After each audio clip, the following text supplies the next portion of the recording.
Yeah, so then did you all have a great Christmas? Did you all get fanned up on that good old turkey? You bunch of greedy people!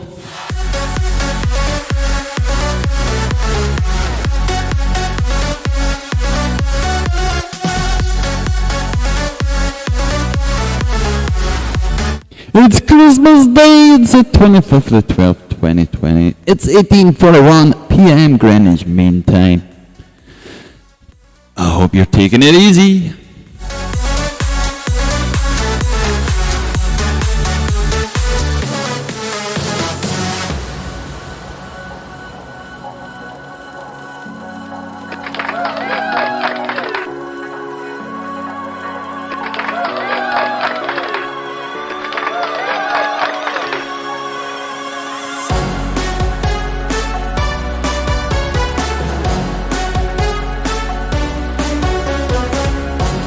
We got a little bit of old footage from last year coming up, so let's have a date.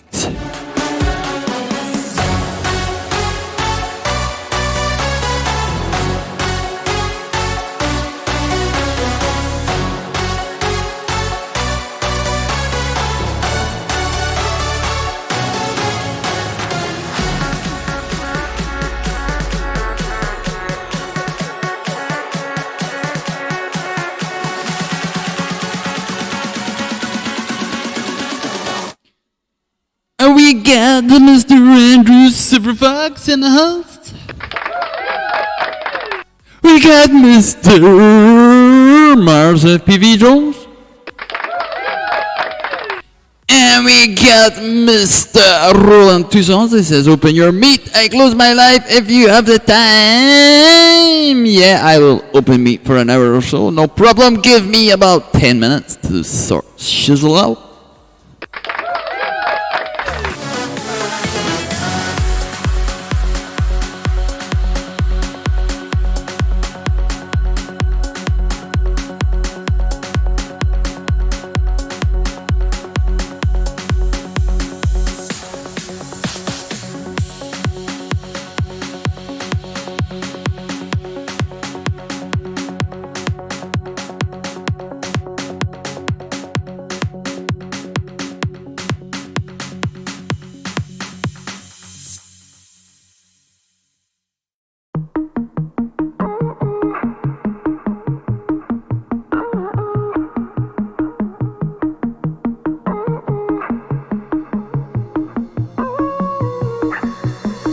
Time, just want the mood to be right, keeping it low in the night, yeah. So long since I get a glimpse of a light, it's blurring out my eyes. We should open up a window. I can't see clear. Yes, I know how to window, cause it's just my habits. I can't describe it. And she can talk about it like it's magic. The way that she loves my habits.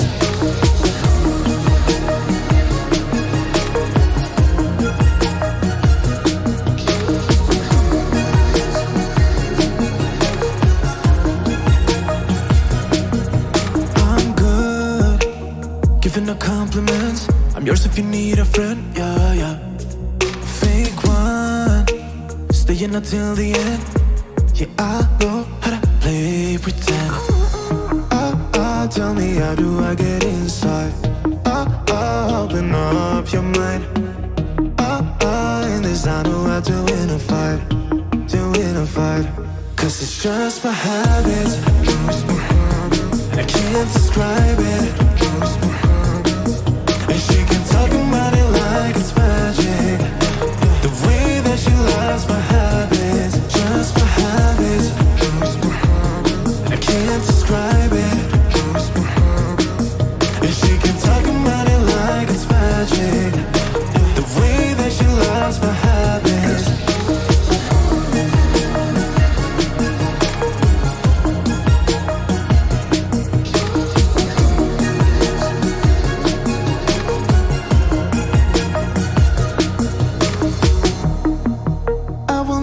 get it right. I still have you on my side, staying night after night.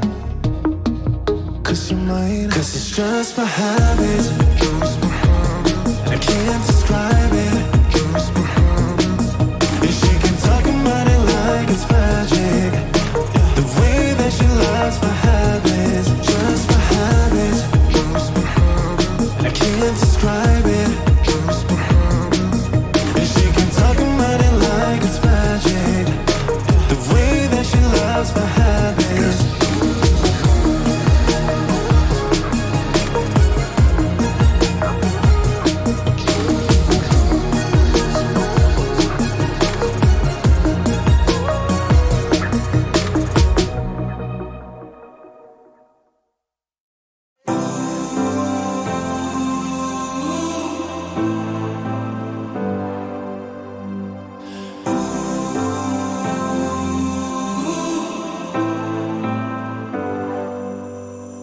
I've seen those faces, I've heard all the lies, but you ain't gazing on someone in denial. Cause you want dollar bills right now, but you gotta work real hard. I know you want it to be easy, so let your guard down. And I said,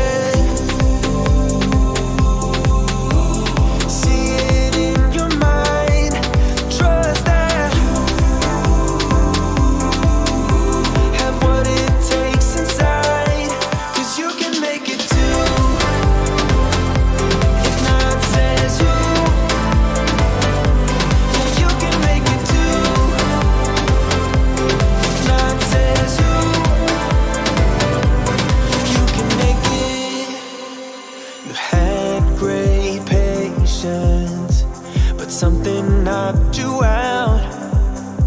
You felt your limitations and filled your mind with doubt.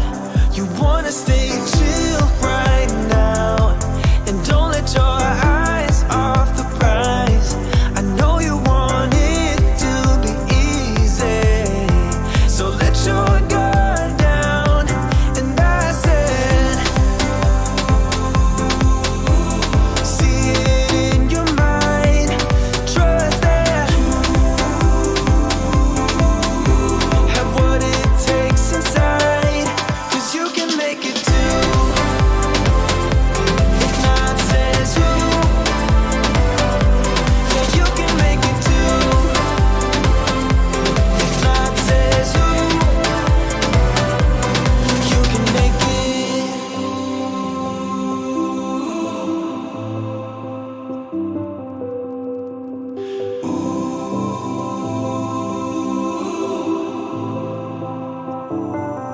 And I said,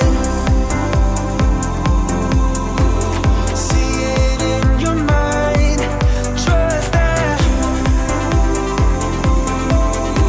have what it takes inside, cause you can make it too. If not says who, yeah, you can make it too. If not says who, you can make it.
my pain away. I hear music playing so loudly. Sing me now in the night wide awake.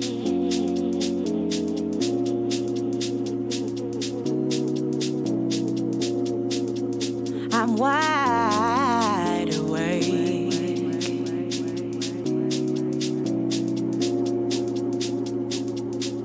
We don't need to explain everything, no. All we need is to feel. We don't have to make any decisions. It is part of the deal. You like it?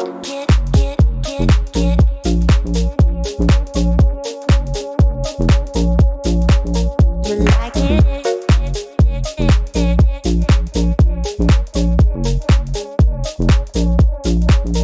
So watch my body just take it all in, just take it all in, just take it all in. So pay attention, I'm coming your way, I'm coming your way, I'm coming your way. All I want is to be with somebody, take my pain away. I am music playing so loudly. See me now in the night wide awake. We don't need to explain everything, no. All we need is to feel. We don't have to make any decisions. It is part of the deal. You like it?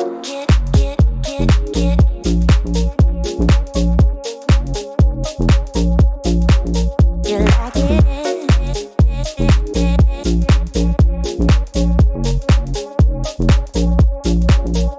So watch my body just take it all in, take it all in, just take it all in. So pay attention, I'm coming your way, I'm coming your way.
Okie dokie. My breath here. I'm knackered. Let's get this sorted. I'll get the invites out in the next few minutes.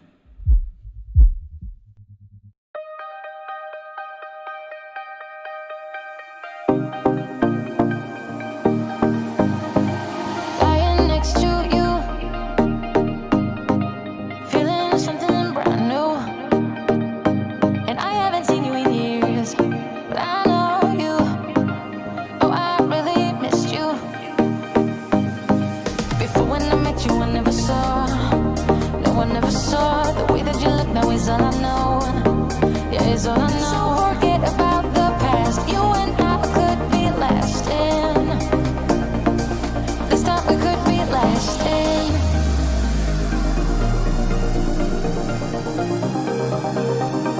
This time we could be lasting.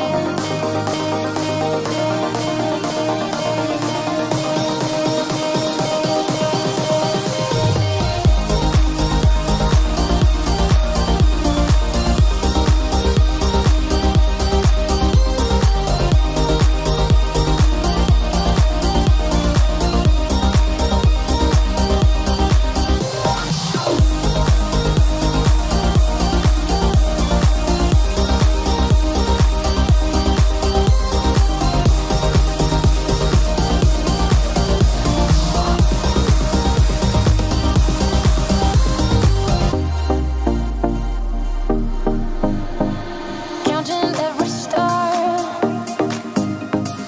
that I found in your eyes, and I haven't seen them in years, but I know them. Oh, I'm really drowning. Before when I met you, I never saw. No one ever saw the way that you look now is all I know. Yeah, it's all I know. So forget about the past. You and I could be lasting. This time we could be lasting.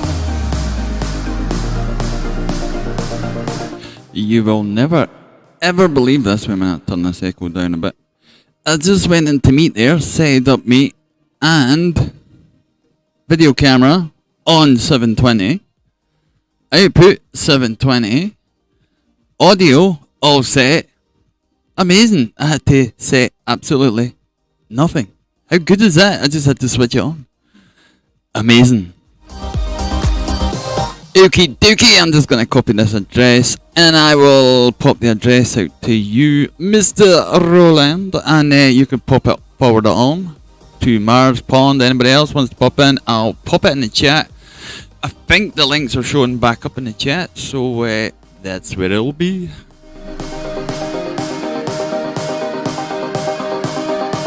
forget about the past. You and I could be lasting. This time we could be. Mr. Pond, you enjoy your dessert, mate. I'm gonna have a bit dessert later, and probably another bit dessert after that. But yeah, I'm full at the moment. I'm still recovering from my dinner.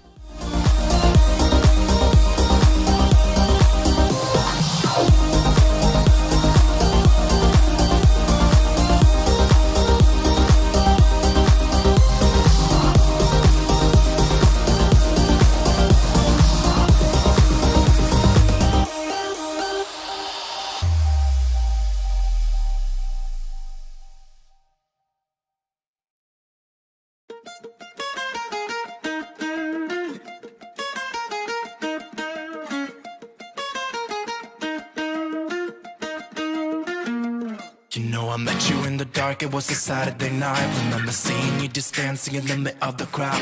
There was something about you, cause you got stuck in my mind. Stuck in my mind, stuck in my mind. I thought I'd give it a go and I started talking to you. I don't know what I said, but the next thing I knew is that I held you in my arms and you asked what we should do. What should we do? What should we do? I said you can do what you want to with me, yeah, I won't mind. As long as you stay with me, I'm alright. I wanna hold ya. I wanna hold ya.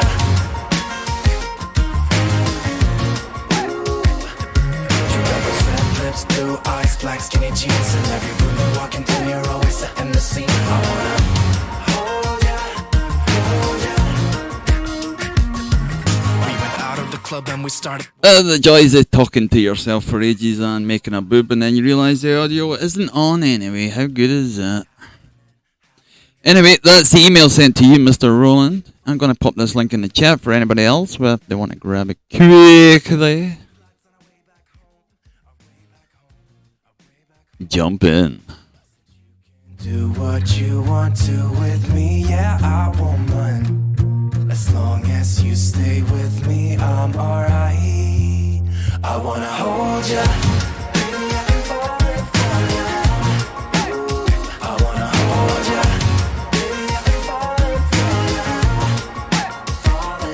You got those red lips, blue eyes, black skinny jeans. In every room you walk into, you're always setting the scene. I wanna hold ya, hold ya.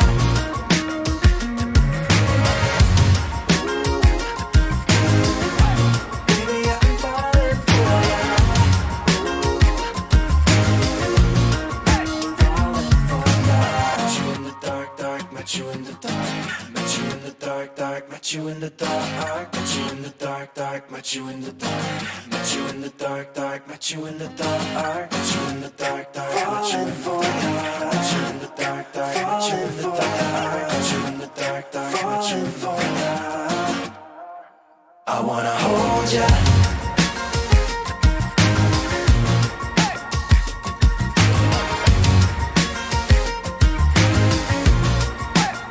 I wanna hold ya. Baby, I'm falling for ya. I wanna hold ya. Baby, I'm falling for ya. I wanna hold ya. Baby, I'm falling for ya. I wanna hold ya.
You're a rebel, getting into trouble. You are kinda like a fire, like a fire, like a fire.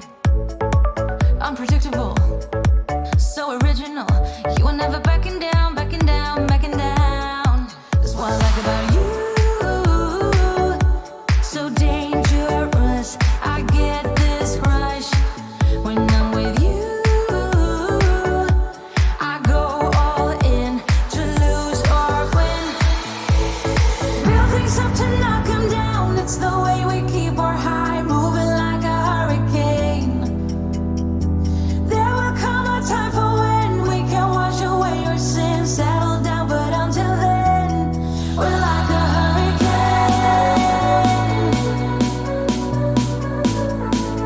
We're on. Oh, you should wait and see. Audio should be good about there.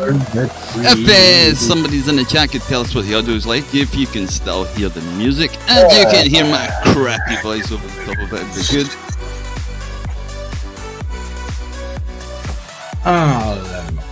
I can listen to that. Go and check it, yeah, just check the music. It's probably a little bit still loud. I'm going to put it down in bulk. You're just getting on there on your another couple of delay. I'm gonna mute myself on the microphone. You're so different, kind of ignorant. You don't care what people say, people say, people say. I'm going crazy for you, baby. Don't know how you're making me feel this way. What can I say? That's what I like about you. I could be wrong, but maybe the music is a little bit too loud. Yeah, I thought that and I turned it down just a touch. Yeah. So yeah, it should be not too bad now, I Too think. loud, but just a little bit, you know. But let's check what the chat is saying. Sorry. You dirty bastard. Sorry. How to start farting? Yeah, well, a burp is better than a fart. For sure. Even kijken. No. Audio. I don't know about the audio because I'm listening on the tablet. It should be fine. Should be not too bad now, but I've slightly adjusted it. Maybe the music was a little bit too loud here, and looks good. Sweet. Mars is playing with this virtual shit. Yeah. Me is looking at the tablet. R3 Tools is working on this whole OBS to make it look nice. Yeah, we're good to go. I think I can even do a video myself if I like to. Okay. I'll view camera from a different angle. Yeah, all looks good. Yeah. What did you got for food today, dude? Potatoes and mashed potatoes, roast potatoes, like sausage and bacon, and like turkey stuff, and some other shizzle. She did the full work. Still to have some pudding in a bit, but I'm too stuffed just now, too fat. I need to go on a diet. And I had soup before that, so yeah, I'll be in the crapper tomorrow. Christmas will do that to you, won't it? Yeah, for sure. A little bit of pudding and as dessert too. Yeah, get you stuffed. All that. Too much. Too many.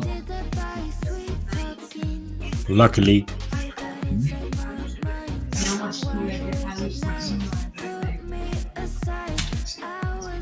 Motion loops, Mike. Motion loops. Motion loops. You do get some good ones. You get some really hypnotizing ones. Yeah, I didn't search for them. The only thing I will say with the motion loops is if there's other videos on YouTube that use them, sometimes you get a wee bloody annoyance with them because they're in other videos. Yeah. If it's at a slightly different speed or that, you usually get away with it. But the same speed or the same amount of seconds, usually the algorithm picks up on it. Yeah. And then they say. So you're always better changing the original or playing about with it or doubling the size of it or something. You need to. Yeah, But even tunes with music's the same thing, eh? That's a good one, man. I like that one.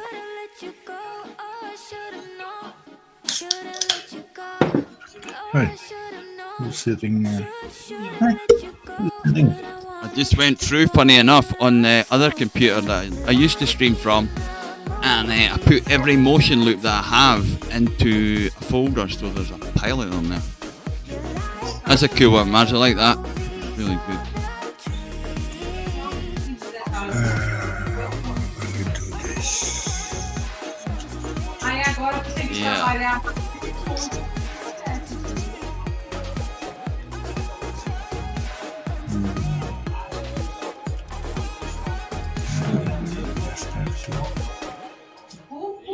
Here. And then boom. Yeah, that's it. I always want to do more, but Computer resource. yeah, then stick with what you got.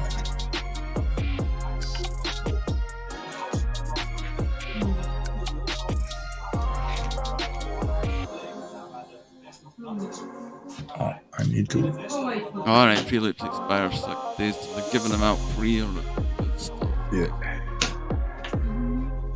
Yeah, I'm gonna hit them tonight. I'm gonna hit them later. Yeah, it's pretty cool, that site.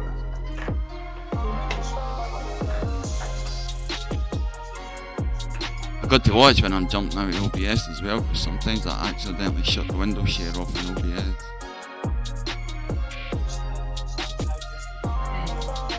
Yeah, if you, yeah.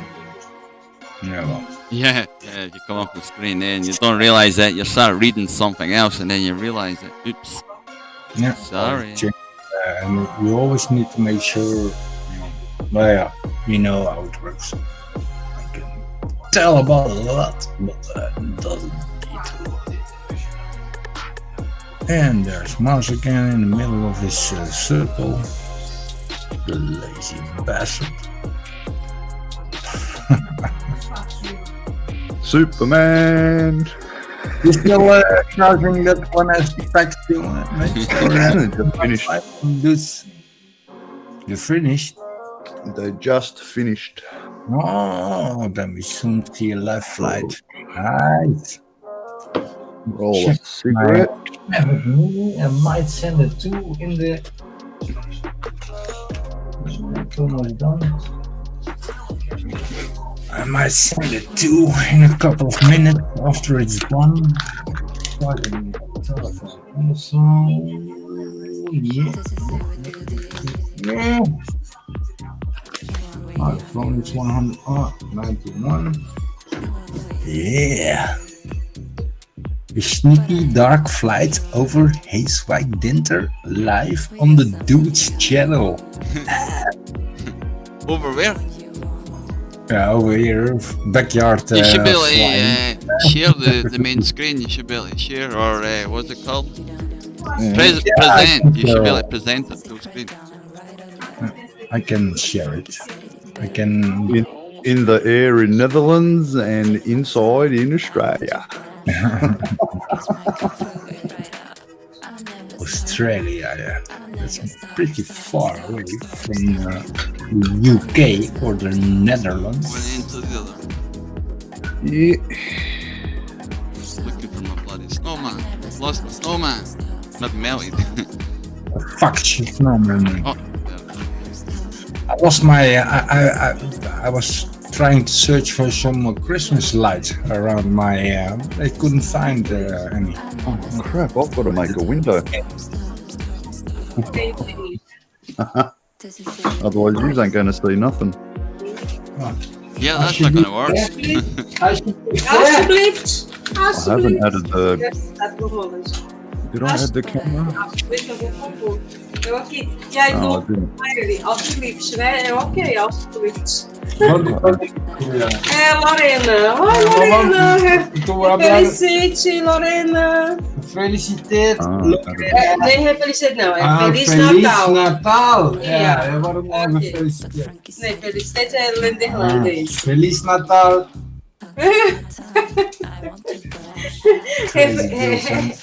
Refelicitete quer dizer parabéns. E aí ele refelicitete de Natal. Sacanagem. Vem pra aí. Vem pra aí, nisso pra aí. Bom You voyage. can talk for lot smile. Yeah, just my Sim, diz lá. God damn it, man. They didn't even try to shut up their mouth. It's Christmas. Quando o fã começou a iniciar Oh, os novos family on the currículos. phone, etc. Dankjewel. Alsjeblieft. Dankjewel. Dankjewel. Ja. Ja, Graag gedaan. ja, graag gedaan. Mulher, meu marido é Crazy bastard. No, I love her. Okay, so it's Mars was first, flying, eh? Yeah, just setting up another window. I'm just moving everything out of the way of the screen so it's on the outside. I hadn't set the window up in OBS in Skype. I just used the USB cam in Skype. Oh, okay. And the meat, you mean? Yeah, because I didn't set up the window in OBS because I couldn't use the virtual cam. But now I've got it happening. I'll be able to switch scenes. Smoking. God damn it, I'm still It's full. good to smoke unless you're on fire. Oh. Smoking.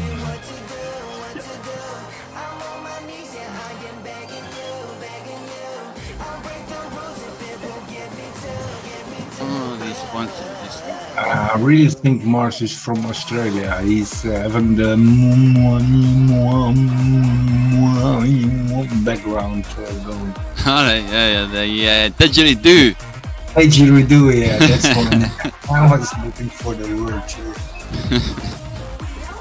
Welcome to OpenTX. Hey, Oh, I can't hear that. Oh, I was bloody flashing the bloody piranhas earlier. You still can't get the D8 mode if you do this. There's a certain way you can do it and you can get the D8 mode that doesn't work on the 2019. So if you're ever going to buy a Tyrannus, don't buy the X9D Plus 2019. Just don't buy it. Buy one before it or one after it. yeah, I hear a lot of different things, but I read it the same as you did. It's good for the new access firmware for sure, all 100%. after 2000. Don't try and use the any DA on it. But I have found a fix. I have found a fix. You can get a module for the back. It's an XGD module. And that gives you the DA mode. Then I can better buy a module for Crossfire. Yeah, there's that, yeah. But it also gives you the D8 mode, which allows you to connect up to anything DA. Mars is going up, mate. That's why everybody jumped to jumper, right? Basically. No D8 mode, basically. Yeah, and if you look at Bartwell's video, he was always no D8. Yeah, I've been on that transmitter a few times over the last 2 or 3 months because I won't give up on it. I keep trying. Yeah, It's just because we not all happening. think we can There's do no it work, with right? firmware, but it just doesn't. Oh, there he goes. He's off. You can get him full screen. Give me a second. Maybe. Go to the meat and put them in the meat, full screen, and then it should pop up.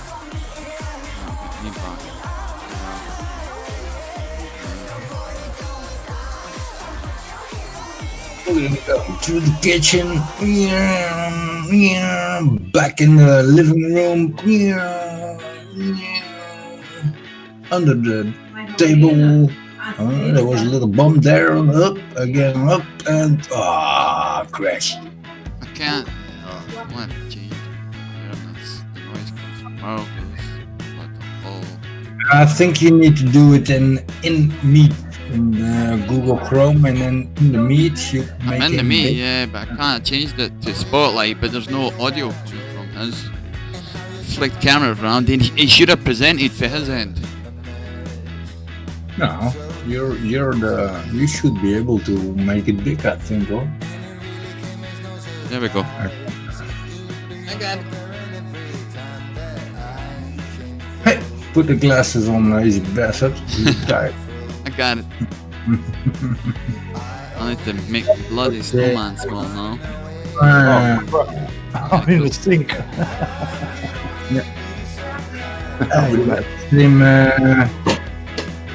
Same faucet as I have. Yeah, I sell those things a lot. There he is, lazy bastard. Yeah, we got a big screen and we got a little some other shit on your lap.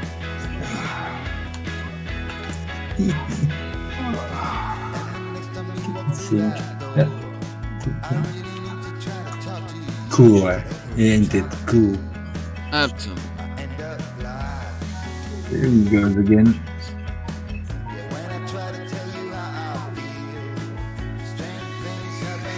Oh, yeah, like. Yeah. You forgot to freaking get that thing out of the. Who put that tree there? It shouldn't be there, yeah. Put it on the other side of the wall.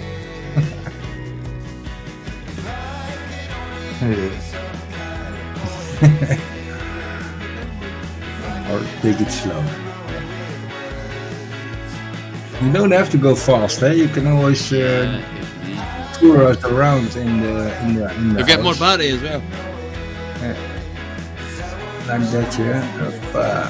This is the living room. Nice house. All the lights are on.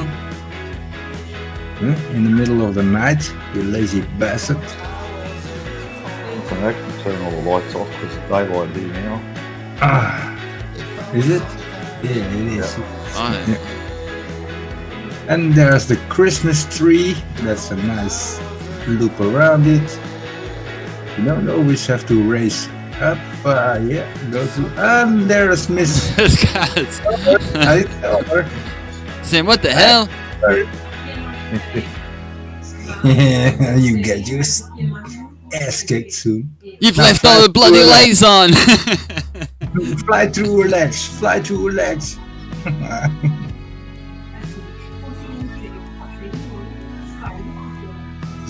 Yeah, take it easy, take it easy. Yeah, very nice. Oh, watch out for the kittens. Yeah, again. Asshole. Yes.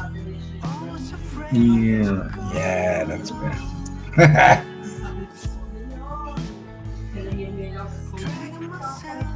Aí depois eu me cadastrei no monte de vezes. Que vai ter.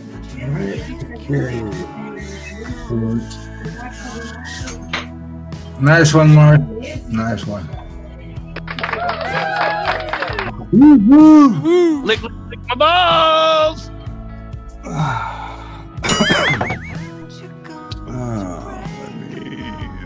Let me slide the camera. I think I need another drink. I'll be right back, guys. I think I need to figure out how to get rid of the bars so I can get the trails back. I didn't even see how much flight time I got out of that one. Felt like it was pretty decent.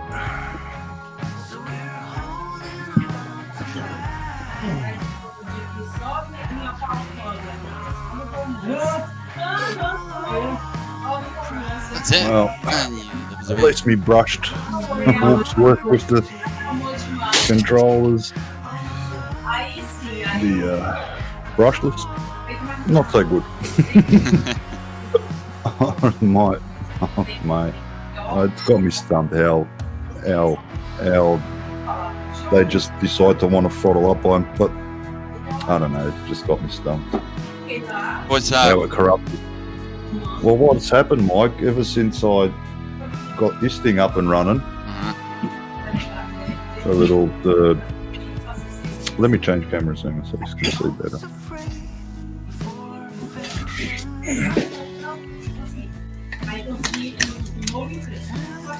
Hopla, he's back.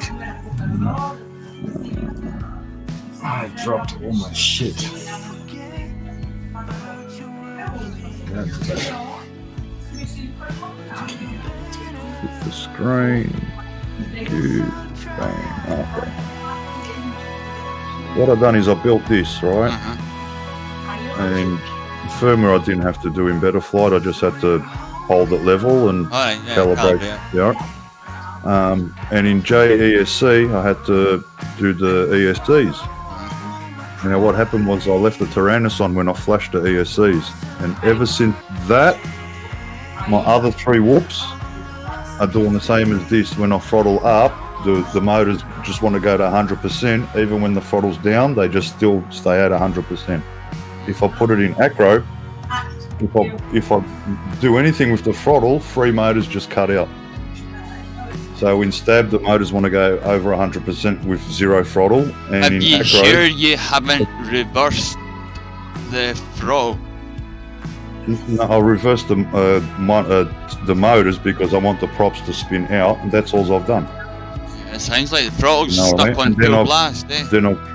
Then I've flashed it, and they say not to leave the controller on, and it's the only reason I'm assuming it's got something to do with it because I left the controller on when I flashed with JESC.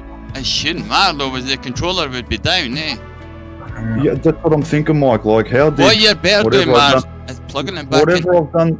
whatever I've done to this has affected my other 3 quads because What? they're doing the same as, and they used to fly. I got video evidence. My tester whoop from Newbie Drone, the beta tester thing that I got, the BL. I was flying underground. You know what I mean? Yeah. I'm flying perfect. Now it's doing the same as this with the throttle. I made it. You should go The back, other- go back into Betaflight and go to the motor tab and calibrate the whole 4 motors and ESCs for there. Yeah, because you know what's happening in Betaflight. If I use the slider, you know how you can use the slider individual or all 4. What you should That do works is fine. make sure you've got no battery connected. You put all this, you click the wee bit to OK that you've got propellers off. You put the sliders, all 4 of them, to the top. Then you connect the battery into the quad. You wait for the bleeps. When it stops bleeping, you put all these sliders back down again. It'll bleep again. When it's done that, disconnect the battery, and that should be them calibrated. Okay. It's that quick and simple, honestly. Might be. I'm gonna have to try that.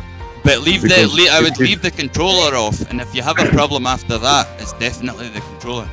Yeah, without the controller, all the motors work smooth. As soon as I connect the controller in Betaflight and use the controller to do the motors, the throttle, all the yellow boxes are going they should be all even, like when you use the slider. But they're not. The other ones are, but this and the other 3 brushless, they're just. But I don't know how the other 3 are doing what's this, because it shouldn't have affected them. They've got nothing to do with.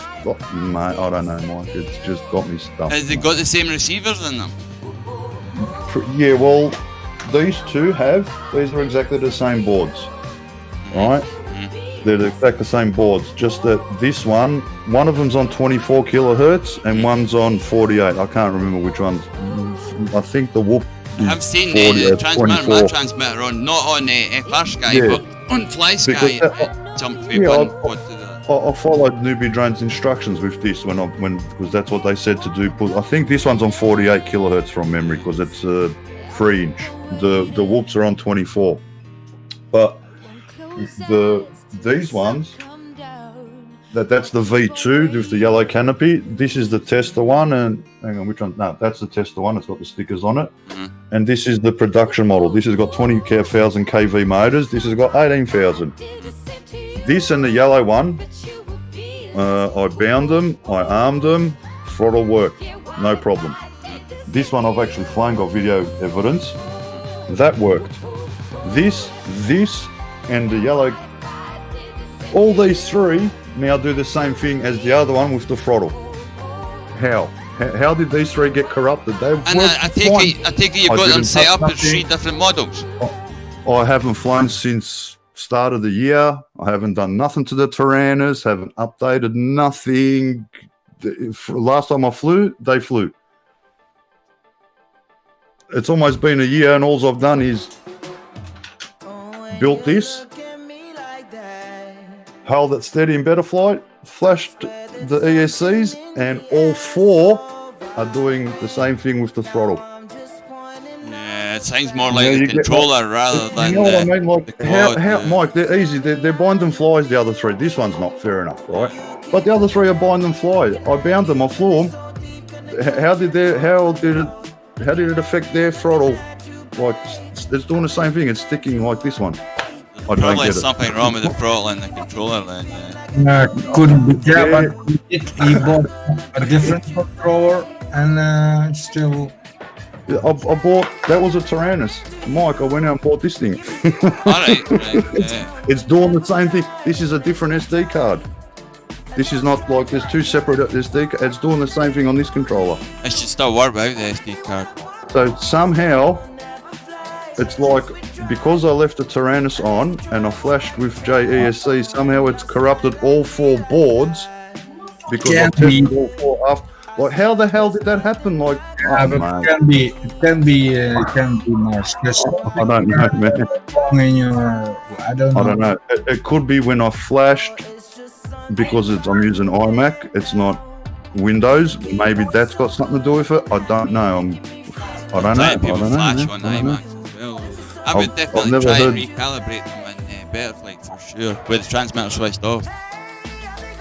Well, look, I can understand what you're saying, Mike. With this one, yes, fine. But those other 3 that I got, I shouldn't have to do that with them because they were working fine. I don't get it. It could be a case of the receivers are very, very similar, and it thinks it's speaking to the same receiver. But I wouldn't know. I wouldn't know about seeing it. Yeah, I've thought of that as well. That's the only other thing I can think of because it's only happening to the brushless. The brushed, not a problem. My Beta 85X. Alright, it might even be then. You might. Not a problem. As the settings in better flight, you got them set to PPM for the receivers. No. They'll need to be set. Like I said, bind and fly. They're all. You know what I mean? I actually went like I used whatever set up. Well, not this one, but the yellow one. Whatever was set up on this board is exactly the same on this one. Identical, except for the kilohertz, the 48 whatever, because you get longer flight time or something on the. That's what they newbie drone recommend. So that's what I've done. But I'm thinking because I left the controller on, somehow I've corrupted something in the Tyrannus that's affected this when I armed it, and the other 2 when I armed them after I did this one. That's the only thing I can think of. Like, but how did that happen? How did it? I know it shouldn't like whatever I've done with this should not affect this in any way, right? But it has. That's what I said to Roland. I think I'm the only first and only person in the world that this has happened to. The only common denominator would be the transmitter, really. Yeah, exactly. I'm telling you, Mike. That's why I was going to buy another transmitter anyway. But you know. It's happening with that one too. It's mate, $400. Yeah. Look, $400 on the transmitter. All these whoops have cost me nearly $200 each. That's $800 for. It's over $1,000, mate. I can't even fly them. Am I supposed to be like, you know? I'm not gonna, you know. I should be fuming like no tomorrow, but I'm not. I'm pissed off, of course, but it's something stupid like. I don't know. I haven't done nothing else out of the ordinary. I know how to bind the quads. I know that they all work. They're bind and fly. It's not that like, you know, you don't have to be a rocket scientist to freaking get them working. They're pretty basic, you know what I mean? Put your inputs in, put your mixers in. That's it, man. Fly, see you later, bye. It's basic. It's all fairly easy. Yeah, it's not really that hard. and I've done everything like I usually do. It's, you know, do all the steps, controller, put your inputs, put your mixers in, make sure it's in D1 to 8 or D16, either. And that's it. You bind, it binds, no worries. That's what I don't understand. The hardest thing to bind is the 85X because you got to hold, you got to the battery and push the thing at the same. Some bloody mongrel. Rule and seen how hard I took me 7 attempts to bind the freaking thing, but it worked. I got it bound and no worries, that works fine. Yeah. So I know what I'm doing when it comes to that. That's what I'm trying to say, you know. It's just, it should be just straightforward. How the hell are the other ones corrupt? Strange, very strange. Yeah, because I can't put it down to nothing else. That's all I can think of. JESC has somehow corrupted something in the Tyrannus because I left it switched on when I was flashing the ESCs. So what I've done, I've actually reflashed everything with the Tyrannus off. And I actually, what I went out and done, I got the firmware and everything. I reflashed this board, reflashed the ESCs. They're still doing the same thing. Even with the Radio Master, I didn't even connect it to the Tyrannus. I connected straight to the Radio Master, doing the same thing. It could be the protocol in Betaflight. Maybe. Maybe. Everything's what I've checked over is normal. Like I said, I can understand exactly what you're saying when it comes to this one, but the other wouldn't explain the other ones for sure. How did this one change? That's what I want to know. I don't care about the other two. I just want to know how my tester changed because I got video evidence of this flying. It was hooked up, mate. Yeah, I've got video evidence. Like, how did this change when I did this I on the definitely know in Betaflight a lot of the protocols, like the one shot and the multi-shot and everything, a lot of them don't work on the wee whoops. So it's got to be changed to PPM, or the ESC just goes mad. Yeah, well, these are all fry sky. Like this one's got the receiver, in the canopy. This is the tester, right? These other two, the yellow canopies, this one and the Savage Bee, there's no receiver. The receiver's on the board, Mike. So the twin, it's got twin diversity. I think it's the two little small yellow ones. I've got an M52 here in Yicheng, and the receiver's on the board. Yeah, it's just so tiny, like straightforward. And then the first one, this is the production model, it's the smaller motors. The receivers, see it on the bottom? Yeah, that's on the bottom. The tester, that's up in the canopy because we were supposed to figure out where they wanted the receiver and all that as a better tester, right? But like I said, I haven't flown this. All I did was I armed this one and tested the throttle, it worked. I armed this one, same thing, it worked, okay. The tester one I've flown, got video evidence, okay, let's put that down. Soldered a capacitor, soldered 4 motors, right? Gone through the Betaflight, JESC. Then, because I was having problems, Rule suggested try my other ones. So I armed them, they started doing the exact same thing, and I've got no hair and I was ripping hair out. Like, what the hell? How did that happen, mate? Nothing changed. Like, I didn't touch the Tyrannus. And I take it you've got them all set up on the Tyrannus as different models. No, I've copied all the models when I just copied them. See, copy the settings as well, man. Yeah, but if it's set, that could be what it is, man. Remember how to change the models. Yeah, but on the Radio Master, I've done individual models. Right, yeah, that's what you should need to do on a Tyrannus as well. Yeah, I tried that on the... A couple of weeks back, I was doing exactly the same thing. I thought, just to save time, I'll copy this model and I'll rename it. Yes. I copied every setting, Yeah. No, it's even...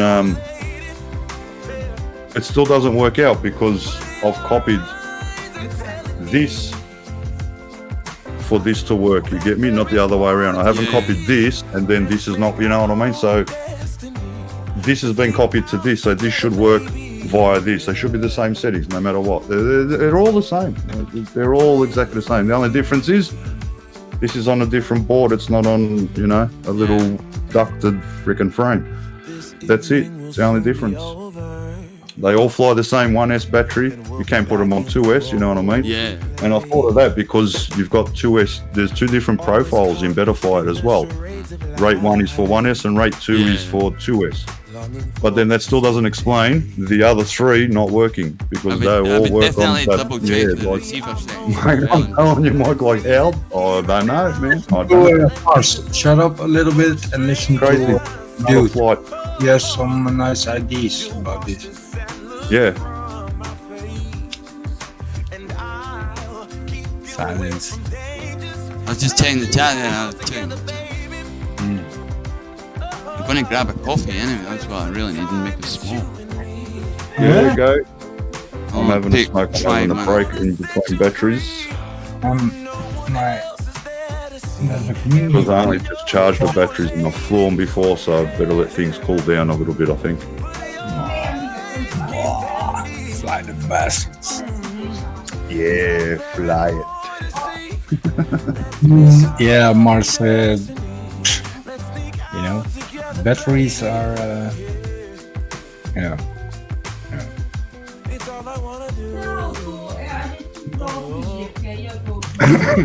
It's better to use them than to not use them, right? Of course, yeah.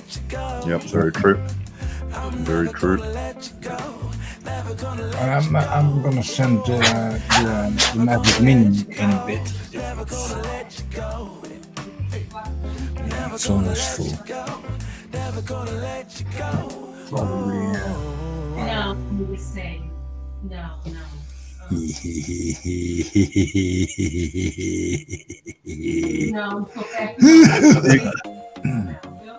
What are you giggling at, Rules? Yeah, I like to do. Sometimes I like to do illegal things. You know?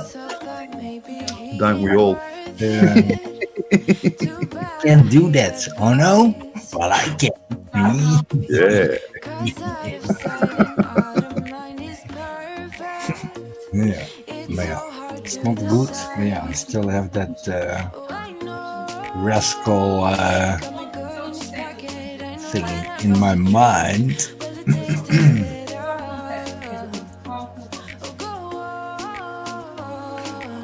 Let's check it. I need to check the chat. I forgot to check. Chat.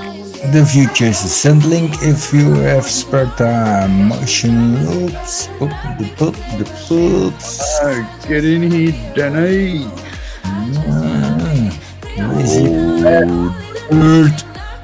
Oh, Danny boy.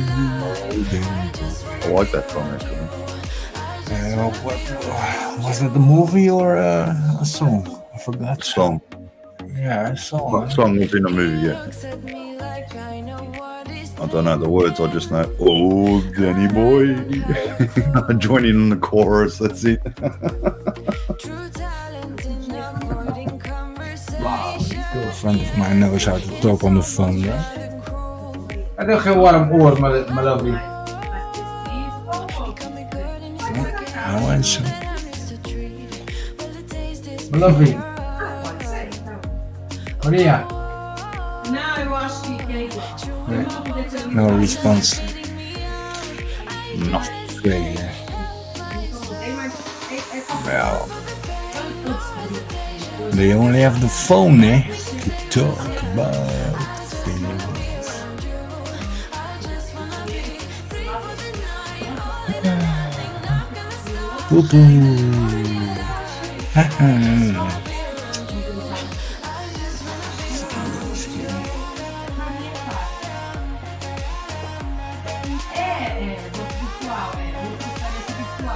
I'm liking them whole gimbals, the rules. That's all very nice. Smoother, eh? Yeah. Oh, yeah. It'll take a bit of adjustment. Because I'm used to the Piranhas, they're very, very, very sloppy and loose, the gimbals. This one's a bit more tighter. And I haven't adjusted the sticks or nothing. Just sort of how I've got it from the box. First flight. That's it, that's the first flight. Well, on your strength. First flight. Yeah, second flight then, but I get the idea. Yeah, first time I've played with the controller. Oh, coffee there. Cool. Used to put it in a safe place. Yeah, out of electronics.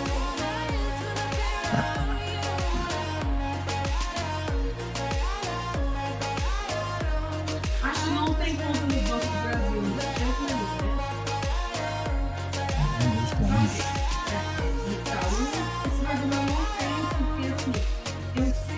Can't hear the music anymore. I used to hear the music on Dude's stream. Sometimes, yeah, I used to hear it too.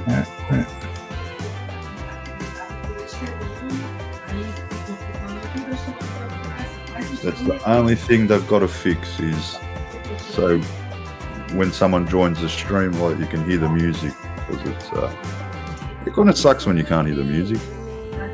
Yeah, but that's only possible if you have a mixer like you have.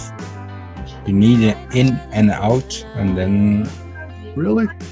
yeah, for the audio, you need it. The audio you send out, you send it back in, and then you it's kind of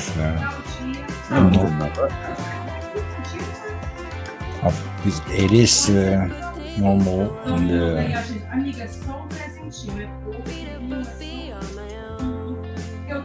Jeez, that reminds me now that I'm seeing what you're doing on my channel. I've got to fix up the title, put a bit of a description, and I've got another video ready to go. Rules. That leaves me 8 after that one. I've been a bit busy making vids. You'll see. Alright. I've been doing EBR tricks, mate. Making vids every day, but I haven't been posting them.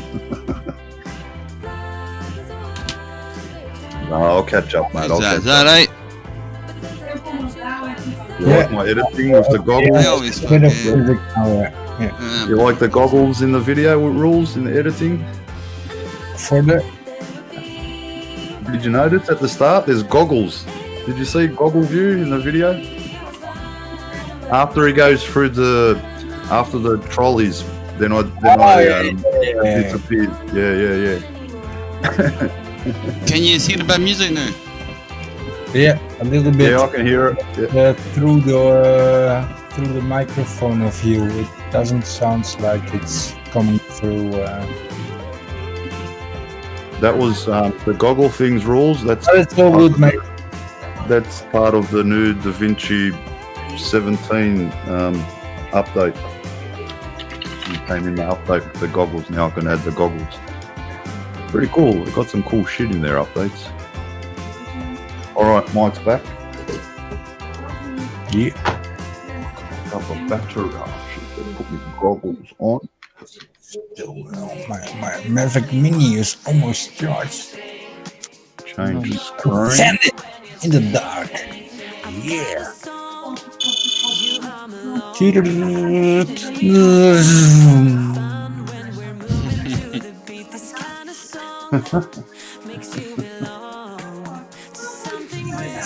Bastard OBS. Yeah, there'll be some cool stuff coming in OBS. Put me back, mate. Or try to.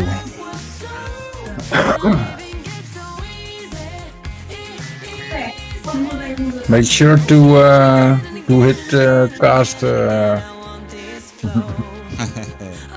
I'm fighting a bit now. Booty bump. What's the plan?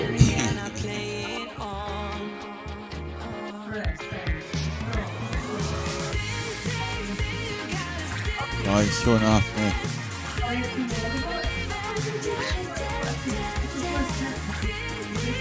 Oh.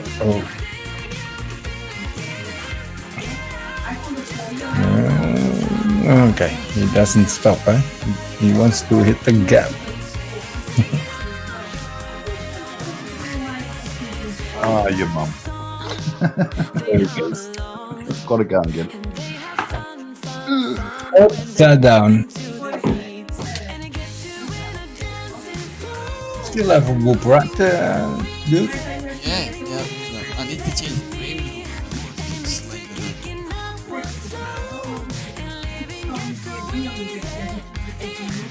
I got my batteries for it as well, mind the bigger batteries. About 2.5 minutes and 3 minutes compared to the minute before, eh?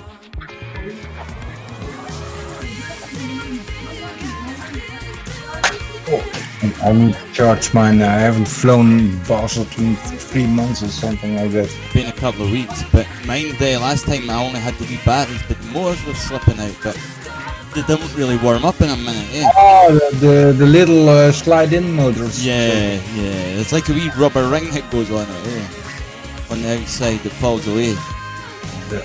But I've got another couple of frames you got with it, so I need to swap everything over.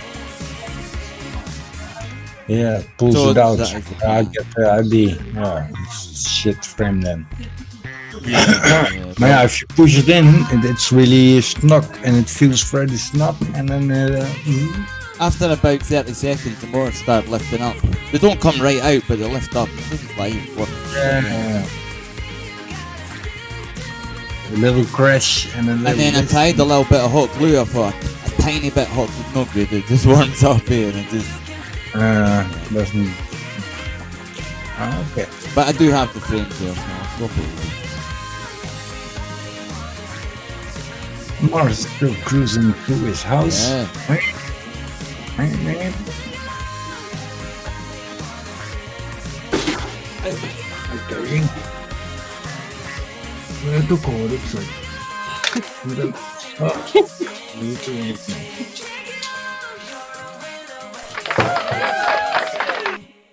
Woohoo! Walking hand in hand on the ocean floor, down deep we wonder. Ja, pas op joh. Hup, No plaats. cure in this together. I don't wanna tell you that it's not real. Nothing is a fairy tale. Everything about you is so unreal. It won't be pretty when it ends. Now how could I leave with your sweet love on me? Something about you always makes it harder. When you got my lipstick on your white shirt collar. Like that song. Stuff that right up.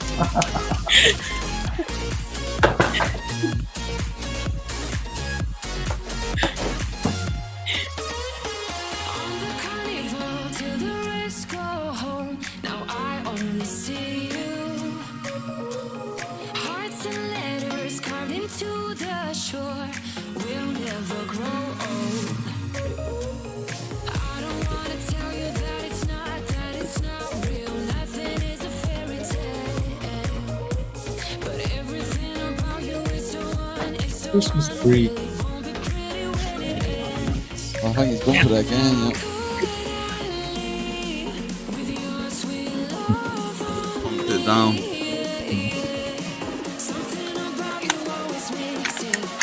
Links, rechts. Izquierda y derecha. Sorry. Sorry for the interrupting girlfriend. It's having a lot of fun on her own.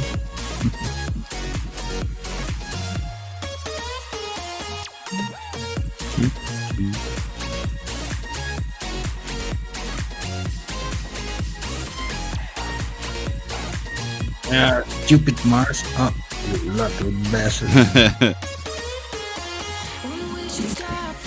I've Bumping. got the signal back. Oh, nice.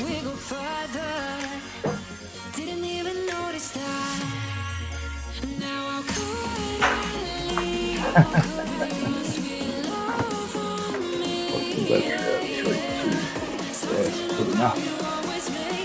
don't think I'm going to get much more out of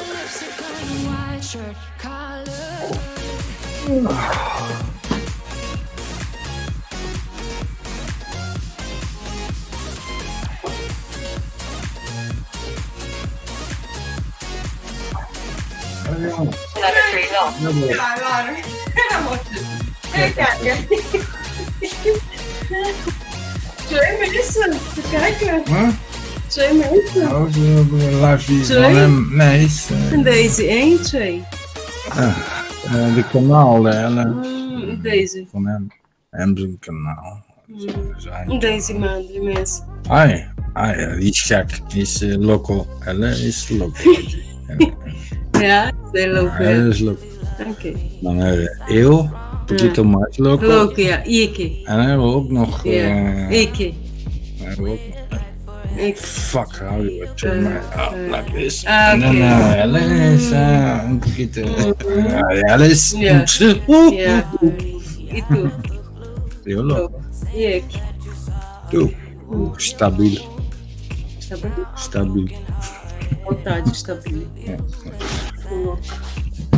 Your turn, rules.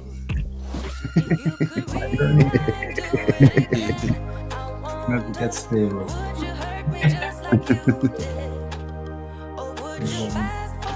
Couple of minutes more than the thing is Charging. Yeah, it should be able to fly, but I always like a full battery when starting. Yeah. Yeah, for sure. A bit dark, but I had to change some settings on the camera. That's in the UK.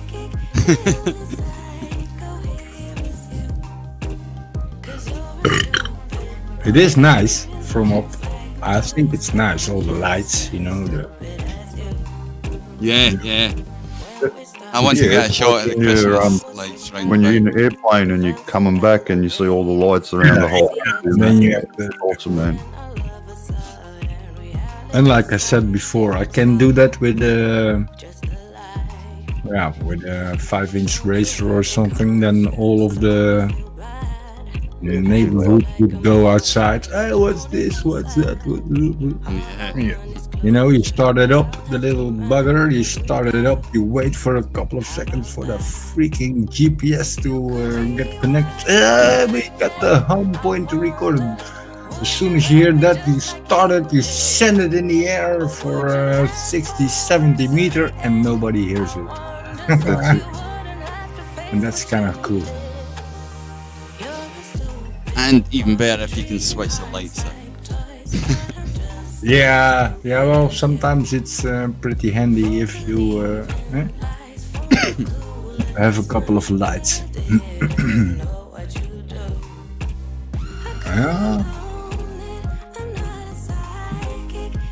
Yeah, I'm gonna do it. Top one is full, front one is okay. Drone is charging, so yeah. Next thing is Maria. Oh, what you doing here? I'm gonna fly my drone. Just checking the camera. No, I'm just joking. Hey, did you like the song in my latest video?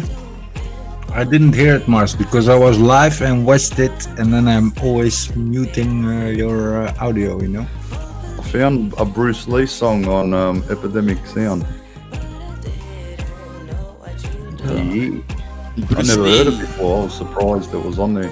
Who sang it? Bruce Lee? No. No. About Bruce Lee, I take it. They sing about all that Bruce Lee over and over, basically. But yeah, I found that. That's the music I got. That's why I named the video Bruce Lee. I've not even seen it yet, man. I've not even seen it. Yeah, it's kind of. What do they call it? You know, when you bullshit in the title, what do they call it? Like a parody.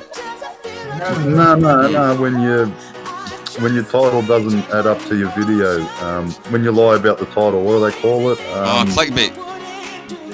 Clickbait. That's it. Thanks, Mike. Yeah, it's a bit of clickbait, but hey, the song says Bruce Lee, so Yeah. and I know in the title Bruce Lee, a lot of people say BruceLee. You get what I'm saying? I'm going with it. So it's not actual clickbait, Hashtag but the Bruce Lee song as is well. Bruce Lee. Yeah. Little bit of shiftiness there, you know? Yeah. Why not? Everyone else, somebody does it. That's what it's about. Nee, Rebels in Holland. De gasten van proberen poe. Because definitely the title has got a lot to do with how people come across your video. Yeah, for sure. My brother, he used to be into Bruce Lee, all his films years ago. Yeah. All his films. Even like one of my car vids, and because I put because I've got same car vids, just different ways of the car. Certain ways I put titles, they're the ones that have got the most views, if you know what I mean. Yeah. So that title definitely works, you know what I mean. The title's where YouTube's going to put it, eh? Yeah, well, I've got one of my car vids because I put VYSSU. Heaps of people have been clicked. I don't know why, but I've got over 10,000 views on that one. Whereas I got another video of the same car, but the title's different. There's way less views on that one than there is. Crazy. So yeah. You can remember you can change titles as well. Eh? Yeah. I've gone back and done that actually. That takes a while to catch up with the algorithm, but yeah, you can change them. Yeah. And I've actually noticed over the last year that a lot of my older vids are getting a lot more views. They're really jumping up. Jumping up. So little bit by little bit you get the views. But yeah, title's got a lot to do with it. Jackie. I don't know. Jackie. It's maybe the wind, the draft maybe is sometimes open. I love that song too, man. Nightclub song. Do you know it? Jackie. You heard that song? Nightclub song, like a disco song? No. I'm gonna look for it. Oh man, I've got to find it now for you. Get a link happening, mate. Jackie. Believe it or not, that's my mum's name as well. Yeah, it's a nightclub song. It's a freaking awesome song. You'll like it. I know you'll like it, definitely. Yeah, cool song. Let me search for it.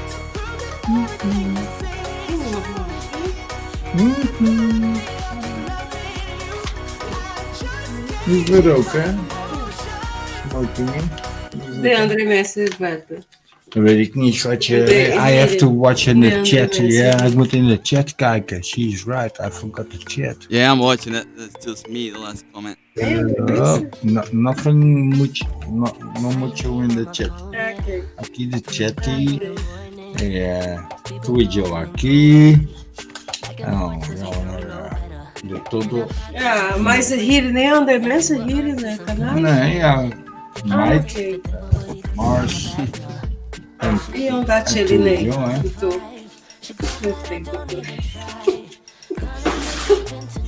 Hey, $3, for the drone here. There's drones everywhere around here, so watch out.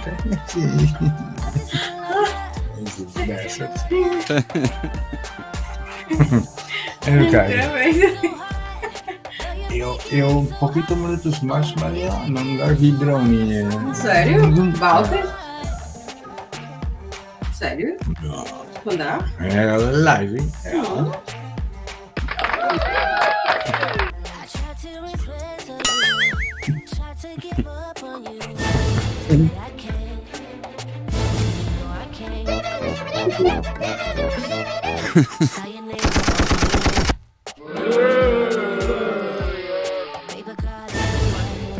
Ja, kijk in de telefoon.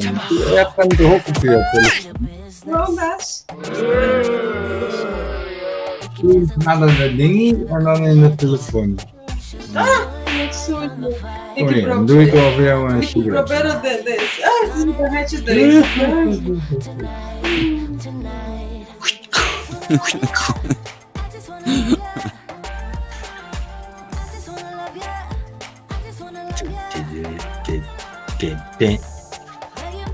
I've got a lot of buttons at the bottom, but I can't use them because I get one of them.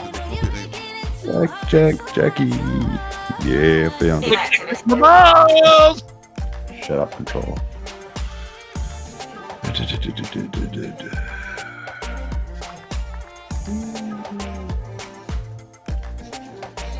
I woke up with your name on my lips. Oh, yeah. You're gonna like it. I know you'll like it. It's a freaking awesome song, man. And I've danced to this many a time. Jump. There you go. It's there. Your missus is gonna love it too. Even mum. Probably start dancing to my full nightclub song. Yeah, trust me, it is. It's a nightclub disco song. Jackie. I'm surprised you haven't heard it. Maybe have, but just can't place it, Marzi, but I can't recall it. Yeah. You might have heard it. You might not just. You might just not. I might. You know. I'm not the best singer, you know. But a freaking awesome song.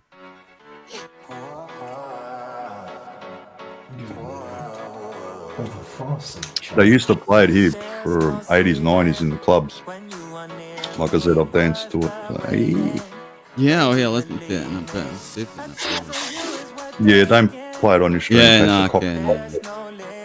When you get a chance, yeah, definitely have a listen. You'll love it, man. You'll love it. Doof, get you in a dancing mood song, you know? Definitely.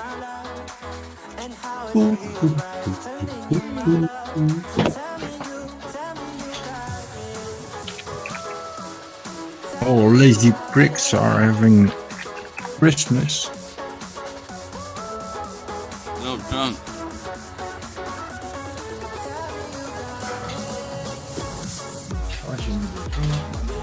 Faster.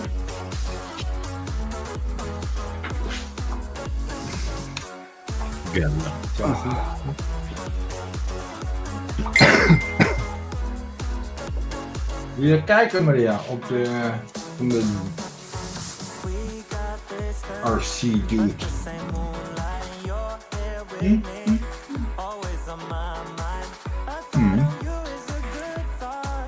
Lazy bastards.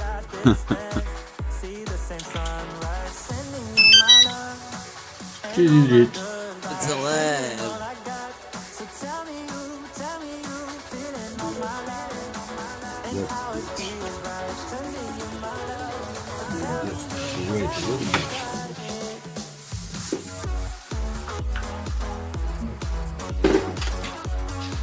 Just have to wait a couple of minutes more and that's full. And I'm gonna send it. Send it. How high does it normally let you go? 117 there? No, mate, I'm 50, 40, 50. How high will it let you go? 120 meters. Did it let you go up to 120? Yeah, on the normal, on the legal spots. Yeah. The same here. Yeah, I think it's worldwide 120 meters is there. I've seen them stop at 117. I see them go higher, like 1K. Yeah. Back in the day. Yeah. I think it's a little bit. I like it, but you need to know where the planes are. Right? You need to know where the planes. If it's really in a spot where no planes are flying, then I don't have a problem with it. But over here, I play it safe, you know. Yeah, you definitely need to know where the planes are. And in front of a big hill somewhere is usually good. Yeah. I'm right at the border, you know. The planes are coming very high, but I'm right at the border of a spot they fly into, or well, not now because it's COVID, of course, so they don't need this. But also, you know, there's the helicopter, the ambulance, the Red Cross helicopter. Sometimes it flies by. For a helipad goes by. If there's a big accident or something, but I know where they Yeah, because they always take the same route, you know. Yeah. The fastest route. A little bit different, but yeah, they always take the same. They always take up. There they go. And then I go down and just above the trees, making a picture of myself or a tree or something. But you get the idea, right? Yeah.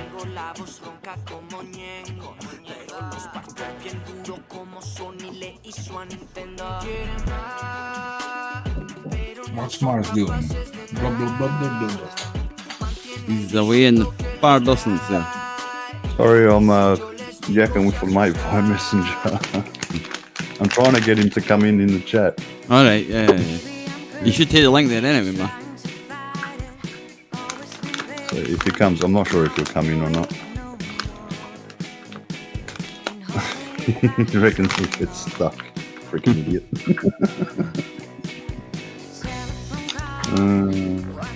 Just pop away for 2 seconds. Yeah, go for it. I think I have to check it. Props to back.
Pretty firm.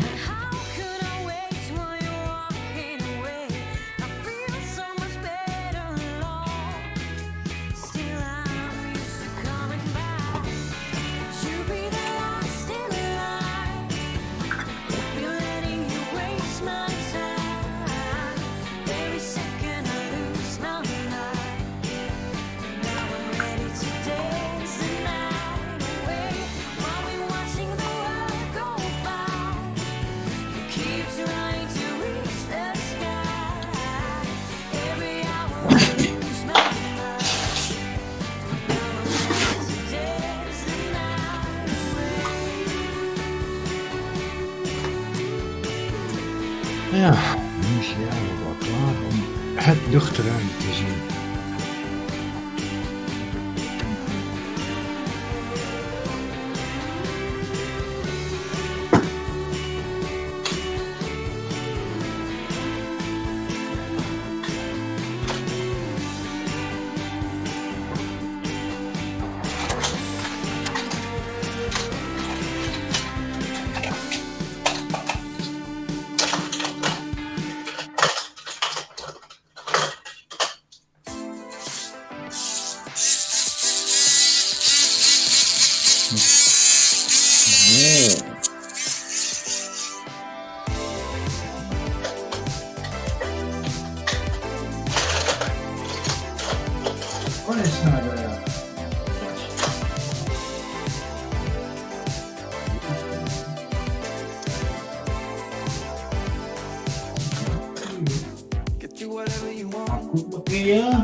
Inactivity alarm.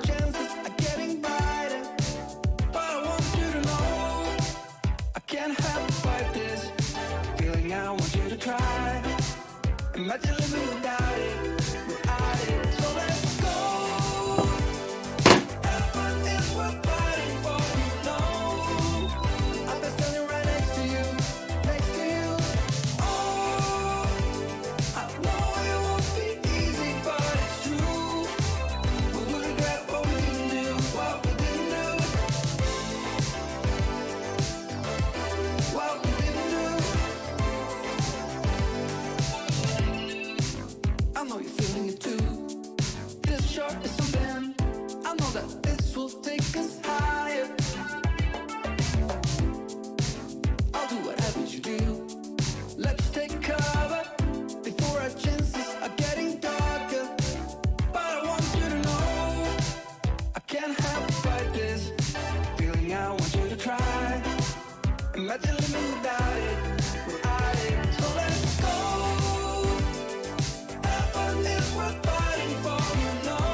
for my feelings sometimes. Got misdirected, you know what to say. And I was telling myself many lies, just like the old days. So is that what you want? We'll bring it in.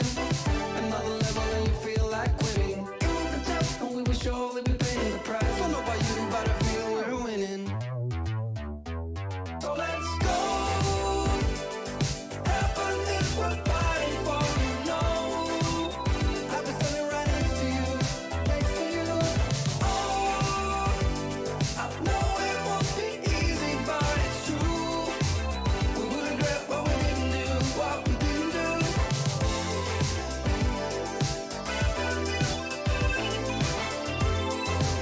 We will regret what we didn't do, what we didn't do.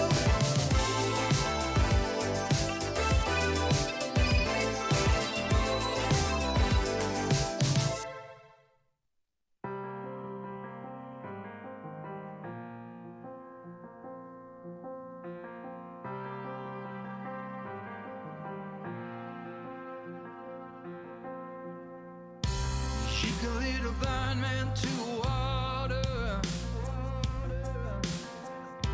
but you can't make him drink. And you can show the masses the whole reveal, but you can't make them think. Are we blind? Are we deaf and dumb? Is this fear really what we've become? I believe with all of my heart that we're better than this.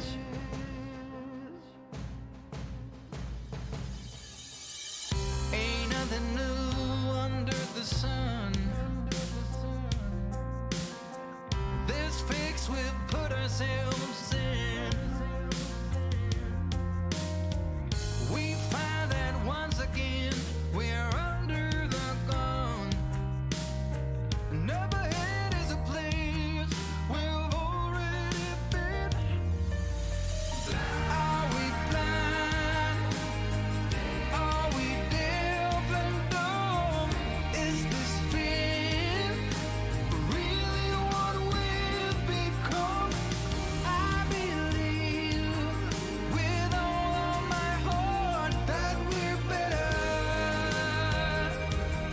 Yeah, better than this, that we're better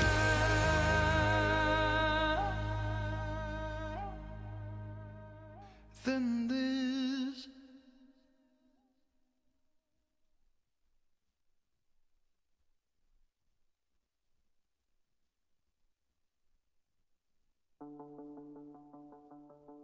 I met him on a sunny day in late July, and everything turned upside down. I almost lost track of time as weeks went by. I couldn't get him off my mind. I told him I want that great love, like standing in the middle of a bonfire. You don't know how you got there, but you hold tight, knowing that you can't get burned. Just tell me how we lost track of everything but each other. I honestly don't know. Then tell me how we messed up, drifting away from each other. Didn't wanna let you go. Cause we wanted different things, and I have to deal with it, but it's not easy. So tell me how to let go, cause you really seem to know how to carry on your own. Ever since I got a good look in his eyes, I just knew that he was special. He said he wanted to take it slow, but I couldn't help that I wanted to take it to the next level. Cause I wanted that great love, like standing in the middle of a bonfire. You don't know how you got there, but you hold tight, knowing that you can't get burned. Just tell me how we lost track of everything but each other. I honestly don't know. And tell me how we messed up, drifting away from each other. Didn't wanna let you go. Cause we wanted different things, and I have to deal with it, but it's not easy. So tell me how to let go, cause you really seem to know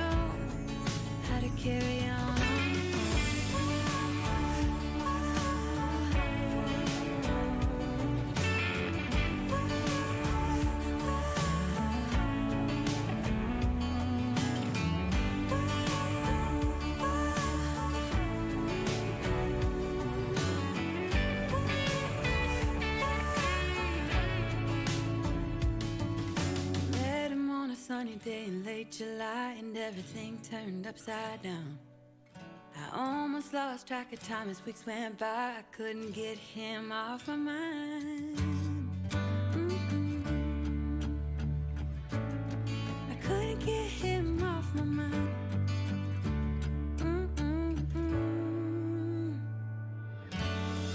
Lost track of everything but each other. I honestly don't know.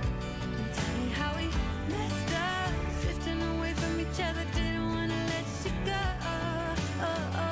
Cause we wanted different things and I have to deal with it, but it's not easy. So tell me how to let go, cause you really seem to know how to carry on. How to carry on.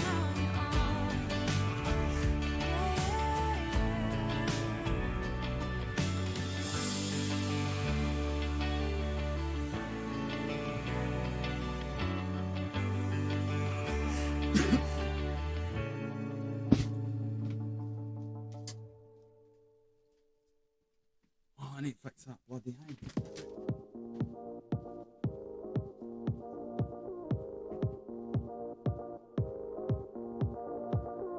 One look and I breathe. One touch feels skin deep. A picture perfect, undeserving.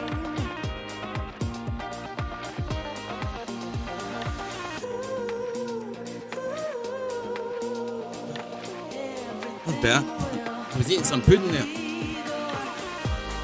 And then I was listening to that song. Jackie.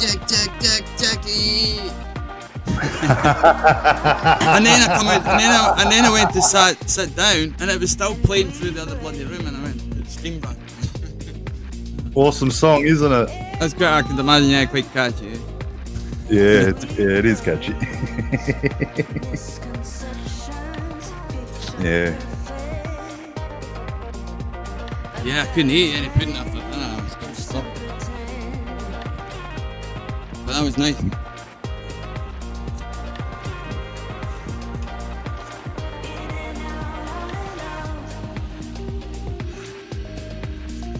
Rolling stuff in his face. Yeah. Did you not see I come up to the camera at one point and I showed you my cake I was eating?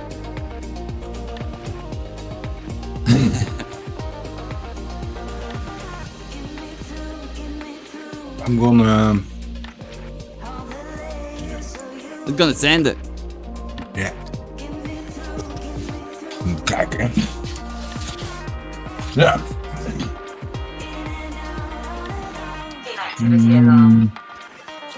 Oh, that's Mars. Yeah. I was just gonna say, I was looking about for a training there. Yeah, I'll just switch it off. Even kijken, this one is good.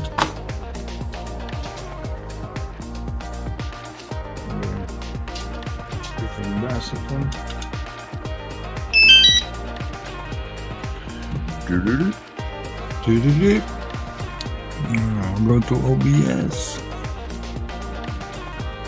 Go to the...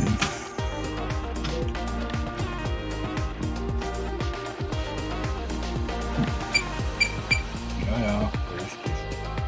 Relaxed. OBS and then go to the...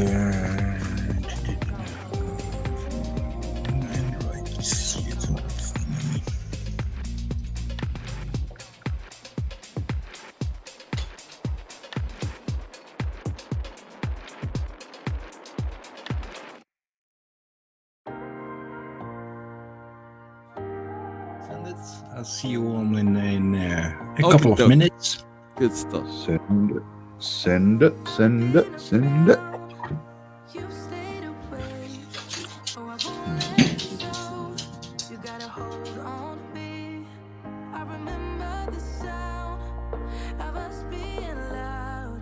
So loud, so loud.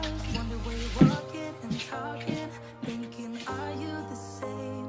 Wonder how you're doing and moving through the crowds every day. And all I wanna know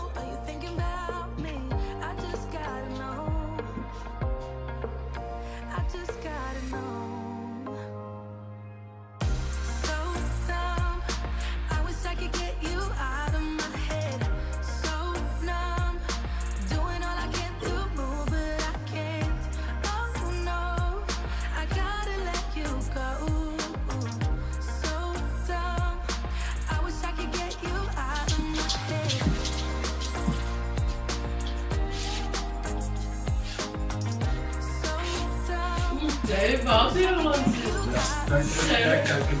Oké, kijk.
Uh-oh.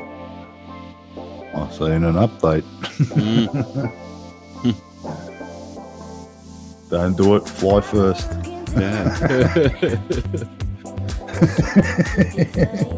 Not waiting on GPS. Yeah, I've been burnt by the update. Then you have to wait like 20 minutes or so for the firmware to update. Yeah.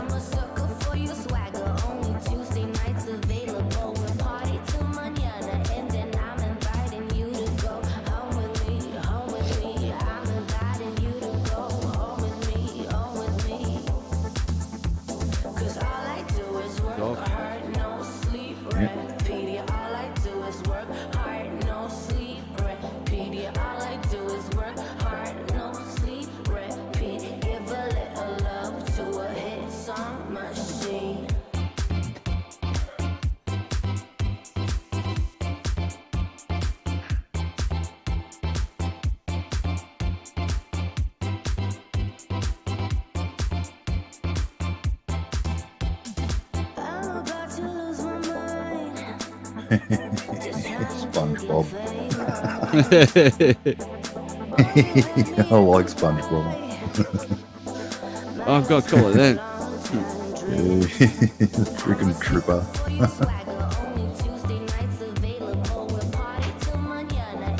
Oh, it's strong wind. Yeah. Find out which way it's going and head in the opposite direction and use the wind to get you back. Yeah.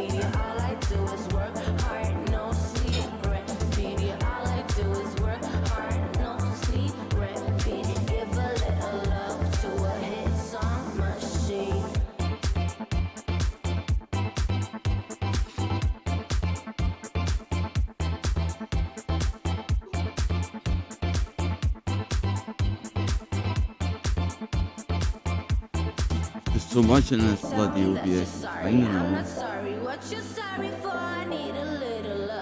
What's going on? My OBS has got far too many scenes. Oh, yeah. Interesting to see what mine's 36.9. The graphics and just my camera. At the moment, it's 15.2. Yeah, mine should be way. Oh, but I've got two windows running. I've got a lot going on in here. I don't know why, but I've got to swap over to a window to cancel it out for some stupid reason. It shouldn't be running the two windows. It should be only running on the one side because I got the preview window. I always preview everything before I post. Yeah, I always use the both in the studio mode. Yeah, I use two windows instead of the one. It depends what I'm doing as well, of course, but yeah, if I'm live, I use it. Yeah, so my right window, that's always active. But if I got the same window open on the left side, I keep that inactive, yeah. It shouldn't be running. Like if I swap to another window, it stops. It doesn't run no more. But if I've opened the same windows, like the one I'm on now, if I open it on the left side, if I click on that scene, that's still running on the left side as well, which it shouldn't be because it shouldn't be, you know what I mean? Yeah. Because it's not active on that side, but it's still running. So I don't know, like on the laptop, it doesn't run. Even if I got the other window open, it won't run. It'll just show the scene and it'll freeze there. But it's actually on the iMac, it's actually running on the other side too. So the aircraft temporarily disconnected. Yeah, I've got the button clicked so it doesn't do that, but it only stops when I change scenes. And somehow it's still running in the back. I know by the CPU it's at 38 at the moment. So I know it's running again. Yeah, it shouldn't be running. It should be. Have a look at YouTube, man. Yeah, no, it's. No, I'm saying now. Have a look at YouTube. Oh yeah. The aircraft's just disconnected for the remote. Let me. He's got it back. I think if you get to return to home, come back. Oh, so that's that. He's got return home. Yeah, it should come back. It's disconnected for the remote. Temporarily disconnected. It should return. That's the second or third time.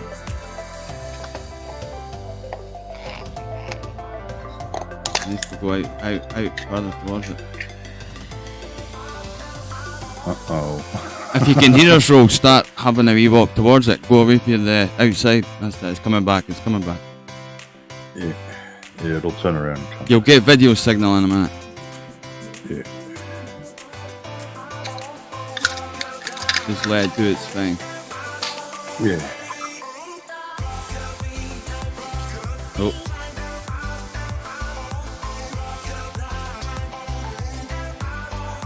It's gonna have to bring it back and then return it itself. Alright. It's a good Christmas flight. I like it. Yeah, he'll see it from where he is anyway. Updates are important as well sometimes, I think. Yeah. But the main thing is give it time to get a satellite. Yes, yeah. He's doing alright, he's got 17 satellites. 18, 17, or is it 16, 17? I don't know. 18, 17, that's pretty good. Plenty of satellites. Yeah, he set the height and everything before it left. The only thing is, because it's dark, the sensors in the wind. Yeah, they're going to have a hard time. Yeah. Coming down. He set the height before it went, so that's not too bad. Well, it's descending. Hard to tell because it's not. The camera's still pointing out. It's not pointing straight down, so you can't tell. But then sometimes when it returns to home, you can't move the gimbal. No matter on the Phantom, you can't move the gimbal full stop. That's it. Yeah, it's doing its own thing. When it's coming return to home, you can't move until it's basically over the landing spot. Then you can operate the camera after that point, and you can turn it down. Up until then, you can't use it. He's got it. He's done it now. He's got the gimbal control. Yeah. Wait, let's try that again. Same place.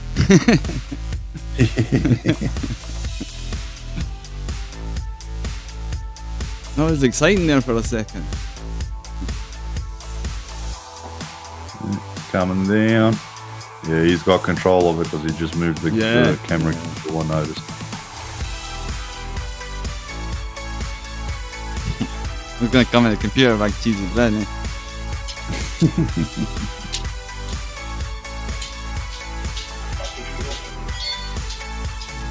I think more so in the dark, start it up and stick outside for 10 minutes in the cool area and get 10 minutes to find it.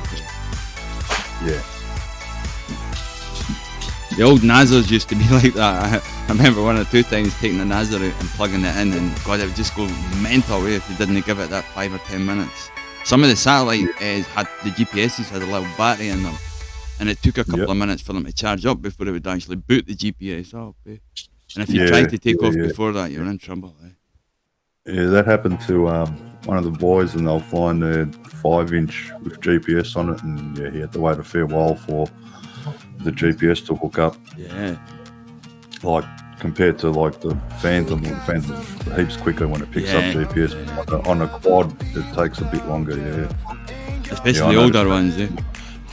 One of the guys that Mank flies with, one of his friends. It took him a while to hook up the GPS.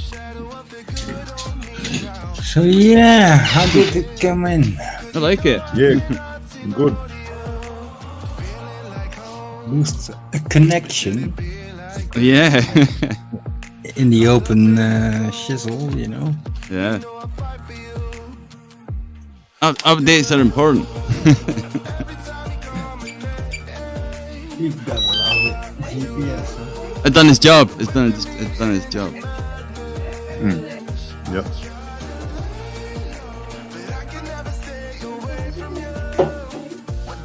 $100 meters, I think, right? Or did we see that? Yeah, 101.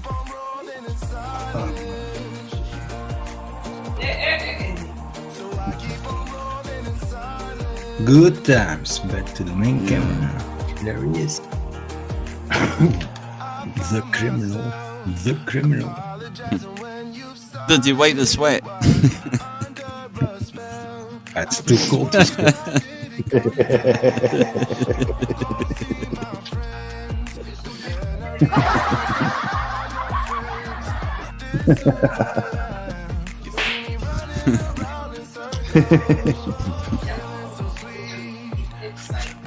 But I need a drink now, so I'll be right back.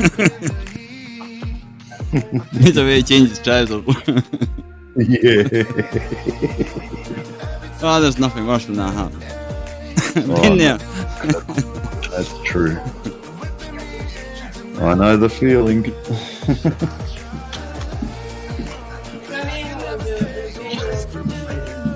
I've driven about in the car with the TX on looking for the RS signal. And found it.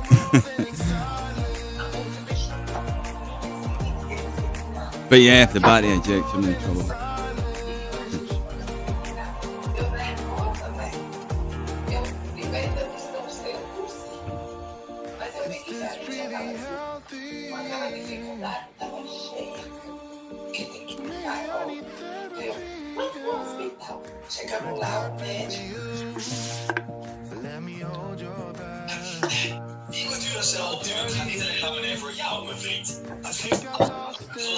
Mr. Viewchaser was asking if this was a recording. I don't know if he meant the stream or the video.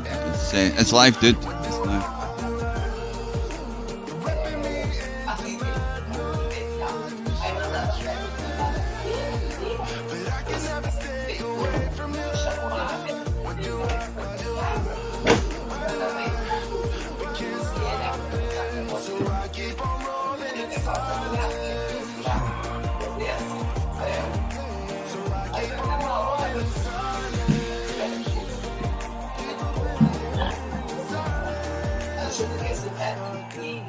I was just going to put a filter on my camera there, but I can't because I'm using the one in Meet. See, that's the disadvantage about not using the camera in Meet when you're in OBS.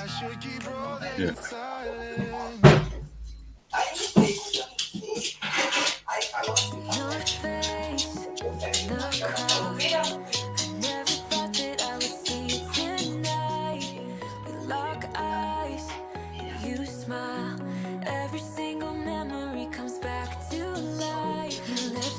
Got another battery ready to go as soon as Rules gets back.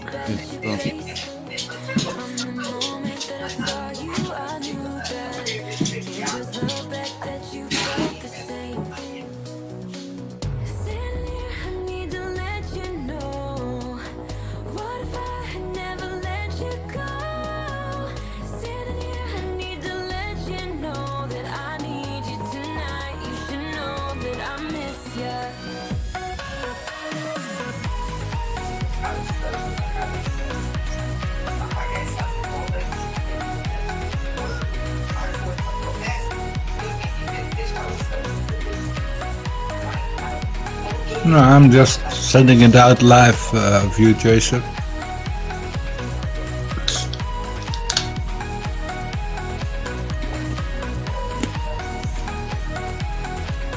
Yeah, disconnected. But I'm in an pretty.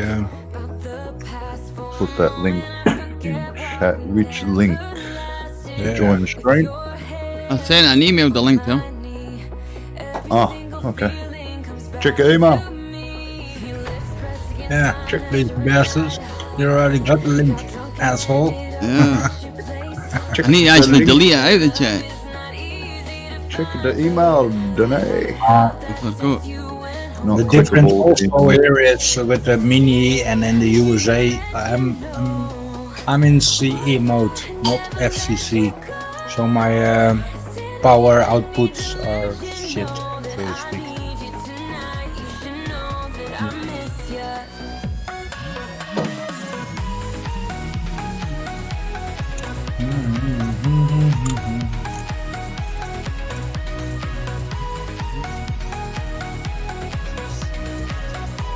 Send a link to his other email address. He doesn't know what one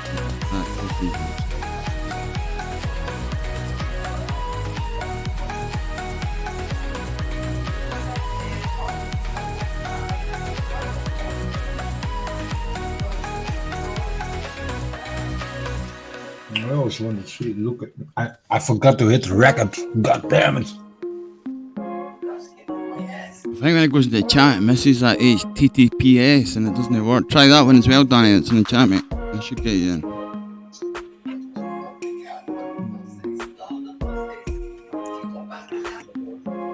I'll wait.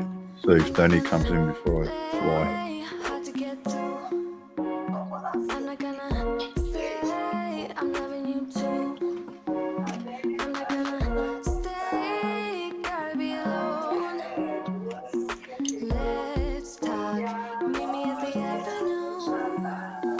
There he is.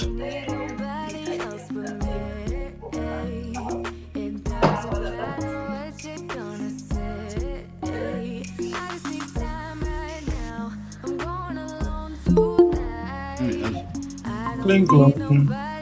Cling, cling. Cling, cling. Oh God, where is he? What's up, guys? Oh yeah, he said something about the casino. He goes to the casino on Christmas with his wife. Or you go somewhere and your wife goes to the casino, eh? Hard to hear, but let's see if I can give you guys a little tour. My memory's shit, but I remember.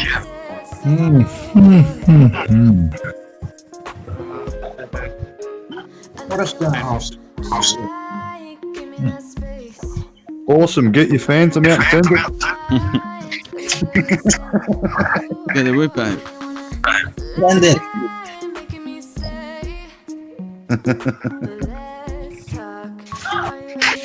Man, I tell you, I always have problems with this thing. Now it works on the phone. No, it seems good. Good picture, good everything. Oh, there you go. Yeah, it's working good. A little bit of this place. Yeah, it's working good. All right, good. You go around here for a bit. Give you the tour.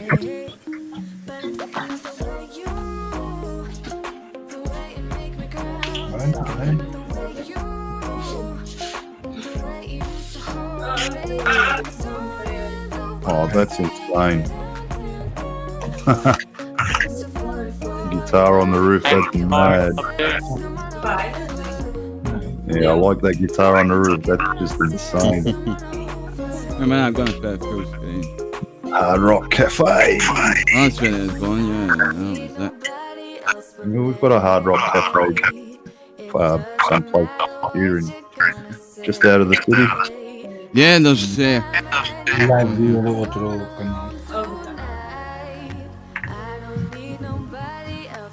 Guitar.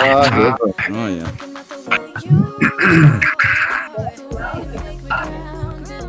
Ja, kom kijken dan. Tot een persoon in de Hard Rock Café. Een casino. Voor COVID. Ja, kijk dan.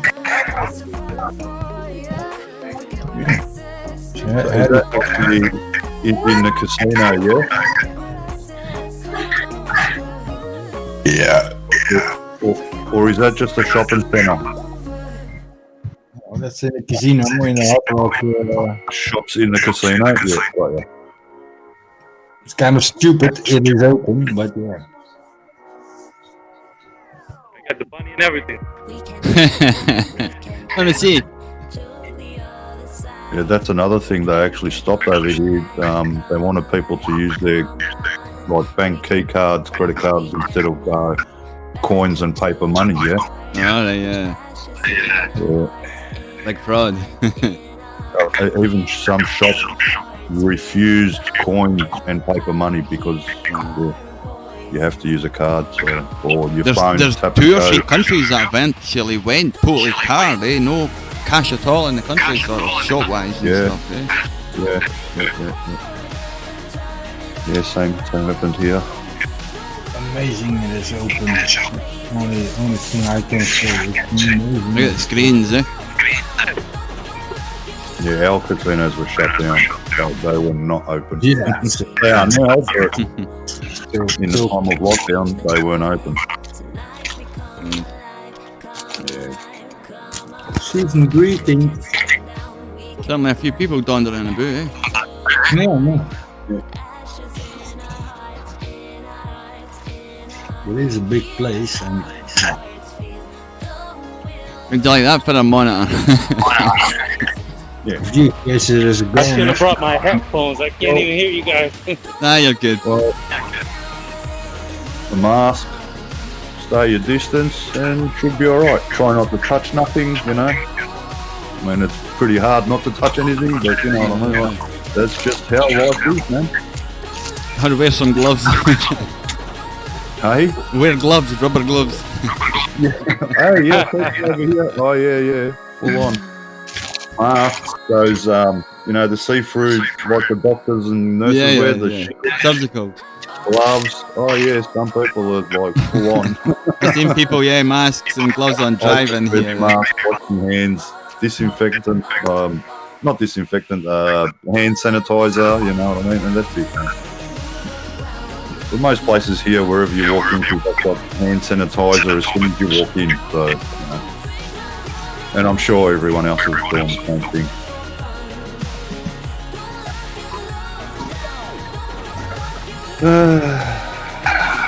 At one point, all those machines would be getting used, Fingers crossed the vaccine works, and that's the best for everyone. Yeah, that's a good thing, bro. I'm not saying I'm dying to take it, but I'm sure I'll have to. Yeah, look, it's, anyone can call me whatever they want, but life here is not like life in other countries, and yeah. Even though they have the casinos open, but people are nervous, you sit close to somebody and then they give you I'm saying at one time all those machines would be getting used, Danny. There'd be people at all the machines, Mike, here it's 5 minutes up the road from me, CSL, I'm eating Moderna. Yeah. Well, our government knocked that back because it's not 100%. Wow. Now, but other countries are buying it galore, Yeah, America has accepted it. And the third strain, I believe, has been found in the UK. That's a third strain. That's another strain. That's another headache. Or that's another headache all over again. Where does it end, Well, fingers crossed. Pfizer works against it, like the new strain. But, mate, they're up. Whatever we've been through, what the world's been through, if there's a new strain, we're going to have to do it all over again. And then you've got to wonder if these vaccines are going to interfere with the natural process of, a natural body fighting the virus, Correct. They're always going to try to find something that obviously will help our natural, like you just said, Mike, you know what I mean? Our natural system. That's what they're going to try to combine it. So that's the way, I suppose, the pharmaceutical world, I mean, of course they want to make money, and I get it, and all that, but look, countries have invested millions, not thousands, millions, billions of dollars. Like I said, our leader pulled out from Moderna, doesn't want nothing to do with it at the moment until it's 100%. That's why we've done nothing until March. Yeah. You know, they've got the Australia that they can get the Pfizer, but that's also not 100%. So until it's done, they won't sort of. That's just how Australia is. What can I say? I'm not a government person, but that's how they are. There's a company less than 40 minutes away from me, and they reckon they'll have theirs by the end of sort of next year. And what goods are going to be then? Exactly. Like we're just lucky that we're down to 0. Well, Sydney's had a little bit of an outbreak, but I think we're doing pretty good at the moment anyway. Yeah. And they've got it sort of, under control and suppressing. Suppressing, that's the word, yeah. Yeah, that's the key to it. You've got to suppress it. Once you suppress it, you can sort of control it. You can reopen. And look, that's just facts. That's not my facts. That's the country I live in. That's what happened here. But then they shut the borders, so it's different. It's not like anywhere else. We can stop anyone coming into the country. How do you stop anyone travelling in Europe? Mate, that's coming out of Brunei, yeah, because look, even in between Melbourne and Sydney, we had police, and look, that took a lot of police officers, you know what I mean, to control cars going in and, oh my God. We allegedly had the police on our bridge sort of asking people why they were going over it because they couldn't get into sort of Edinburgh. Well, yeah, look, Australia and New Zealand are proof that it can be achieved. You know, all the tracing that they do, the testing, the suppression, and that's it. That's all you can do. You're not going to stop it, but you can suppress it. Yeah. You can suppress it. You can get the numbers to 0, like what's happened here. That was the whole goal why we got locked up for 12 weeks. It took 12 weeks to get to 0 cases, but it only got to 700 cases. It's a bit different when there's 3,000 a day. You know what I mean? Everything's got to be locked up again. Should have been locked up. Even here, should have been locked up January when they first fucking found out. even now here in the UK, they don't know what's going to happen after Christmas Day and New Year and stuff. I'll rephrase. I don't mean lockdown. I mean restrictions. You know what I mean? Up until if there's an outbreak, well, then you have to lock it down because you've got to suppress and then do your tracing, find out where everyone's been, find out the original origin of where the first person got it, because that's how they find out where track and trace, basically. That's how they know different strains and, you know, all that medical crap, you know. And look, that's what's happened. That's, you know, I'm not telling anyone to do anything. I'm just saying that's my experience, what's happened for us here, you know. And look, New Zealand was 0 cases way before we were. They shut down, they shut shop straight away. What's her name? Jacinta, whatever her name is, the Prime Minister there in New Zealand. No, she shut it down straight away. Different economics though, yeah. It's, you know, you can't judge one country to another. It's impossible. You can't. It's impossible, man. Whose is the car, Danny? Is that Paul McCartney's car? Whose is the car? Oh, this car, it's, I think it was part of the, what the heck is this? Oh, my bad. The car over here, it says it's part of the Beatles. Oh, yeah, this too. See that? Yeah. Paul McCartney, yeah. Pretty cool. They got a lot of cool things in here. Yeah. Hey, this is just a good way to keep the wife busy, you know, so she don't bother me. Hey, Danny, you can kill 2 birds with 1 stone. Tell the wife you need a new camera so you can get better footage. Yeah. Well, I'm gonna kill 2 birds. I'm gonna go check in soon and start flying my tiny hawk in the room. All right, yeah. He's getting some practice before he takes it around the complex. Yeah, this is my only shot to get good practice. A piece of advice: getting good with the security guard. Practice in the lift. I'm not gonna try in the garage because they got the patrol cars and all that crap, but I'll find a good spot. Getting good with security, they'll let you get away from it from that. Yeah, it's probably like, don't smash it in my car. Don't you don't smash it in my car. Yeah. Do you have a squad droid? send it to the sky, but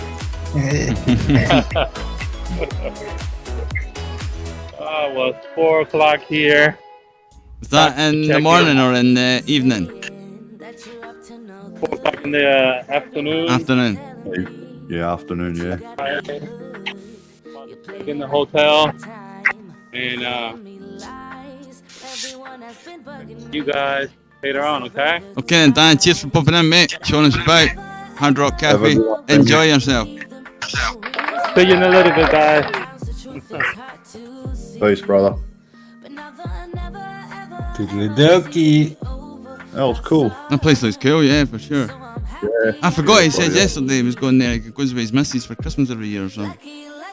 Oh, okay, yeah. Yeah. There are a lot of people walking about too, even now, eh? I was saying at one time all the machines would be full of people, eh?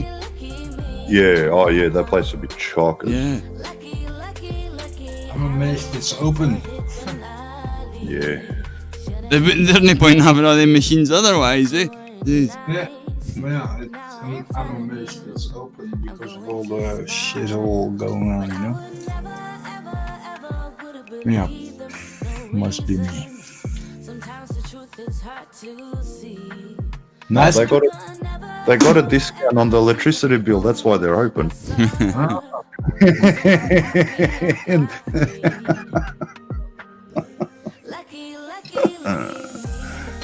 I think Danny's not too far away from Carlos, I think. Maybe an hour or so, I'm not sure.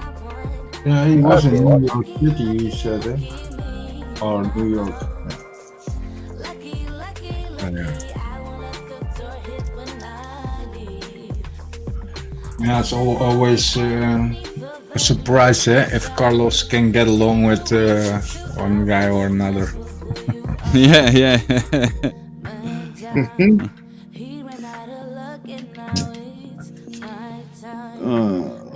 Time to send it.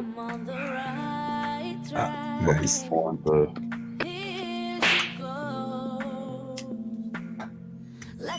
Beauty.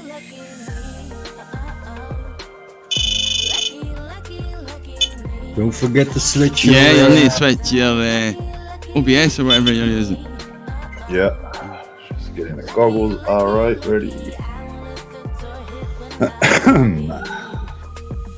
Okay. Where are we? SPV can. I'm gonna grab a smoke while he's doing that. I've got my full screen and I'll watch it while I'm making the smoke. There it is.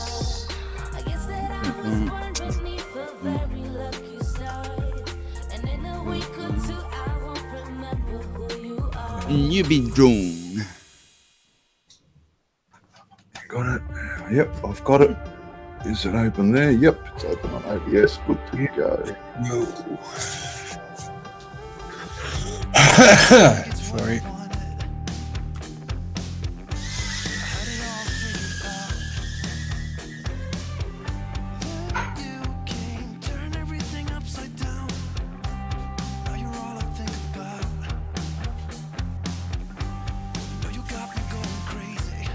Okay.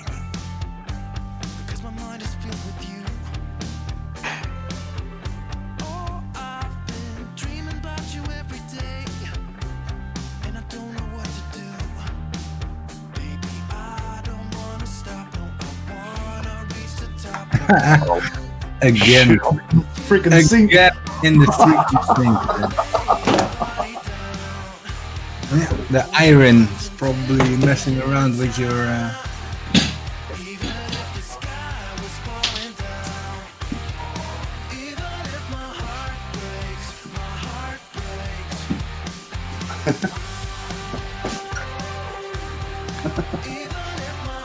Lucky I went in the one without the water.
wanna stop, no, I wanna reach the top with you, with you.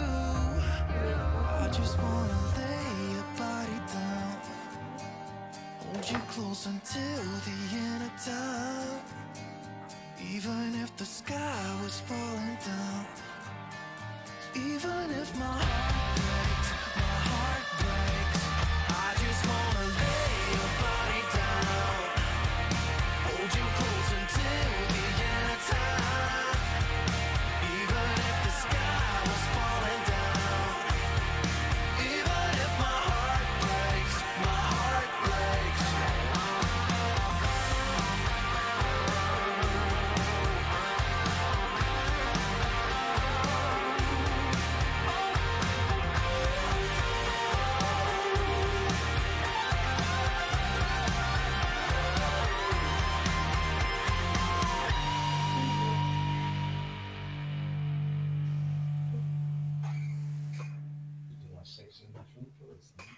Do what you do.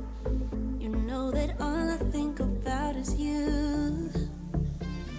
Say things you say. I don't know how you make me feel this way. I got you inside my head, and you never coming out. I don't know what you did to me. Maybe I'm insane. Oh, I just want you to stay. All night, night, baby, all night, all night, night, baby, all night, all night, night, baby, all night, all night, night, baby, all night. I want you to stay with me. When you're with me, I can't breathe. You are all I'll ever need, ever need. I want you to stay with me. When you're with me, I can't breathe. You are all I'll ever need. All night.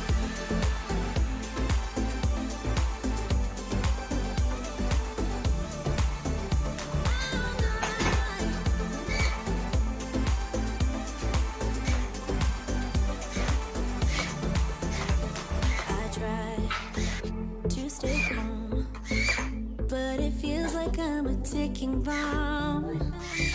'Cause I'm crazy for all you. You know it's what you say and what you do. I got you inside my head, and you never coming out. I don't know what you did to me. Maybe I'm insane. Oh, I just want you to stay. All night, night, baby, all night. All night, night, baby, all night. All night, night, baby, all night. All night, night, baby, all night. I want you to stay with me. When you're with me, I can't breathe. You are all I'll ever need, ever need. I want you to stay with me. When you're with me, I can't breathe. You are all I'll ever need. All night.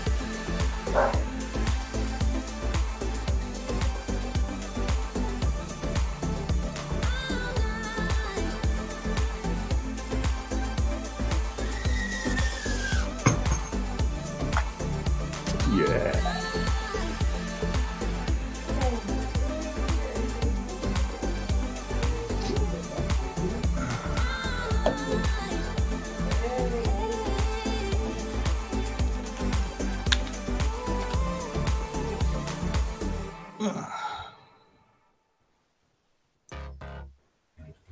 Another one bites the dust. And another one gone. Another one gone. Another one bites the dust.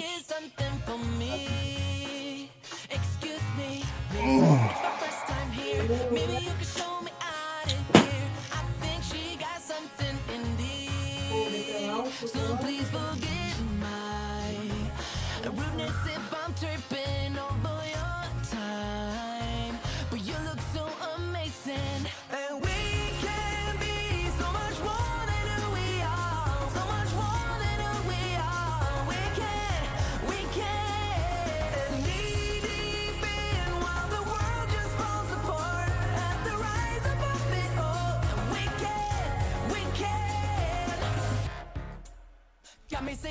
hey, girl, will you marry me? 2 kids in a house and live happily.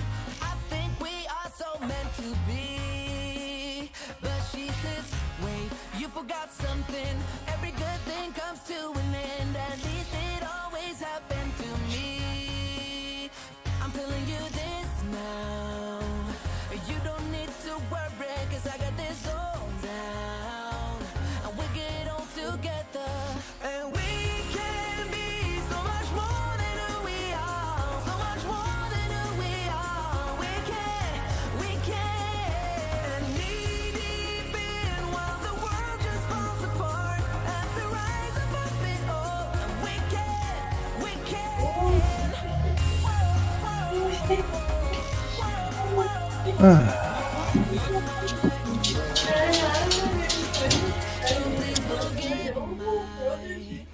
Rudeness if I'm tripping over your time. But you look so amazing. And we can be so much more than who we are. So much more than who we are. We can. Knee deep in while the world just falls apart. At the rise above it all. And we can. And we can be so much more than who we are. So much more than who we are. We can. I knew I had a cigarette left in my bloody.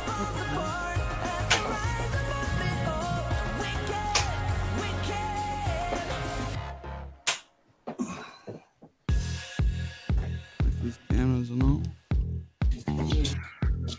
God, Marge looked massive downstairs on the living room telly when I was making coffee.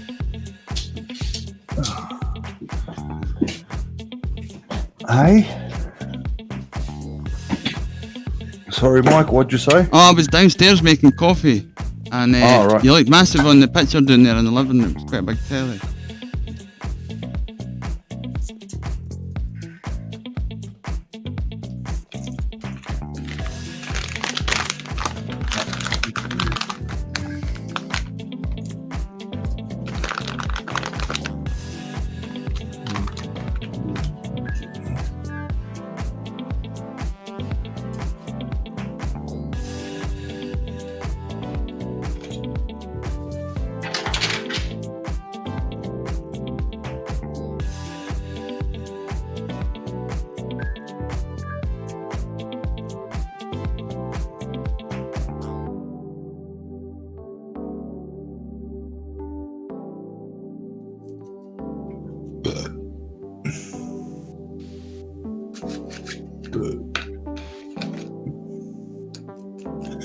So anybody plans for Boxing Day?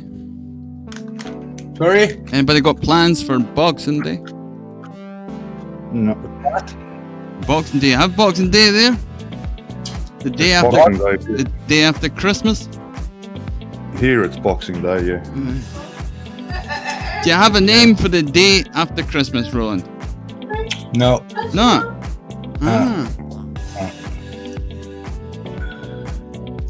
At least not that I know of. Right. You do, Haven't got Marcy. Yeah. Yeah, you haven't got Boxing Day there? Yeah.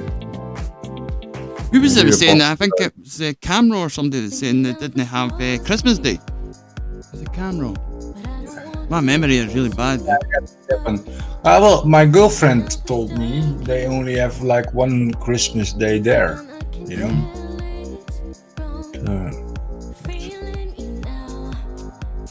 Only one Christmas, and then we got two, Christmas Day, Christmas Eve, Christmas Day 1, Christmas Day 2, and then it's done. Yeah, well, that's like here too. Christmas Eve, Christmas Day, and the next day after that is Boxing Day. We call it Christmas Day number 2, and then we still eat and do it like, Here it's called Boxing Day, the day after Christmas. Then they have Boxing Day sales, you get cheaper stuff as well. And, and usually over here the shops are open then, of course, to buy shit and. Yeah, you get it a bit cheaper and that. Yeah. Well. Freaking my beer is empty. I'm gonna grab a can of beer, mate. Be right back. Yeah, over here, Boxing Day. Oh, so many people at the shops waiting for the doors to open. It'll be different this year, though, eh? Yeah, to run in and get bargains, and that's Boxing Day. Mate. Yeah. That's how it is here.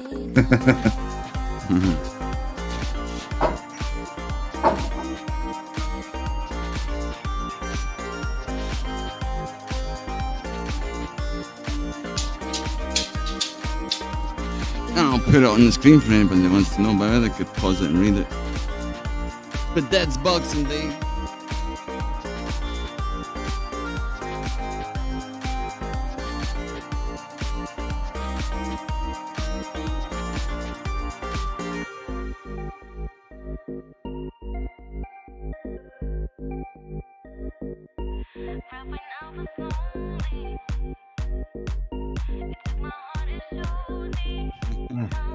Click, click, click.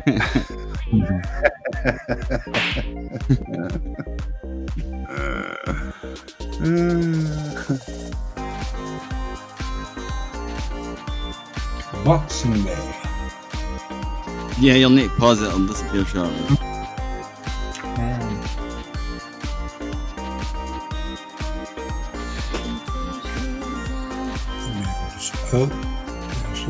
But yeah, it's really just another day for the sales at the shops. Everybody goes out and buys lots of cheap stuff that they didn't sell at Christmas time. Correct. Exactly. I mean, they don't sell that, they put it away for next year. Yeah. Unless it's sale or return. Yeah, and then you got new. Then they haggle for a cheaper price and then they keep it till next year. Either way, you're getting it next year. Yeah. Or during the year, eh?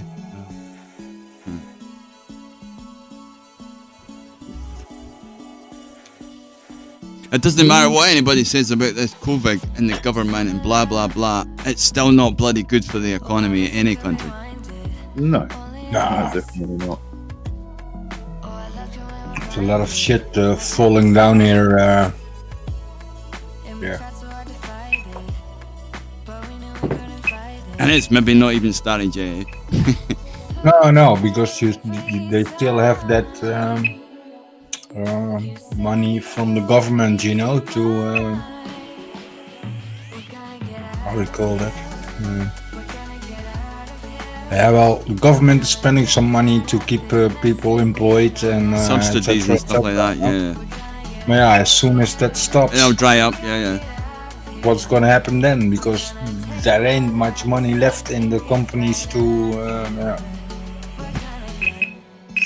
Yeah, it's a hard time, mate. Really hard time. Also for the shops and. Although if things did get better, then the economy obviously going to boom again, eh? Yes. But yeah, the people that invest right now are but that could take years.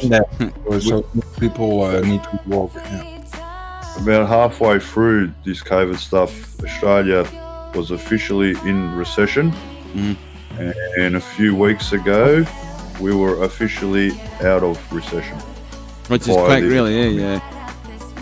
So our economy is a good economy, yeah. I mean, obviously it could be better, but it's under the circumstances, you know what I mean?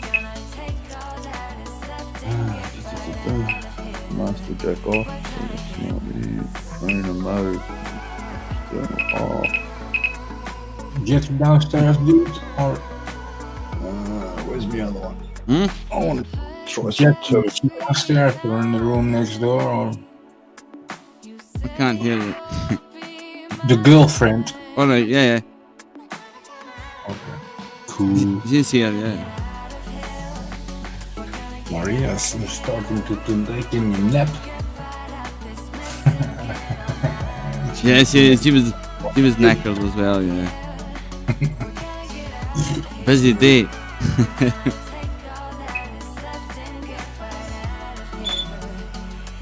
Dude.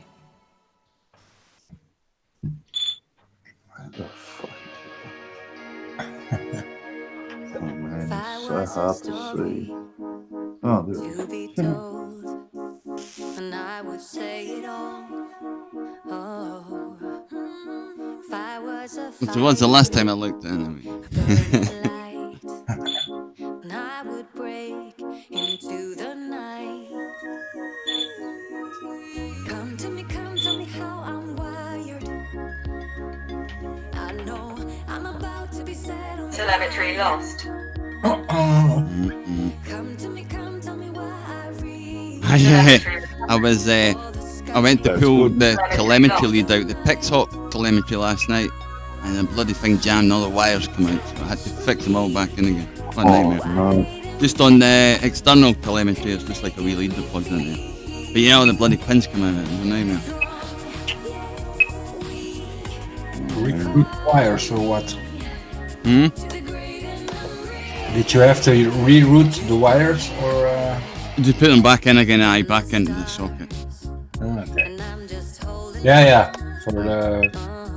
Not actually on the one I was doing, it was the telemetry that's already done on the actual Pixhawk itself. It's like the wee module for to get the telemetry send and receive. It just there's a wee, I think it's a 6-pin plug or something that goes in it. I went to pull the plug out and all the bloody wires come out of the plug, so I just put them back in. But yeah, pain in the ass.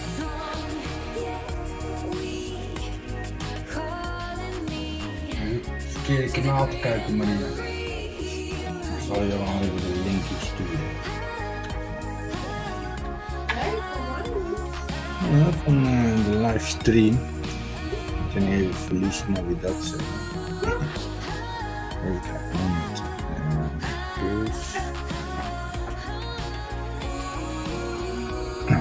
Close.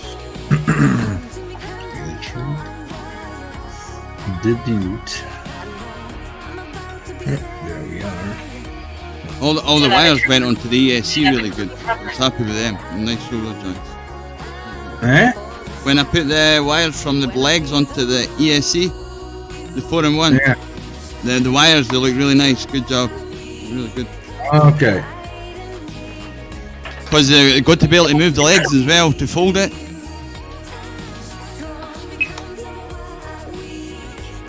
And the wires run through the inside of the leg, so when you're folding, you've got to give just a little bit, so it just gives that extra little bit cable. Yeah, nice job.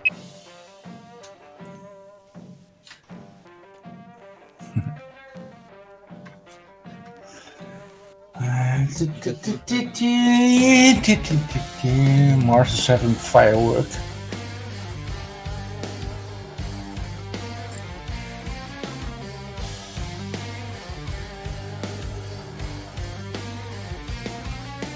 Krijg je het? Ja. Hey Maria.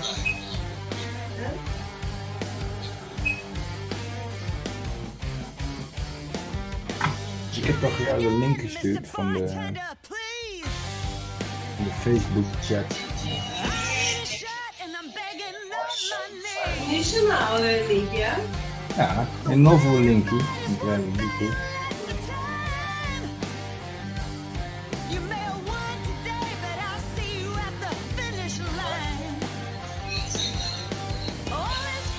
Yeah, you probably get some feedback now. Just a lot. Not too bad.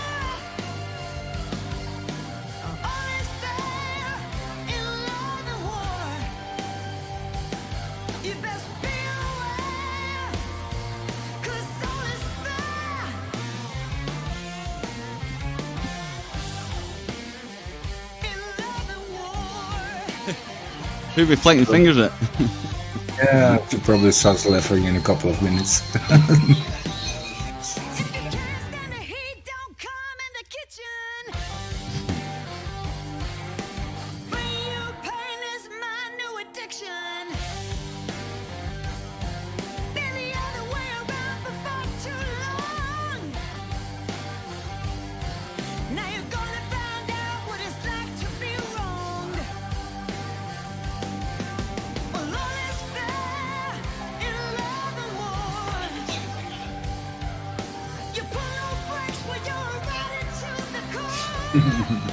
Okay.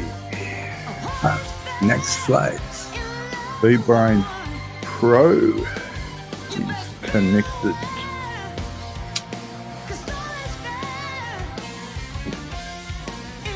I'll finish my smoke and then I'll send it.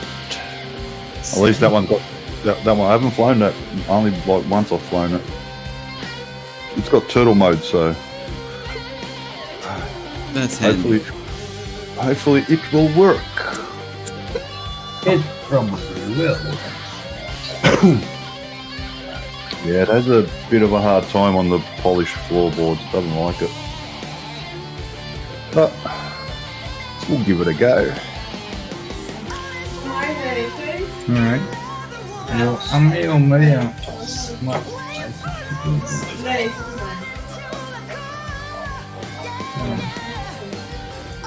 Moet hem ook maar hebben.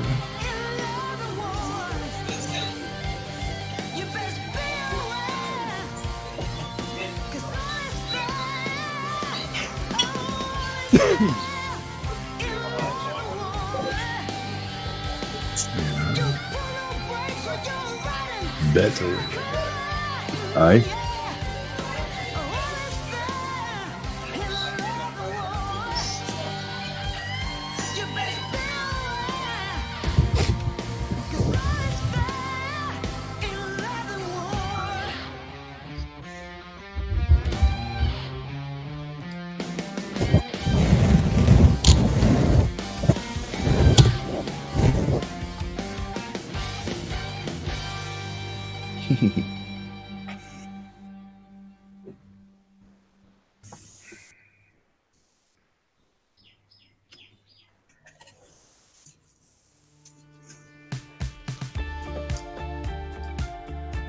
I thought Mars was gonna fly. It's just here in smoke. Oh yeah, after smoke. Oh, you got the glasses.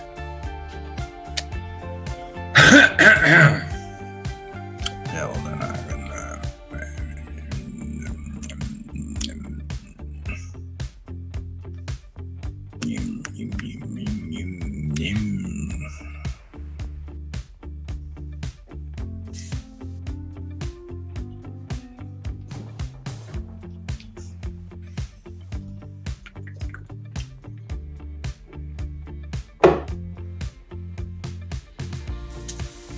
So do you have like a New Year's Day? You all have New Year's Day, eh?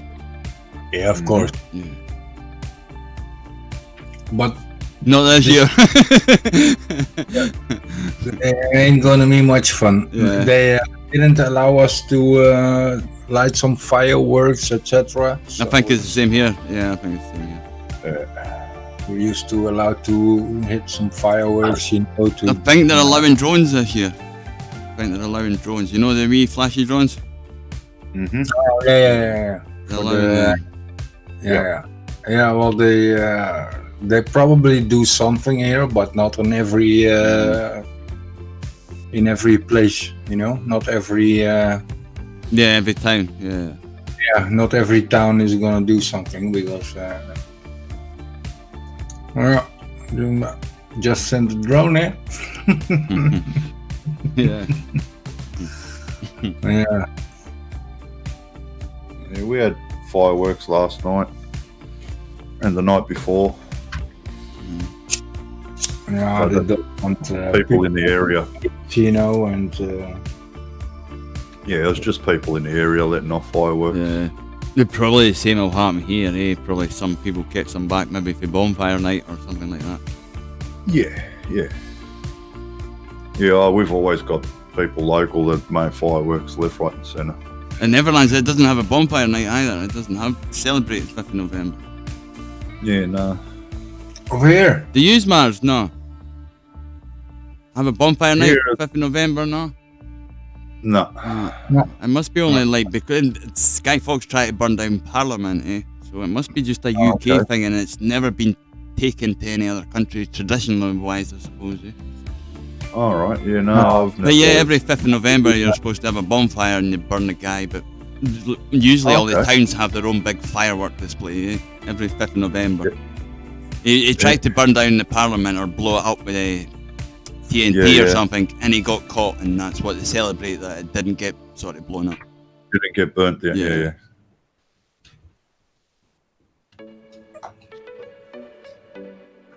I mean, we've had, like, when in my younger days, when I was 19, 20, we had bonfires at the beach, but then we wouldn't be here. We like, where I used to hang out is called Carlton, and that's about, I don't know, 20 or so, 25, 20 minutes or so from where I live. And then we've got a place called Rye, which whoever hangs out at Carlton used to just go down to Rye at Christmas, and just, mate, everyone would be down there. It was just one big hangout, big bonfire at the beach, and yeah, it was just like, it was just huge, massive. And that was, I don't know, just a thing that we used to do back then in the day, you know what I mean? Yeah. Because up here, it'd be dead. Around where I live, there'd be no one around. Everyone would be down at Rye. And that's like, if you sort of know Melbourne, we've got like that round circle, the port. Well, where I'm talking about is I live around here, and around the edge of the port, Rye is here, and Geelong is on the other side.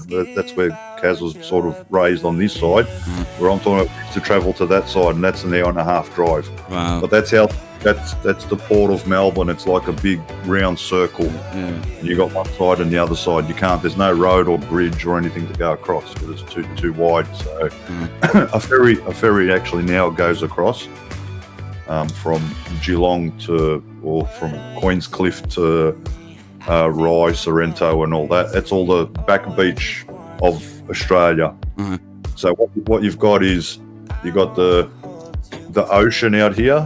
And then as the ocean's here, it comes into here, you've got that circle. In that circle is the bay where the Spirit of Tasmania comes in. All the ships come through that bay, through the port.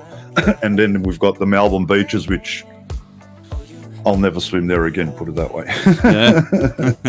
That's no chance. Look, I went to Western Australia, and I could actually...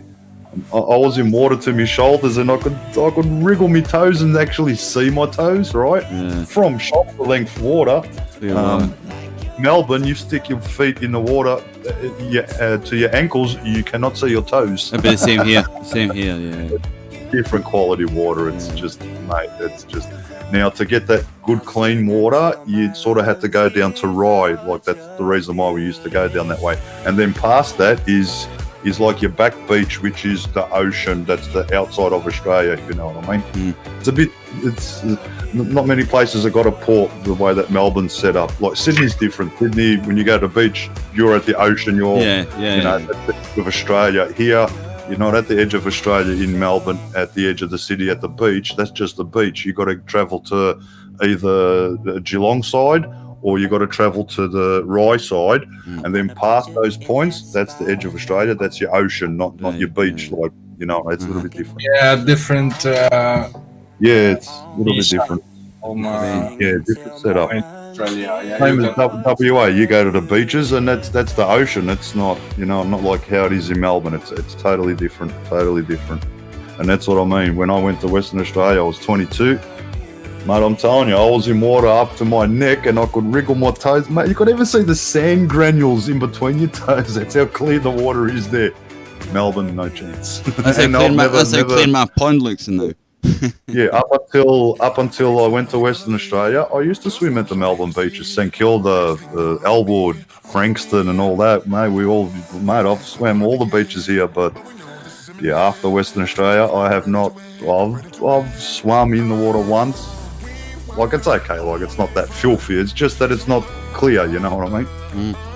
It's, you can swim in it. There's no, it won't kill you or anything like that. But yeah, it's just, not crystal clear. Put it that way. You won't get even Rye now. Down Geelong way, they still got very beautiful water down that way. Portland, Queenscliff, some of our top surf beaches, Bells Beach and all that kind of stuff, you know what I mean? That water's like, that water's really nice. But in the Port of Melbourne, yeah, no way, mate. I'll go to the beach there. Yeah, I know it sounds silly, but And some people got to travel, hundreds of thousands of miles to even see a bit of clear water. Yeah, exactly. I'd rather travel the distance, believe you me. And it's strange because, I grew up with the, swimming in the beaches here, but what you don't know won't hurt you, eh? See, how true is that? Yeah. Now that I know, I won't go into that beach no more. Like, if I had to, I would, but you know what I mean. I prefer not to. I prefer a nicer, clearer water type fucking setup, and that's basically an hour and a half travel if you want that kind of water. But it is what it is. But Australia's got some nice waters. I know Croatia's got some insane waters over there. They got beautiful beaches. I'd love to get to the beaches there. And well, they're not the only places. The world's got some beautiful beaches, and Brazil and all the rest of it, Hawaii and mate. Oh man, I see some pretty beaches. You've done a bit diving, Roland, eh? Yeah, I was just diving, mate. Been diving. Back in the days.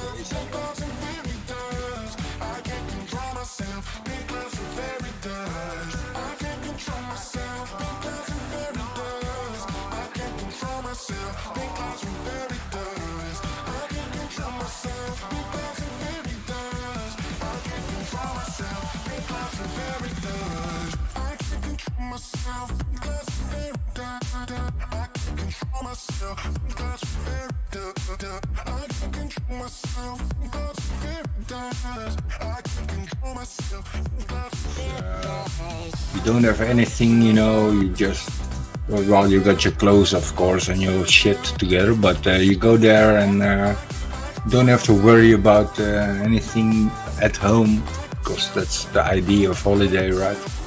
Yeah, exactly. And then you go diving. Hey, this is some great water, and then you go on the boat, plop, plop, and go, okay, back 25 meters on the water.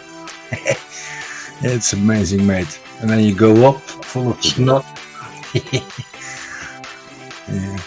And the people, the people you meet during the trips are also pretty cool. Yeah. Lots of people, they don't have money, so they're your friends for a couple of days, you know what I mean, eh? Oh, yeah. But usually they're okay. Yeah, good characters, yeah. Give your telephone number, because else you are, every shit thing they have, they call you. Well, not every country, but... Telemetry recovered. It's amazing, mate. Holy cool. The world is amazing. Off we go again. Let's get back. I forgot what I was searching for. Oh yeah, I remember now. Here we go.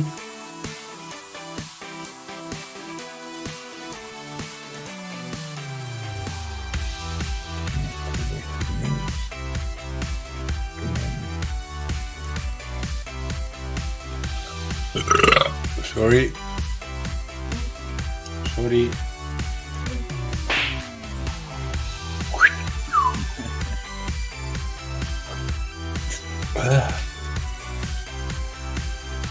You must hear that louder than me, because I can only hear it very faintly when it does it.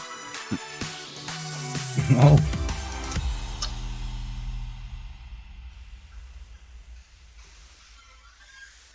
Oh, almost in the freaking tree again. Yeah. Almost. Don't go into the sink. Don't go into the kitchen. He wants to try the turret mode. Keep playing with that kitchen sink, eh? It's messing up his connection. No way, he's gone across the top of the unit. Oh, that's gonna be a climb. I don't know.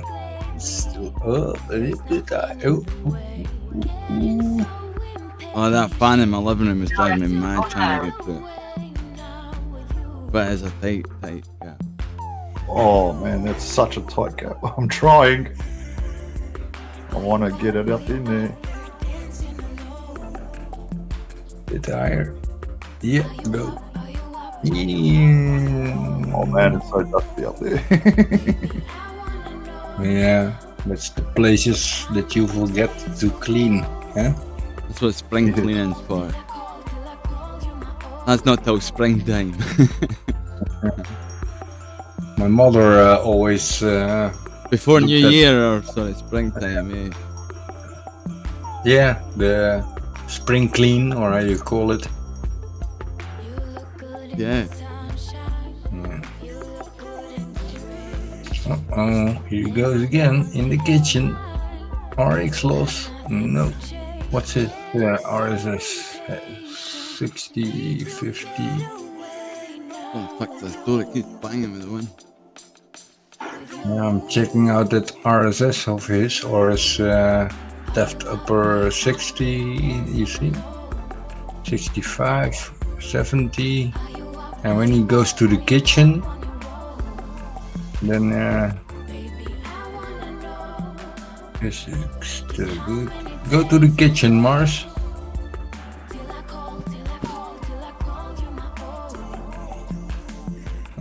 Here. Yeah, right down in 30 odd, yeah. Yeah, lost, yeah.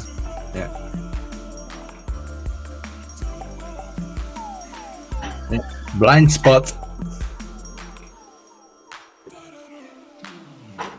Come on, flip over, crash. Oops. Alright, turtle mode time.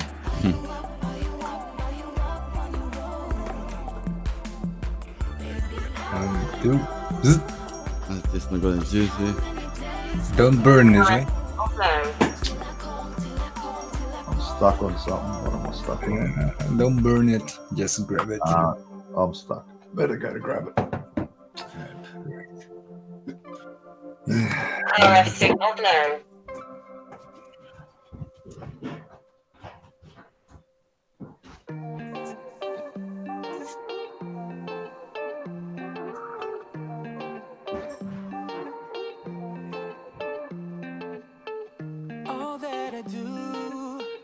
Been a while since I've done a live. There's Mr. Rat RH in the house.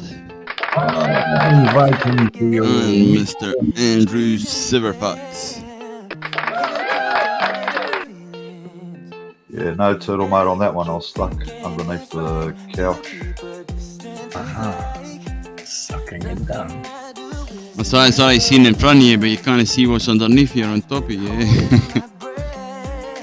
Yeah, that's right, exactly right. I was pinned down.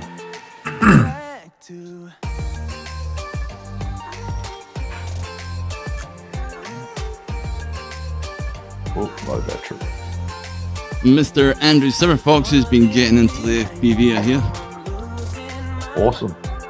Yeah, he's got a lot of. He bought a lot of whoops. Yeah. I've seen his comments. Yeah, cool. Done with all that DJI crap. It's time for FPV. Well, DJI is still cool. Oh, of course. Yeah, but everybody that starts flying with the GPS drone, you know, they always Telemetry lost.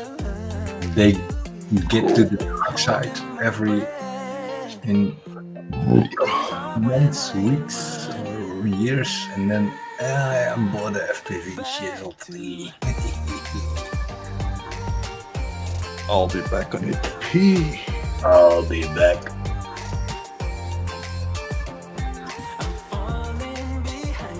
Lick, lick, lick my balls!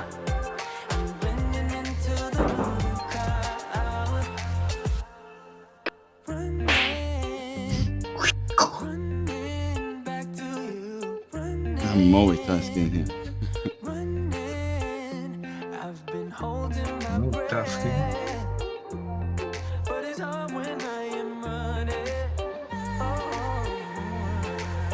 Oh, I'm gonna grab a drink and give the girlfriend a slap on the ass. I'm gonna grab a cup of tea or coffee actually in about 2 minutes. I'll put on this now, and I'll leave the audio for when they come in.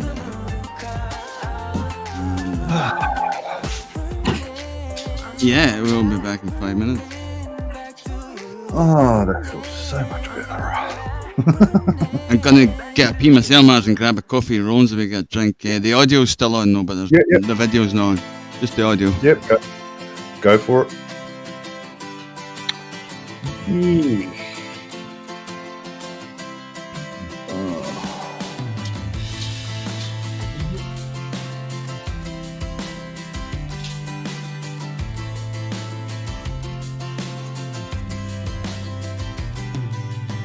could be a part of something new if we only stand together now.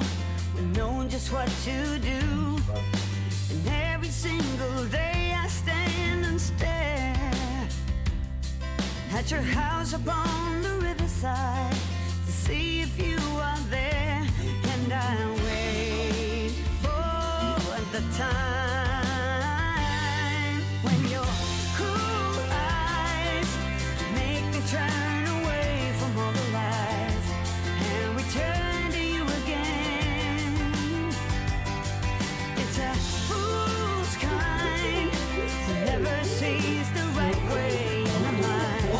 This is where I feel okay. This is where I'll stay.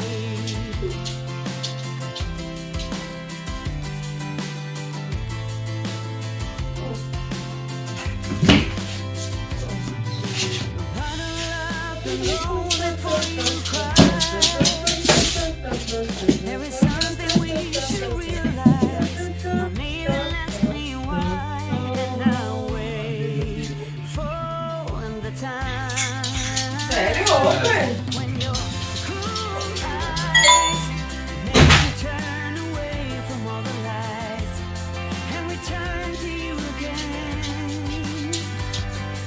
It's a fool's kind who never sees the right way in a mind. This is where I feel okay. This is where I'm staying. Na na na na na na na. Na na na na na na na. Na na na na na na.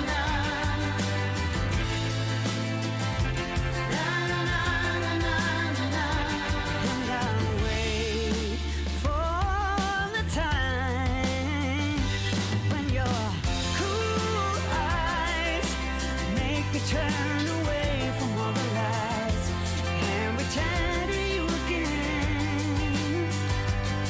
It's a fool's kind who never see the right way in mind. This is where I feel okay. This is where I stay. Na na na na na na.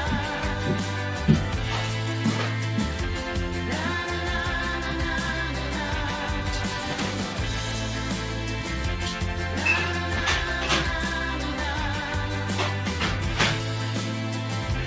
Na na na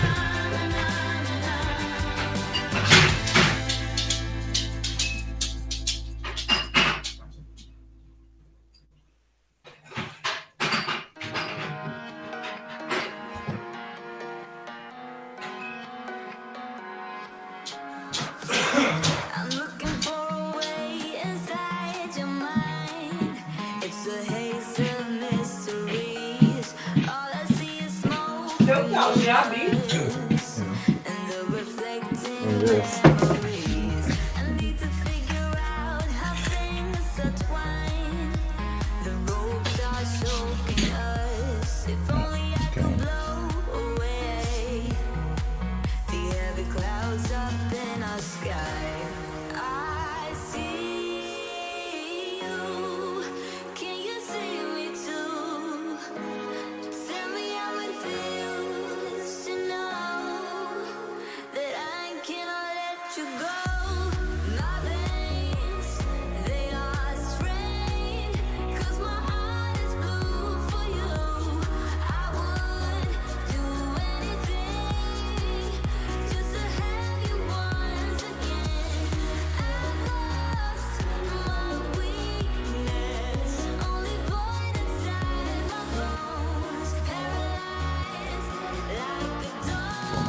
helikopter over net, hè? Een helikopter. Nou? Net de beet pakken.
I'm back, sorry.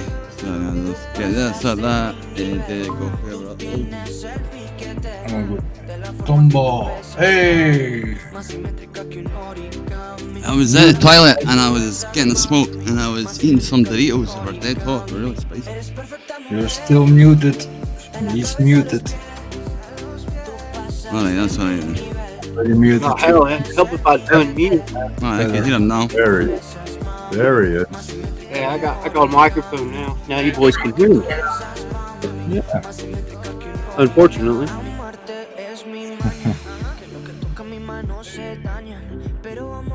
Chicken, Mikey, chicky. Chicky. Let me,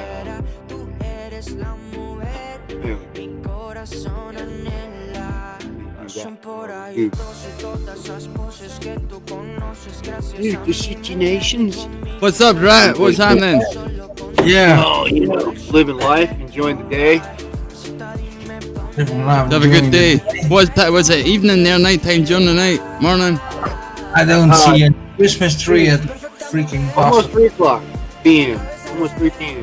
2:54. I don't think he's in the house, Roland. He's outside in his caravan thing, eh?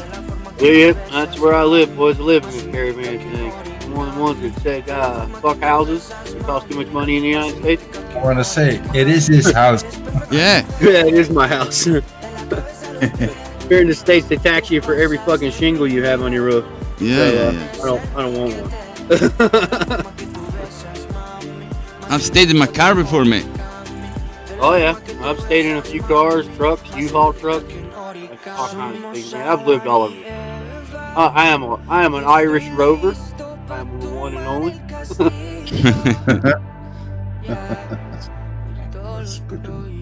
I like to wander. You get to see more of the world that way when you wander around like that. It's like, hey, yeah, look at there, look at there. True. Everybody's like, oh, you got a home. Well, I got a couple homes. Got a house in Japan. Got a house in here in the States. Got a house in fucking Ireland. I don't need no more homes, man. How many more houses do I need? Trying to sell the one here in the States because, yeah, I just don't want to come back. Wanderers come out. On the Irish Rover. I'm the good old Irish Rover. How you boys doing? You doing all right today? Yeah, not bad. No. Well, Long day. Too bad. Wanderer, I roam around. Yep. A good film. song. Good film. Yeah, definitely. I'll pick that truck right there. Yeah, bit of metal mend. She'll be Put a little right. bit of metal. Put a little metal back in it. She'll buff out, mate. She'll be right. Yeah. Look at a few bubble gum wrappers. It'll be okay. Yeah, she'll be right. Yeah, it ain't been too bad over this way. It's just people are stupid. You know how it goes. Oh yeah. Yep. Every country has that problem. Yeah, sure. America does not have a shortage of dumb people. I'll give you that. Ooh. Even Australia. I've been to Australia too, buddy. There's a fair share there. Uncle and and he fucking. We followed this guy from the farm one time, and the fucking truck was driving down the road. Road trains are going by. This idiot, for some odd reason, decides he wants to start looking at his cell phone while there's like 3 road trains coming at him with fucking 18 trailers. Yeah, he didn't live that situation. Oh, there's another dummy. Thought we were only in America. Nope, they're there too. Mate, they're here too. Don't Were you worry about born in America, right? Huh? Were you born in America? Yeah, I was born in Albuquerque. My grandfather, when I was like 17 years old, drugged me to Ireland and said, "You're going to change your citizenship so you're not considered stupid no more." Right. There's a slight accent there, eh? Sorry. You'd get on well with the Irish people. Yeah, I thank that bastard for that shit because I don't get my bag searched when I go to different countries. I don't get pulled out of line to search. For some reason they'll search Irish people. I don't know why. Might have been something about them being oppressed for so long. It's like, no, you might not want to talk to that Irish. Let him go. Of course, you got Northern and then you've got Southern Ireland. Eh? Yeah. I was born in my family's part of the northern part of the island. The UK part of the island. No. There's a difference there, but there's a difference. It's like calling a North Scotsman and South Scotsman the same. It don't work that way. No. I'll have to get punched in the mouth. Yeah. But yeah, all our family were they originally started out. They were slave ship runners. I spent my 1850 in Ireland. Beginning of the IRA, our family was. We were. Yeah, our family gets watched a lot in Ireland when we move around. They're like, wait a minute, what are they doing now? My grandfather was one of them ones like off of Braveheart, the movie, The Irishman. He was one of those guys that said, "This is my island, my island." He was that type of Irishman. This is my island, not theirs. This is mine. Okay, Grandpa, whatever you say. Like, yeah, sure. Whatever you say, Grandpa. He's like, "This is my goddamn island, not theirs." I was like, okay. Your mic's working great tonight. It's really loud and clear. Yeah, thank you. Yeah, the mic's really loud. Yeah, working much better. Oh yeah, I bought a pretty decent microphone here. I can show you. It's not the best in the world, but it works. It's got compressor and that's it. Yeah, it was like $28. Can't complain. Wow. Does the job. Yep, does the job well.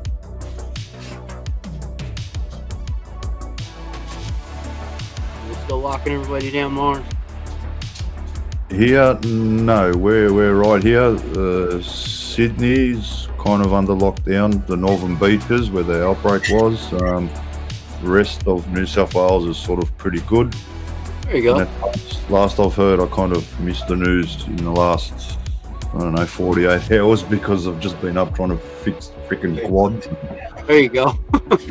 Yeah, still haven't fixed anything, but at least I've gotten the fly. You know. Still got another 2 batteries. I'm having another cigarette break, you know, in between batteries, and yeah. There you go, guys. I'm checking out what I did with that DJI 2 more Spot. batteries. Oh, Yeah, yeah, we're I've not got it as well, Roland. We're not talking to you, Rules.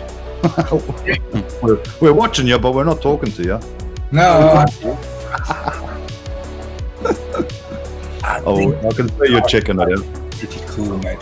I'll have the live footage, Roland, of it when it come up with the warnings. Because I'm recording it. That's gone because it's recorded. Yeah, on but the- I've got it. Nah, dude recorded it, Rules. Oh, okay. Yeah. So, yeah. But it is busy here, and it got a lot of trees, you know, and I'm standing in between the houses, etc., etc. Yeah. So yeah, it's kind of. But yeah, done its job. Yeah, but at 200 meters or something, 300 meters in the area around here, it says, disconnect. Whoop, whoop, whoop. Yeah, I think, is it here when it turns around and comes back? We're halfway through now. No, it's more towards, it's toward. I did 10 minutes. It's 10 minutes flight. Wow. Yeah, no, because I. Oh, here I go. Now I've set it up. Hang on, is that? Trying to work out the. Oh, okay, you're going out now. That'll happen after this. Okay, never mind. Now over the snack bar. Yeah. Left on the snack bar usually. The camera up, and I think here it starts to. Because we've seen it when it turns around. That's why I thought. Because I've seen it turn around, I thought it was coming, but you're actually going out now. It was disconnected from It'll the. turn around a bit, yeah. Yeah, we have to wait for it. Still working now because I'm going up and down with the camera and the gimbal.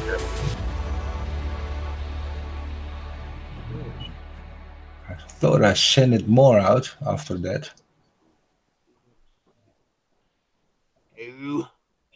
Here it goes. I'm getting a little bit of green and white. Yeah. Going down a bit.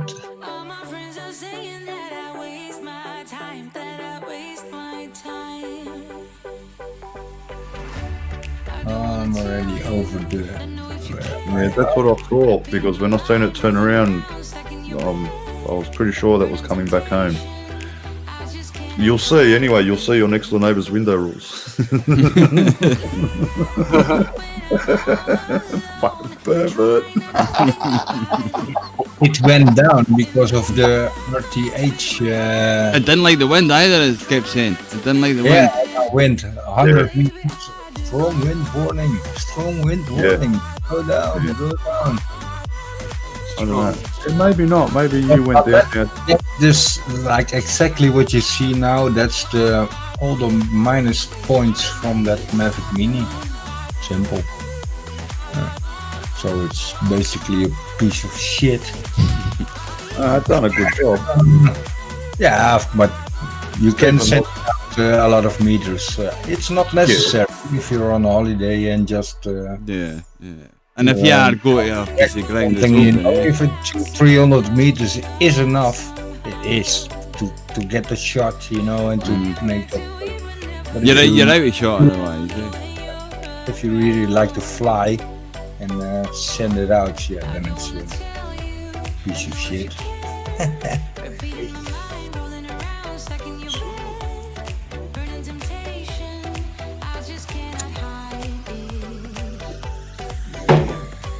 Let's get back to my camera. Hoppa. And where is all those Austin bastards? There they are. We're still.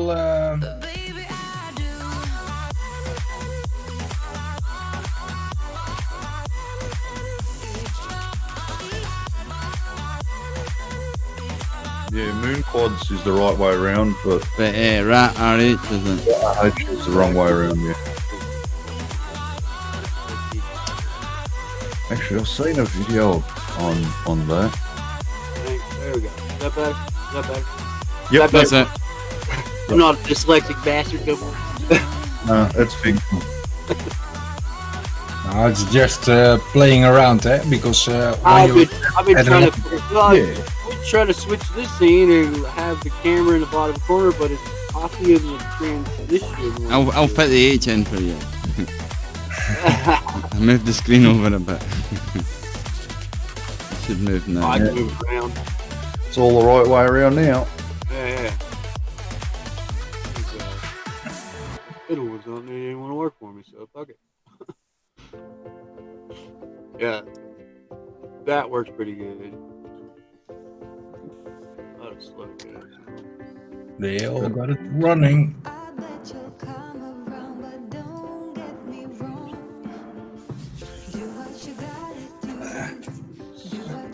Here it's itchy.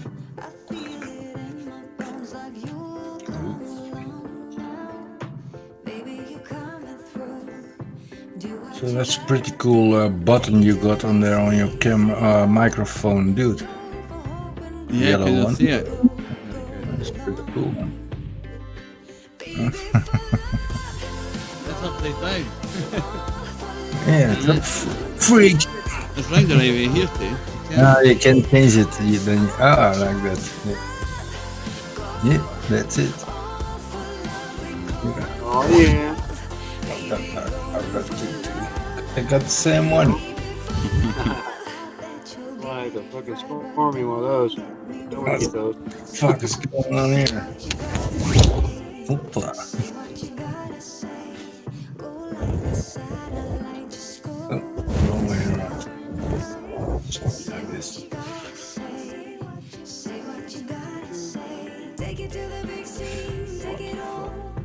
Oh, let me check my my special thing in the oven for the girlfriend. There you go.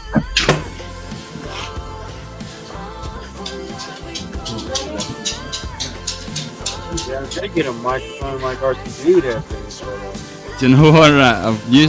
I'm using two microphones actually, right? But the best one is the one I got for what? It'll be about, I don't know, $5 or something. Yeah, yeah. Great, mate. Well, but I like use another big one underneath it, right? Through a wee fan of mine. The arms, the suspension arms for one, and I was like, nah, I don't know. I use this one mostly on top. The big one does work underneath for sure, but there's a lot of one here. And that's the best one that picks the voice up. Yeah, every one of them I looked up had an XLR jack in the back of. I just use the two of them because it helps with the stereo. USBs have come a long way in the world. Yeah. You don't need no XLR jack no more. They don't need fucking XLR jack. They don't use them in fucking concert situations. If you're gonna, I've done that type of work, and I'm like, I'm not trying to be all good. This thing works pretty good. Yeah, if you want clear audio, get a basic microphone mono, yeah, for sure. Yeah, and it'll be clear. It came with a condenser, professional condenser microphone. It's got echo. I can. Unless you're gonna go out and buy like a £40,000 mixer or something. Get my boys. Yeah, each to their own for sure. Yeah. Yeah, exactly right. Yeah, I just wanted something I could speak clearly and everybody could hear me in the room. I mean, don't get me wrong, a dearer mic, obviously, the quality voice-wise is going to be a lot better and stuff, yeah. Oh, yeah. I could have spent fucking $500 on a nice-ass Rogue mic if I wanted to, but I was like, I'm good. I did that. Yeah, you did that. I did that. Who said that? What the fuck? What's going on here?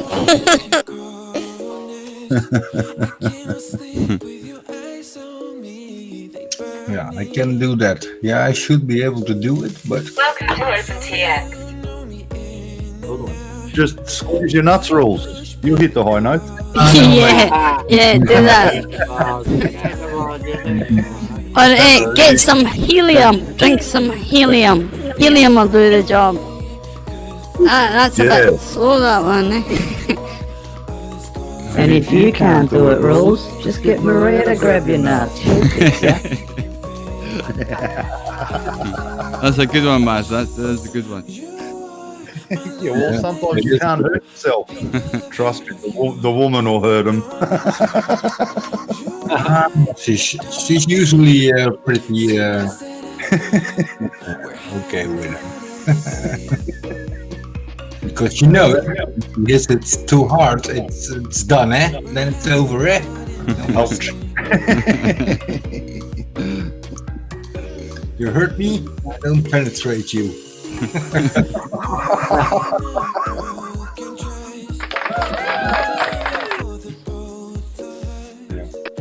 You had a great last night.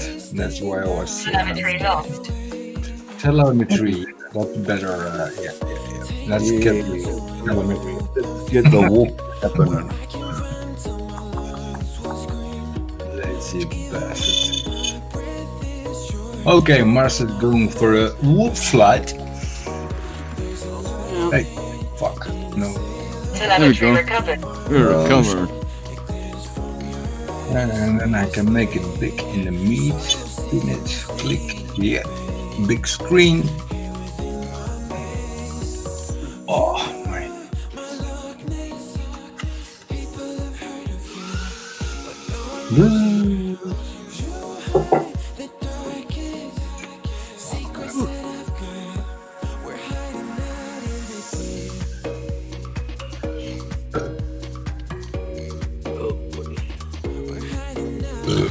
Go in the kitchen.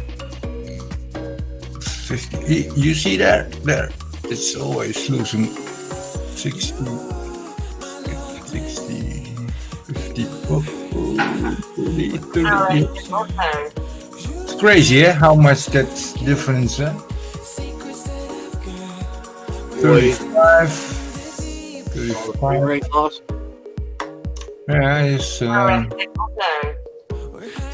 Oh, what I flipped over? I thought I flipped over.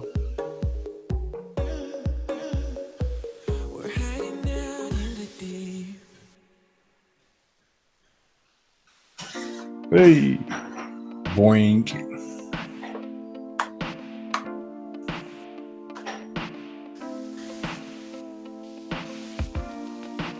Like it? No, like it. Our signal low.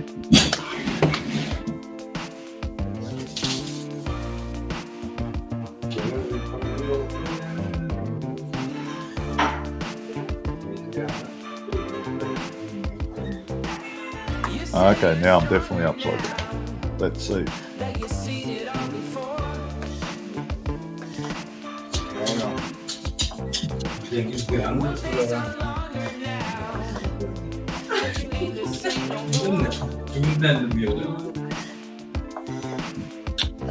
Die andere in de oven.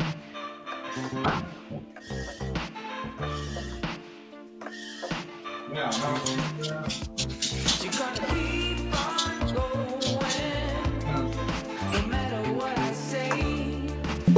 No, I think I'm stuck somewhere. Turn off turtle mode. Yeah, no, I'm stuck. I'm stuck.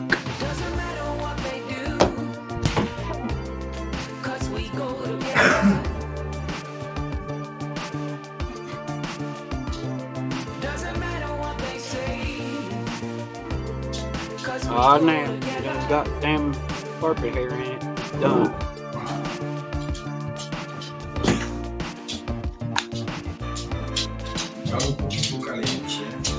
Yes, was definitely stuck caught under the fridge.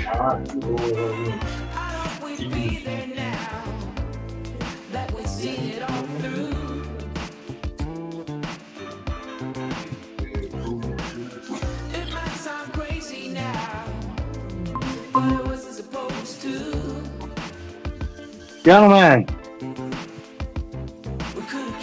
what is happening, guys? What's up, DJ? Was in the room mentioned the You doing that? What's going on? Finally quiet in here, man. It's going crazy downstairs. Need some relaxed time. There you go. Hey, what is happening with you? Home chilling? Yeah.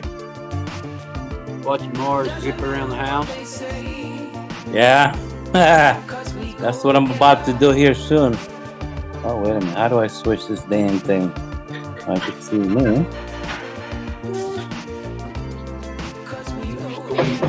Well, yeah, now the hotel room.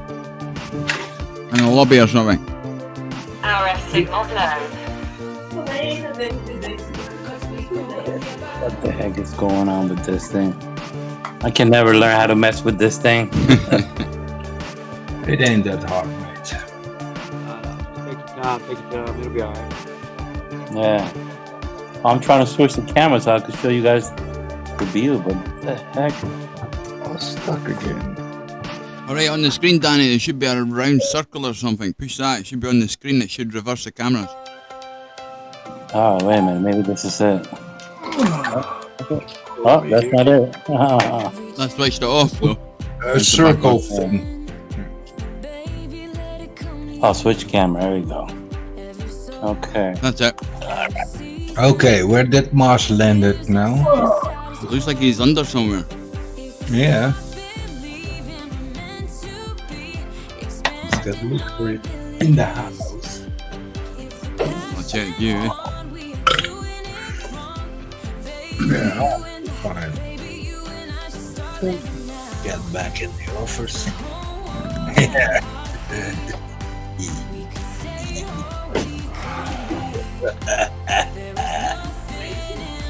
Ja, een beetje. His girlfriend asking if I'm crazy. I said yes. I'm gonna try some. Oh Lord, he's trying to.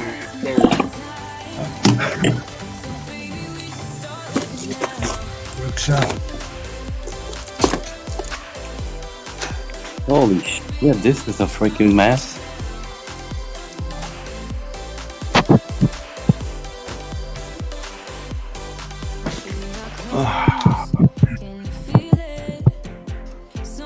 Let's try from indoor to outdoor.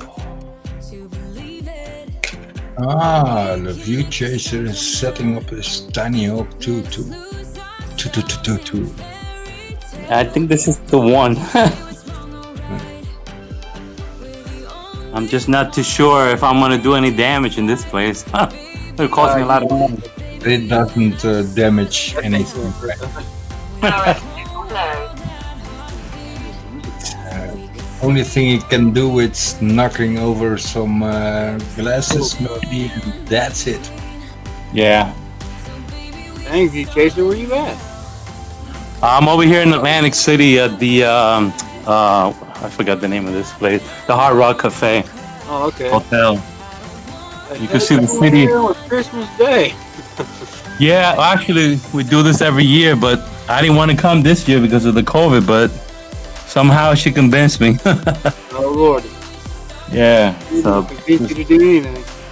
just laying down here quietly while she gambles out there. I'm not much of a gambler, you know what I'm saying? It just Yeah. just want to sit here and relax. Maybe fly my tiny hawk a little bit, you know. But yeah, just happy to be alive. There you go. Did you ever try to bind it already, or flew it, the tiny hawk view chaser? Nah, this will be the first time. There you go. Did you charge all your batteries? Yeah, everything's charged. I had to put a new I have to replace the battery on the control because I had it plugged in for an hour and I just forgot that those batteries take a long time to charge. But the good thing is it's got those 18650s and I got plenty of those. In fact, I use those in here, so I always carry those with me. No. Then start up your transmitter or your goggles. Yeah. Put the transmitter first. Goggles, then transmitter, and then little hoop. Yeah. And then make sure to record it so you can see it through the screen of your goggles. Yeah, I'm gonna bring it up and down, left and right until I have the cojones to put on those goggles, man. That's the one thing that's keeping me back. Never used one before though. Yeah. But I'll get it. I had to. Just put them goggles on. Set that thing on the table over there. Put them goggles on and send it. Don't be scared. Yeah, I can't fly without goggles anymore. Like the dude, he does line of sight sometimes to check his quads, etc. Yeah. For me, it's almost impossible because I need that goggles on my face to see what the quad is seeing. For correct, you know, left, right. Yeah. All right. Yes, it'll be the opposite problem for me till I get used to it. You get to the dark side. Start flying it. I want to see. He's got the sense not to do it in the house. I want to see. No. You'll be good, man. You can fly, hoover it, or yeah. Fly what in the house? I flew my Phantom 4 in the house. Yeah. Freaking scary, man. I ruin everything in the house. All the big birds, small birds. Always hit all the holes. I even flew my 3DR solo in the house. That was really. Yeah. Ooh, I heard some creepy stories about that 3DR. That could that's the finger chopper. It's chop your head off, mate. I've flown everything in the house, bar in the DJI. Yeah, 9-inch props like my my DJI F450, mate. Nearly lost both my nipples because of that. I put it in headless mode. I had no idea what I was doing because headless mode, no matter which way you turn that drone around, it's still going to come the same direction, and I didn't know because I was thinking all these switches had no names on them, and I pushed forward, and it's coming towards me. So I did a 180. Pushed forward again, and it came even closer, and then zing zing, nearly lost my nipples, mate. No shit. Oh my god, that is crazy. Yeah, headless mode, yeah. I had no idea. So the headless mode is that it could cut your head off. Yeah, don't know what you think. Yeah. Well, not cut your head off, but it'll slice you. I've got photos. I just can't post them because. What have you got there with you, Danny? Just a tiny hawk. Otherwise, I'd put them up. Right here, right in between. Bang, bang. Two red marks. What drone have you got with you, Danny? What drone have you got? Well, for me? Yeah, with you. I have a few DJI drones. I got the Mavic Mini. No, have you not got one with you just now? Do you have one with you just now? Oh, this is a Tiny Hawk one. Right, you'll be alright with that. I'll not chop your nipples off. Yeah, the Tiny Hawk will be alright in the house. It'll be good. Yeah. Now, I want to ask you guys something because I've been asking a couple of the local guys. I have an iFlight 3-inch. It's like a freestyle drone, but I wanna install the prop guards on it. And some people are telling me don't do it because it gets too heavy. I mean, a bit safer, but you'll get less battery. Yeah. A bit safer, but less battery. And you need to get a headset for the phone. You'll hear us a lot better. Let me turn this TV off because it's just too loud. Yeah, so the blades on that little drone, they're like really sharp. I'd be scared to put my goggles on and maybe that thing come back and cut me up or something. They're only spin-on propellers anyway, they only push on, eh? Yeah, they have the plastic prop guards that you put on it, and I guess it makes it a little slower. I don't care. I just want to practice that damn thing before I blow it up on a tree or something, you know? Yeah. It's like getting into for Christmas. What's going on? Like getting into war. You've got to put your toe in for. Yeah, I'm using my gift for Christmas right now. It's a nice big computer. Oh, really? Oh, lucky you. I was on this piece of junk. Here, I can even show you. I was on one of these. This is a Walmart $1.99 special. It only goes so far, doesn't it? Yeah, it only goes so far before it says, no, I am not doing that for you. Okay. I refuse to participate. Yeah, it definitely was refusing to participate a lot. A whole lot. It was annoying as hell most of the time. Who's recording this, and I'm drinking. What's that? A digital? Is that the DJI system in there? Right? No. No, just an analog. Yeah, I don't support DJI, man. I have no Oh use. yeah, I know you said that, but they're the only ones that have this freaking digital system so far. Yeah. I stick with analog. TBS Pro 32 does about same as about 1800 milliwatt. When you start flying old school, you have lines in your goggles, and it doesn't really bother me. Right. Yeah, it doesn't bother me either. Because you're focused on one. Yeah, well, that the other camera run the GoPro, and yeah, it doesn't bother me either. Yeah, of course, you have something like shit. Yeah. Well, I just make sure I buy good antennas for my dog. Oh, nice. Shark bite. Yeah, Awesome. that right there will make an analog system seem like a digital system real quick. Yeah, as long as you you barely get any lines right. Danny, I'll give you a little bit of inside info. If you see a GoPro on a quad, it most likely hasn't got the DJI system in it. If it hasn't got the GoPro, most likely it has got the DJI system. Because if you got still using if you use the DJI HD system, you don't need the GoPro. You know what I sort of mean? But some people do run. Some people run still use the GoPro on his digital systems, but he's using it to record for business. Yeah, some people He use wants both. that good quality. Yeah, once you get the DJI goggles, mate, take my word for it, you don't need the GoPro. Not for flying, you know what I mean? Like what I'm looking at now through these goggles, analog, the DJI HD, they crap all over these things. Even Fat Shark, mate, can't compete. Analog cannot compete with digital, full stop. It's like watching black and white. Order some TBS Pro 32 Mars and put them in an analog quad, turn them all the way up. You're going to be like, wait a minute. Why is my so clear? Like I said, you've got your DJI digital, and then you've got your analog digital, which is different.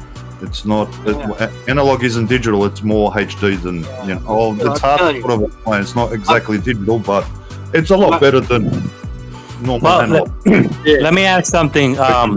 Shark bite. Oh yeah. With the digital system, you get that digital lag, and I think that's more scary than the analog. Don't you guys think? No, it's the other way around, Danny. DJI digital goggles have got less lag than analog. That is wrong, Mars. I have flown this quad, which is an analog, and a friend of mine has the exact same quad, Apex, digital system in it. Once you get past 100 yards, there's a major delay. Okay. Like you snap the throttle on one of our quads, and you can see the quad bounce in the analog setting real quick. And you get to the digital side, and you get out over about 200 yards, and you start bouncing that throttle, and that quad, you'll bounce it, and then the quad will move.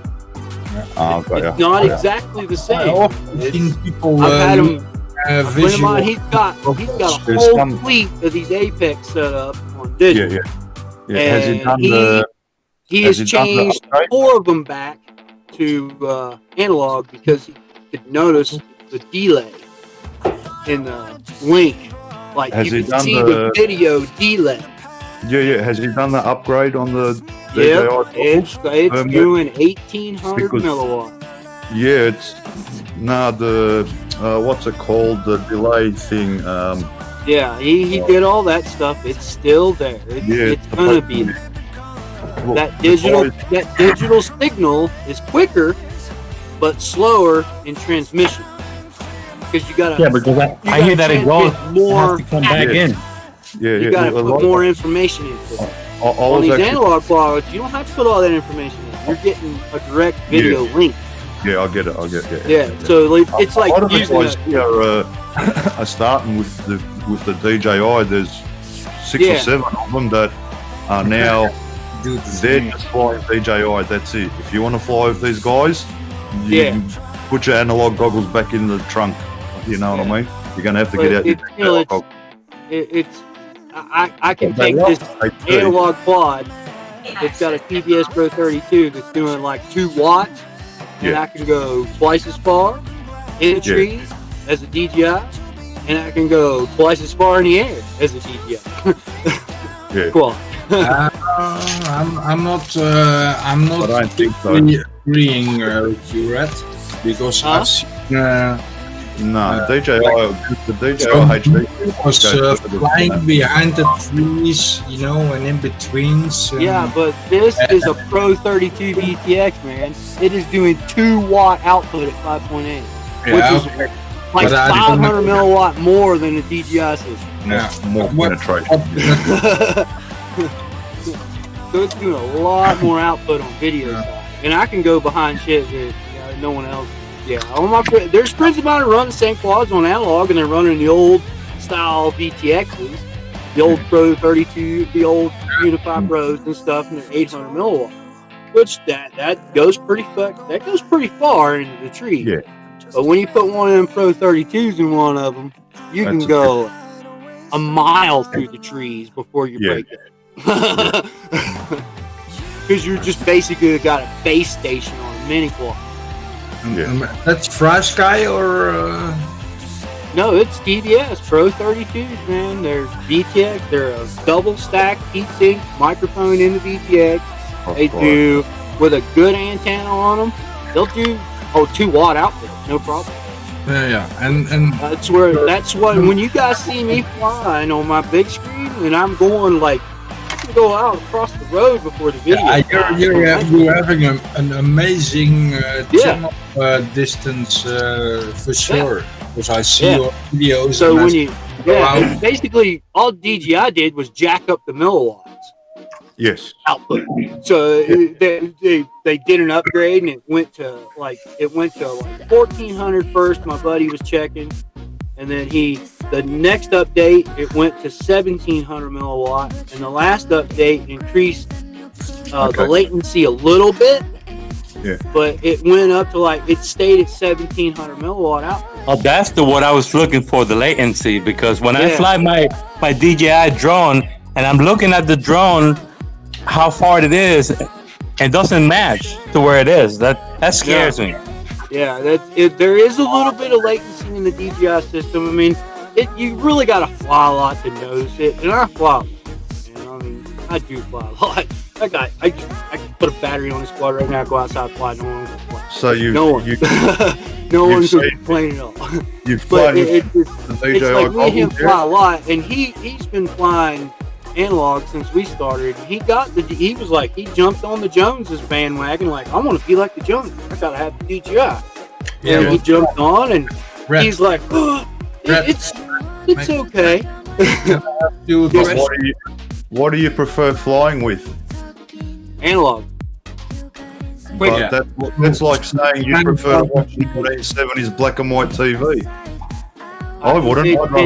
I've flown them both, and I still prefer the analog. I mean, the DJI is beautiful. It's clear. You can explore around and go in between the trees and in the branches. No. Just the preference on the actual goggles. What your eyes see. Yeah. What your eyes the analog see. better. I prefer digital because that's like comparing black and white TV to digital TV HD today. I'm telling you, if you take one of your analog quads and put one of those Pro 32s in it, you'll be like, whoa, I got jet. No, that's not saying, all right, 720, I prefer 720 over 4K. No chance. Yeah. I'd rather watch 4K than 720. That's what I'm saying. Not the actual flight or just the actual the screen when you're actually flying, not the recording. The feel of it. Yeah, look, don't get me wrong. Analogs are fly through. I like the connection of the analog connection. It's a lot. It's all right because that's the first thing we've all been introduced to, which is analog. And now digital has come out. I've tried his DJI one. I'll put on my goggles. Oh man, the footage from those goggles is just insane when you fly. Yeah, I can still fly in the same place the footage is crazy. Compared to analog doesn't compete with digital, full stop. So what happens? You'll fire, right? Put this way, Mark. Here's how many quads I own. But doesn't matter how many. I got more I can hand and hold one hand, and they're all analog. Yeah, but none of them. And one of my friends gave me DJI, and I gave it back to him because none of them have got none of them have got the camera capability of digital. Digital is better. I can follow a DJI quad all day, in the trees, in the bushes. I know, but you'll never see the same quality footage. You're looking through like black and white TV. You know what I mean? My pictures are pretty damn clear, my quads. Right, yeah, but it's not like DJI. It's not digital. It can't be the same. Digital is digital, man. It's different. Digital is 50 million times better than analog. I buy really good cameras and really good lenses, man. My video quality of my quads are pretty I would remember last time. Can you do 4K at 60 frames a second? Yeah, but then you got like a 10 millisecond latency on top of that. So, like, if I get close to something and I'm bouncing around or flipping around, like that one video of me bouncing around in the trees, my one friend was standing there and he had the DJI system and he was, we weren't even 100 yards away and he was stuck in the trees more than I was. But that's not what I'm talking about. I'm talking about because of latency. Yeah, latency is one thing, but what your eyes are seeing is digital. It's not analog. Yeah, I don't care about all that crystal. My video quality is pretty damn clear. It's a front cam, Swift camera with a GoPro lens on it. And what I'm saying crystal is clear. Yeah, but your analog system is not crystal clear. No, mine is. No, it's at like 2 watts. No way. There's no breakup in my analog. Yeah, I want to see it. No chance. You've got breakup always. I can stand in this camper and fly with clear video. No. Not even Mr. Steele has got clear video. Full stop. He's running a different camera setup than I do. Not with DVR. I'm not talking about GoPro. I'm talking about your DVR, your goggle footage. I don't look at DVR because Fat Shark doesn't record straight off to the actual feed. It's recording secondary. Yeah, but when you're flying, you're watching analog. You're not watching digital. I'm watching the analog direct signal that way. So when your DVR, the Fat Shark goggles are recording off of a secondary. So you're never going to get the crystal clear picture that you actually see in the goggles. No, that's right. Yeah. So what I see in my goggles compared to like what everybody else sees in their goggles is way different. Like it's a lot clearer. Like I can go into the trees like a DJI quad and fly around in the scraggle and flip flop around and have fun. But it all comes down to that DJI system's when you crank it up to 1700 milliwatt, man. Look, you're gonna be able to see the sun's surface crystal clear. It's the same thing with one of these analog VTXs. You crank that son of a bitch up to 2 watt, it's crystal clear. You can't get no clear. It's don't know. That's a lot clearer than 800 milliwatt. That's way clearer than 800 milliwatt that I'm used to. I've got footage of recording of the owner of FX, Snake FPV. I've got footage of we met up at that underground car park thing and underground ripping, and he was flying on 800 milliwatts, and even he had breakup. 800 milliwatts, man. I'm at 2 watts. Pro 32 VTX. Yeah, I don't know. Unified Pros. As soon as the Pro 32 came out, I'm going to take Unified Pros went to trash. I'm taking your word for it. Look, I know here if you sort of try that 1 milliwatt thing, you might get in a slight situation with the police because they can. I don't know. I'd have to find out because. Well, just don't say nothing, man. I mean, just. Yeah, no, it's not as easy as that, but. Well, you got all the licenses and stuff. No, they've got radars, and if it picks up the 1 milliwatt, because it'll affect all the TVs in the area and shit like that, like the radio stations and That's the No, reason why. not at 5.8. That won't affect the television. From what I sort of understand, that's the reason why we can't go to that 1 milliwatt here in Australia, because it affects radios, stations, it affects CB radios, truck drivers. Nah, not unless they're transmitting at 5.8 gigahertz. I don't know. Well, I don't know that, right? I mean, most of the radio stations on the planet I know are transmitting between 88. This is something I don't know about. What is FTV. I it? need to find out. 1,000. It's 1,095 megahertz. Yeah. Well, it's not even megahertz. It's a radio frequency, and it's not even a video frequency. Yeah, I fly So it's with. completely opposite. And the television systems are all on 815, or actually I don't know. in Australia they're 835. I know changing the milliwatt affects TV and radio over here. I don't know what milliwatt it is, but it affects it somehow. Well, you I have to just be don't flying know. on top of that fucking television station, radio station to affect it. That's the only way you can do that, man. Yeah, well, some people around here. That's what I've done for years, Mars, is set up Not cell everyone. cell Well, that's towers what- and television towers. And Yeah, I want you to. can't affect that. That's like thousands of watts. Yeah, some people here have got like massive towers in their actual backyards because of Yeah, they're CB television radios. for HD TV. That's in the 12,000. No, not a dish, just an actual tower. Like, trust me, this tower's very, Radio very, tower. very high. CB. They've got cables. I don't know. It's something with the CB radios, companies that own trucks from their home and they whatever run the business from home. Yeah, They've got those are citizen band radio stations. You citizen can't band. affect That's that it. with a mini Yeah, quad. that's it. Yeah, you can't hurt I don't that know. with a mini I've got quad. no That's like idea. 5,000 megahertz off of what you're transmitting But on. I know there's a reason why you can't go to 1 milliwatt here, and I'm Yeah, sure well, even there. I know plenty of people over there that fly freestyle quads and they're running Pro 32s at 2 watts. Same thing. Yeah. Well, look, I'd love to see it. I don't know anyone that does it that way. I've never seen that kind of footage. Look, They I mean, they don't talk about it, man. It's Yeah, because of something you don't whoops, talk about. because of whoops and racing, I just leave everything on 25 milliwatt because you got to fly if everyone else has got to be on 25. Yeah, I've never- if you're flying I've with your never flown friends, on if you it. go out by yourself, I've take never your tried it. freestyle quad, build it up, Give it a go. put a man. Pro 32 on it, go out by yourself somewhere, crank it up, make sure you're out in the field somewhere away from town, and Fred's fly. trying to You're gonna be like, oh my god, I got ripped off. All right. Because DJIs legally, they are literally breaking the law in Australia right now at that new upgrade because it's That's it. 1,700 milliwatt. Yes, that's exactly right. Yeah. That's breaking the law right there. It's, I get it now. and they're I selling them get to it. everybody. I get it. Man. So it's like, why not do something that won't hurt anything? And yeah, they ain't gonna That's all I'm saying. So don't get don't take me the wrong way, Rat, because I'm used to. Yeah, 25 I know. milliwatt. You mess with a lot of equipment. When you've seen my videos underground ripping, Yeah. DJI goggles compared to doesn't matter what you've got analog, mate, it craps all over analog. Yeah, it craps all over because it's doing 1,700 So clear. milliwatt. No, but this was before that when it first came out. It was doing 1,000 before that.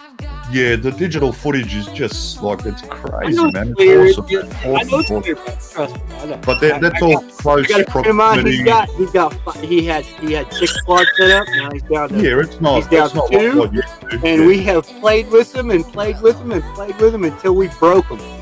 We It's broke all DJI air close units, proximity. and I All still go close. back to my analog setup because it's quicker. The response is faster. Yeah. I like how it feels. It's a lot quicker. And the Yeah. little bit of breakup, like Roland said, I can deal with that. Yeah. I don't care about a little bit of It's breakup. like you said, if you're flying by yourself, you can put it Yeah, on. I'm just having fun with it, man. I'm not trying to make it. I'm not trying to make it. That's why- That's why there's a GoPro strapped to it. I've never.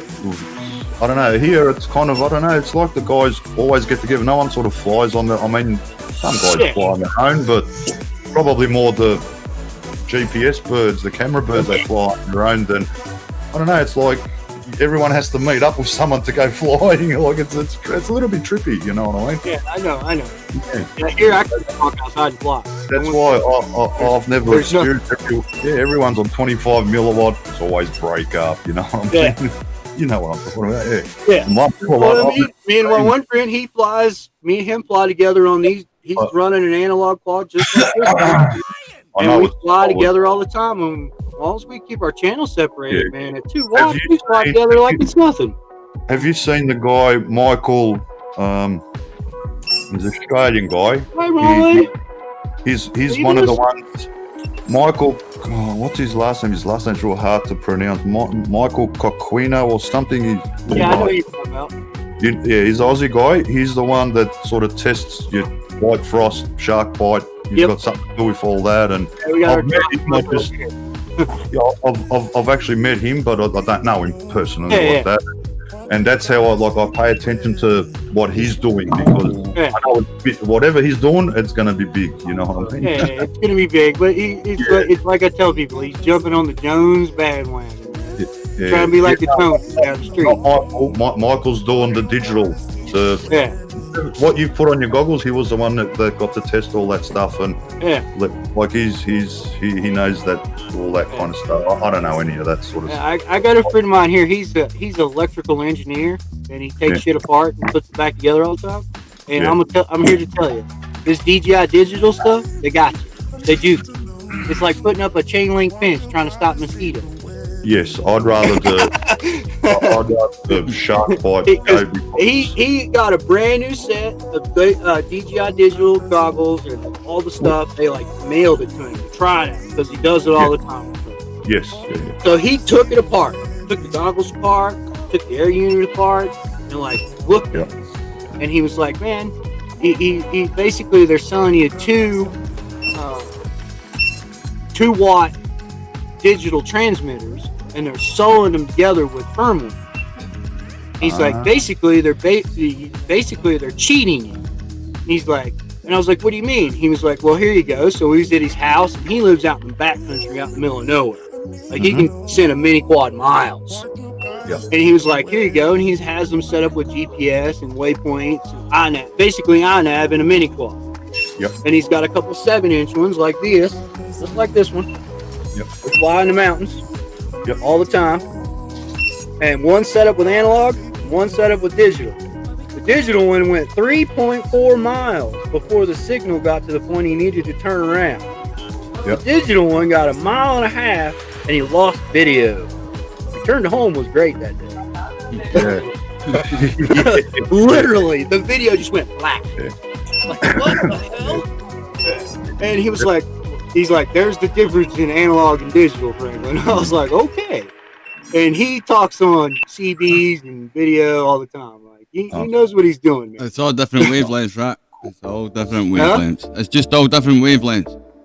Well, it's a different wavelength, and we were in a no noise floor area too. There's no city noise. Of course, It should have went just as far as the analog floor, but it didn't. And he was like, "So what do you think?" And I was with him. I'll stick with the analog because it'll keep the connection better. So why it will definitely keep a video connection way better than that digital. Because when that digital starts degrading, I'll watch it. It'll go down, down, and then it'll just get blurred. And then it goes black. Analog, it'll get fuzzy. Oh, wait. Go. Hey, there we go. So we got picture. Yeah, that's true. Yes. So the digital stuff's nicer up close. I like up close playing around. It's fun. It's fun, but there's still. You can still, when we was playing around in them trees and flip-flopping around, we weren't 100 yards away from ourselves. He was I was getting a digital quad stuck in the trees more than I was my analog quad. How come it's illegal to fly on 1 watt? Is it because it's going to interfere with something? It's an FCC ruling. It's a stupid FCC ruling. It goes with the citizen hand radio systems and the rulings on that. It's close to some of the channels. Basically, here in the United States and Australia, I know this because my uncle, he messes with CB. You're allowed 15 watts max. Yes. That's it. Yeah. Okay. If you want to talk further, you can set up a base station, a linear, and get more wattage. I've got one here. I can do 15,000 watts out of this camper on a CB. And talk to someone in Australia. But if I was in a city environment, that would affect television. And there's where the comes and harasses. I know it's got something to do with stuff on TVs up. Yeah, you don't want to do that. I can't remember why. It takes so much to mess a television up, Mars. It's retarded. Yeah. Fine, guys. Street Chaser is starting up his Tiny Hawk 2. Oh, yeah. Yeah, I'm having some problems, man. It's just not working. I think I got a dub. No, I doubt that. No. Because it flew the first time, and then now I can't get it to arm again. Is the throttle turned right down? Make sure the throttle's right down. What's that? Make sure the throttle is right down. Yeah. Fail safe. But yeah, Mars, I know what you mean. You got licenses and stuff you do commercials. You can't be going fucking. I understand. That's how Chaser, guys, because this could be fun. You've got to be careful out here. Yeah, I understand. Trust me. I've been to Australia. My uncle, every time he turns on his base station in his house, he's like, I'm going to talk for about 20 minutes to get a hole off here in case somebody hears me. Have a look at the meat screen. Yeah. Nothing. You're pressing a lot of buttons, right? Yeah, slow down and take your time. Yeah, no. This one, you hit it, that's the beep. And then the front position should be to arm it. Yep. It did it the first time, but you're hitting the unplug it and replug it back up, View Chaser. Yeah, reset the clock. Disarm and pull your battery off and plug it back in. Yeah, disarm. Unplug the quad too. Reset it. Yeah. You're hitting He's hitting the buzzer. What should be first? The remote turn on and then the quad, or the quad and the remote? Remote on always first. Yeah. Yeah, I agree. Shouldn't better, but always remote. Remote always first. Quad second. Yeah, quad's always second. I've only had one take off on me, and I learned my lesson that day. Yeah. I was glad it didn't have props on it. It was right here on the bench. Okay, so the remote on. That would have made a really funny video, right? Me jumping around in this. Why is that thing attacking me? Did you see Ed's video when he hit the table under? Hello, boy Ed. He's a good old guy. Something's beeping. Yeah, that's the beeper, but I'm telling you, this thing is a god. Come on, mate. Hold the switch down. You don't have to pull to the left and the right sticks down to the bottom left or something, do you, to arm it? Or is there an arm switch on it? This is the arm switch. Front position is arming, the middle position is beep, and then the back position is off. So as you set it to the middle, it beeps. Yep. Go up. Nothing. There you go. There you go. There you go. You got it. Yeah. A little bit of there. Whoops. Just get used to arming and disarming it. Now let's make sure he's a little bit in step mode or not. Whack your I'm gonna. Let me see. I'm gonna do it. Oh, why do I have the beeper on? Take one freestyle quad. Set it up with a Pro 32 to play with somewhere where you can do it without getting in trouble. You don't know why you're Give it a shot, man. You'll be like, whoa! Whoa! Like for your parking garage racing drone, that'd be a perfect place to set one up for that. So you don't have to turn it all the way up, but you can turn it up like halfway and you'd be like, whoa, that's a lot clearer than the last one I had. But yeah, 25 milliwatt flying with everybody's a good idea. But like if you're by yourself, like a lot of times it's just me and two friends, and yeah, we got them cranked to the ceiling, and we're separated enough in channels that we don't bleed on each other. Yeah. If I was racing a lot, I have a switch on my radio. It says 25 milliwatt on. I've got an awesome video that's already uploaded. It's in private. I've just got to make it public. I know what you Yeah, Mang. Did you plug in Mang? Nah. What do I say? That wasn't me having the fucking Washington Monument. Nah, me no fly's hilarious. No, I didn't plug in. Yeah, but then in my video, you can see CADX US R8. No one else uses R8 except for me and Mang. No, it wasn't me. On a different channel. Oh, it's so fuck. Oh, mate, fuck, he's funny. Somebody is getting. Just us. Oh, that reminds me. I was supposed to finish. Here we go. That's on the other game. Super. That's all right. I'll post it tomorrow. And that's what you just keep doing, and you'll get it, dude. I get a camera every once in a while in Springs and fly mini quads. There's times there's a GoPro on my quad, but it ain't recorded because I will get in trouble. My advice, Danny, just practice forwards, backwards, left, right. Get Once it goes forwards, backwards. Once it goes forwards, backwards, left, right, it hovers. Put them goggles on. Goggles on and fucking send it, mate. Yeah. And just that way remember, you can see what's going on. I'll get annoying to start with, Danny, but you'll get used to it. You will get there. It's just when you put goggles on, do not think of hovering. You got to keep momentum forward. If you feel like it's going too fast, just back up a bit, yeah. And like even I'm still getting used to. I get a bit antsy and get a bit too fast. Got to pull up a bit, you know. Once you start flying that little bit slowly, but always keep that forward momentum, you'll sort of understand. It's not like your DJI, the GPS, but it doesn't want to sit like that flat, yeah, because it'll tilt forward and it wants to move, yeah. Same as your Phantom. When you forward on the right stick, you don't touch the left one. Well, now what you've got to do, you've got to control that throttle and go forward with your right stick. That's the difference between a GPS bird and FPV. Yeah. Because GPS birds, they'll hold, you don't need to touch the throttle. They'll hold throttle position. You just need to go forwards, backwards. That's it.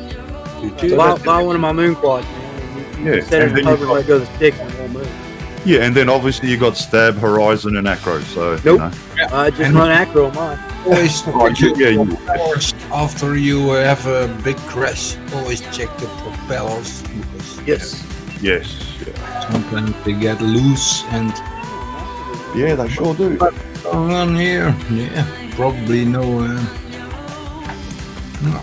You see? You get it? Yeah, man. You play around with it, hover it, fly it around.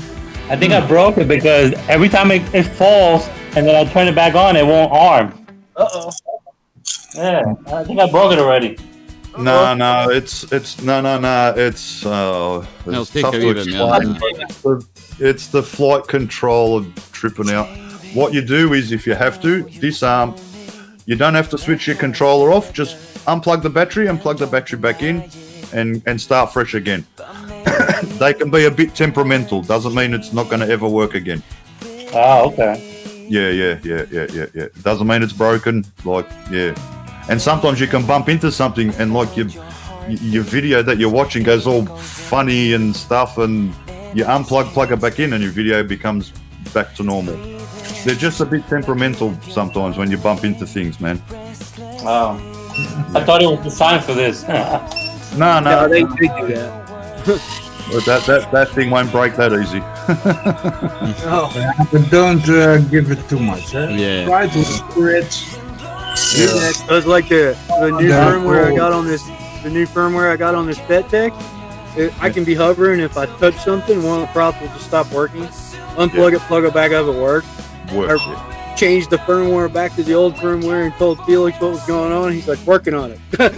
Yeah, they're temperament, especially whoops when you bounce into things. Oh yeah. Yeah, the camera goes all tripped out. You got to disarm, rearm, the camera comes good again. It's just, I don't know how they are there. Or the gyro just trips out a bit sometimes because it's been bumped, and the gyro don't like being bumped, and so. They don't want it. Yeah, but I also see Mr. the V-Chasers is pressing a lot of buttons on his transmitter and doing a lot of. That's all right. He'll be right, Rules, if he presses like what I did in headless mode of switching switches, didn't know what I was switching and nearly lost my nipples. But he's got ducks. He'll be alright. He won't lose his nipples. He'll live. Nah, but you're right, Rules. You shouldn't be pressing a lot of stuff. Do one thing at a time and wait. Yeah. Find out. Just use the 2 sticks only, really, and the arm button. Yeah, there's no rushing in FPV, is there? Arm and, goggles are out. I like it. Goggles are out. Some people are naturals, by the way. Yeah, look, you'll be surprised. Like, I was surprised once I put the goggles on. I thought, oh man, this is insane. I just loved it, man. Just loved it. Obviously, line of sight always. If you test something, up, forwards, back, left, right, hover, sweep, down, disarm, goggles on, fly, send it. For me, I don't know. That's what I sort of learned. Can't be that bloody hard, can it? It should be that. It should be that simple, Most of the time. I had to adjust to the goggles also, or at least get comfortable with the skill, Yep. Yeah. Take it easy. Forward. Just getting it there. You did alright. It sounded good. Yeah, it's not we pretty were well. screaming. Yeah.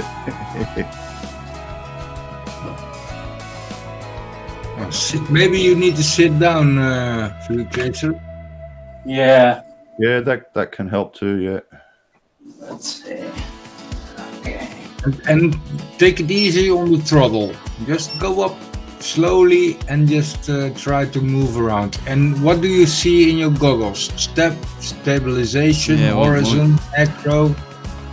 I don't know. I'm on the back switch. It's only 3 modes on this thing. I'm on the beginner switch. It'll be angle mode. That'd be that's good. Angle still, Yeah, if it was acro, as soon as you took off, it probably would have went into the wall. Stab modes. And just take it easy while you take off, mate. Put it easy throttle, not too much throttle, and then just pitch forward a little bit with the right stick, and then you go forward, and then you have to turn both sticks, left or right, to turn it around. And if you use the left stick a little bit more, it'll spin quicker. Yeah, you're quicker. Quicker around your. Which way these antennas are supposed to be facing? It doesn't really matter if you're in the same room, mate. That's the way it is. If you're in the same room, it would no matter. Just watch at your. The way your antennas are now, that's the way they should be, straight up. Because that's the way it sends a signal to.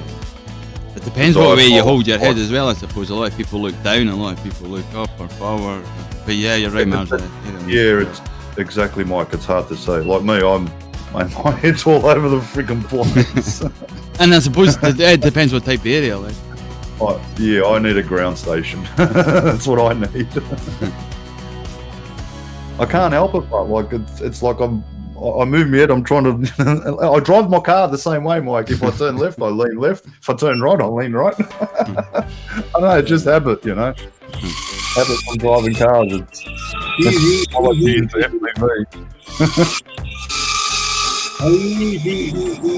He's flying. That's right. He's a bit around the room now. Oh, he clipped something. I heard it. But he was on the boot there. Let him go. Crashed already. You're done well. You'll have a lot of them. You're done well. Big time. Shift the battery and everything. Yeah. Don't push it too far. Oh shit! The cable came off the battery. That's alright. Got another battery. No, the cable, the pin came off the battery. Holy shit! I think I broke it. I've had 2 or 3 batteries where the actual cable come out of the battery. No. Yeah. the damn cable. Well, I think I could push this back in. Oh, you've got the batteries that comes with the cable out. Yeah, my batteries are a bit different than that. Oh yeah, I got it. Okay. Yeah, that for some reason that pin keeps coming out of the plug. You want to send the plug over here? I don't have that problem with my batteries. Yeah.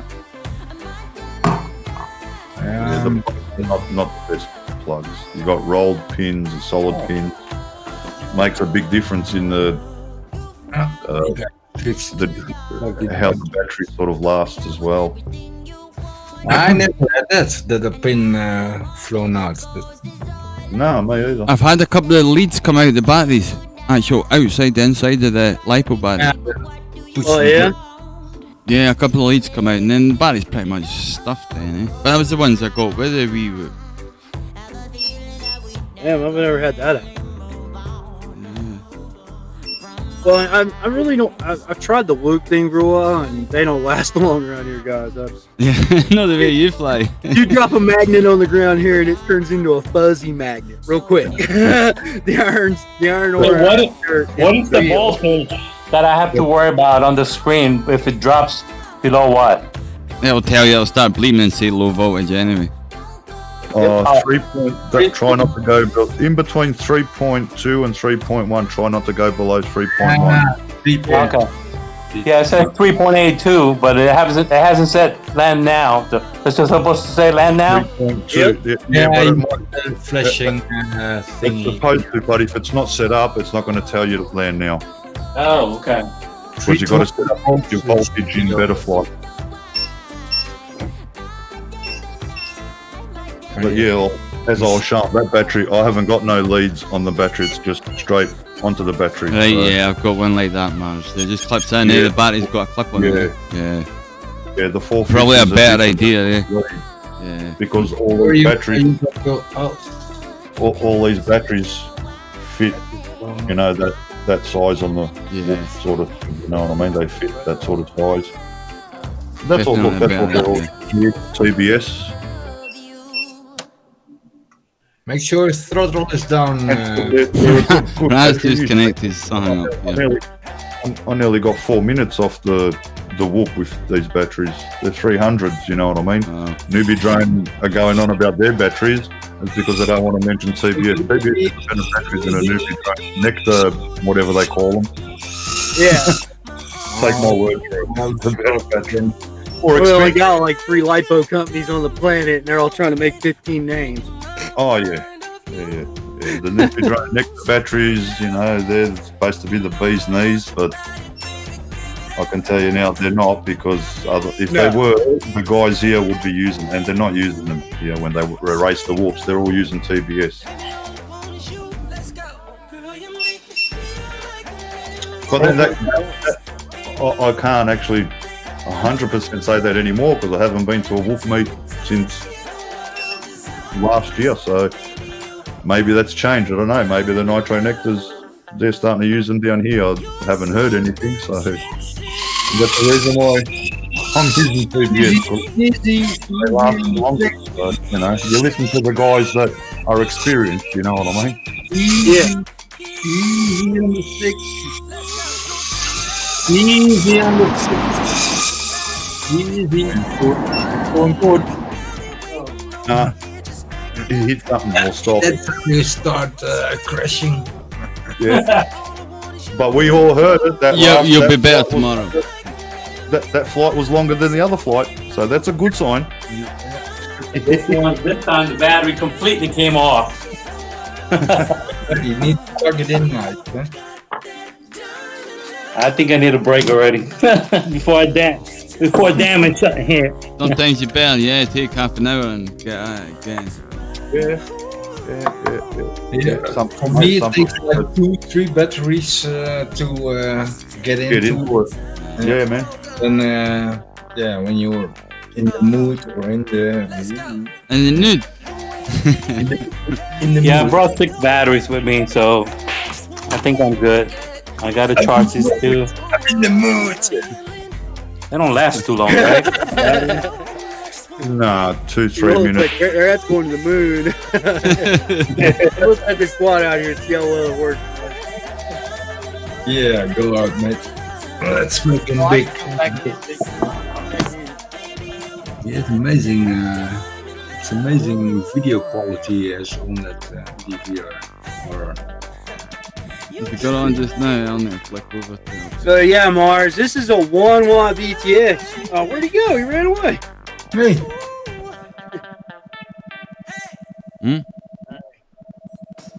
Still a little bit shaky in the video.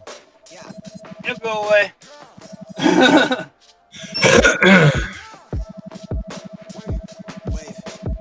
4.16 volts, 16.61 voltage, rapidly RH, 14.6 right, channel number, I can't think that. It's off. Yeah. Here we go.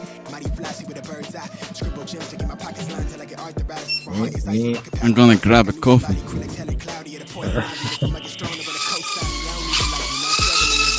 Hey, clear on?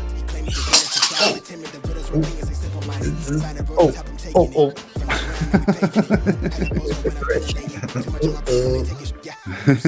Faster, guys. This is fun, though. It is, isn't it? Once you got it up and you feel the level up, that's why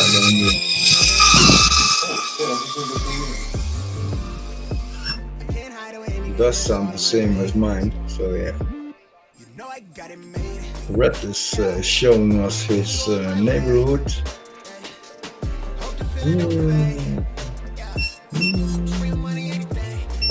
Yeah, that's what I'm going to do on the next battery. I'm going to go sit outside instead of sitting in here. I guess when I threw the other one out, I couldn't see past my car. Like I almost got stuck there.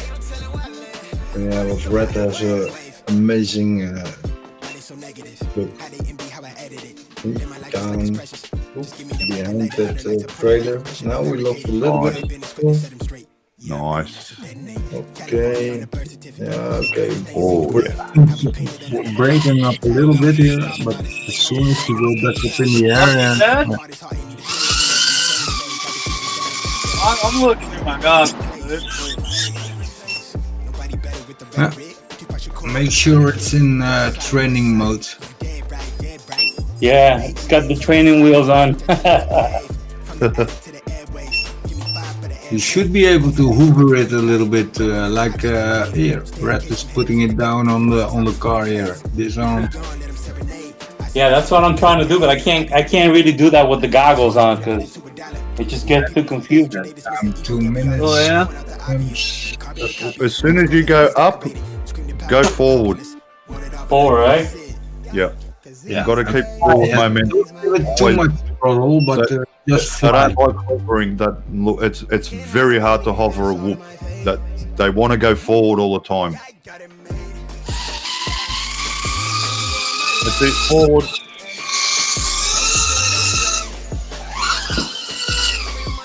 Slowly. Whoa. See, you know what that is, rules.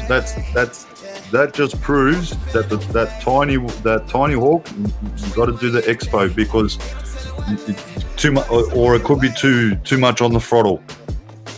Yeah, that's why you put expo. So if you go hard on the throttle, it still won't want to go to the root. You know what I mean? Yeah, Mars. You know what it is? That's why I got it explained to me. The difference in etc. He's got the package, you know. Yeah. They're in the package. So yeah. The control is different too. I know. I think I want to bind it to my Tyrannus radius. This radius is a piece of shit. Bind it to your Tyrannus, man. Mate, it's going to be heaps better on the Tyrannus. Yeah. Hey Mars, if you look at my screen, that mini quad is sitting around the house, by the house. Yeah, I'm having it in the big screen. It looks good. Spinning up a bit. There he goes again. Oh. Wow.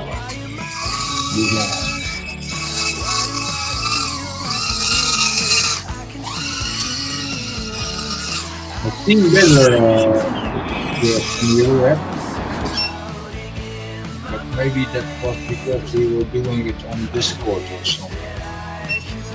Possibly, yeah. That's clear as shit. Just a touch of a flash here and there, not much. Yeah, well, for me it's a kind of shit resolution, but it's clear as shit in flying there. Okay.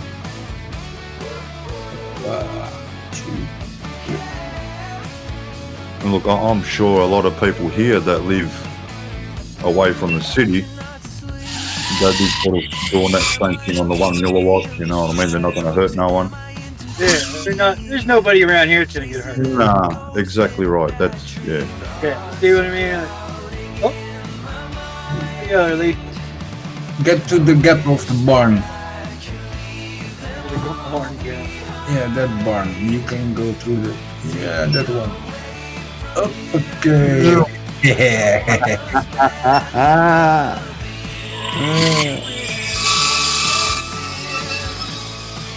Take it easy on the... Not a crash, you guys. Always make sure to check if your props on still snug. Oh. Press them down a little bit so. Let me get some tire. They don't fly when they touch tires.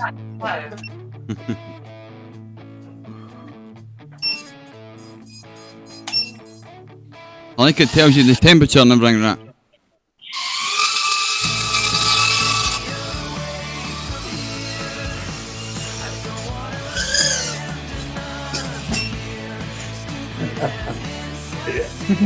Goes. You good? They're going all the way down to 9-hole. Yeah, you're doing great, yeah. Over there. Yeah, that's that new set tech stuff there, boy. The DJs as well buzzing about now. Pretty nice. Okay, there it's flying again. Boom. Okay. I wish I could go outside and fly. Yeah.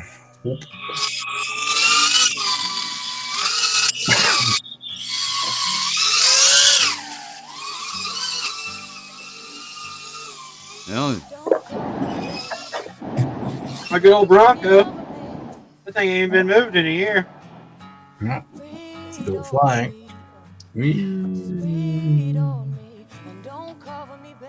It's a nice car. Nice. If it still runs. Well, yeah. It's my landlord's work truck.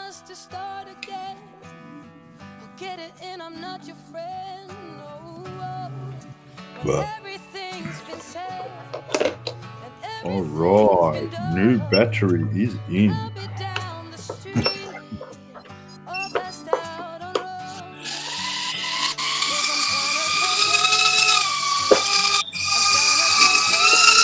Well,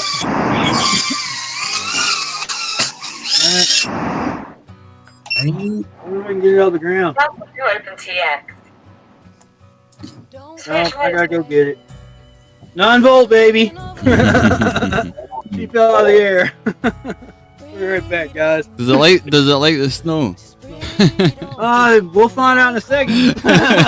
Start running. Where's that smoke coming from? I was wondering because I seen him doing the reset on his statics.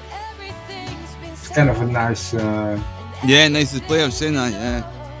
Yeah. Good.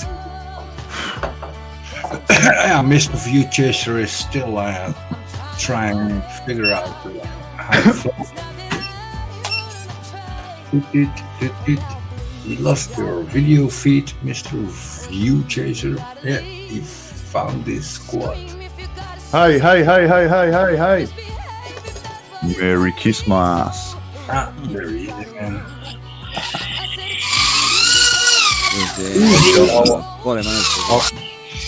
I like the other one better. Okay. Merry Syphilis and Happy Gonorrhea.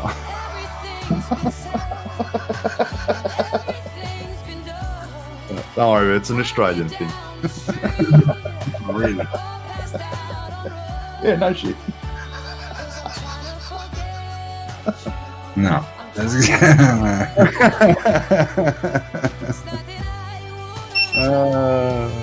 Oh yeah. Oh yeah.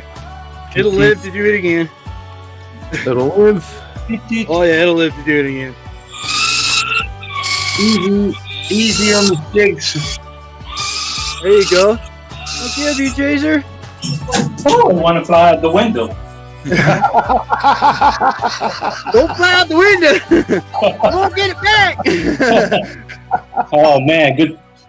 I'm on the 12th floor, so I don't think that's a good idea. No, you won't get that one back. You'll have plenty of time to have a fly about.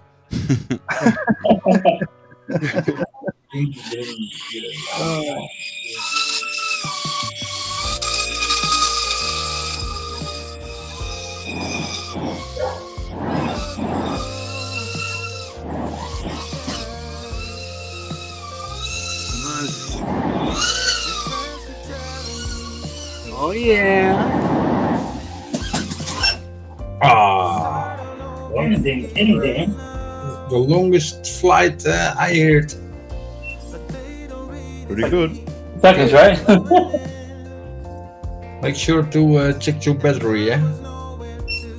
Yeah, this thing is still good. It's where is it? Oh my Put god. it on, asshole. You can fly with those. Huh. I lost telemetry. I can't even see the voltage anymore. Oh, it's actually 3.29. That's still good. Maybe it's too low, right? 3.29? It'll stop when it's too low. It'll just stop flying. You feel it lose the power. Yeah, I think I'm gonna switch the battery before I destroy it. I'm really good at destroying batteries. It's got more batteries, you see? That's a good thing. Now, make sure to charge the other battery also. Oh yeah, I got the 6-in-1 charger. Don't mix them up. Oh, you know what? Shit, my brother told me to put with a Sharpie, write the numbers down. I forgot. Even that, just make sure you keep the flat ones away from the charged ones, or you'll forget. Yeah. And when you need it, you'll put a battery on and it'll be flat. Yeah, I got this thing here set up with the so I could charge some batteries. Yeah, yes, make sure to. Yeah, the only sucky thing about this place, I only see one outlet. The other ones are like way on the floor. I'm gonna have to use the bathroom charger. Alright, I'm gonna step away from the microphone for a bit so I can go sit outside and do a bit of an outside flight. There you go. Okay. Hurry up, buddy.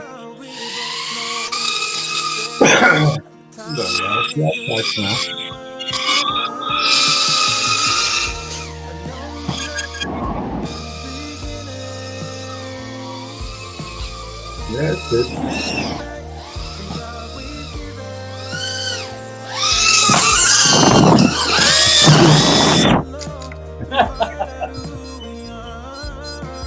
And right in front of the camera. It looks like one of my first flights.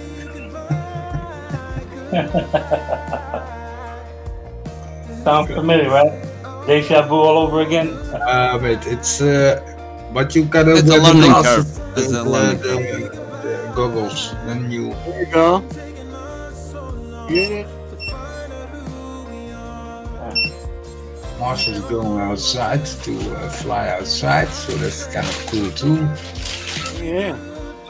Yeah, I'm just getting peak coming up. Oh, there we go. There he is. Get this to look right instead of backwards. We got another one going too. It was it was definitely backwards. A lot of live flying going on. Oh yeah. There's I can the stand inside and use my goggles and my ground station at the same time. And I found a USB cord that plugs to my camera that makes it 10 feet long. That made it nicer. Yay! My camera ain't limited to a 2.5 foot cord. I would still like to build a ground station, you know, that picks up all the video shit. Yeah, the video stuff. That's all I'm using, Roland's an Amway ground station. It's pretty cheap. I think you can build it with a PI, you know. Yeah.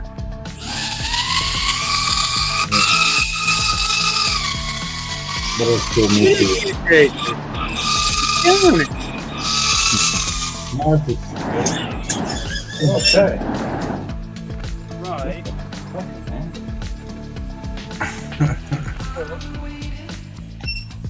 Okay. Well. Oh yeah. Press off red so Mars can fly a little bit. Yeah. Here, I'll let him fly, man. Fly. I'm switching the speed anyway. Yeah, okay. Get that. I was gonna blow him up. There he goes. Between the car. Full connection.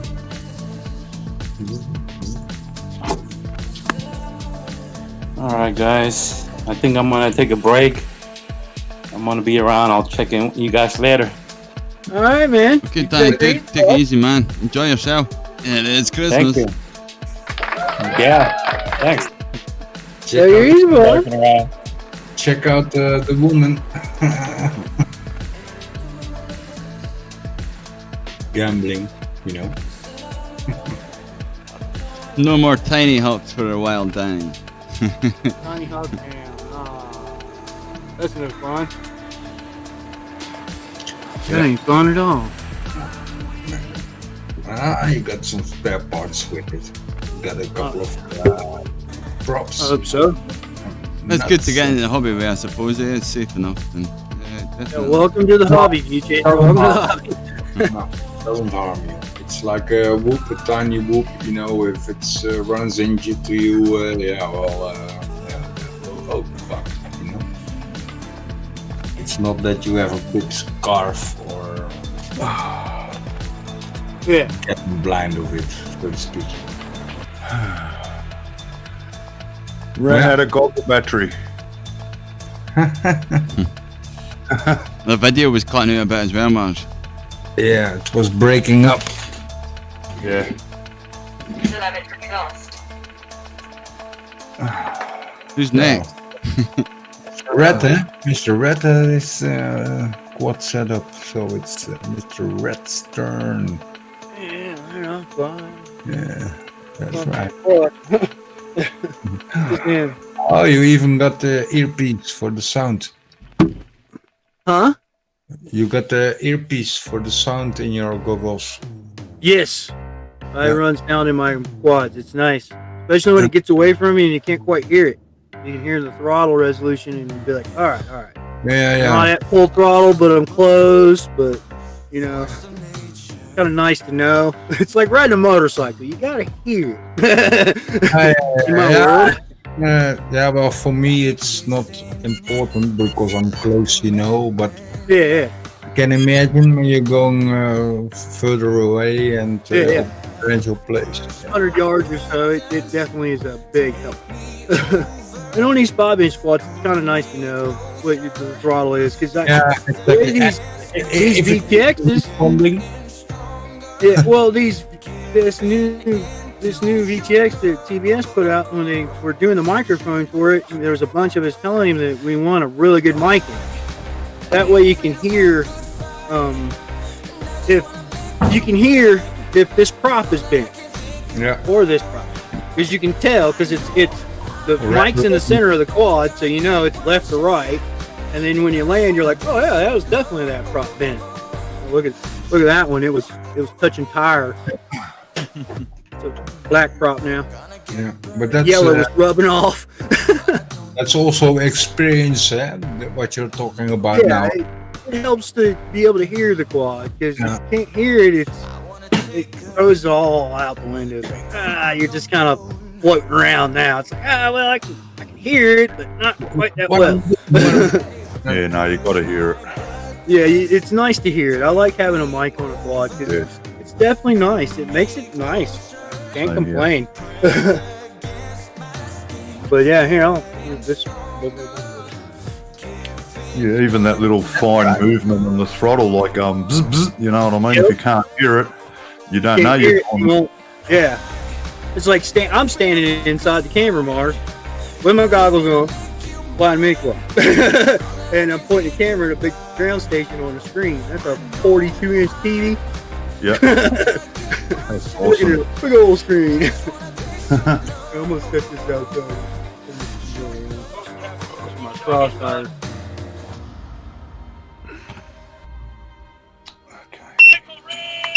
Yeah. Pickle Rick.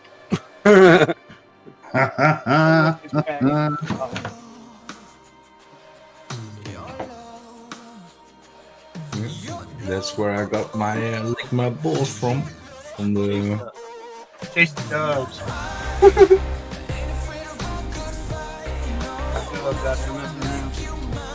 Chasing birds.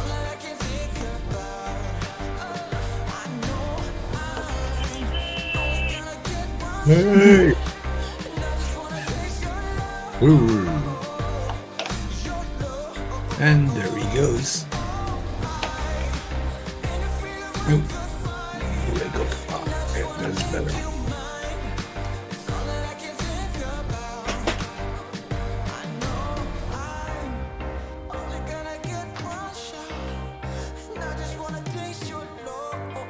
Practicing right hand, left hand. Yeah, I see what you're doing, mate. Always what you do one side, do the other. Yeah, but that's hard. I forgot. Well, my lefties are better than my righties, so to speak.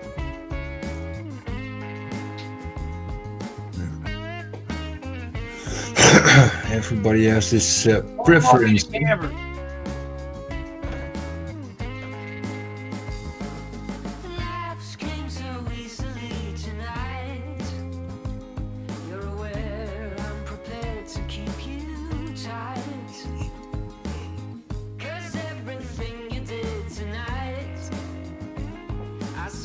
In between the trees.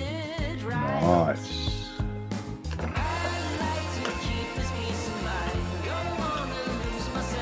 Hey, there's a football gate or something. What was that? Opa.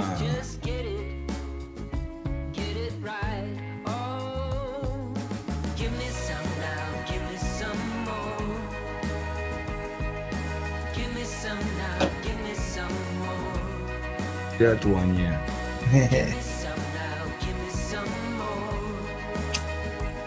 Oh, trampoline with yeah. You can see the moon. Yeah, yeah. I see you bounce also.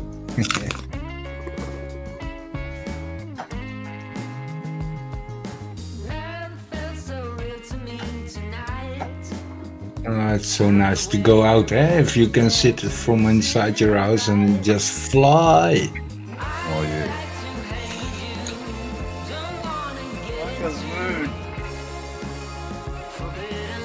Hey, there's a car. Follow the car. Follow the car. Oh, it's gone already. Oh, no. There. Oh, you're going away too far.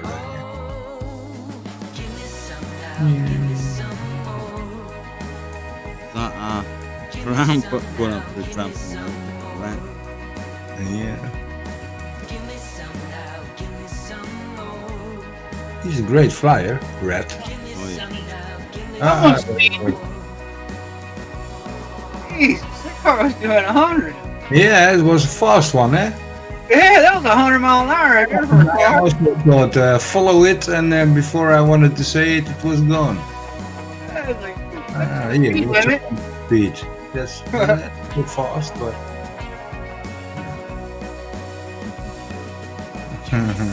Watch out. Watch out, rats about. Hey, freaking shit, I got a quad in front of my windshield.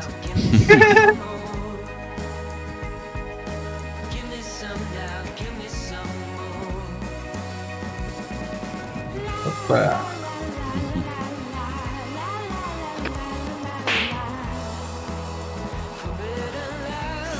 Yeah. Good flying, mate. Nice flying. You got it all under control. There you go.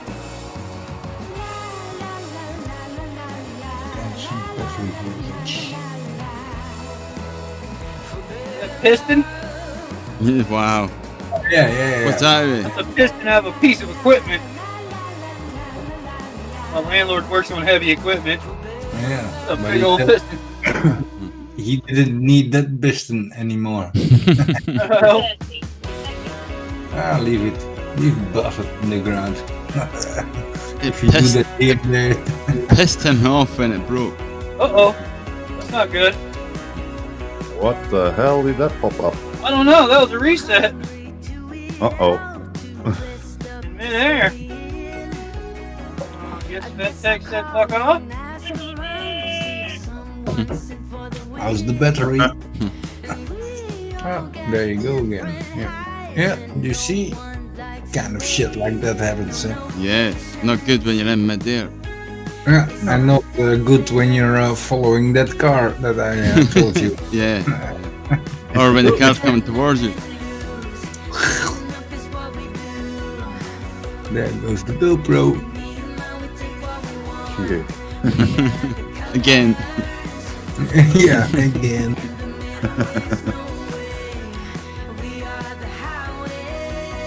Really? These scooters. Great flyer. Yeah. He understands how to fly the freaking bastard.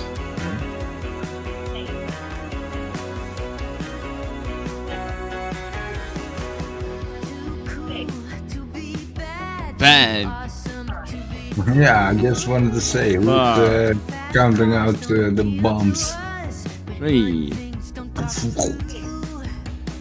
Oh wow. Hey, nice and close. It's 5-inch, right? What the rep is flying, or is Yeah, it I big? think so.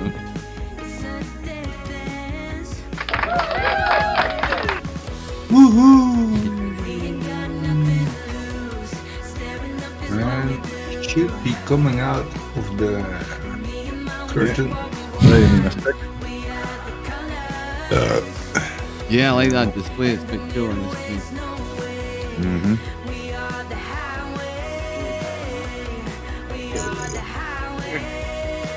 Yeah, you can put all that stuff on. You ever had you ever had one do that before? Reset in midair and stay flying?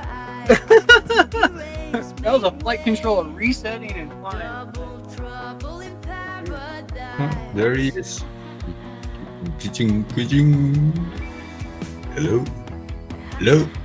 Lazy bastard. SD reset in it. Alright. My balls are sweating. Put the fan on. Yeah. Take them off for a minute. My fan doesn't quite work right with doctors. What's the temperature, mate? Huh? Temperature outside. It's probably pretty damn cold out there right now. I haven't looked yet. Let me take a gander. See the snow, You in your shorts. Yeah, I'm always in shorts. I'm at home, I'm in shorts. I can go inside and be warm. Sure, you're not 36 degrees. Oh, let me change that fucking something that's more reasonable. It is a balmy 2 Celsius. It's a balmy 2 Celsius out there. It's freezing here outside now because I went to the car. Fucking freezing. Celsius. Mark's like, it's a balmy 2. Nothing balmy about Well, did you this. see the snow on the ground, Mars? Come on. It's balmy outside. Yeah, well, for you it'd be balmy, yes. For me, no. You guys even freeze your balls. I'm like, fuck that, that's Oh, cold. yeah, to take a bit of an adjustment. Just a bit of an adjustment below 0. We don't get that kind of cold weather down here in Melbourne, that's for sure. Yeah. No, It definitely. probably ain't been that cold in Melbourne in a long time.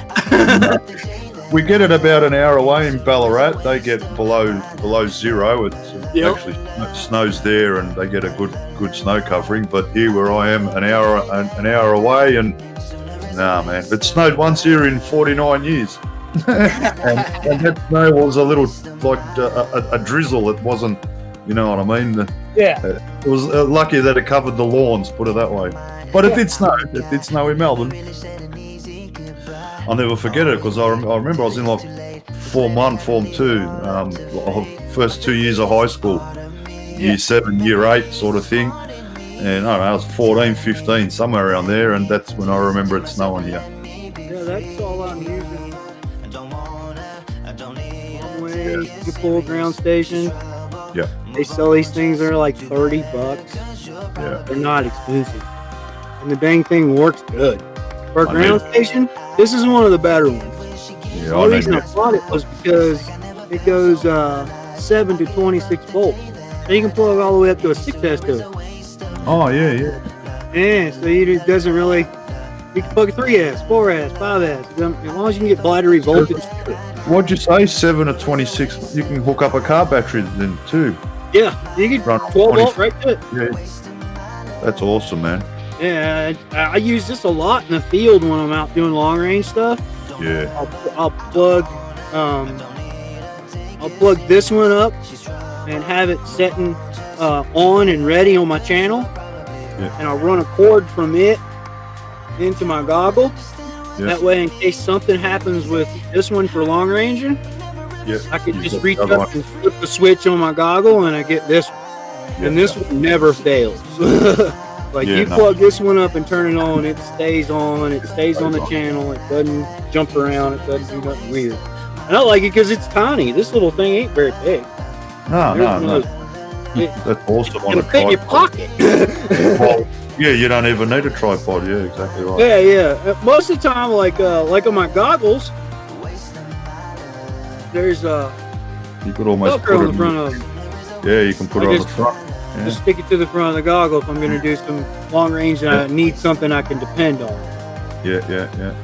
This is tried and true work. Yeah, Trappy uses the same thing, or he uses he'll use the fucking Clearview ground station. Yeah, my flight instructor, the one who the first two time guys since snow rolling. sort of when I got my drone license, and that's first snow, Maria. That's set up. That's what they sort of use. They use what you've got, right?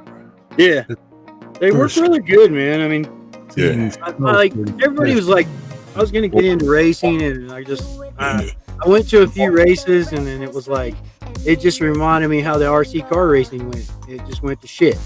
Yeah. It wasn't fun no more. It was straight up, I don't want you looking at my shit. I was like, man, dude, we're here to have fun, man. This ain't a competition. Look, here, your top pilots want to be secretive. Yeah, but everyone else that's, mate. Yeah, everyone shares everything, man. It's just, it's. I don't know. That's the way it is. In the States, the competitiveness. That's why I got out RC car racing, because it was getting to the point where you had people trying to come by your workstation and fuck with your shit while you're like taking a piss or something. Yeah, it's like that's not cool. That's not part of it. That's not what I want to do. I want to have fun. And there's a bunch of us here in Colorado. We get together once a year and we go out somewhere out in the backcountry. We set up camp and fly stuff long range and have fun. We'll have, like this past year we went, there was fucking people, like 40 people showed up with mini quads, and it's usually just wings and planes because they're doing long range flights with planes. Like I've seen planes at this meet go 25 to 50 miles. This year I had a guy, he was doing 100 miles with a big plane, big Osprey, one of those big Osprey basically, it's a big ass 10-meter plane, basically. It's a big plane. One guy over here that's doing sort of that with long range along the beach. He actually built an X-Class, big, massive thing. Yeah. He's in one of my videos. He's the dark fella, like top bloke, awesome bloke. You know what I mean? He does 12S long range, fucking the full on. You know what I mean? stuff. Looks pretty good, doesn't it? Oh yeah. Oh yeah. That's some of that good stuff. I got the goodies. You bastards. A little bit of outdoor. How long? Turn that over. A little bit of outdoor. Looking forward to outdoor because usually it's all indoor. Mars, you need to put your camera a little bit bigger, mate. Why? Yeah, because you're small. About some of this green stuff. I'm not really small. Well, maybe at the moment he's a bit small. In your video. How's that? Oh, he's down there hiding from everybody again. Better. Why are you hiding from everybody, buddy?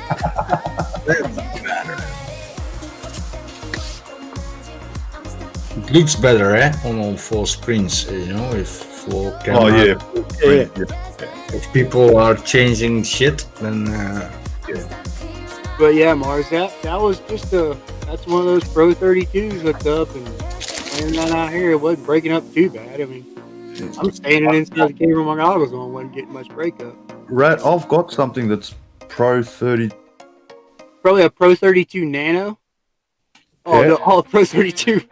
That's yeah, I'm talking about the 55 VTX. 55 mil. This is the first whoop with this is the first whoop that come out with turtle mode. Yep. 55 mil. That's the small, the tiny whoop. The tiny whoop. No, it's an actual tiny whoop. The others Yeah, are I not. remember when they came out with the actual. Yeah, because turtle everyone mode. tiny whoop, tiny whoop. No, this is tiny whoop because it's a brand name. Yeah, yeah.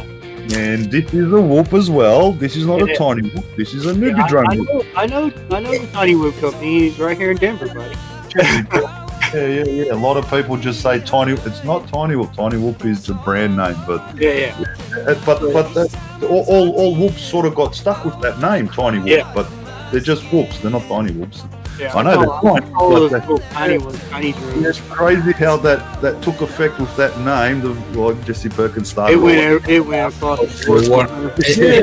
crazy. Everyone tiny whoop. One of the first to bring out whoop. Yeah, they're whoops, mate. you Whoop, know. whoop stayed in the brain of people, and whoop. Tiny whoop because it's small. Exactly right. Tiny whoop, tiny The or newbie drone, better yeah, FPV. they are making a name of it. They're all whoops. Yeah, but there's only one company that. Tiny whoop. Yeah, There we go. exactly. But for us, it's for our flyers. We call the tiny ones whoops nowadays. Yeah. Tiny whoop. I think a lot of people have switched on, and they just say whoops. You know what I mean? Well, that's what I'm trying. I try to get the whoop word out because it's incorrect saying tiny whoop. That's a business name. You know what I mean? Yeah. Tiny Whoop is definitely a business name. I've been in the business. And he was the one that gave me my first actual like tiny Whoop. Like he was, you got all this 5-inch, man, take one of these, and it was like a week later. I was like, dude, I'm gonna mail this to you because it does not work. to me, the way I look at it, out of respect to Jesse Perkins, what he done and that's what he cool. achieved, that's a brand name. So that sticks with what he sells. He doesn't care though. Don't sell Yes, he tiny whoop. doesn't give a shit though. He No, doesn't give a fuck. No, but we should give a shit to him, if you know what I mean. But he doesn't care. He's just having fun. I know, That man is selling tiny whoops just as a substance of extra money to his income. His normal job is repairing RGB LEDs on signs and everything else. That's what he does for a living. He's an electrician. He's a union electrician. So that's what he does for a living. The tiny whoop stuff, everybody thinks he's just like, man, I need some extra money. I'm hustling. A fun experiment for him. Yeah. Basically, it gave him. Well, what it is when he started doing that, he was like, dude, it makes it easier to buy the electronics to build this shit. Yeah. Because he can build the whoop. It's paying for the hobby. Yeah, it's paying for his hobby. That's it. Spot on. That's what it's all about. Every time you buy a tiny whoop from him, you're buying him a new tiny whoop. I bought one. Yep. They started with the Inductrix frame, and that's how it all sort of happens. So they're well known. Inductrix, Yeah. I think it's 3 years ago, right, Mars? That Inductrix 3 years ago, Mars. It was like 3.5 years ago. Yeah, late 2017, 18. Yeah. And the drone shit also. Yeah. That's when I started flying Inductrix and all the other. Yeah, they were very popular. Everyone was buying them. Oh yeah. Well, there really wasn't anything else anyway, because better FPV didn't really have nothing out. Newbie drone didn't even exist. Just coming out since last year. Exactly, they've all, you know. And look, it's good because, in my opinion, the whoops have improved. Oh, mate, and you know what I mean. I've got, like I said, I've got an old one, better 65S, and I would not recommend getting one to anyone, but I would recommend newbie drone whoops. You know what I mean? Brushed. Not brushless because I'm having issues, but brushed. Oh yeah, damn. The canopies are better. The frames are stronger, and mate, I one little crash with the better FPV 65S, and the camera just what camera? You have to unplug and plug, and then pray to God that the camera switches on again. Yeah. See, that doesn't happen with the newbie drone, and you see me offline, and I've crashed it there. The camera stays good. I think one of my friends, he got a couple of those beta. He got a couple of those beta 95s, the newer ones, and he's been playing with them, and he's like, dude, this is pretty goddamn tough. And I've seen him do some dumb shit with one. I was like, goddamn, I wouldn't send something that far away like that size. Like I've seen it like a quarter mile out, like a diamond inside of a rock. The only thing I don't like is that Carlos is using the 65 HD or maybe the only thing I don't like about this is the 85X. The very first one's the one you can't put 4S or it'll catch fire. This is that one, the first one, not the second one, the first one. I can only go to 3S on this, but the DVR on this is crap. It's just, mate, crap. I won't even post footage. It's that bad. Your eyes will have a hemorrhage, mate. Flash. Oh it's flash. It does my head. I post the HD footage. I don't post the DVR footage because it's just. Look, I can't bag, but it's not better FPV fault. It's my fault. I dunked it in water. I dried it out. It works. I've cut through one of the VTX wires. I've resoldered it. So I'm not going to say it's better FPV. That's not what I'm saying on the 65X. On the 65S, yes, it is theirs. You know what I mean? Because I've got a bit of a knock, and the videos just forget about them. You can't fly. You can't fly. You have to go and reset everything, and then it might come good. You know what I mean? Yeah. And basically, I haven't flown the better 60 since I've bought newbie drone. I have not flown. I fly this outside because it's too big for inside. It's too fast and all the rest of it because it's 85X. But this gets flown outside. That's it. I don't fly inside with the 85. It's too big. Yeah, that beta 95. He's got a couple of them. I've played with it a couple times. He's come over and we've pushed that around here and flying around the yards and stuff. Like he's got one set up with crossfire. It's like. I've watched him send that thing places. Dude, I would not send that thing that far away on a 3S battery. There's no way. It's like, because when he comes back and touches down, the battery's just fake. That battery's gone. But he's got the same thought of mini quads like I do. Zero symphony. Mine crashes and snow, they're over. All day, that's it. It's part of that. Yeah, I used to fly helis. I'm glad I'm not doing that no more. That's what I was going to mention before. My instructor, I don't know if you know, he's one of the first ones that made a tricopter. Oh yeah? Yeah. His name's John Fleming, very well known. Yeah, I know John. Australia, mongrel gearish. He was my instructor. Oh yeah. Yeah. He's been at it for fucking 20 almost 30 plus years. Yeah, man. Yeah. That's what I mean. That's who I learnt off that thing you showed me, your ground station. That's the kind of stuff he uses, and that's what I sort of know a little bit. I don't know a whole hell of a lot, but I know a little bit here and there, and I pay attention what I see. Yeah. No, it's not like, you know, if he's obviously using it, hello, you know what I mean? Yeah, it's working. Let's put one and one together and you'll soon work out, well, you sort of should maybe buy what he's using, you know what I mean? Yeah, it tends to work better that way. I mean, he might have money, but, you know, it doesn't necessarily mean that he goes and buys the best or the most expensive. He'll use what's the best. So that's where I think, it's like Amway. Mars clicks on very quickly, yeah. Well, Amway and a couple other companies, they've been like Amway, Runcam. Mate, they've been around. Mate, FPV, almost 30 years. Amway used to sell pyramid schemes. Yeah. You know what I'm talking about, right? Yeah. Yep.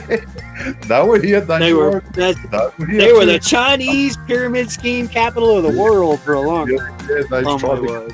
So many Aussies in on that. Amway is the way they used to pronounce it here, and man, yeah, that's that pyramid scheme. But it's like companies like that have been around so long, and it's like what's his name? He's been using that stuff, using ground stations like that. We figured out a long time ago that shit works. It's cheap and it works every time.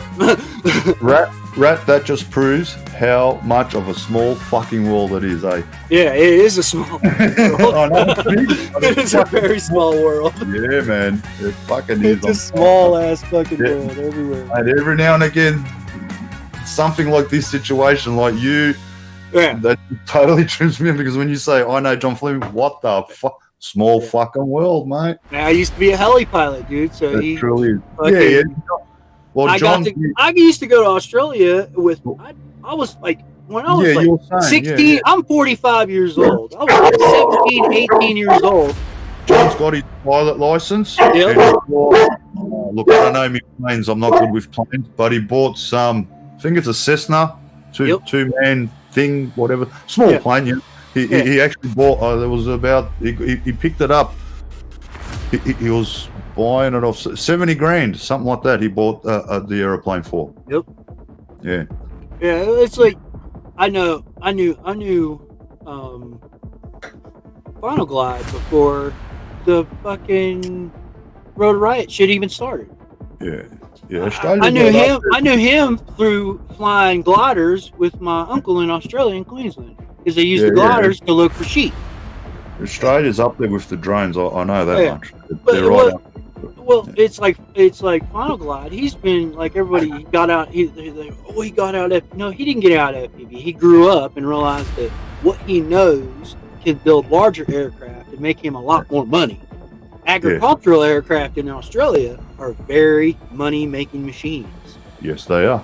Remote-controlled agricultural aircraft make a lot of money in Australia. And that's where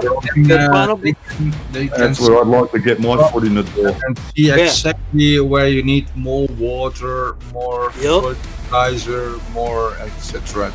Yeah. Well, but over here we also have the satellites to help with agriculture. But of course closer, just more. That's how I originally I was playing with helis, just playing with them, doing collective pitch helicopters, doing tricks and shit. And then I went over. I was in Japan and I was just wandering around with a friend of mine, and I saw this huge, just like the size of a ute, RC helicopter spraying a field. And I was like, dude, I want to do that. And then I got into the agricultural stuff like Final Glide did. It was like, dude, look, you can make twice as... You want to play with RC aircraft and make money? That's how you do it. They'll pay you almost 80 grand a year to fly that fucking helicopter over their fucking wheat, over their fucking rice field, just to spray nice. Now that you've gone that far, the original... The OG of FPV, the original gangster of FPV is an Aussie. Yes. I just forgot his name. I can't because he deserves the utmost respect because he's the one. He's the reason why everyone's flying FPV from what I found out. And I didn't know. I had no idea. I thought it was someone Mate, it's an Australian that basically come up with FPV. Did you know that, Rules? No. Yeah, it was back in the. Yeah, it was it's back an in Australian the. that. It was like. Yeah. It was the early '90s when he kicked in doing stuff. He was doing I just forget his helicopters. name. He was doing FPV in a helicopter. And that is hard.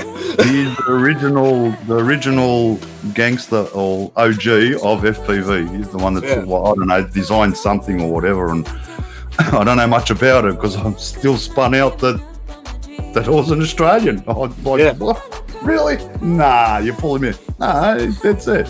What? Crazy. A lot of people don't know it. A lot.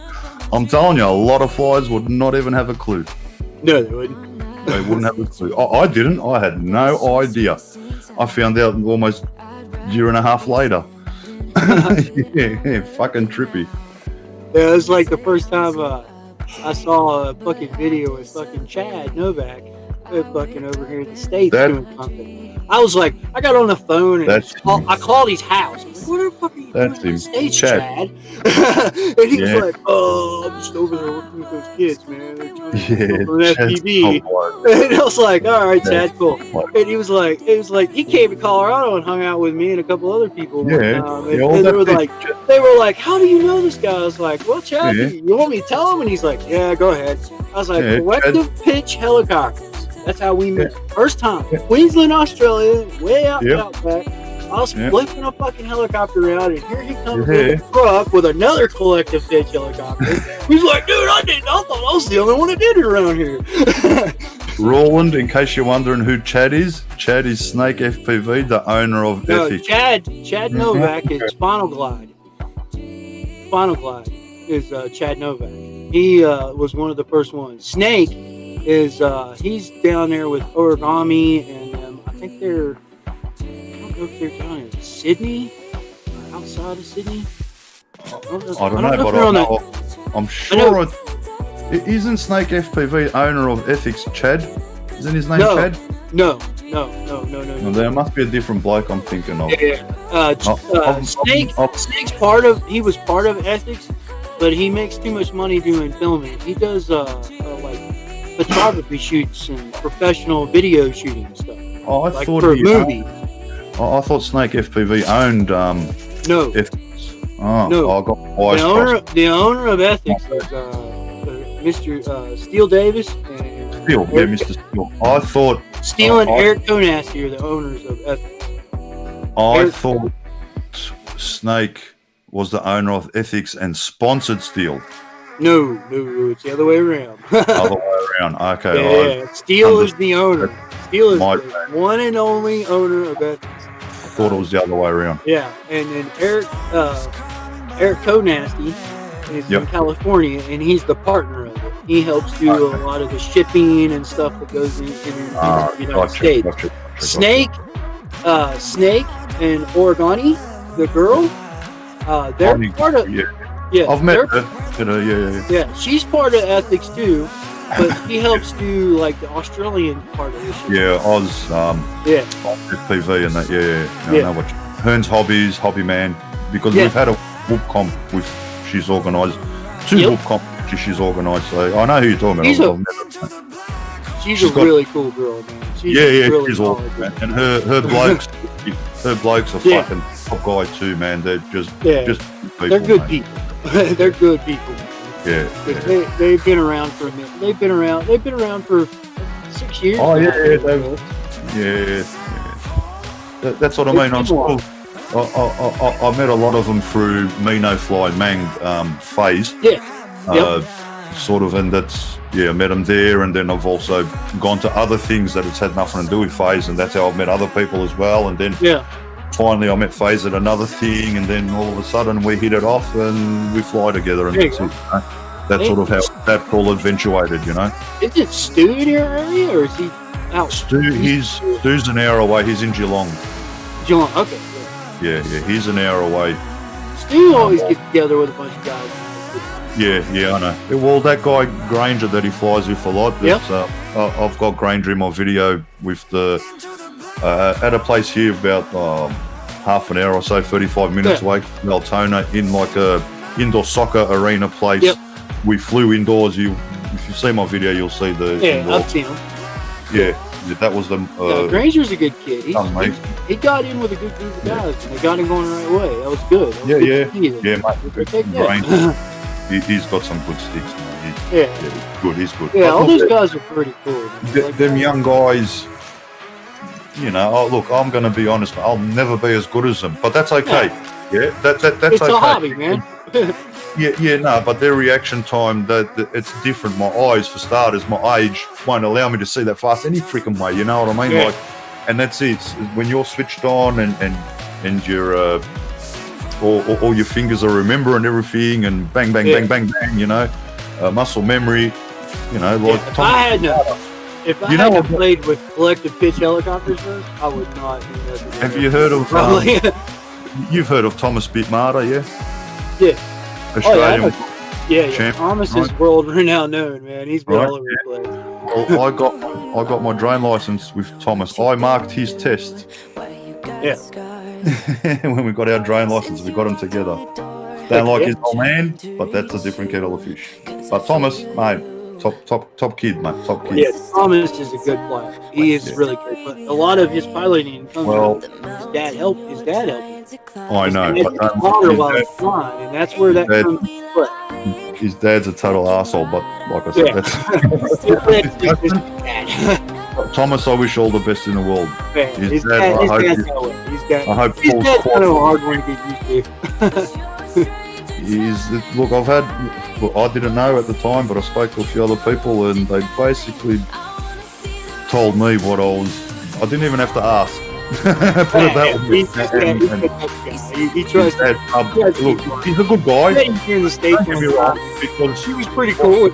Me and him got along cool. He was like, "No, you would, because look, Paul, what he's doing with his kid is what every father's dream is. If you get what I'm saying." Yeah. But then you need to unwrap the bubble wrap off of Thomas. Yeah. If you get what I'm saying as well, because he's baby. I could get that one with him. Look, I've heard people call him bubble wrap boy. Yeah, it's hard to find. Everybody gets to road. Yeah, this is not Seinfeld TV, but this is real life.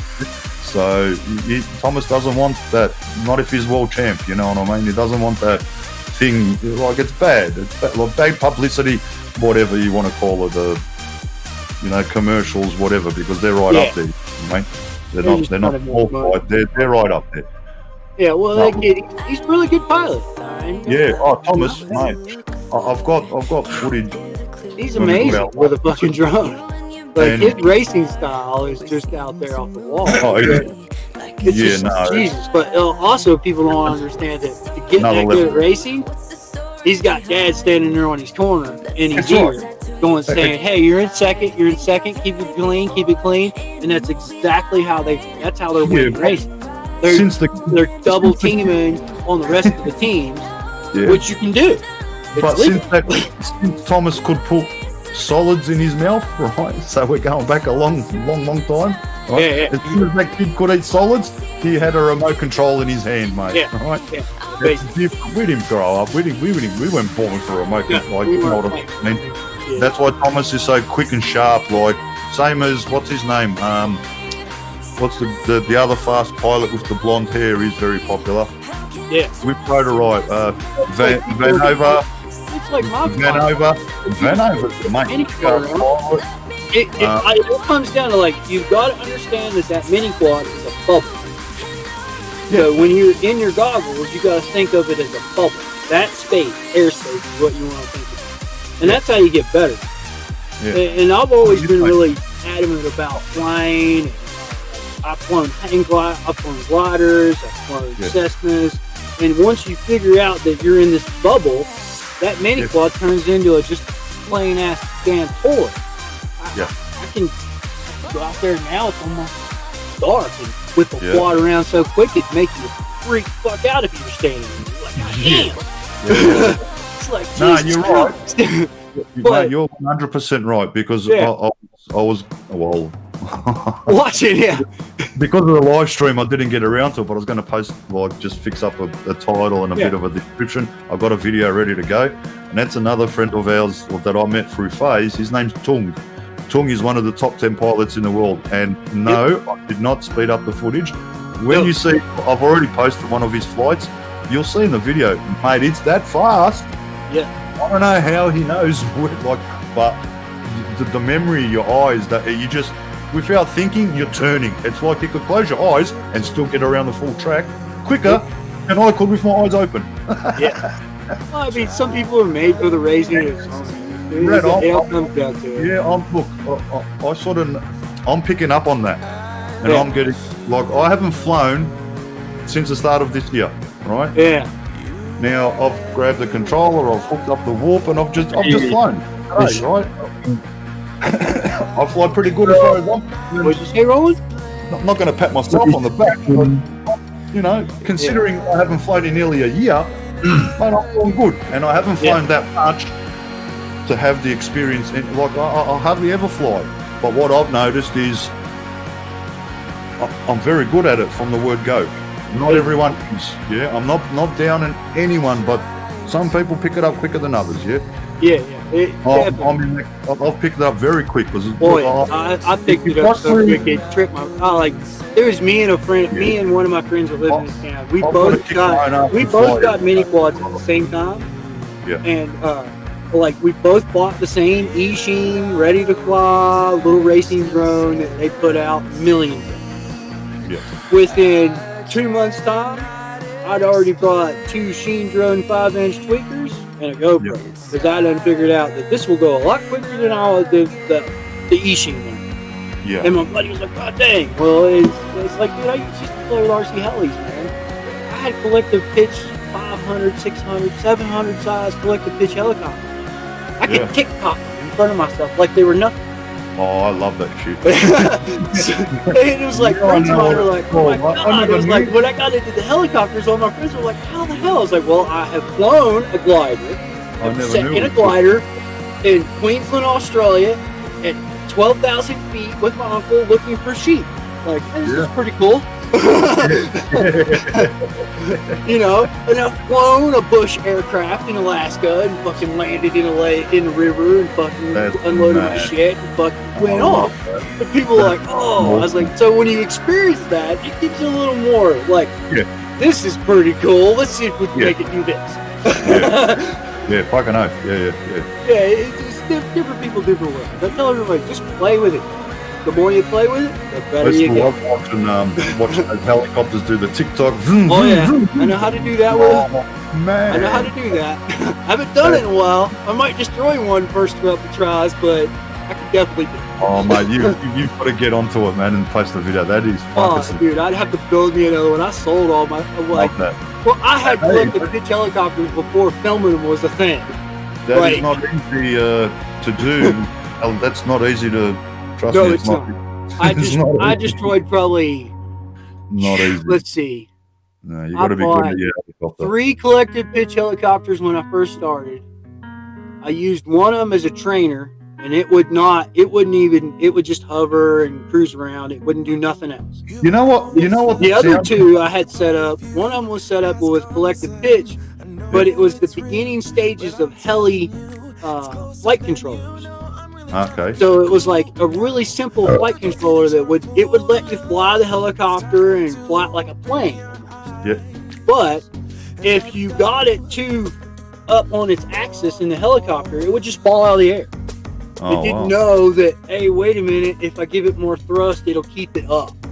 Yeah. And then my third one was a straight collective pitch helicopter. No flight controller in it. It was just a 12-channel receiver hooked to all the turbos. That is a true collective pitch helicopter. Yep. There's no flight control in it. It is straight. You give it throttle, you basically kick the engine up to full speed. You start out at an arming level, which will rotate the rotor up to about half throttle, and then you can go full throttle on the rotor head. And then the sticks, they don't do nothing with throttle. All they control is all the pitch on that helicopter. Yeah. And so then that helicopter is a very dangerous helicopter because that thing has no safety zone. And when you see those guys collecting pitch helicopters TikToking, that's a raw helicopter. There's no flight controller in it. It is straight up right off the stick. You know that sound that they make the helicopter when they flip? They go.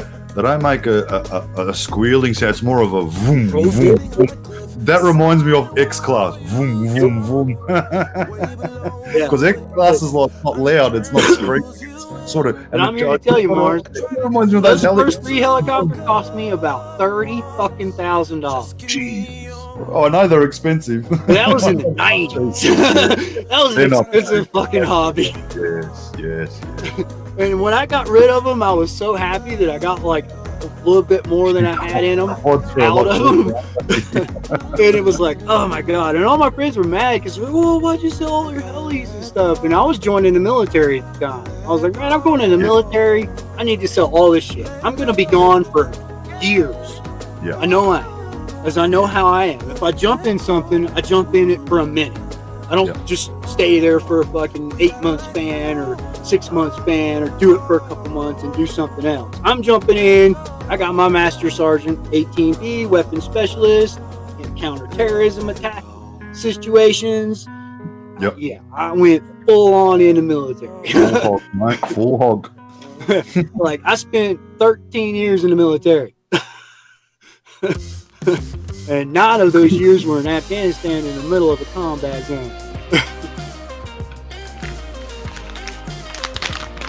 But it's like, it's everybody, I tell everybody, it's a hobby. Have fun with it. Don't try to treat it like you're trying to make money, because good luck. Keep your day job. Yeah, exactly. Enjoy it. Have fun with it. Fly. The more you play with them, the more you figure them out. Yeah, and I tell everybody, try line of sight first, because line of sight will teach you a lot with a drone. Yep. It'll teach you a lot. Once you get figuring them out line of sight, you know, a lot of people can't figure it out, and it's like I tell a lot of people, try this new FetTech stuff. I'm telling you, build a 5-inch with a FetTech in it.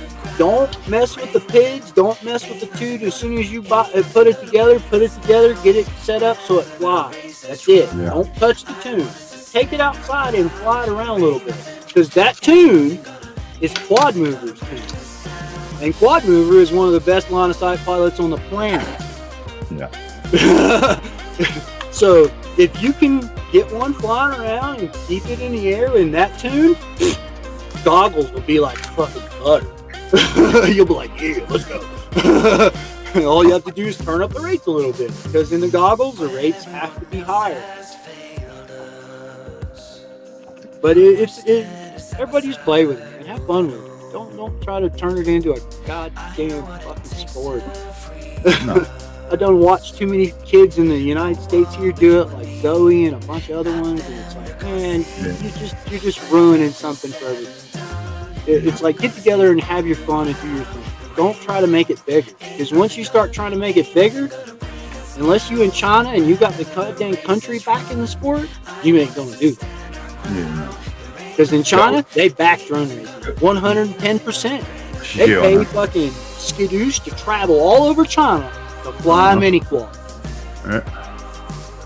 That's the only place you're going to make money. Or if you're like Finky in Germany and you're like registered with the German government and you're like licensed and you chase race cars around and you're using high quality equipment to transmit that signal, that's the only way you're going to become a pro.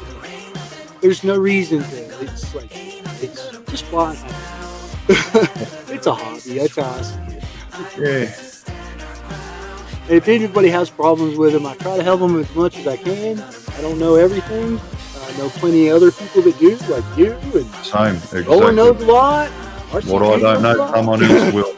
Exactly, man. Yeah, it's like everybody has their own niche. It's like my quads they're all set up on KISS and FetTech. And people are like, oh, you're just like, well, I've had a lot of beta flight quads.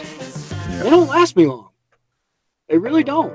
Like, the last beta flight quad I had set up was actually I had a beta flight brand new F7 in this 7-inch. Yeah. And it lasted 4 packs and it bricked itself for some reason. Don't know why. Didn't try to understand why. I just pulled it out, ordered a Fat Tech flight controller, said poop, and now I can put batteries in this thing in. It's been hanging here for a month, and I bet it'll fly perfectly smooth. And it's like everybody has their own ways and their own setup. So it's like everybody around here, beta flight does not seem to last long. Something about the dirt, the soil, the air. God only knows. I can build a KISS quad like this one. This is a 6-year-old quad right here. Yeah. All KISS V2. This is all the prototype shit in it. Yeah. And it still flies perfectly smooth. I want Me No Flies missus to start flying. KISS sent her a quad. Oh yeah. Yeah, they sent her a quad, not Mang. Her. Yeah. Because they want her to fly because women will promote FPV, and she used to fly better than Mang. Yeah. Yeah. Yeah. It's Yeah, rolling. I'm serious. There's a million different hardwares for them out there now. Halfway, mate. Yeah, she's fucking good. She hasn't flown in ages, but Beta flight controllers are on the market. Like, oh my god, you can search for days. yeah. They got 10 different companies building 15 different kinds. Oh, no. I got into it and I started researching, and like I told Roland one night, I went on YouTube and was like, all right, Mr. Steele, who is this guy? All right, watched a bunch of videos, and then I looked at, and then I was talking to, and then I got into like RC forums, and Chad Novak was in the RC forums. Hey Chad, I'm gonna get into mini quads, man. What do you think you should get? And he's like, I'd buy a Flyduino. Yeah. And I was like, okay, that's what I'm gonna buy. Yeah. He's like, just buy a Flyduino, man. Just get it over with. You'll have a lot more luck with it. You'll have a lot more fun with it. And I was like, okay. And So this the is how first fucked KISS up quad I had, I plugged it up. That son of a bitch lit on fire. Chad Novak is the OG, isn't he? Yeah, he's been around a minute. Sorry. I just realised it just bang dawned on me. Chad Novak is the original gangster of FPV. He's the one. Doing it for years. He's the one. Actually, he was originally an agricultural aircraft. Those RC agricultural aircraft. That's what he was doing. He was flying agricultural spraying craft. Yeah, fire Chad, craft. I met the other guy from Snake FPV. Him I've met, not Chad. Oh, Snake, yeah. Snake's been around for a little while, but he's a photographer and filmer. That's he's been a photographer. He's a really good photographer. Like, if you look up his portfolio, I wouldn't have a clue. It's on. He's got photos of Australia on billboards all over the planet. No, I'm mad. Like badass photos of Australia and video sequences. Like, he's done a lot of aircraft, like filming from aircraft with nice high-end cameras. He's done a lot of that stuff. That's how Snake got into it. Snake got into the FPV because he was hanging around that young kid and Chad a lot. Yep. And Stu. And that's how he got into the FPV. Yeah.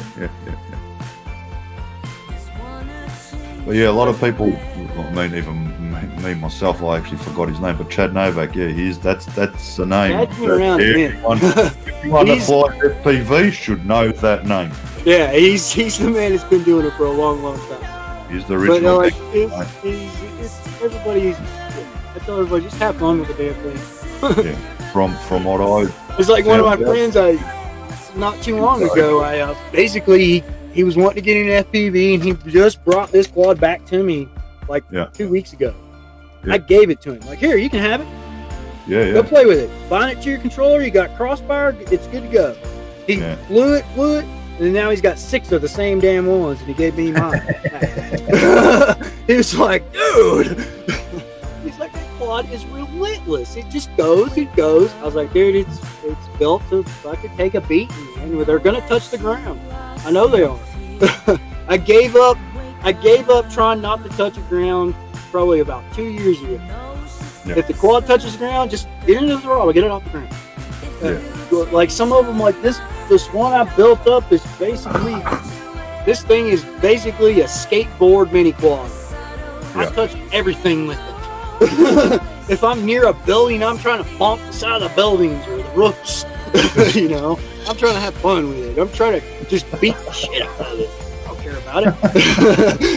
It's a 5-inch mini quad. Slide off the ramp, come back down in there. Yeah, I got $450 in it. I'm not in it. I can't get hurt. Money, well, you can't take money with you when you die. Yes, exactly. You could get on a skateboard, BMX, and break your neck. Oh yeah. I got a nice BMX bike out there from fucking S&M. Yeah, trust me, I've got a few broken bones and. Yeah, man. Don't tell me you do BMX as well, right? Do you still do the BMX? Huh? Do you still do the BMX? Yes, I do. Yes, I do.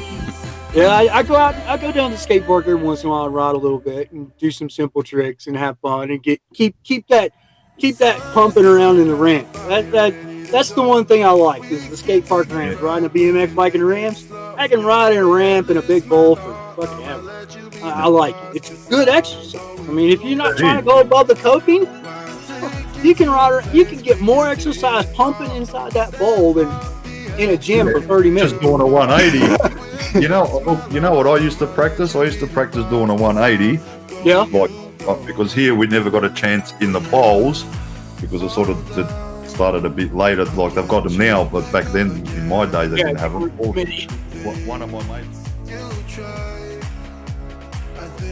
His name was Renato, and we used to call him Herbie, and that's when I got into tricks and quarter pipes and 6-foot plants and BMX tracks and tabletops. I used to do all that kind of stuff. I was right into it, and it sort of died off. You get your car license, and then you forget about a foot bike. You know what I mean? I got a car license, and that opened up the career. I'm hanging to take my mountain bike out to the BMX track, not on a quarter pipe, but out to a BMX track. Oh yeah, I'm hanging the bike. I like when I got like all my friends. We grew up in the eastern part of the United States, and so like we were the ones that helped build Woodward Camp. We were the ones that helped build a lot of the skate parks that are on the East Coast. And friends of mine were like, "How do you know about these parks?" I was like, "Dude, when I was riding BMX every day, we were the ones building them. We were the ones doing it." Like.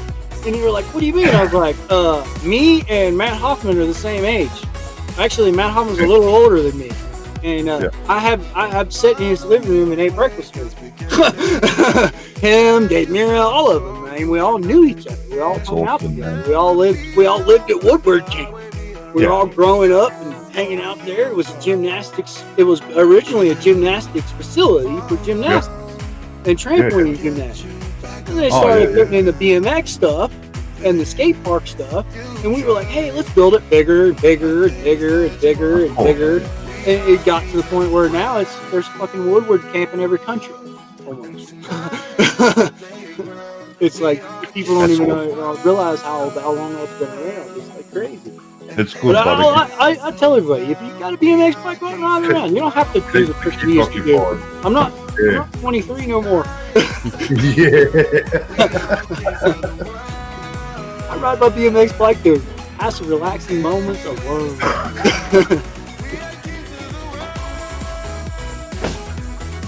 But yeah, it's been crazy.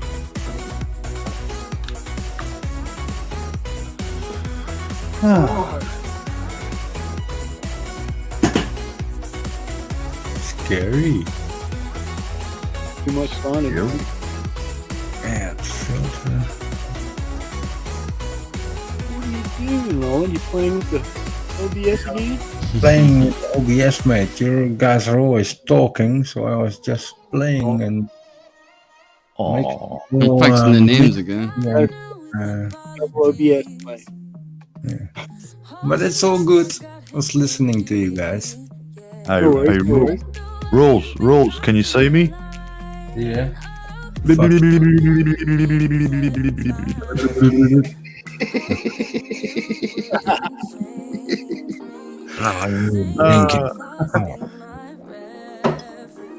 the dude back in the house?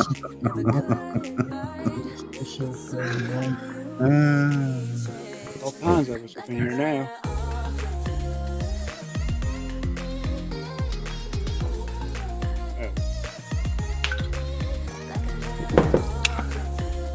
what I was trying to do was you see the video now, my scene playing, right? Mm-hmm. In the background, yeah. And I wanted to do like the 4 screens. They need to be a little bit more transparent so that the stars from the background coming through. And that's what I was trying to find out and couldn't find it. They're not trying to do it image, mask, and blend. Yeah, that's what you need to do. So like I was trying to do this earlier. And if you really want to do it good, you also need a big green screen for my camera. Yeah. I was trying to Good times, eh? Freaking OBS. It's kind of fun to play with it, you know. Yeah. And if you're not live, somebody else is live, you can play with it because you can in your live stream.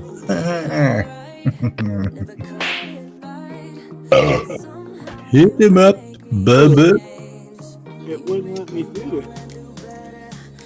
I was trying to do it earlier when I'd switch it over. It was like it would try to copy the screen. I don't know what's doing it.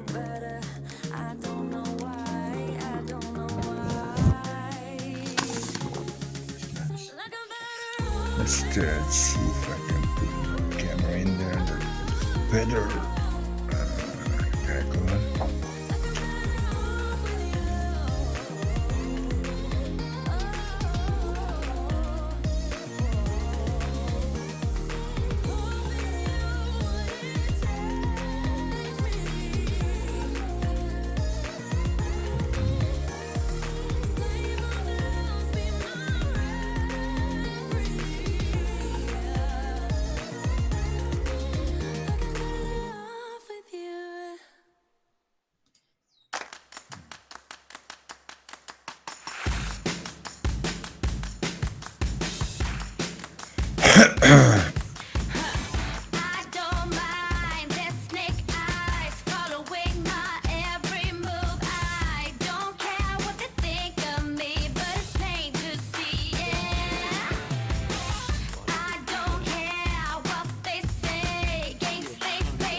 Go on. Yeah. My screen looks better than your one. That's just putting your lazy bastard. Probably not. I just kind of... I got one screen, camera for others. Well, I was trying to get it when I flipped it over to the quadrant and stuff. It was just like I had my video in the little corner, but when I switch it copies whatever it's looking at.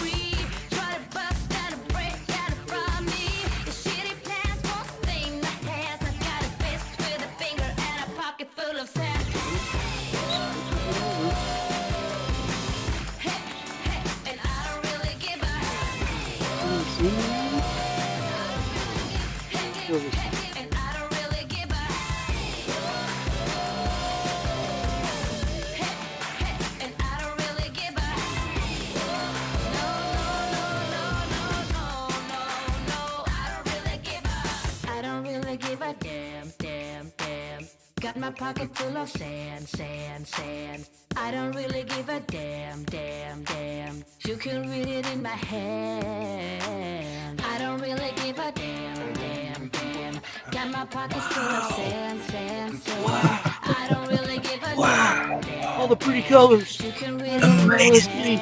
Amazing. The only thing I need to do now is get the colors a little bit in the background of the 4 screens. Mars is doing the same, as you can. Wow! Lick, lick, lick my balls! Yeah, that too.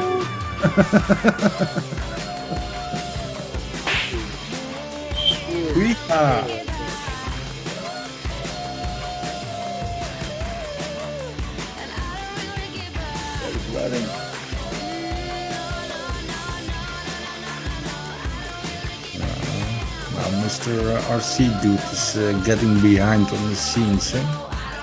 Well, he's live. He's live. That's different then. There you go.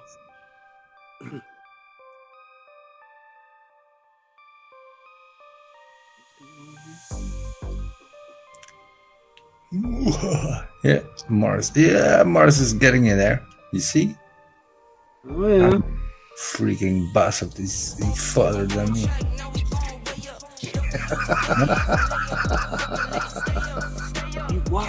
YSOB.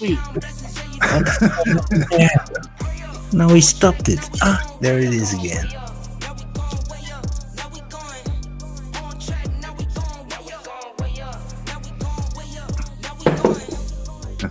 Keep the same energy. Work on being better when I'm 70. Your drip is just a water spring. You know I drip different, this is 7 seas. I deal with life different, make that lemon squeeze. Went off for my style and identity.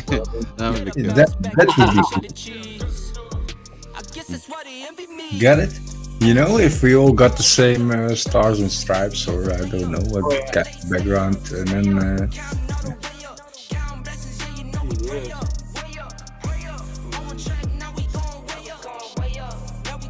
oh wait, That's so beat the bomb.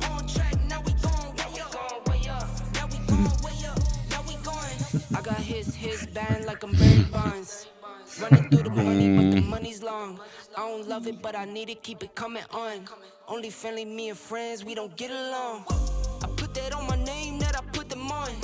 I put myself on stage, yeah, because you only got one, you got your camera in.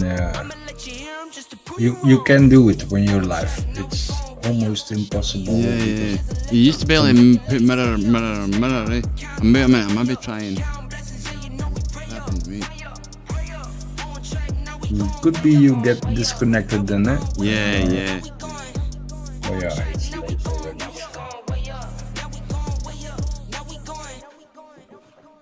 There used to be a way and it would mirror the windows right down to infinity until you just couldn't see anymore. But it's obviously stopped doing it.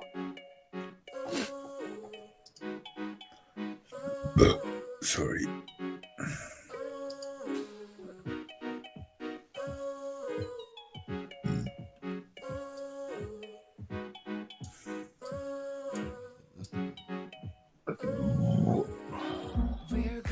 We never left the ground, but we need to take some weight off our shoulders. The fight isn't over. Can you let me be? Okay, if you watch it on YouTube, you'll see it blurring out as it swaps over, but it's actually capturing itself. But when we're together, it feels like my spark's been left in the dark sometimes. Cause when I'm with you, it's just like an airway. Yeah, but it's the virtual cam shit thing. I'm not using the virtual one. Yeah, because if you do, then you get in trouble. Yeah. When you're live. If you're doing a video call with me and I'm live, then there's no problem. You can play around with it like a lot. But if you're live, you better not play with it, so to speak.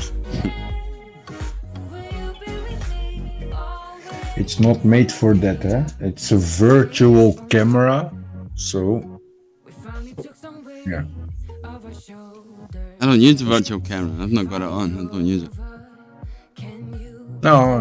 That's even better. Maybe. Yeah. For live streaming, eh? If you're on my video call, definitely. No problem. Switch on neck, Then it's no problem. But if you go live, you don't do that because you don't need it. You can never just use see the virtual camera. Not sure, but I'm probably right. When you're around, I can say what I want to say. So hard to concentrate. Ah, it looks nice. Perfectly safe and sure. Maybe I need to close this one. Don't show this. 3, 4. Yeah. it's better.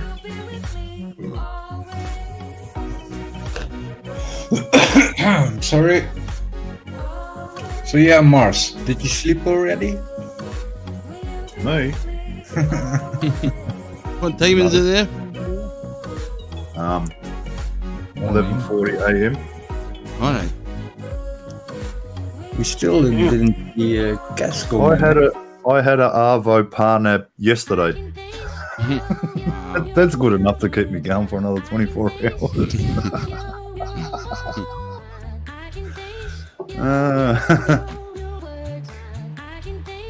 We did see Kaz sneaking in a couple of hours ago, or an hour ago, or 1 hour, when you were live flying. With the quad, yeah, flew past her. I think she only needed to take a piss or something. Kaz? Oh, yeah, no, yeah. She's doing washing and stuff. Oh. I'm in the bad books. I didn't So make is a it fire. Boxing Day there then, Maz? It will be, yeah. Yeah, today it's Boxing Day, yeah. I'm in the bad books. I didn't make a fire for Christmas Day. Kaz is not happy with me. It's all right. I'll make up for it. I'll make a fire tonight. He's There angry. you go. No, I've got to get the grinder out, and I didn't want to do anything on Christmas Day. You know, it's Christmas Day. I don't want to make noise. Get angle grinders out at 8 o'clock at night. Oh, come on, Your man. camera's froze, man. You're frozen like a So frozen ice cube. I'll do it today. Can make noise today. It's Boxing Day. No one cares. No, a bit of respect on Christmas Day. You know, people have got visitors, whatever. I'm not going to go start up grinders at 8 o'clock in the night. No doubt. Fire or no fire, bad luck. But yeah, like I said, today I don't care. I'll do it today. Yeah, Pond, get in here, mate. Come on. Get in here, Bass. Sir Pond. Sir James Pond. I love saying that.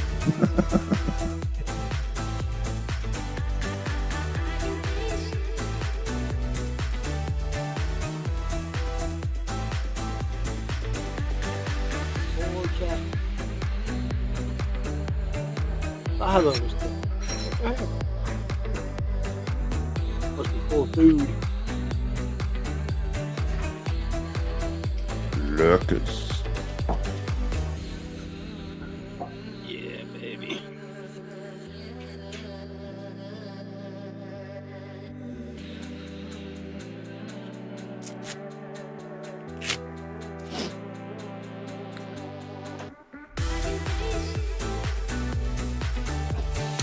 Oh, Pond's getting ready for bed. Yeah, that's what I'm going shortly. I'll leave the stream running, like the stream will be on. It's all lies. He's getting ready to throw the leg over. Hey, why not? It's Christmas. That's Boxing Day now, damn.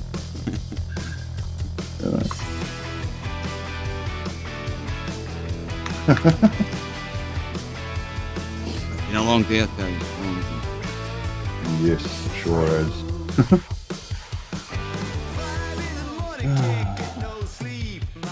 The weather's been crap here as well. -2 last night we got down. -2, -3. We're supposed to have a nice day today, actually. 29 degrees or something. Actually, I'm going to check. I don't even know. Got to change The window minds just now, it's quite windy.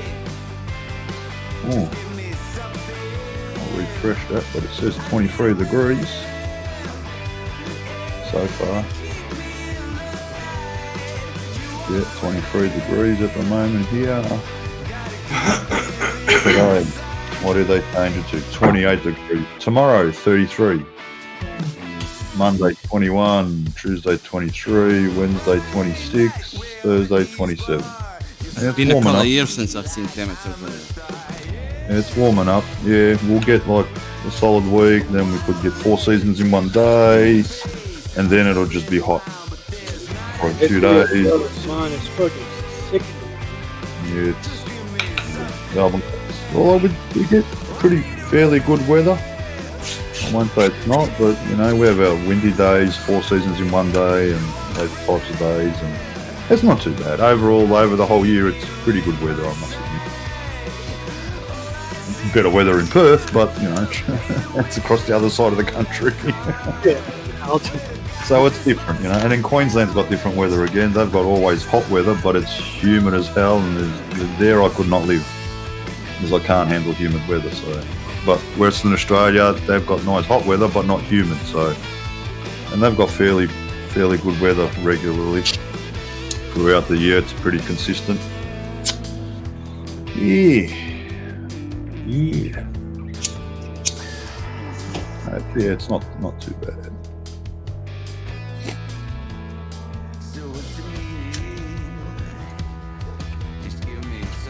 Hey, why is this looking the same? Oh yeah, all my batteries are charged. Woohoo! There's your camera on Mars. Where what? Circle mode. Yeah. See my Inspire floating around in the corner up the top. And I've got you see the other drone with the parachute? Yeah, I see them all floating down.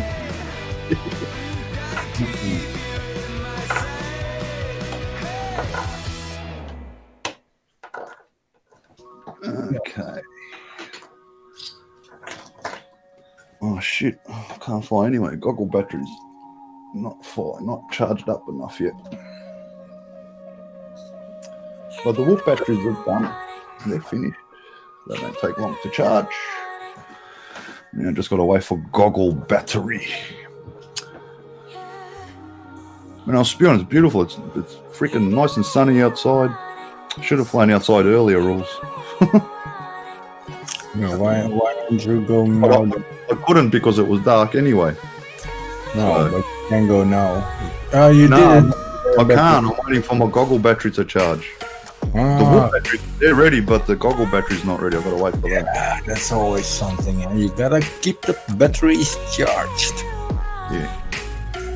There's like a dog circle. So what I might do, the new battery I bought for the controller, because that's got XT30 on it, I just got to get XT30 to XT60, because I've got the connector from the soldering iron to the goggles, and then XT60 to 30 to the battery, and I just put the battery in my back pocket like everyone else does that flies FPV.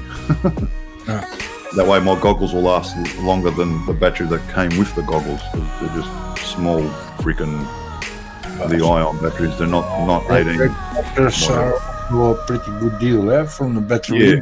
You lose some saggy shit, etc., etc. Yeah, with the 18650s, the goggles, they'll last ages.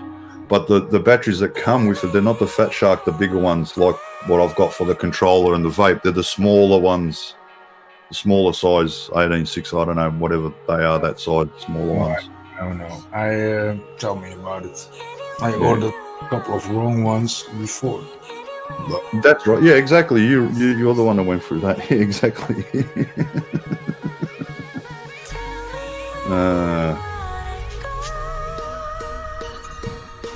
Where is Reggie? ¿Cómo estás? Mi amor.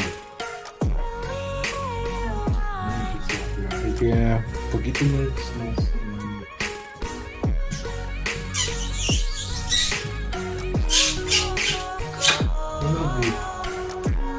Kissy, kissy, kissy.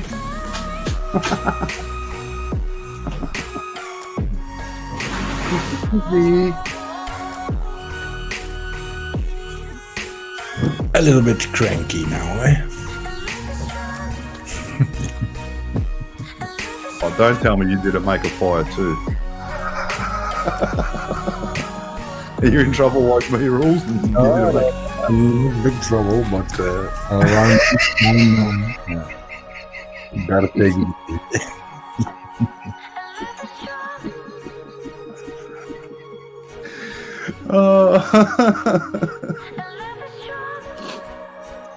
I made up yesterday, so yeah. Yeah, you did. Yeah. You had a good sexual experience. But now it's sleeping time again, and then, yeah, take it easy, yeah?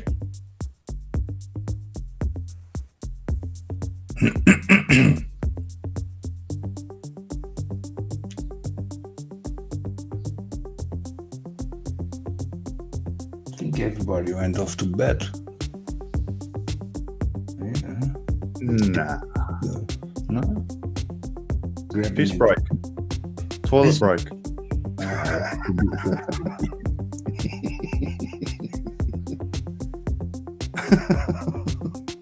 What's the time?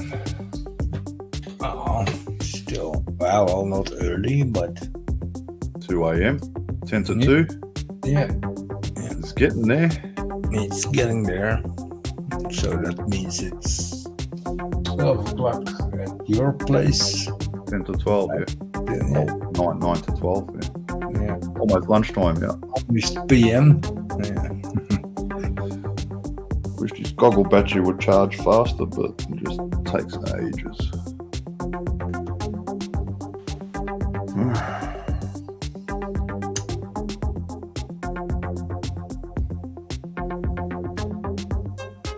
Lazy bastards. Should be having a better without a circle now, you know? Only me floating in there. But I think that's hard to make. Yeah, you gotta make the circle transparent. Oh, only taking myself out and always have to position the camera in the right way because else it doesn't work. Yeah, but hang on. Let me open OBS. Maybe I'll come across it.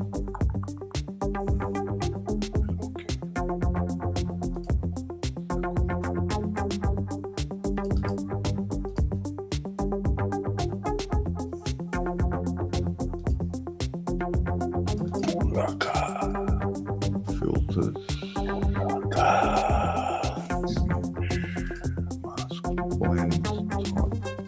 Alpha mask. Alpha channel. Maybe try alpha mask color channel rules. Yeah, I tried them all, mate. No, that didn't work. Yeah, they do work, but they do all do different. Yeah, I gotcha. Because I know I had to. Because I remember when I opened up image mask blend, and I couldn't see myself, but I could see the circle, and then all the grey boxes behind, and I thought, what the hell's going on? And then I clicked. It was on color channel. Then I clicked on alpha channel, and then I saw myself, and I thought, oh well, that's got to be the setting you got to click on. That's why I thought maybe I'd ask you if it's the other one, because the other one you can't see yourself, but you can see the circle. No. I the alpha blend or what's it called? I forgot. Alpha mask color channel and alpha channel. Yeah, and then I get more transparent. But if I really want to cut myself out, then you need a green screen, you know, to. All right, bend multiplied. That doesn't work because then the circle's still black. Oh wait, no, I say that. Blend addition. Oh, no, it's really shows the square of the circle. Blend subtraction, that doesn't do nothing. Oh no, that makes the square around the circle, the grey and white, turns it into black and white dots. Black and white squares, sorry. Yeah, no, you're right, Rules. It doesn't do. You're not going to be able to do it that way. Hold on, I'm trying. Should be working now a little bit. Yeah, black and grey. Yeah, ooh, don't. Boo. I'm trying here with it. Yeah, the circle's gone. You're still there. Yeah, but it's still. Your forehead gets like a black dot on it. Yeah. And if I move. Yeah, when you move around. But the circle's gone though. Yeah, that's the chroma key. That's Chroma key. Yeah, and that's the got ya. See? Got ya. Go back. Yeah, I can go in more.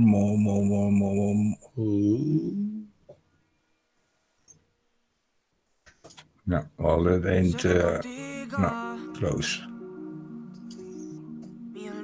Oh well, it's a bit. You get the idea. Yeah.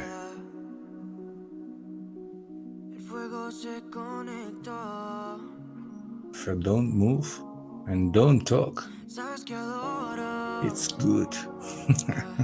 Yeah, every now and again when a certain colour touches, you can see stripes in your top. What it it's trying to do. You actually look transparent. Yeah, it's trying to do. The circle. Yeah, you can see the circle now. Yeah. Get back in. Yeah. Oh, with some better lighting, it works better, you know. Yeah, I can see the circle. Gonna filter chroma key minus click. Yes, boom, and back up. Yeah, the circle's back. Well, it's all the filters, you know. If you got good lighting behind you and in front of you, you can. You can. It's noticed when it was a green screen to make yourself. Of course, yeah. I noticed when it was darker, you couldn't see the circle as much. But as soon as something light come into that frame, you could just see a little bit of that circle, but not the whole lot, because some of it was dark and some of it was lit up. But now you can see the actual circle. It did. It actually looked all right. Yeah, it only the looked not bad. Yeah, just the black on your forehead. Yeah. Put a hat on. You know the light. Yeah. Something shining on your head. Go back to OBS. And try it again. Yeah, and then go filter, add filter, chroma key. Okay, and just slide.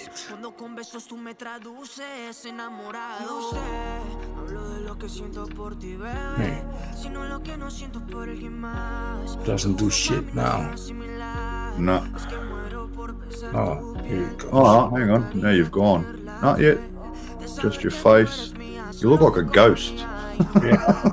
That's what I'm trying to accomplish. Yeah. No, you're accomplishing it. Just yeah, but it needs to be a little bit more sharp. Oh wait. Yeah. Hold on. Contrast, brightness, contrast. Maybe play around with some of the colour fucking stuff. Use saturation, contrast, yeah. Oh, you look evil. You look like a ghost with black eyes. It looks awesome, Raul. Hold on. Now I can make it opacity a little bit. Yeah, that looks good. In the other filters. You can just see, yeah. Circle, chroma, circle. Yeah, just put a little bit. If you're not paying attention, oh yeah, there, that was good. That looked good when it went dark with the red. That looked awesome. That looks awesome. I mean, so yeah. What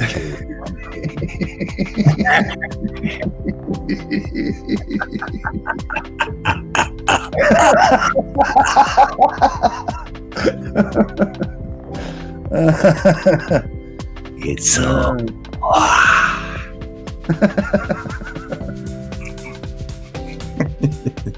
Yeah, chroma key. That's the filter you need to put on then in the source. Chroma. Yeah. You can slide and do a little bit to get it done. Yeah. Just like that. Yeah, now I need to go down a little bit. Dark circle. Okay. That looks good. All background, properties.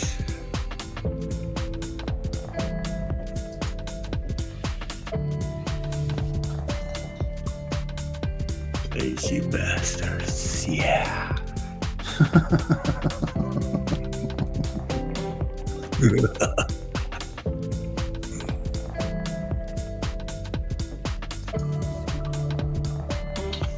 I think it's sharper. No, it does look good like this.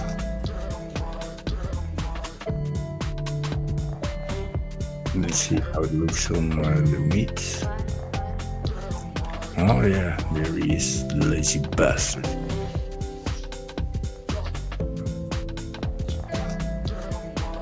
Yeah, it's not bad. It's not bad. When it goes dark, when it comes back to the start of the loop, it looks the best in the dark spot. Do a little bit more.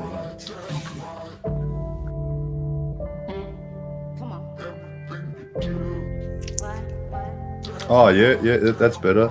Yeah, you can see more of you now. Still transparent, but you can see more. Yeah, leave it there. Whatever you've got that set on, just leave it there. My eyes are a little bit funny. Yeah, well, yeah, but that's yeah, well, you got to look like that. They're just evil rules.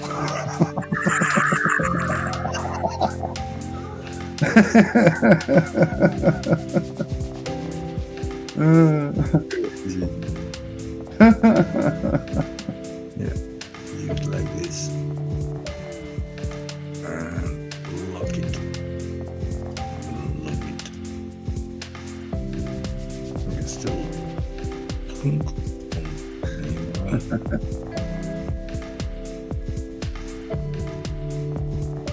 Okay. Yeah, you can just faintly see this circle, yeah. Just faintly. Yeah, well, that's something for tomorrow. If I go out, see? Yeah, you can see. Yeah. So I need to make it square. So. But if you stay inside this, maybe a square. Yeah. Yeah, but or, if you stay in the circle, and look. Yeah, see, now you can see it. As soon as you've done that, you can see the edges. But otherwise, you can't tell that there's a circle there. Not unless you're actually looking for it or you move. Yeah, you can't tell. If I look like this, I come That close. looks freaking awesome. Yeah, you look like your eyes are black. Look like a vampire. You need the vampire teeth rules.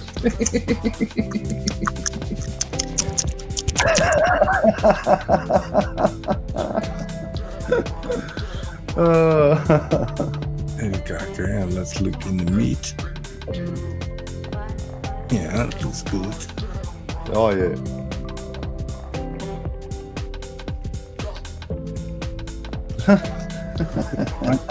I'm just watching the catch up on YouTube. You kind of look like that alien thing I've got. Where is it? Where's my alien thing? Dun, dun, dun. I get the ID now.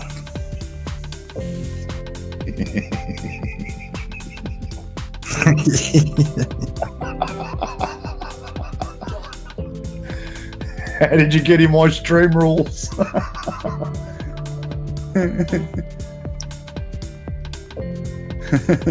That's what it reminds me of the alien head. I need to hold on.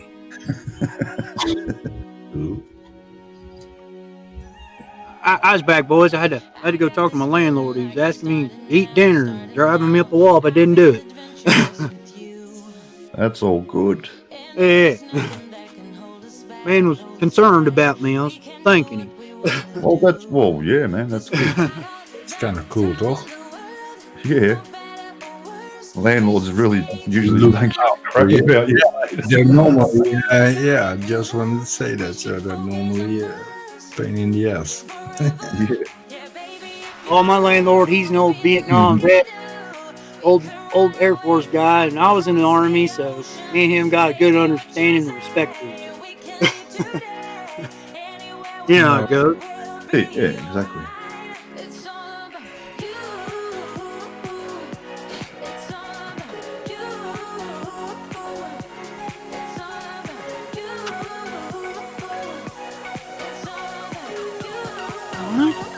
Moon quads. Moon quads. I've been selling them. Send it to the moon. I've been selling some of them quads I've been building Mars. Been catching parts on sale, building them up, and doing a flight video of them diving them out, and then turn around and sell them for about $600. See, that's killer. Awesome. Yeah, I can't complain. Nah. Most of the guys have been buying them are the guys in Denver. Oh, awesome. Yeah.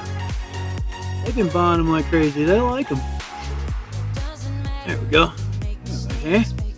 Why not, mate? For the effort, get something in return, man. Fuck. Well, I catch all the parts on sale, and I've been buying the most cheapest budget motors I can buy. Yeah. Like Hyperlight has had a sale on those. Yeah. These E series, they're really not a bad motor. Yeah. They're 22 kV, 2207.5s. Yeah, well, if you They understand, hold you up get good. what you pay for. They're $12 a piece. Can't complain. No chance, mate. Not a chance at all. For $12, if you get 4 flights out of them, mate, Yeah. you're on a winning That one wicket, there, mate. that quad, you watched me fucking fly the hell out of it. Like, God damn. That's it, mate. Everybody's like, build different quads. Now, I've basically been using VetTech stuff. It's cheap right now. Like, I can get a VetTech 4-in-1 for like $60, and the flight controller's like $36. Yeah. And then the OSD thing's like $21. It comes with VetTech now. Oh, So now you get in the VetTech. I can do everything through the sticks. I can tune it. I can change battery voltage readings. Do it all. Yeah.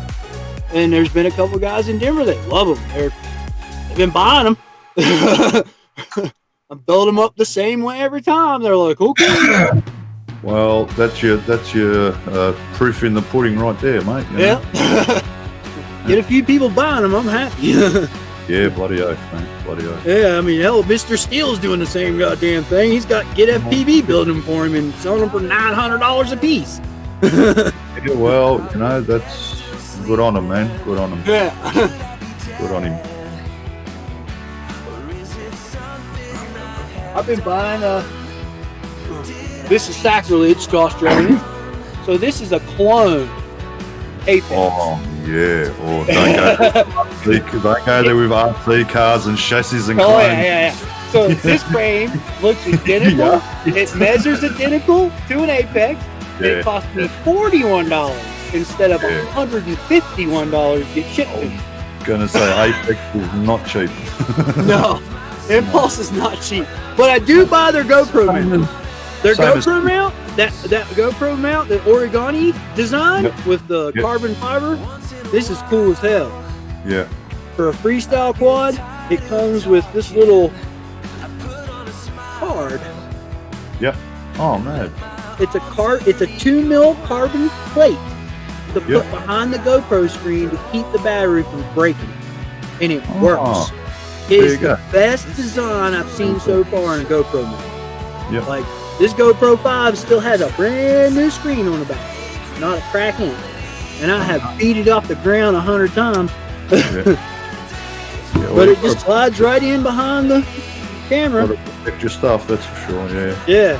Yeah, GoPros are not cheap either. No, they're not. I buy the cheapest one I can get on Amazon, and they're usually about $150. Yeah, 300 over here. Yeah, I look for the refurbished ones, man. I'm not trying to buy a fucking brand new GoPro 9 and spend $500. No. Yeah, no. I'm not that rich. I got money. but I got better reasons to save my money for things other than that. Well, that's exactly right. Yeah. It's very. I want to retire someday, boys. I want to sit on a beach in the Philippines and be like, "That's a beautiful ass going on." More like send it. Yeah. Basically, is what I'll be doing. That's it, mate. Nothing wrong with that, mate. Yeah, I try not to. I think I know what he's talking about. Yeah, I like looking at beautiful ladies. Yeah. Nothing wrong with that. Yeah, maybe Thailand or Philippines or some country like that, right? I'm going back. I got a place. I got a home in Japan. I just got all this crazy shit going on. You're not allowed to travel anymore. Yeah, once it's all settled, you'll be over there, mate. Yeah. Once it gets settled down, I'll go back to Japan, and everybody like, "Where'd he go?" I'm back in Japan. All my friends keep telling me, "You can't fly in Japan." Juan FPV lives in the same village that my house is in, and he flies all over. There you go. I know where I can fly and can't fly in Japan. It's called a respect thing. Don't go downtown Tokyo and try to rip a 5-inch in the middle of the day with 20 million people walking. That's dumb. Wait till the weekend when everybody's out into the country doing their Japanese thing. Yes. And fly a big building and go on your way. Yeah, well, you got to choose and pick your times. Yeah, you know? you got to pick the proper time and place to do things. Yeah, exactly right. I'm not trying to. Same goes here. Jail in Japan. I'm good on that. Same goes here. They're pretty strict over here with all that kind of stuff. And you got to pick your time and place. And mate, usually on Sunday, because Sunday no one's out and about early in the mornings. Mate, fly. Basically, you can fly wherever you want in the city in Melbourne. You know what I mean? Because there's no one out. Yeah. But come 10 o'clock, 9 o'clock, guess what? You're not going to be able to there's two people out already, you know what I mean? There's fucking thousands walking around. Yeah, you've got to move, you know what I mean? Same as it's the same as in diving, you know. The fish are gone at 10 o'clock in the morning. You need to be there at 7 o'clock and 6 in the morning. Exactly. Dive in there and watch them feed. That's right. Yeah. That's it's pretty much the same with our drone hobby. If you want to fly, do it. Do it at proper time. Little subtle things like that, you're not going to get hassled. No. You know what I mean? You do it the other way around. Well, of course, you're putting shit uphill, you're asking for trouble, and well, you know. I was just going to talk about it. Look at this. Got $138,000 in fines from the FEA. Yeah, no, I'm good on that. I was about to say no sympathy because, mate, come on, man. From the start, guess what I he knew the laws he come on. posted another live video doing the same. Yes. The buildings and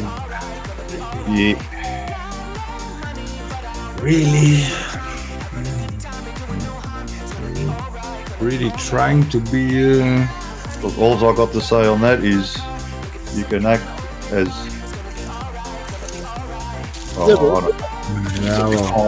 You can act as innocent as you want. Yeah. But you don't got to prove it to us. You got to prove it to the FAA. Good luck with that. You're gonna want a good lawyer. It was like the one dude here in the United States. Did anybody see that news article? As the song goes, better get a lawyer, son. Better God. Oh, there was a guy here. Good one. Philadelphia. Here in the States. Yeah, he posted these videos of him flying around all these people, and then he went and got his drone Part 107 license. Oh no! Then the FAA showed up and started fining him for his videos because they had proof that he didn't have the Part 107 before. Yeah, we know exactly the guy you're talking about, mate. Yeah. That's one of our YouTube Originals. Yeah. Underground friends. Yeah, for him it's I call him Foghorn Leghorn. Nah, well, let's be honest, Mars. I'm just joking with him. He's alright. No. I'm not joking because he's just plain stupid. If you get a warning from That's what I was trying to say before. VA, you take that letter. Hey, what freaking bastards are they talking? And you contact them, and Like then I said, you figure out. All of us. You can play dumb with all of us, but you can't play dumb with the FAA. Yeah. Just ain't gonna work. And he posted all his videos, mate. So Yeah. That was dumb. Yeah, it makes it worse. Exactly. Every fucking video. It's like you rob a bank and you Doesn't get help. away with it, and then you post a video about it, and then you go to jail. And then you tell, and he's talking about it in the video like he didn't know. You know, a lot of people told him in the chat and in the live shit. A lot of people told him, "Listen, mate, to take watch out, because it's on the." Oh, he was warned. Oh, yeah. And, he warned a lot, also by the hobbyists, not only by FAA. And then now he started to talk. I didn't know. Yeah. Wrong. Of course. There's evidence there that disagrees with that, unfortunately, and it's in the chat. Yeah. You know, so if FAA really want to, mate, if they go through YouTube, he's done, mate. Believe me. Mate, if they just Yeah, have he's to look, already done. they're going to say to him, well, people were telling you in the chat you can't fly above 400 feet and you can't fly beyond visual line of sight. It was written in chat and you chose to ignore it. You can't look. As you know, of here like in the I United States, as Complete of the dummy first pass. of the year, last year, Yep. you weren't allowed to fly anything over 22 inches. Yeah. They changed rules in the United States. That's right. Beyond visual line of sight, you basically can't fly. You got to fly line of sight, more or less. Yep. You need to fly line of sight. That's a rule. You can't prove it. It's a simple rule. And he showed his telemetry, you know, weather reports, flying him in the rain, in the wind, and etc. etc. And that's how his things. Yeah. So end of the day, it's just sad. Yeah. For him. You know what? You know a lot what? Warned him, and sorry. For the safety of everyone. Don't do that. The courts will make an example of him, put it that way. Yeah. Oh, they definitely going to do that. Feel sorry for him. I do feel sorry for him, but yeah, there's a lot of people that warned him, and no sympathy, mate. Yeah, exactly. Yeah, I know sympathy for somebody that got warned by a bunch of hobbyists. If you don't listen, yeah, well, sorry. I got no sympathy. And then you start talking about it like, many but people you're all jealous promote- because I got more views than you, etc. Mate, who gives a fucking shit about the views, mate? You're fucking flying in the wrong way, mate, you idiot, mate. Grow a fucking brain. Don't do that shit. Fuck. You know what I mean? You're going to wreck it for everyone else, mate. You know what I mean? Simple as that. He'll make, the FAA will put more fucking regulations because of someone like him. Yeah? Because they're going to, same as here. Look, don't get me wrong. We've got an idiot in Australia. You've probably seen it. The freaking idiot that flew to Bunnings and got a sausage. Then he flew in a chair underneath a drone, right, to catch a fish. Fucked up. I don't know if you've seen or know who I'm talking about. Is this idiot? Right? You probably know. Rat is an idiot, mate. He's just going to make it harder. Look, for one, for me as a commercial pilot. For two, for me as a hobbyist. Yeah. You know, look, we already can't fly FPV. Look, for us to fly FPV legally, if it's under 100 grams, you don't need a spotter. You can fly wherever you want in Australia. Anything over 100 grams, up to 2 kilo, You need to be on private property or at a venue like a hobby. Over here. Yes, you know what I mean. Over here. You're playing clubs, whatever they're called. That's what's set up. That's the only place you can fly. I can't go to the park that's just up the road, put on my goggles, and fly something over 100 grams. Not allowed to do it, mate. Not here. I mean, it does happen, and you know, unless someone complains, nothing's going to be done about it. They don't like coppers don't regulate it or sort of thing unless someone actually complains and puts in a complaint. Otherwise, it's pretty sweet, but by law, you're not allowed to do it. You know, and trust me, I got that thrashed into my head by freaking John Fleming, yeah? Mars, listen. John Fleming, my instructor, he was adamant on safety, so that's why I got it drilled into my head. And like FPV, basically, if you're not at a club, you're not on private property, don't bother.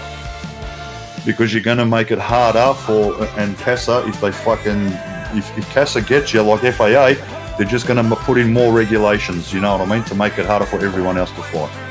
That's it. That's all they're going to do at the end of the day. They want to protect the airplanes. Yep. You know what I mean? That's you can't argue with that. The airplanes were there before drones. Full stop. With that, Mars. You know, if we are flying FPV, right? And if we're cruising around the trees, just a bit above the trees, there ain't no choppers there, mate. You know, there ain't no. No, it's not about. Roland, you don't understand. Yeah, what it's about is the lipo in the quad. If that lipo, say you're flying over your next door neighbour's house, and something goes wrong, I get we all know that they fail. And if you hit next door neighbour's roof and that lipo explodes and hits the fire.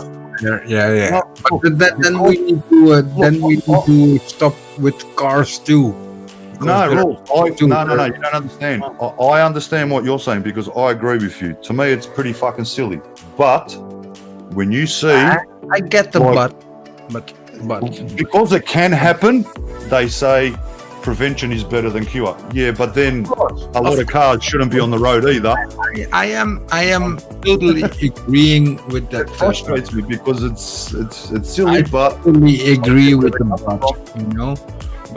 But then here it comes. Look at Lamborghini, there ain't a lipo inside. It's the same battery as your vaporizer has, you know. I get it.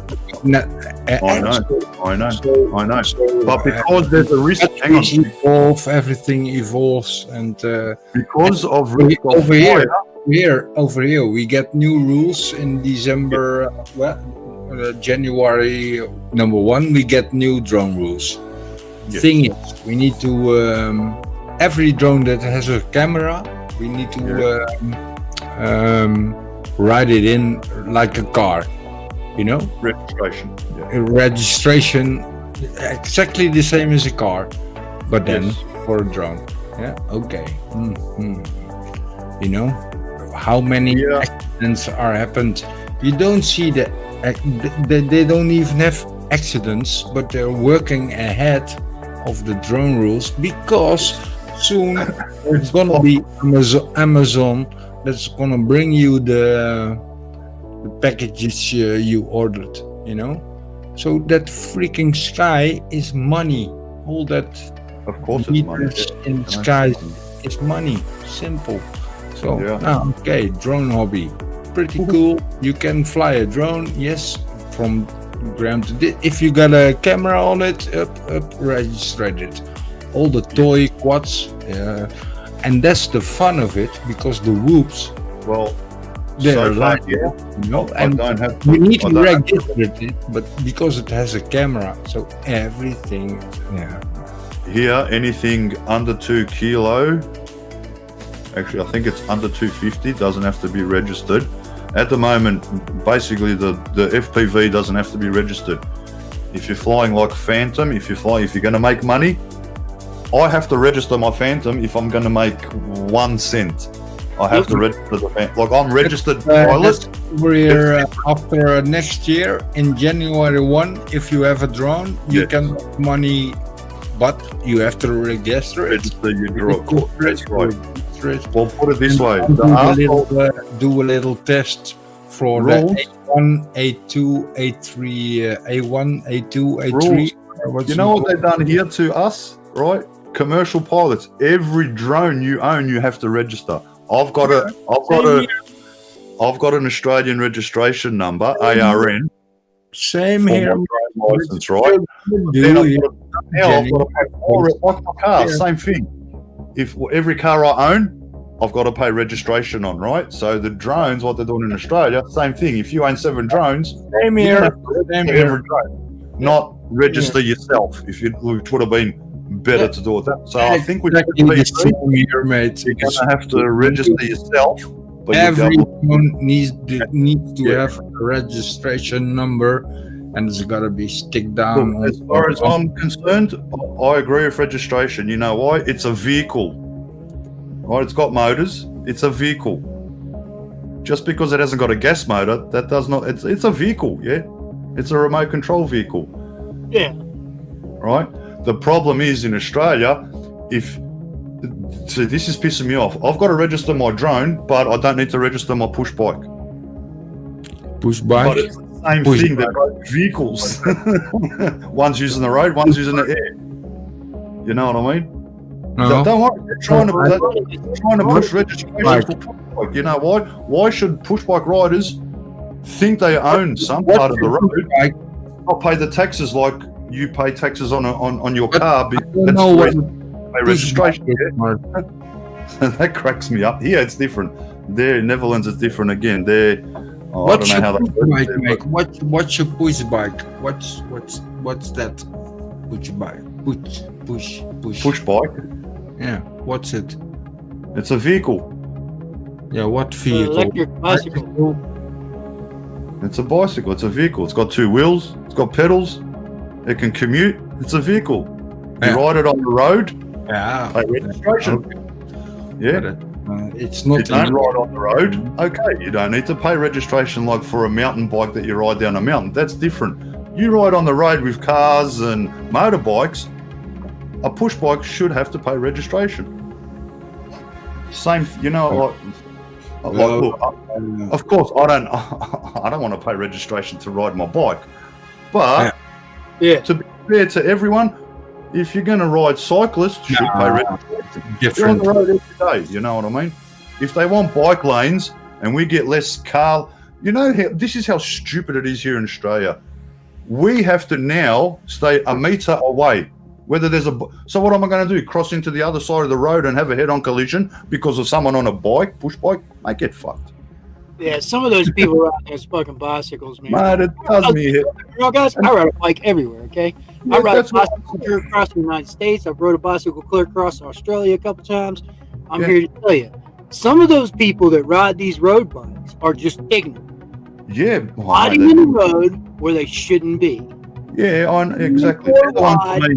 In all countries, every country I've been in, bicycles are supposed to run single file as far over to the right or the left as they need to get out of traffic's way. Oh, hold on.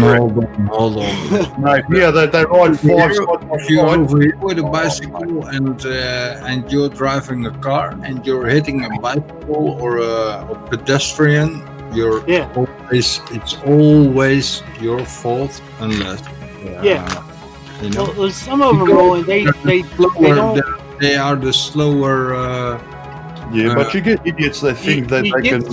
Some people that just don't try to be courteous to the traffic. They want to ride in the middle of the road, mate. You don't do on the left or the right. Where you look, when I grew up, when I was on my bike, even I told my kids, those headphones you're wearing, son. Mate, if I see you riding your bike with them headphones, you're going to get the biggest backhander of your life, son. Because, why that? Because you can't hear vehicles, mate. What if someone's in an electric car?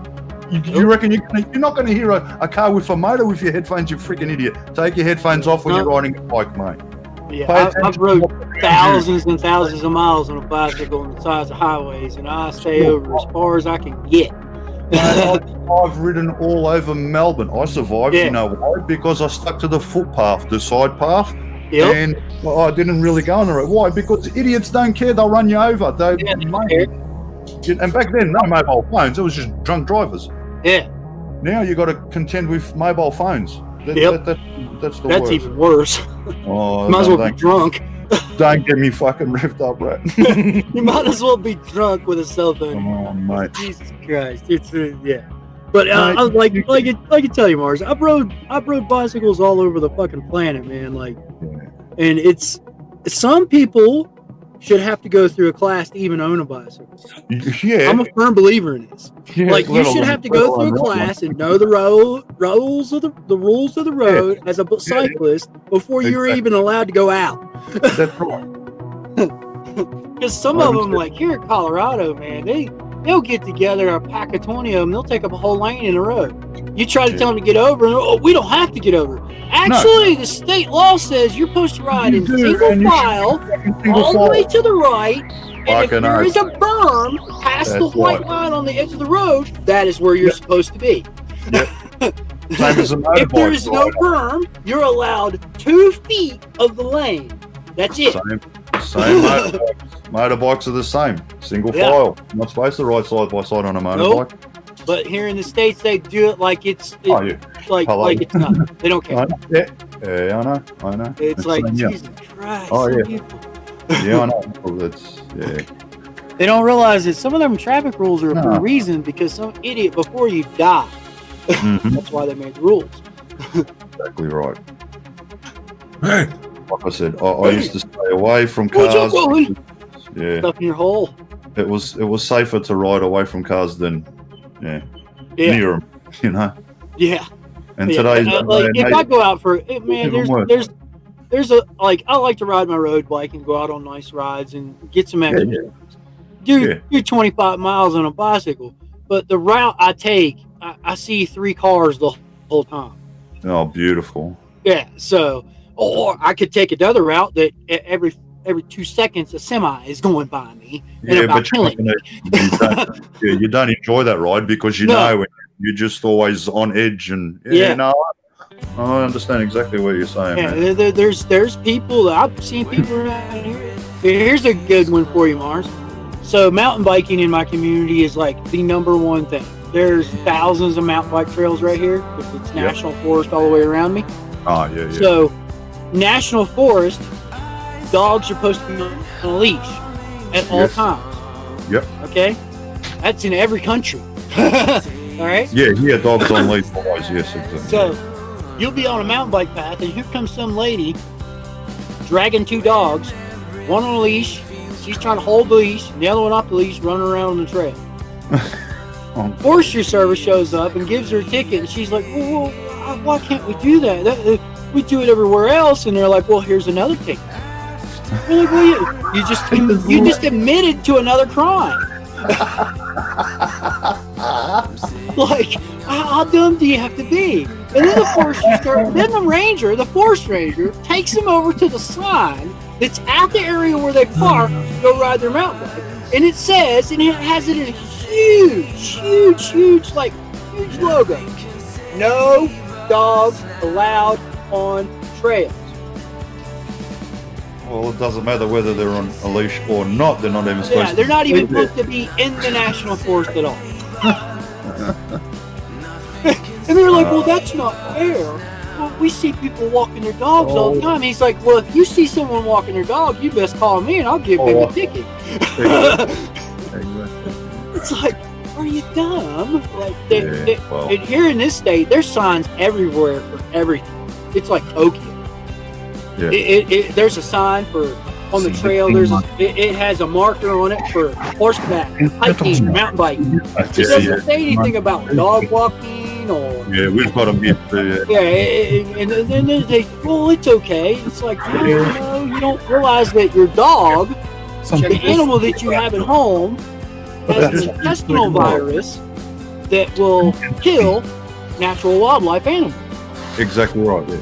And they're like, oh, what do I care about that for? Well, if all the wildlife in the forest dies, you die with it. Well, what, you want to be responsible or extinction. Like Yeah. for them. You know, Both I don't think anyone wants to be responsible for that. If the traffic situation allows it, you will have a green light Listen to before this. you even reach the second loop. That's insane, bro. It's not fair, Roland. That's good. That's a T intersection. That's good. Yeah. If there's only one vehicle, Look, the green listen sign to is it. just I'll Yeah. shut my face. Listen. Check. not only for a car, but also for a cyclist.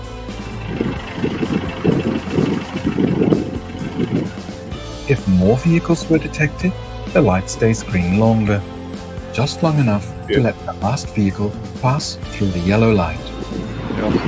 Our pedestrian crossings are like that. Some of the cities here in the States are that nice, but 99% of the time, Be you very don't long. got that. Yeah, Also, this cycling. is close to me. Yeah, that's the epitome of bicycle country right there. That is it's like yeah. Japan. Yeah. It's just beautiful. Our city of Melbourne, like down St Kilda and all that kind of way, near the beaches and that, is sort of set us.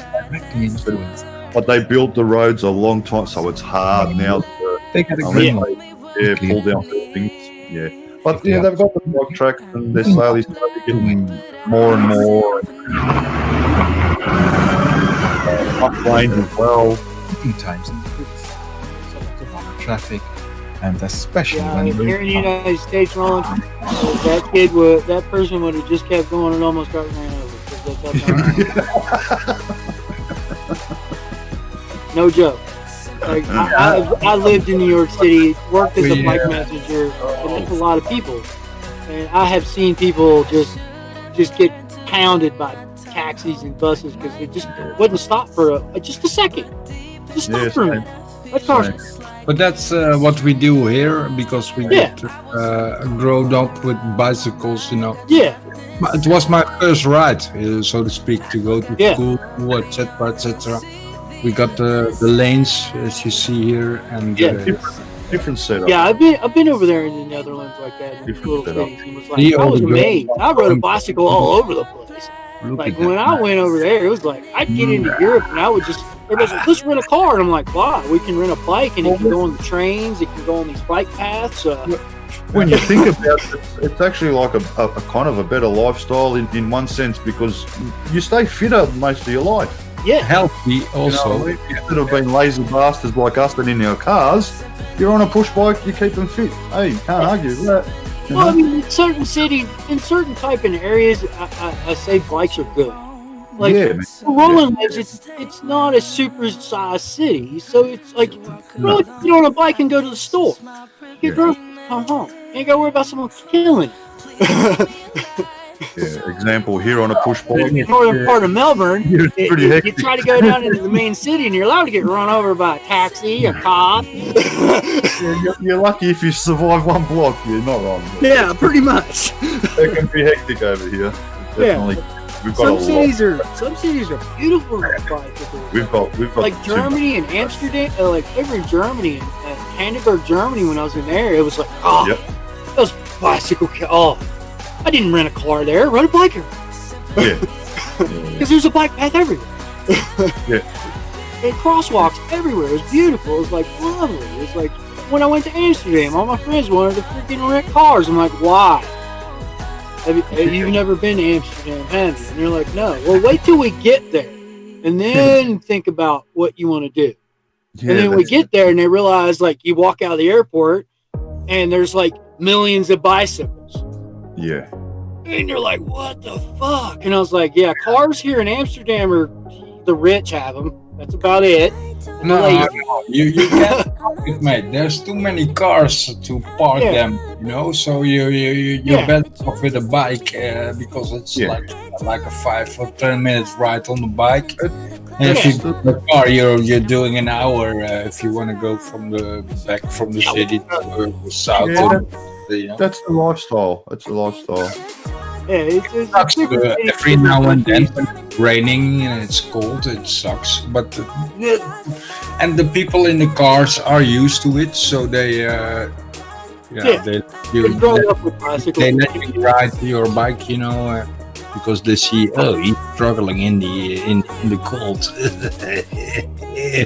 Let's give him an extra, Stay behind him, and if you can pass him, you pass him in a nice way, and And we got a lot of bike lanes, of course, to keep it safe.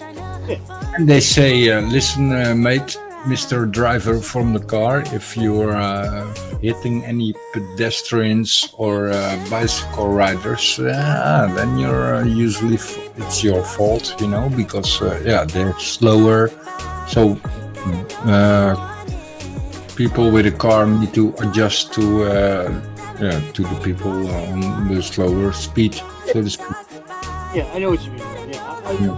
I got to travel to Europe a lot when I was younger. Trust me, I rode a bicycle all over Europe. Literally.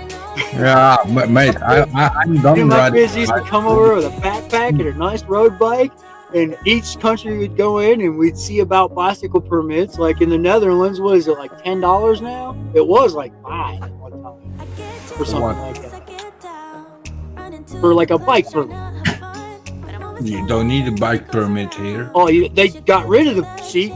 They were using bike permits in some parts of the country. Okay, if you want to rent a bike, you pay for it, of course, but you don't need a permit to ride a bike. It was like in Paris, you got to register your bicycle in Paris.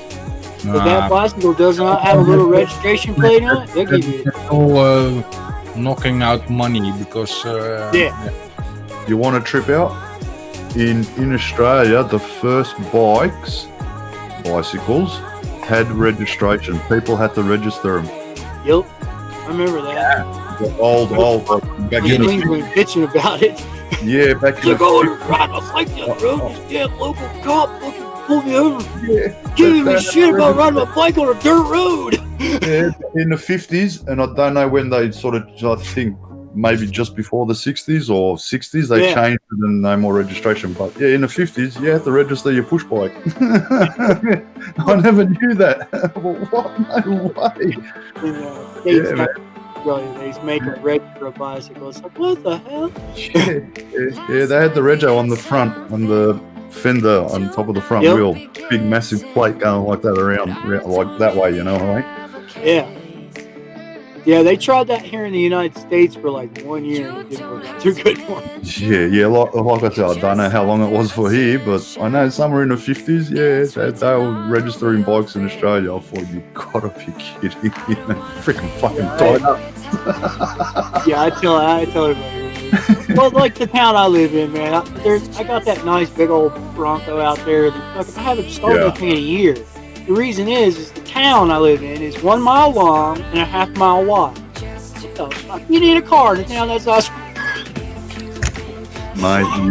There's a bike path in this town that goes all the way to the Walmart. Like its own path.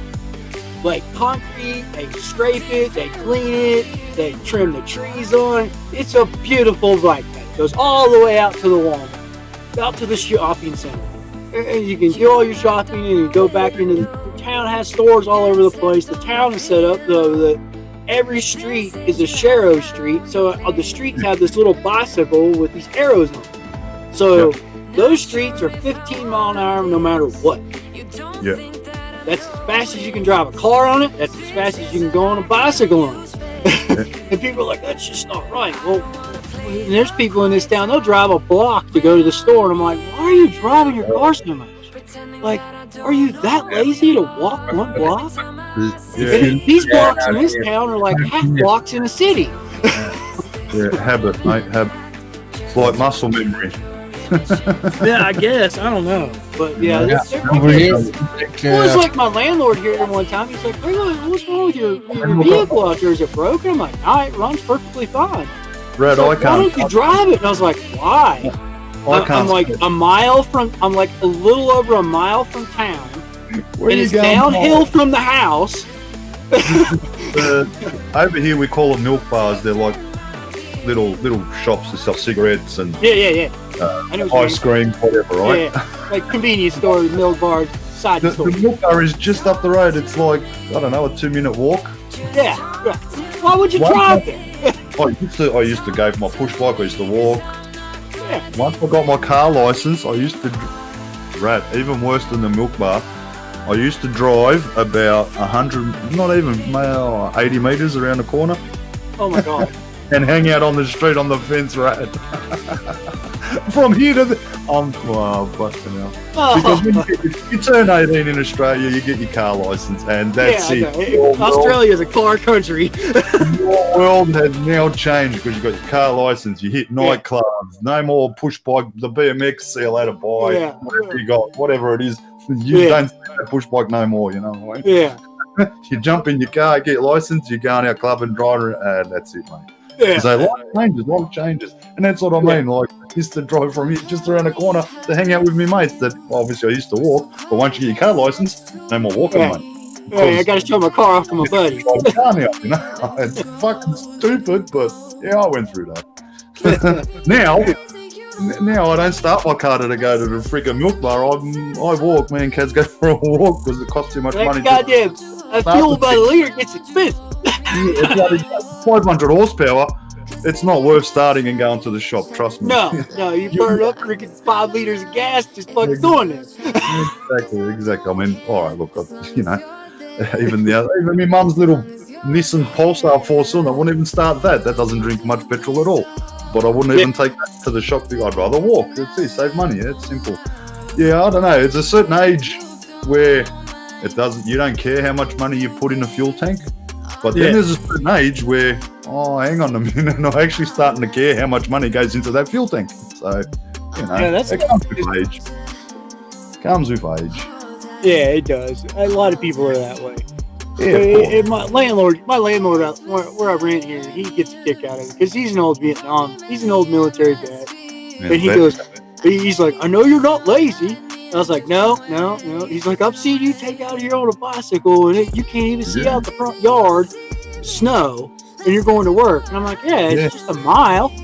I'm only going a mile. I'm not going 10 miles. Exactly. Well, that's right. Don't you get cold? I'm like, man, they make some pretty nice jackets and warm pants nowadays for biking, ride a bicycle in. Fucking know.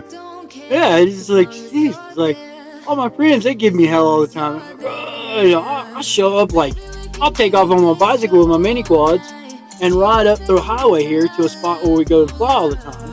Yeah. Like, well, you just drive up here. It's like 3 miles. Man, it took me 10 minutes to get here on a bicycle.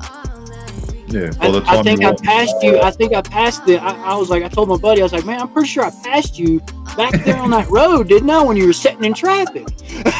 Yeah, exactly right. Like a lied. He's just like, all right, you get the point there. Hey, man, I'm sorry. I'm like, come on, dude. Like, come on. If I gotta drive 100 miles, I'm in a car. Oh, I gotta go fucking 50 miles, I'm in a car. If it's 20 or 30, I can get there in fucking 45 minutes on a bike. Oh, yeah, no, I wouldn't be on a bike. I'd still take the car. Like, I don't see the sense in it. I mean, it's like when I moved back to Japan, I have cars in Japan. I have a bunch of nice cars in Japan, but I never drove them. If it was a bit safer on the roads with a push bike around here, probably more people would do it. But there's too many. There's too many knuckleheads. There's just too many. Yeah, there's just too many knuckleheads. There's way too many, man. Way too many. Trust me, every time I went to Australia and visited my uncle, man, we'd go down into one of the larger cities out of Queensland and go down towards Sydney or something. We'd take bicycles with us and go ride around. Like 10 minutes of riding around in one of the larger cities. We'd be like, go back to the vehicle and climb in the car. God dang, these people around here don't like cyclists at all, do they? Yeah, no. Jesus Christ, man. Well, people swerve at cyclists. Oh, yeah. Trust me, you got to be careful here, man. Yeah. I know. I know. Firsthand. Like me, even when I go riding with Kaz, like, she's not the best on the bike. I'm not worried about me. I'm more worried about her, because, me, I know how to react because I grew up. Different parts of the world.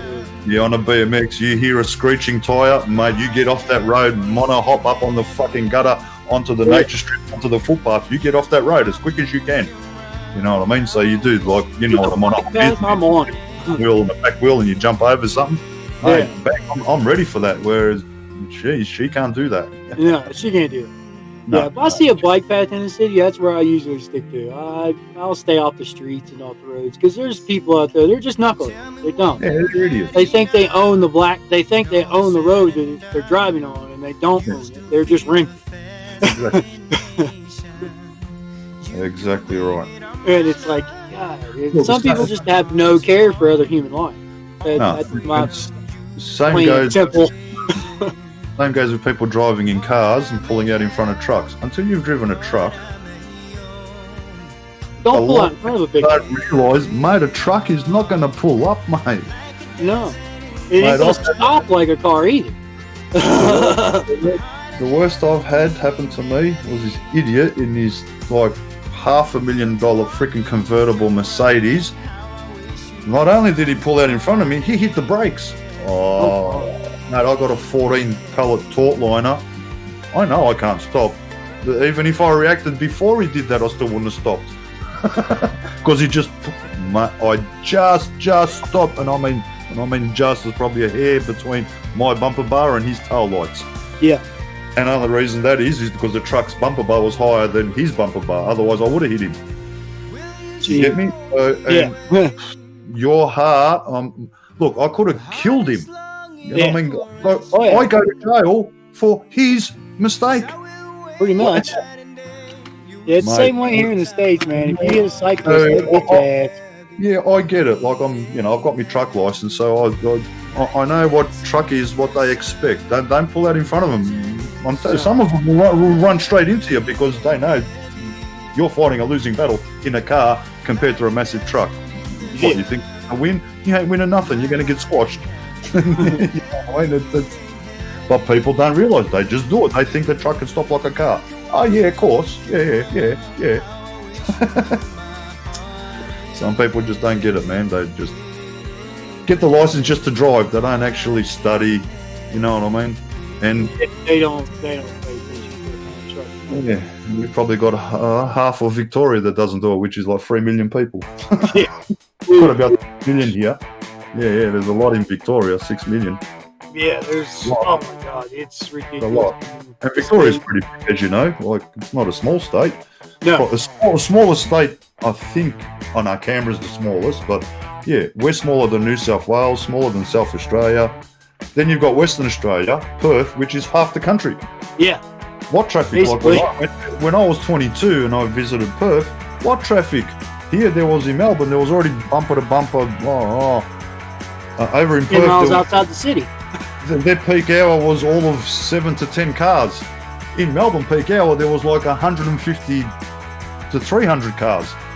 That's at the same time of year. Like now there's traffic in Perth because it's grown a lot. Yeah. But back then, I think when I was 22, there was 3 million in Victoria and there was 1 million in all of Western Australia, which is half the country. There's a difference in traffic. You know what I mean? That was back then, 20-something year ago. Now it's the same. There's traffic there, there's traffic here. It's more hectic here, but I love Perth, man. When I visited when I was 2, I fell in love, and me and his missus. Once Mum's here, and me and the missus, we're heading to Perth once Mum's gone, and that's that. I hate Melbourne, man. I've heard a lot of horror stories about Melbourne. if you're young and you want the nightlife, whatever, yeah, man, Melbourne is the place to be. And that's everyone in Australia knows that. Everyone, mate, right? And then school is, which everyone hits. Queensland, Sydney's all right too. Don't get me wrong; they got some kick-ass nightclubs, but it's more the Mardi Gras scenery, if you know what I mean. All right. And that's big over there. That just exploded over there. And I've had some really weird experiences in that scenery. Not with someone else, but with picking up chicks, right? Yeah. And just to get in a club, I had to hold my mate's hand. Let's just say I did not like that, but I had to do it to get into the nightclub. And they wear a suit. If I wore a suit, I wouldn't have got into this club, rat. They wouldn't have let me in. You're gonna trip. I was wearing a Bonds t-shirt, jeans, and my fucking cowboy boots. That's how they hold my mate's hand. My mate Roger from Sydney, and that's how we got into this nightclub. It was like a gay Mardi Gras nightclub. Put it that way. If you wore a suit, like in Melbourne, if you don't wear a suit, you basically won't get in. Where I'm talking about in Sydney, if you wore a suit, you wouldn't get in. Because they don't allow, you know what I mean? They don't allow suits in the joint. You gotta be that other thing, you know what I mean? Yeah. So, gotta pretend and act just to get in a club, because once I got in there, Eckies, acid, oh my god. Look, Melbourne's got a sick nightclub scene and all that, but I enjoyed night clubbing in Sydney because of amphetamines. Yeah, well, that's how it was when I was 20. That's 2021. That was the thing, you know what I mean? I'm not. Roland staring at titties. Damn, I enjoyed it. Damn, where'd you get that one, Roland? I enjoyed it whilst it was there, and that's that. So yeah, in Melbourne it was just alcohol, you know what I mean? Or a bit of chuff de la chuff, and then hit the club, you know, and waste your money on alcohol, basically. Every time again, a little bit of looby-loo, you know, things like that. That's how life was in the 20s for us, you know what I mean? And I'm sure a lot of people have done exactly the same thing.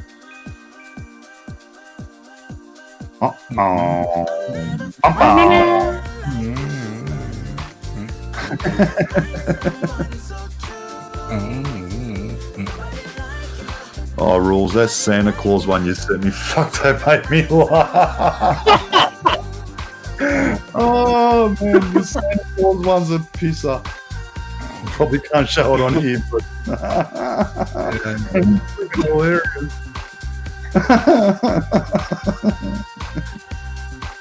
Oh, fucking funny. I heard this.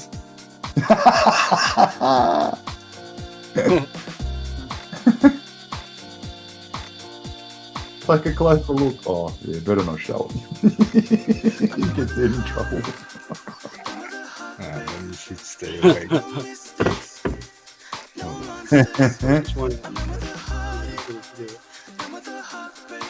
Yeah, Rules is doing a good job, isn't he, Mike? Rules probably about to go to bed. Yeah, it's getting late, eh? 1, 2, 3 in the morning. Almost. Chicken dance. That's fucking funny. There we go. Get that gift card, Rat. You hate to get that gift card out there? That'd just be wrong, wouldn't it? The dude is still awake. There's a gift card in there. Taking a lot it of easy. 10mm bolts holding it together. Oh, wow. If you imagine getting that for Christmas, I'd be pissed. I'd be like, you signed up, bitch. Asshole. Yeah, asshole. Yeah, Jimmy. Whoop, whoop, whoop, whoop.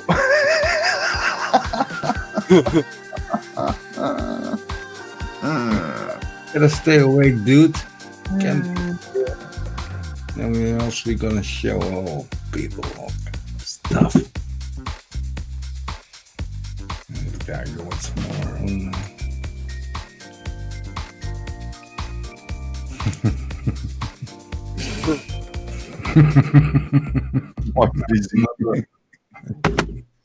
Okay, let's get back to the normal. This. Oh, lordy. Firecracker boy. Oh, cool. Goggle batteries charged. Who's gonna connect to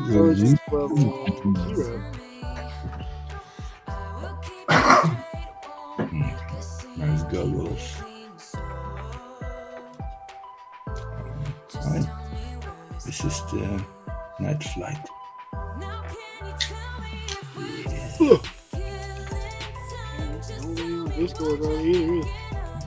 Heart attack. Yeah.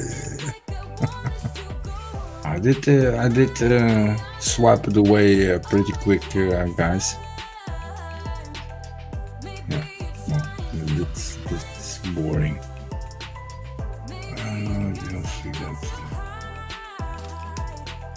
Okay, I'm getting close to the my personal private pictures. Yeah.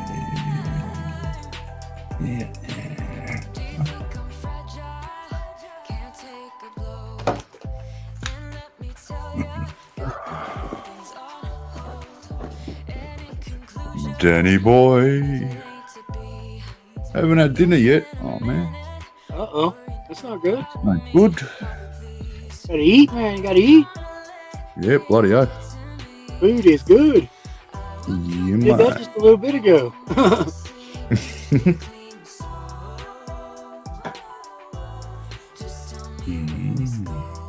Food. A bit of beef, some potatoes.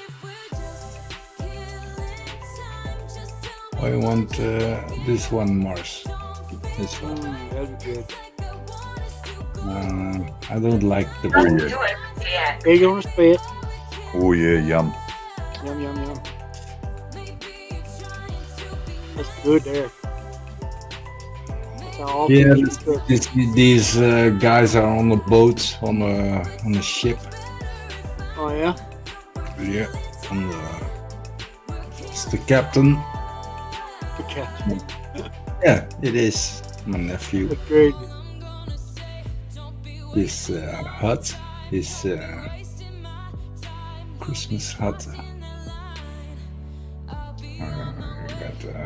You got that nasty. I got this one. Oh, sorry.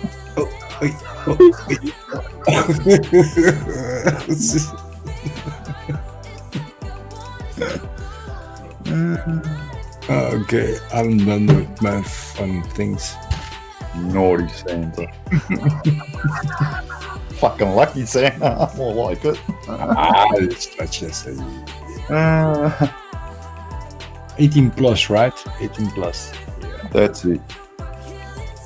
Yeah, 18 plus in my my Discord is definitely 18 plus. No child porn. Anything else is got. No You child can porn. post that. You can post some titties. I don't care, but you post child porn, and I'll be pissed. Please, I would search him. Guy who does that. I'd figure out where that person lives in that country and send the police to their house and SWAT. Yeah, exactly.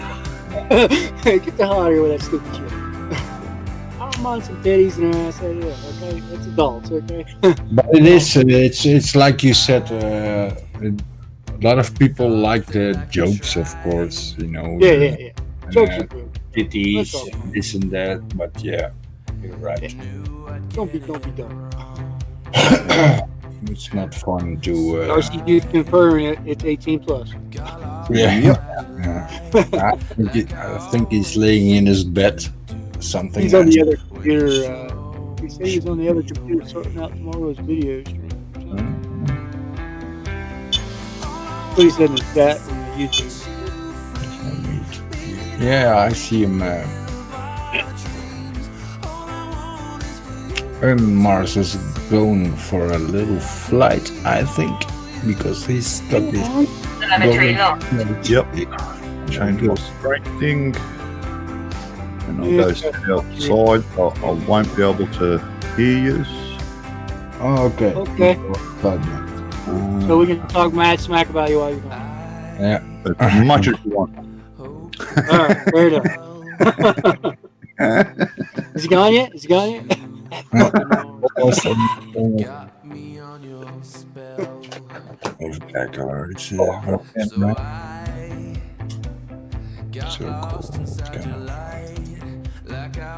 All right, let's go out there.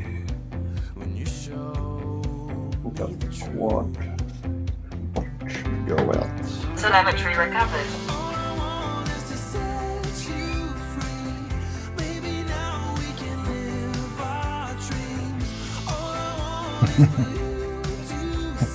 Gotta go outside, the wife will shoot him. No, light now. Yeah. 8 a.m. It's AM here too, but like in the middle of the night. Oh, poor Roland. Yeah, I'm soon going off to bed.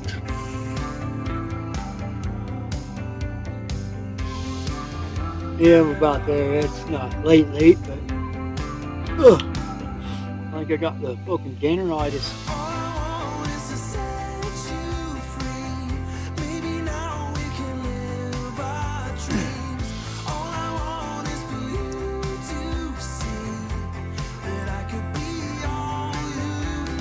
Mars disconnected. It's terrible connection to his quad. He needs to put his antenna outside because we're only seeing snow. Yeah, no, it's not. Oh, well. Yeah, me too. Something went. Maybe. Maybe. Never mind. I got confused by the YouTube feed. You only need to watch at the meet. Yeah, I was looking at the YouTube message board. There he is again. Look. If you look at the meet, you see it. Yeah, you'll see it before you see it. Yeah, and like a 30-second delay on mine. oh, there he is. Mr. RC dude is killing.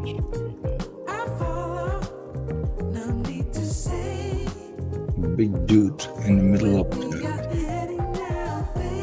minute delay. I did.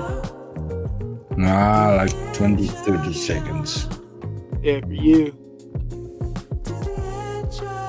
Ding ding. The dude is switching, pressing some buttons, but Mars is having a bad luck giving us his feed. Oh.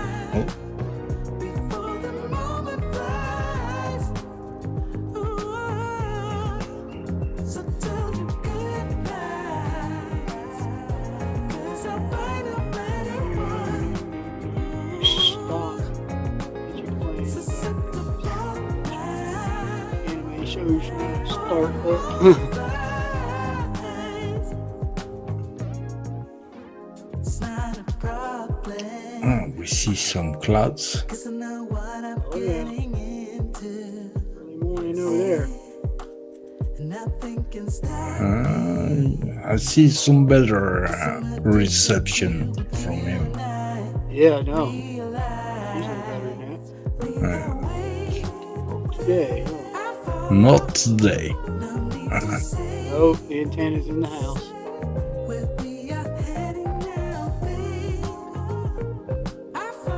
That's it. Over the cars, grid, and lost connection. Our video feed.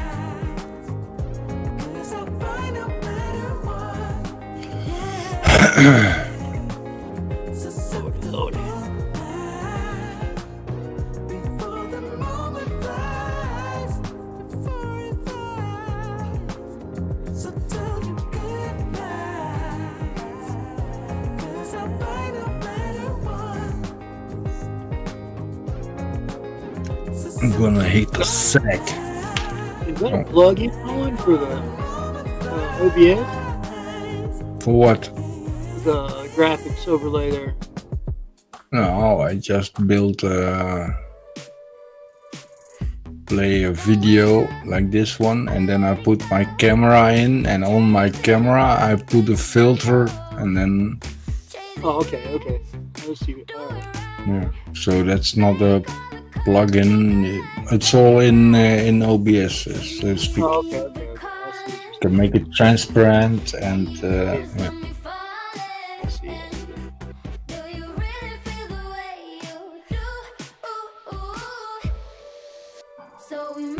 Do need to find some cool.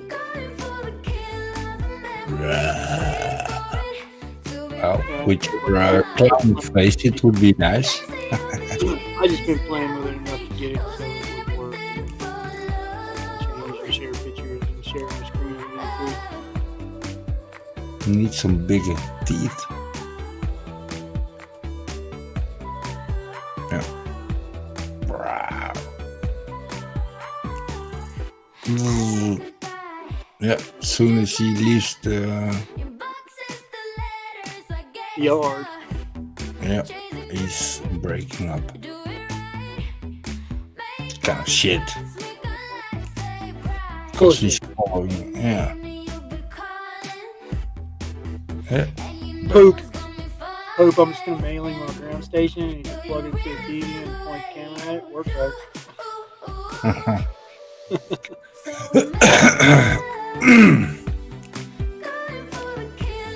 Couple of antennas on the roof. That would help it a lot. I've been looking at those little SkyDroid things, and there's a bunch of different ones on the market. So I've been looking at them. Yeah. I want one for when I go out in the field, out fly in the mountains, in some places where we're at, our self-service works. And we're 40 miles. But listen, mate, it ain't the best for putting out videos. It's fun if you have a fast and reliable internet connection, and you usually the phone is just like shit. I made it back. Man, a little bit of wind pushing me around everywhere. Really good. Telemetry Yeah, lost. It'll let me link my computer to it in the field and works really good. So I figured the SkyDroid ought to work pretty bloody good and the computer will work. Yeah, but I your solution for the putting the camera in front of the thing is working great. Yeah, here at the house, I'm talking about like I go up into the Even mountains. better than SkyDroid, you know, because SkyDroid gets lines, etc. I'll give that SkyDroid some nice antennas. Get some really good antennas, and it'll work really good. I have it on a long USB cable, you know, and put it on a stand, nice. And, and then it's okay. But if I leave it inside the house or here and I fly around the house, then it's messing up. I figure if I stick those two antennas on the top of a SkyDroid, it's going to work for a ground station. and put it outside. Set it outside. It'll be like, well, I mean, that's what I want. One is for when I go up into the backcountry, up in the mountains. There's a few places we go that I could hook a SkyDroid up to my phone and be like, here, guys, y'all want to see some big mountain flying? Like in the springtime and the summertime when it gets here is what I'm looking for. And it is live. Here at the house, this thing works damn good. Here at home, I keep using my ground station. Don't get me wrong, the SkyDroid is a great piece of equipment, but you need a good internet connection to send out your graphics. Else you get blocky. Not gonna matter what it is. Blocky. It degrades the video quality. How was that? Was it all right? The footage? No. It's good until you left the front yard. Yeah. Soon as you flew over your cars, we lost vision or. What is it? E-chain. ROTG. Rotogo. How's it called? We've seen more snow than flying. RO1G01 Pro 5.8 UVC receiver with one antenna. You can actually get the one like this, but the second version's got the twin antennas, like the iDroid, same thing. Yeah, Just that was cheap. It was like 12. I think it was 20 Australian, 21 something with delivery. So like it's the cheapest of whatever you could get. So it doesn't do the best when it's in here in a room and I'm out there. I wasn't sure, so I wasn't sure how good it was going to be. So I'll stick to flying it inside. Put it outside if you fly outside. Yeah, if you're going to fly outside, I'd put it outside. Yeah. I think I'm going to have to hook up the laptop and get it hooked up to that to fly outside. Sorry about that. I thought it was my fault. Now you know, because last year. Yeah, well, you got to test it. I didn't know exactly rules. I had no idea. No, as soon as you flew over your cars, you know, Yeah, so it was like last time when I was sitting here. That's you would have seen what I saw too, pretty much. you did see a little bit of the road in front of you where some car passed.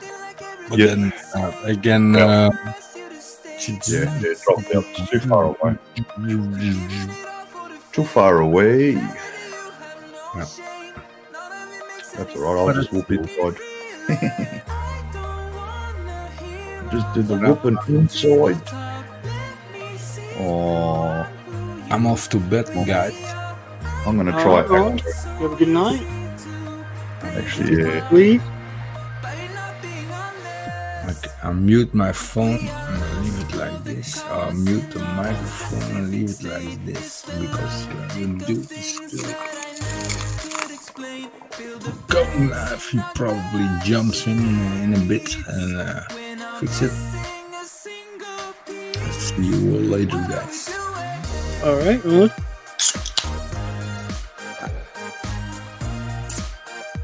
Night rules. Have a good one, brother.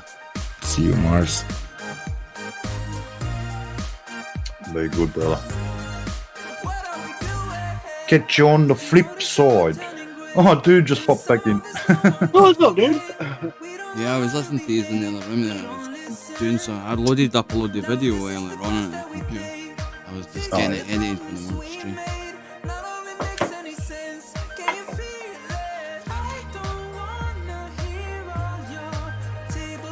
Yeah, it's getting late here as well. It's like 2 o'clock in the morning. 2:15.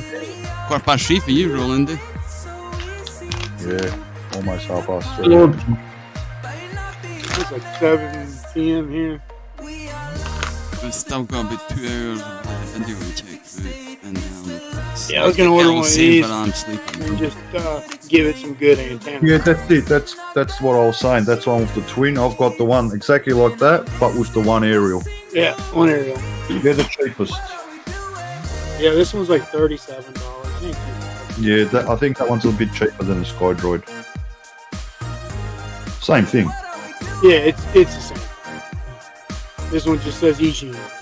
Yeah, same thing. Yeah.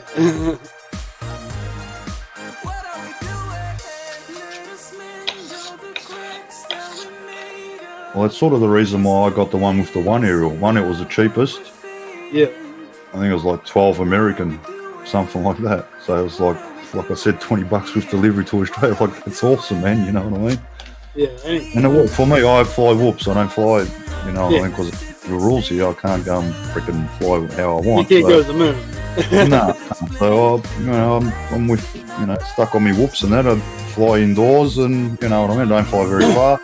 So I don't need nothing. I've been wanting one of those little SkyDroid things, like I was telling Roland.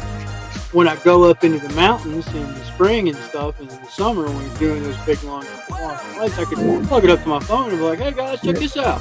the twin you SkyDroid. get to see the prequel to the GoPro clip.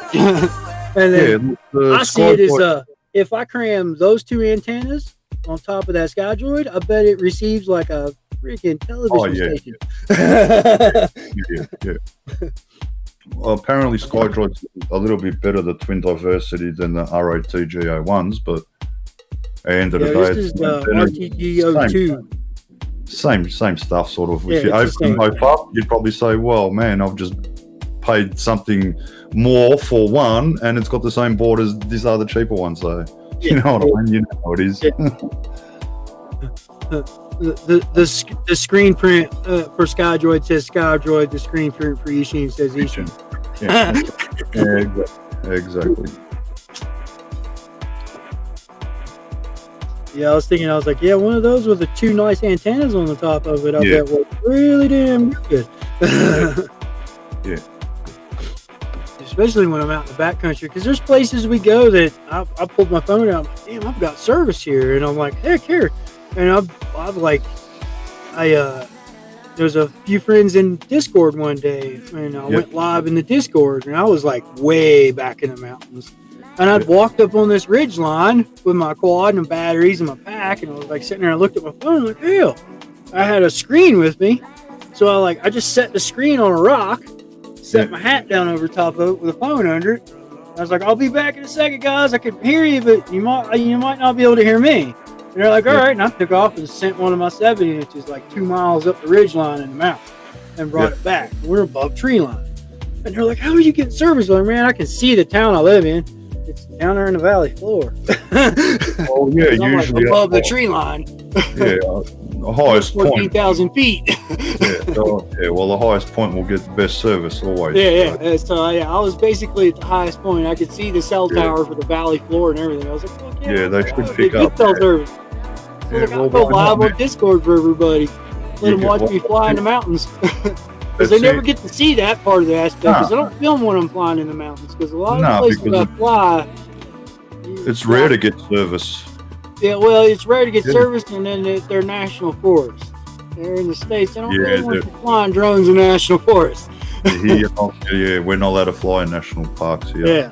Well, the national forest here in the States, you can get by with it because it's where I'm at. It's if you see somebody back there, they're probably doing the same thing I'm doing, hunting for crystals, looking for mine entrances. Well, just wandering around looking at stuff.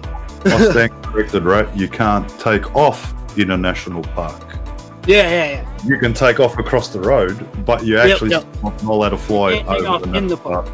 They can't actually do anything to enforce that, but it's that's where this is where I learned this trick. I know how to hand launch, so the quad never touches the ground. That's it. I break I found their loophole. Nah, they're shifty here because the pilots you can't even be standing there because here the rules are wherever you're standing that's your takeoff height. Yeah. So you can't go stand on a building and fly 400 feet up. You need to be on ground level, and 400 is as high as you're going to fly. Well, if the building's 600 up.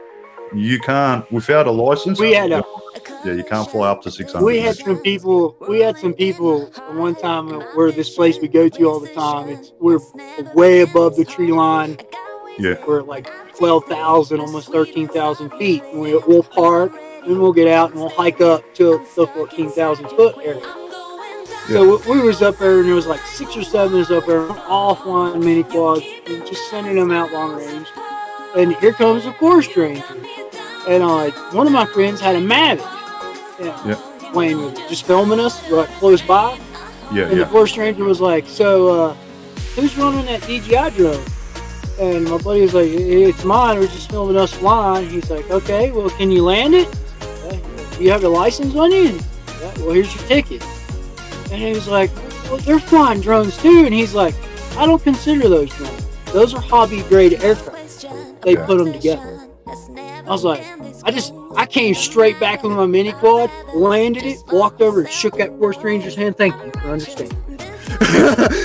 He understood the difference between a hobby grade aircraft. Like, if that hobby grade aircraft goes down, they're going to go after it. You, with your DJI and your insurance and everything, it goes down. Oh, my insurance, I lost my drone. And the insurance company replaces it. Yeah. They won't replace our handmade quads. No. I've tried it once with an insurance company, and they came and they sent a guy out to look and see what I was using. And the guy was like, man, we don't cover homemade aircraft. No, they don't. I was like, you consider that a homemade aircraft? That's fucked up. Yeah. That's crazy. Crazy, isn't it? Yeah, I was like, whoa. And the forest ranger here, he was really cool about it. Like, he stood there and looked on the screen, was watching. He's like, hey, can you look over here at this area? We want to see if the snow created a slide and we need to get in there and do some cleaning up. Oh, yes, sir. Went over, flew. He's like, thank you. He left us alone. He gave my buddy that was flying a DJI Mavic $1,500 ticket. Wow. Yeah, I was like, holy crap, I'm glad I don't own one of those things. I'm glad I don't own one of those. He was like, what the hell, dude? He went to court, tried to fight it. The judge was like, was it a hobby grade aircraft? No, it was one of the DJIs I bought out of a store. You owe us $1,500, son. Yeah. Everybody look. Yeah. And he was like, what? He's like, you might want to read the rules. And he was like, it says drone aircraft that are assisted by satellite are not to be used in national forests. Yeah. Well, none of these have satellite on them. None of these have GPS on them. I don't run GPS because I have a good sense of spatial awareness. Even if they did, the security guard wouldn't know anyway. Yeah, well, the forest ranger, they've had so many problems here in this state. Like last fire season, three fires that were 300,000 plus acre fires were fucking caused by a DJI drone. They crashed and the battery caught fire in the woods. Yes, that this is one thing. And then people are like, well, that's messed up. You can fly those, but we can't. Well, dude, like I explained it to you, man. If that freaking Mavic goes out there and crashes, you've already put insurance on it. So the insurance company is just going to replace it, and you're going to get a new one. You're not going to go after that fire hazard that's laying in the woods. One of these, this cost me $600 to build. Yeah, you're I'm gonna go get it. I don't care if it takes me 5 hours to walk to it. I'm gonna go get it. Yeah, and It's like smart one of batteries. these. You know, I had smart one of these big batteries are 7-inch Mars. I had one of these. I had like 3 of these at one time. I had one of these. One of my friends has it now. I had my ground station battery went dead, so I just disarmed the quad where it was, and I was like, man, it was on the side of a mountain, and he was like, man, just go get it. I was like, well, dude, where it's perched at, it's a little dangerous, and it's in the rocks, so I ain't gotta worry about catching the woods on it. It's not a rock around. Yeah. So he went back up there, and he's a brave soul. He got that 7-inch quad, and it's his now. And there was really nothing wrong with it, but where it was setting, I didn't feel safe going out onto the rock field to get it. Because when you walked out on it, the whole side of the hillside started moving. I'm like, I'm good. I don't want to. I'll buy another one, man. I will live. It's in the rocks. I ain't got to worry about it catching the woods on fire. So okay, it's gone. I've seen how those rocks can go on a mountain. Mate. Yeah, it's one pebble slips. Goodbye. Yeah. People think, oh, it's on a mountainside. Yeah, it's a mountainside like this. This rock up here will start all these rocks sliding. Exactly. And you've got to get there. So yeah, no, it's not worth the risk, man. Yeah, it's not worth the risk sometimes. No. If there are the rocks like that, I don't really worry about it because there's no way it can catch anything on fire. It's above the tree line. It's rock. It's granite. And this is one thing. As far as you can see. One thing, John, fresh through my head, and that's that, and it's true what he says, that smart batteries are the worst culprit when it comes to lipos because they tend to do what they want when they start to discharge, and that's when they catch fire. Because he said to me, he goes, well, obviously other lipos, quad lipos, have caught fire too, but more the smart batteries from feedback he gets. It's all basically DJI type of batteries, the smart batteries, you know what I mean? They're the ones that people have lost the most, houses have burnt down, so on, because they put the smart battery on charge, went to bed, boom, fire. Yeah, and then they've charged it, and when it's tried to discharge, they've left it in the drone, fire. Mine are always they're in lipo bags. I've got lipo bags for me, smart batteries, which should be in another bigger lipo bag, but you know. Yeah. Well, batteries live in that bag. That's what two of these big batteries live in that. Yeah. You got it. Yeah. I've had a bunch of those lipo bags, and then when this thing came out from Ethics, I was one of the first ones to jump on it. And everybody's like, oh, they're not worth it. They're not worth it. Well, this bag is definitely worth it to me because they're worth it. It has this little thing right here that tells you the battery voltage, and it runs the heater in the bag to warm the lipos up, so they work even better. And it has a USB recharger on the side of it too, so you can charge your cell phone right off the same battery. I usually use this big sumbitch to run the heater and do everything I need to do. Yeah, well, that's it. Puts them all in one bag. 10 temperature will affect a lipo. So Yes, it will. The warmer they are, the better they work. the better, exactly. Yeah. Lick, lick, Winter lick, time around here. lick, lick, lick, lick, Wow!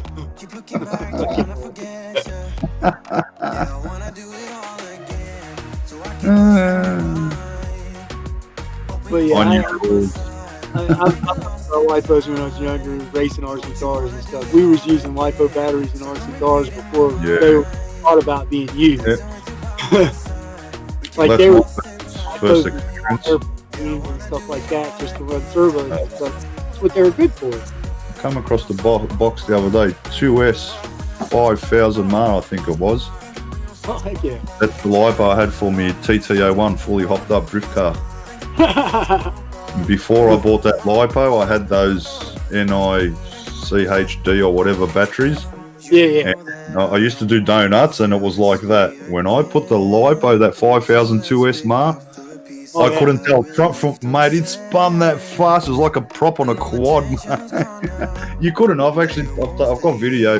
The gears were squeaky because what I'd done was I got the stock 500 motor and that NIC. The Nick had battery, right? I bought a 5002S MAR lipo and I bought a 9-turn motor. When I put that motor and lipo together in that car, oh wow. It's night and day, man. Night and day. That thing was off tap.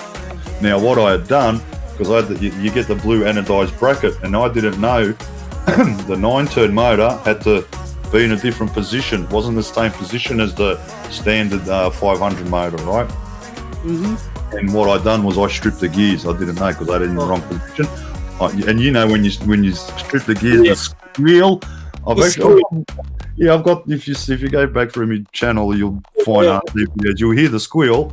But I was drifting where I lived. I had a little like an L-shaped street, and it was like a little bit of a bowl on one corner, and I used to use that like a drift sort of practice type thing. Yeah. But yeah, I dead set stripped the gears, and I'm wondering, why is this thing squealing? Brand new motor, brand new battery, it shouldn't be squealing. And I had no idea. All I had to do was turn the motor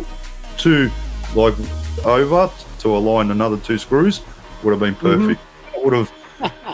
What I done, and I had no idea that this is what actually can happen. When I had the old motor, the gears were like that, right? When I put the new motor, because I didn't put the 2 screw holes in the right position, this is what I'd done. I'd moved the motor that far over. So they were stripping the edge of the gears, right? Then once I put the motor properly again in the right position and I bought new gears, then it was back in, locked in like how it should be. And I never knew that. I had no idea, man. No one told me about the position of the motor. Had no idea. Found out the hard way, as you do. You know, as you do. So yeah, I've stripped the motor. That's the worst sound in an RC car, man. Stripped freaking gears. Oh man, the squeal. Oh, yuck, yuck.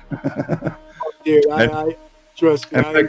Back then, I didn't know how to like put music to my vids and edit and all that. I just posted it up and however I taped it on the phone or whatever camera I used, that's how I posted it. No editing. So yeah, it's a bit painful on the ears, but yeah, the car. Yeah, I've got body shells, 6-7. I've got I think a GDR body shell, the Nissan GDR, the 2-door Skyline GDR shells, some Nissan Silvia body drift shells. I've got a VE SS Ute body, brand new, ready to be sprayed, brand spanking new. You know how much that's worth? I could sell that for $500, mate. I bought it for 80. Yeah, they're rare because no one makes them anymore. You can't get them in Australia, you know, and it's an Australian body shape. So, trust me, I was on. I still till today, I cannot believe how much that body shell is worth. It is like if I was ever desperate for $500, I'd go and sell it. You know what I mean? And get it straight away. Yeah, straight away, if not more. Yeah, it's like that goes yours. Yeah, I don't want to. With quads. I want to spray it. That quads up, selling them. Yeah, because I got rid of the Tamiya TT01 and But I want to get another one, do another drift car, because I love the drifting stuff. That was freaking awesome. I had heaps of fun drifting. That was cool. And I do. now, with all the FPV stuff, oh man, the drifting would be insane now. Yeah, it's just crazy. How much stuff can you pack in a fucking 10-pound box? So yeah, that's a lot. I was like, everybody else is selling goddamn mini quads making money on. I'm gonna start doing it too. Moon quads, motherfucker. I'll fly them to the top of a mountain and back, and you get them in a mailbox the next day. And I'll post the YouTube video that night, and you can watch it dive the mountain, come back to me and land, and I'll even videotape it going in the box. People are like, hey, that's messed up. Well, everybody else is doing it. Why can't I do it? Why not? I'm getting them dirt cheap. Yeah. I used to do RC cars that way. I used to sell my fucking team associated buggies to people all the time. I'd show up at a race with 9 RC cars and leave with 2. Every year. It was like every year I'd do that. Here's my, oh, dang, man, where are you getting all these RC? Well, Team Associated's giving them to me. Why not? Why not? I got 6 of them that I use to race, and the rest of these are just ready to go rolling chassis with electronics. The way I look at it this way. You make a quid, the person that's buying it is getting something cheap, but like top of the range in a sense. I know it's not top of the range, but like it's well built, good quality. Yeah, well built. Yeah, basically. You're not going to get it. No shops. Basically, a FetTech setup, FetTech OSD, some cheap Hyperlight motors, a run cam camera, a nice 1-watt VTX, and Crossfire. What else could you ask for $500? Well, you're not going to get that from no shop. No, well, you're not. And if you can get it from a shop, mate, it's going to cost you over $1,000. Yeah, it's going to cost you. If they want to make money. They got to pay the employees. Man, it's different. Mr. Steel's Quad now, and you order that same quad from Get FPV, it's going to cost you $900. Yeah. And I was like, dude, friends of mine are like, what? I was like, dude, I'll sell you one for $500. How about that? Because I've only got $450 in it. This came from Get FPV? Yeah. The 85X? It's they're good. They're good. They're all right. They help me out heaps with the binding it and stuff like that. They're real helpful. Rules is in bed watching TV. Oh, yeah, man.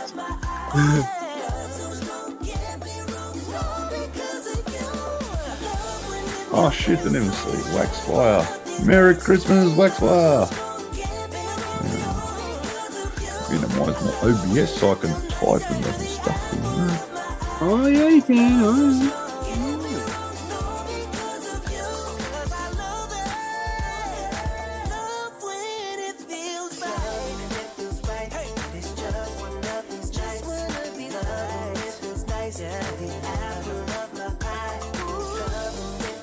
Yeah, he's watching that. Yeah, I haven't seen Waxfire in a while. I haven't seen him on Discord much, but Discord's had its issues and people just got sick of it. A lot of drama on there sometimes that they need to. Yeah.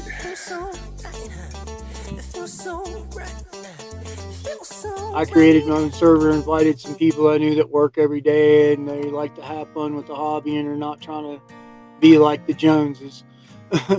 Invited him in and was like, hey, come on in. It's rolling and RC Dude and let's see, who else is in here? A few other people. Best was in here, Pond. Yeah. Waxfire's up in here. BBR, he was in here as well earlier. Yeah. There's a few people in here. They come and hang out and bullshit with us, Wax, but I don't know where the dude was up, but it was way back. Oh yeah, dude would have Wax is pretty cool. I like Wax. He's a good guy. He's a hard worker. He's working to feed himself. Well, that's it. Yeah.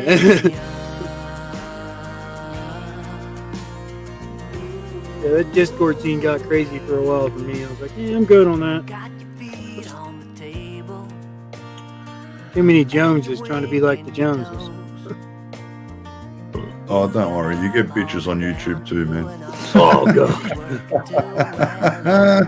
Yeah, you do. And I'm not talking about females either. Or dogs. Yeah, or dogs. I just thought I'd cover that, you know.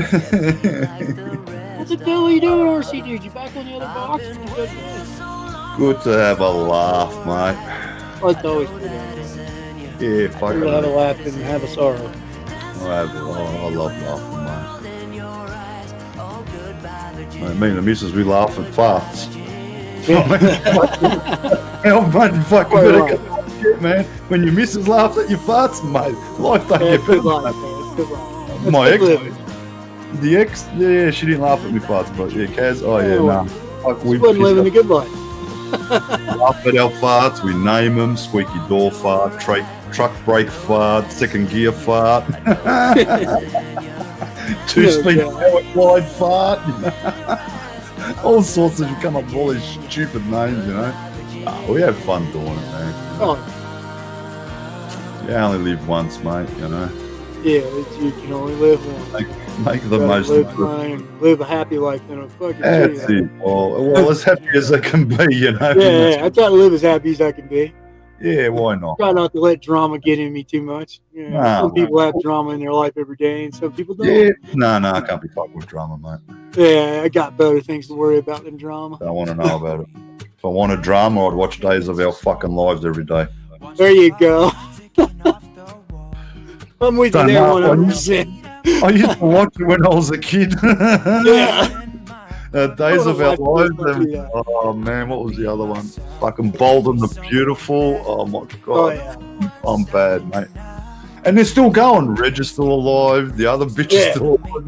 They're still going. What? Mate, fucking 30 years ago, I used to watch you. Still there? Jesus Christ. Talk about career. Oh, well, good on them, you know. Hey, if we're stupid enough to watch it, then good on them, mate. Yeah. What can I say, yeah? I'm begging myself there. I was the idiot that watched them, you know what I mean?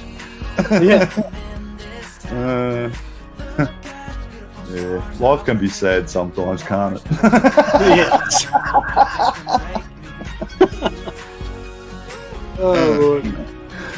Oh, mate. Hey, Marcy, use that clock right in the background? Oh, he's on the other Yes, if it is, damn, man. Which clock? Oh, and he's not in the YouTube 2:42 a.m. Yeah. Yeah, it's like almost 4 a.m. Jesus Christ. Here it's Huh? well, here it's 20 to 2. Yeah. Where dude is would be 20 to 3. Yeah, 2:42. Same. Here it's 1:43. 1:40, 2:43. And Roland is another hour ahead of that. So for Rules, it's late. 20 to 4. Yeah. And buggers are up late. Yeah. For me here in Australia, all I do is I put 1 hour on top for good, and I just change it to PM because that's that 24-hour turnaround. And with Rules, I just go 2 hours ahead of our time, and that'll be his time, but in PM. Yeah. So yeah, dude's an hour in front, Rules is 2 hours in front. So that's all I do to work out the time over there. Yeah, I just see the clock in his video feed. Yeah, I was actually looking at mine. Hang on a minute. Yeah, it's like almost 4 o'clock. I can't go off mine. I'm going to go off the YouTube. Yeah. So basically, we're 3 hours apart in some sense. You know what I mean? Yeah. It's like 7:44 p.m. here. Yeah. Kind of early. It's dark as shit outside. Cold as hell. Oh yeah, he just posted the clock's an hour fast. Yeah, well, where's it? Ours went Oh, forward an hour too. So then when it goes back an hour, then it all changes again, I suppose. And then for a certain time, it actually clashes because daylight savings. Our clock's back before, or theirs goes back before ours does, and for a couple of weeks, it's like the time difference is different, and then it becomes normal again. Yeah. Which is usually our winter, their summer. Yeah. Because that's when our clocks go back 1 hour. Well, yeah, it's a balmy -2C here. Yeah. And in Western Australia, the time doesn't change. So when our clock goes back 1 hour, there's a 2-hour difference between us and Perth. But when our clocks go forward 1 hour, then there's a 3-hour difference between us and Perth. So summertime it's 3-hour difference. Wintertime it's 2-hour difference. Yeah. Same country. It's crazy. Well, yeah, same way here in the States. Yeah. On one side of the country, it's freaking 5 hours ahead of the other side of the country. It's like, what the hell? Yeah, New South Wales is the same time as us. Yeah. Queensland's different. They're, I think, an hour out. Adelaide's half an hour difference. And then that depends on your daylight savings and non-daylight savings. So, I don't know. I can't keep up with it all. I just try to make sure that, what year is this? Yeah, I know. Someone remind me what year it is. Is it 2020 or is it 2021 yet? Yeah, almost. I'm real bad with calendars. Wish it was 2022. It might be somewhat of a normal life by then. Yeah, I hope so. Jeez. Yeah. I want to go back to Japan so bad. Being stuck in the United States is not fun. Nice country, don't get me wrong. It's beautiful here. It's got its things. It's cool, but I love the States, mate. Yeah, but living here is getting to be annoying. Mate, cars, motors, drags. Yeah. Mate, where's the ultimate place to go for that? Mate, United States of America, mate. Yeah. You want to see tractors and race cars? Yeah, this is definitely the place to go. I love that since I was fucking 5 years old, so I've loved the state all my life, man. Yeah. Loved it all my I'm life. hoping next year, if it's able, I'm going to be able to come to Australia for That'd be awesome. Street Week, I think they do there. Or, no, what is it? There's a week of racing they do. The burnout cars and racing, and then Street Machine Nationals that got cancelled. Yes. Me and Kaz, we were booked. We've got a hotel booked. Had a hotel booked for next year. It's in January. It starts, I think, on the 3rd till the 8th of January every year. Just after New Year's, next day or day after. That's when it all starts, sort of through that week. Again. Yeah, they got like a little strip of. Actually, it's like in a town. There's a town that can drive down the street and burn out down the street, and then they can go in a burnout pit. And, Canberra. It's sort of in between Melbourne and Sydney. Canberra Nats. They used to be called Canberra Nats. Now it's called Street Machine Nationals. Yep. We were booked to go, but because of what happened with COVID, then we just cancelled. But the hotel place we booked, which is about 10 minutes up the road from the actual arena, because we pre-booked 1 year ahead, because you have to book a year ahead to get something good and close to that arena. Otherwise, you know what I mean? Yeah, I was going to go. My uncle was coming down from Queensland with a camper, and he was just going to fucking stage up somewhere and fucking, like he does every year. He just fucking parks somewhere and parties until the week's over. Usually he gets in with the rod shop. Castlemaine rod shop. Because my cousin works in the rod shop. Yeah. There. I know who you're and they build all kinds. You've seen those fucking burnout cars a million times. I know exactly who you're talking about. Castlemaine rod. One of my cousins works at the rod shop. So it's we fucking go camp out in their backyard. That's awesome. That's awesome. Yeah, so they're cool. They're cool people. We've pre-booked for 2022 January. Our hotel's already from now. It's nearly 2 years ahead of schedule, but that's okay. And then through someone we know can get us free tickets, the Gold Pass tickets. So yeah, all we've got to do is that's wait. that's why we always go, because our cousin works in the rod shop. He's like, here's some fucking passes. You can go everywhere you want to go. Okay. They're the gold That's pass. why I like going. Yeah, go I get a free pass. It's like, fuck yeah, I'm gonna go. I get a free pass. Last year or the year before, what's it called came out from Cletus and him. Street Outlaws. No, not Cletus. What's his name? Asian and Farm Truck. Yes. Yeah. They came out. They Asian came out. Farm Truck. Yeah. Well, we hold the record for most consecutive cars doing a burnout. Yes. Hold the record for that.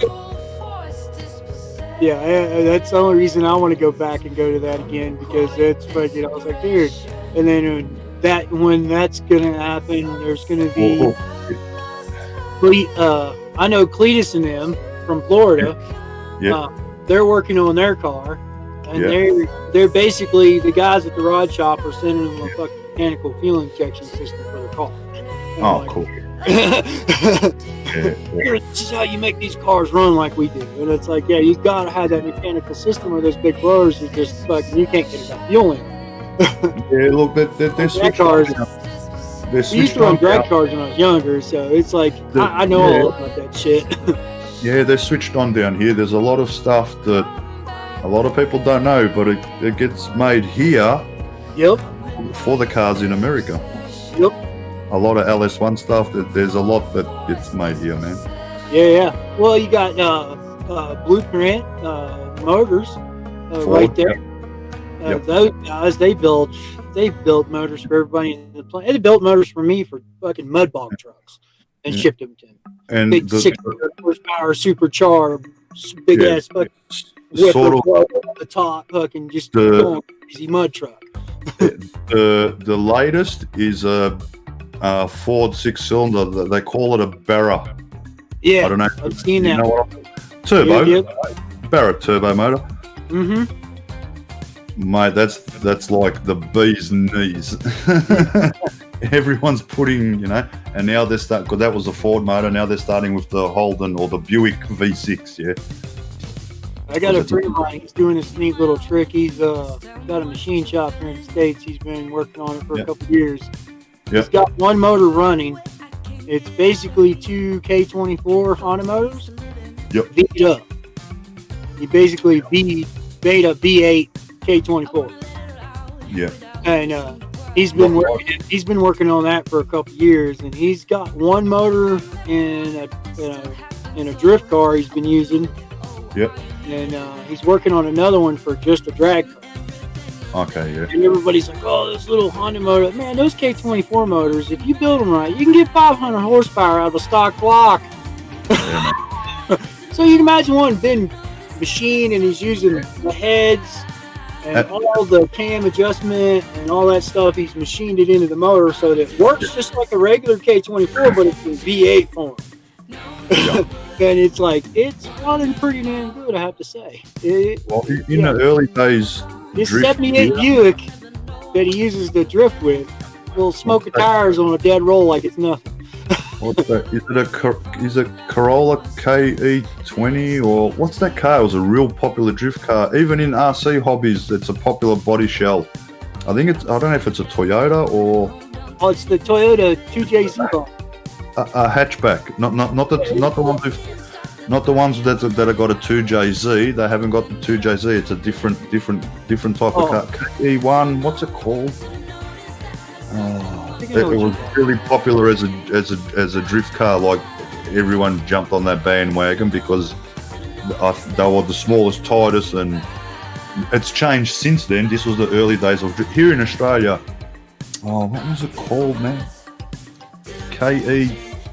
Was it KE21 or some type of Corolla Toyota hatchback? Oh, I know what you're talking about. The old, it was the square body Corollas in Australia they were selling. Yeah, it's like a hatchback square body. Yeah. It was like real popular in drift. Like everyone wanted one because they were the best to get around the track. They were better than Beamers and Skylines. Then the Skylines came into it.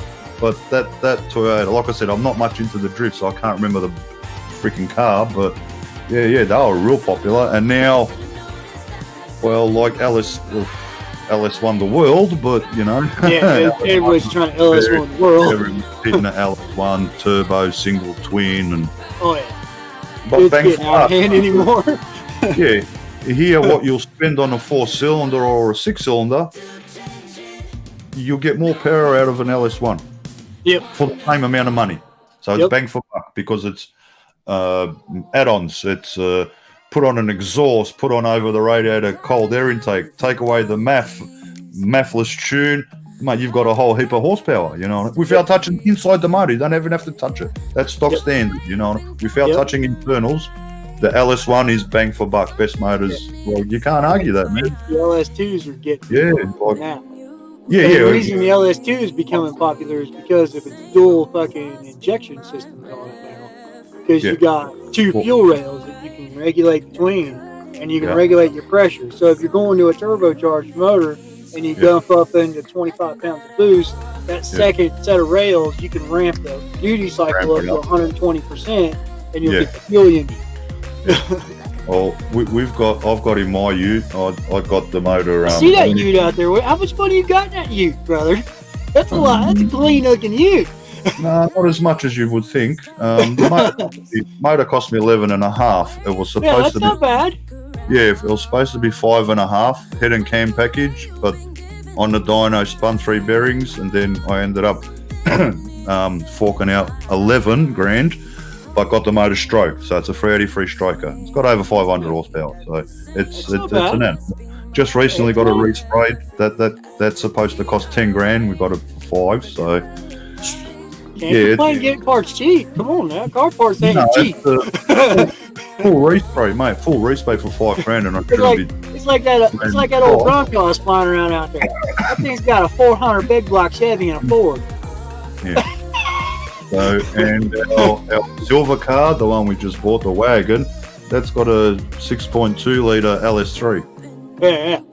So that old Bronco out there I got, that thing's got a 400 big block in it with a lot of off-road options for rear ends, transfer cases. Got a full spool. That damn thing's got a full spool in the rear end of it. So driving it on the blacktop's kind of a handful. That full spool in the rear end of that vehicle is a little tough to drive on the blacktop. Yeah, full spool there, around corners. I know. Pretty much. I know. Yeah, I've been meaning to take. I have a regular diff for the rear end of that Bronco sitting in the back of it. I just been too lazy to change. Yeah, a bit more. It won't take me 30 minutes to change the motherfucker because I've done it so many times. A bit more traffic road user friendly. Yeah, that's what. Most of the time I haven't moved that thing in a year. Like my landlord one day said, it won't start. And I went out there with a battery and I fired up the fuel pumps, and he's like, I was like, oh, there's still fuel in the tank. He's like, you think it'll run? Oh, we're gonna find out here in just a second. Whoa, whoa, whoa, whoa, whoa. Fired right up like it's nothing. He's like, what the hell?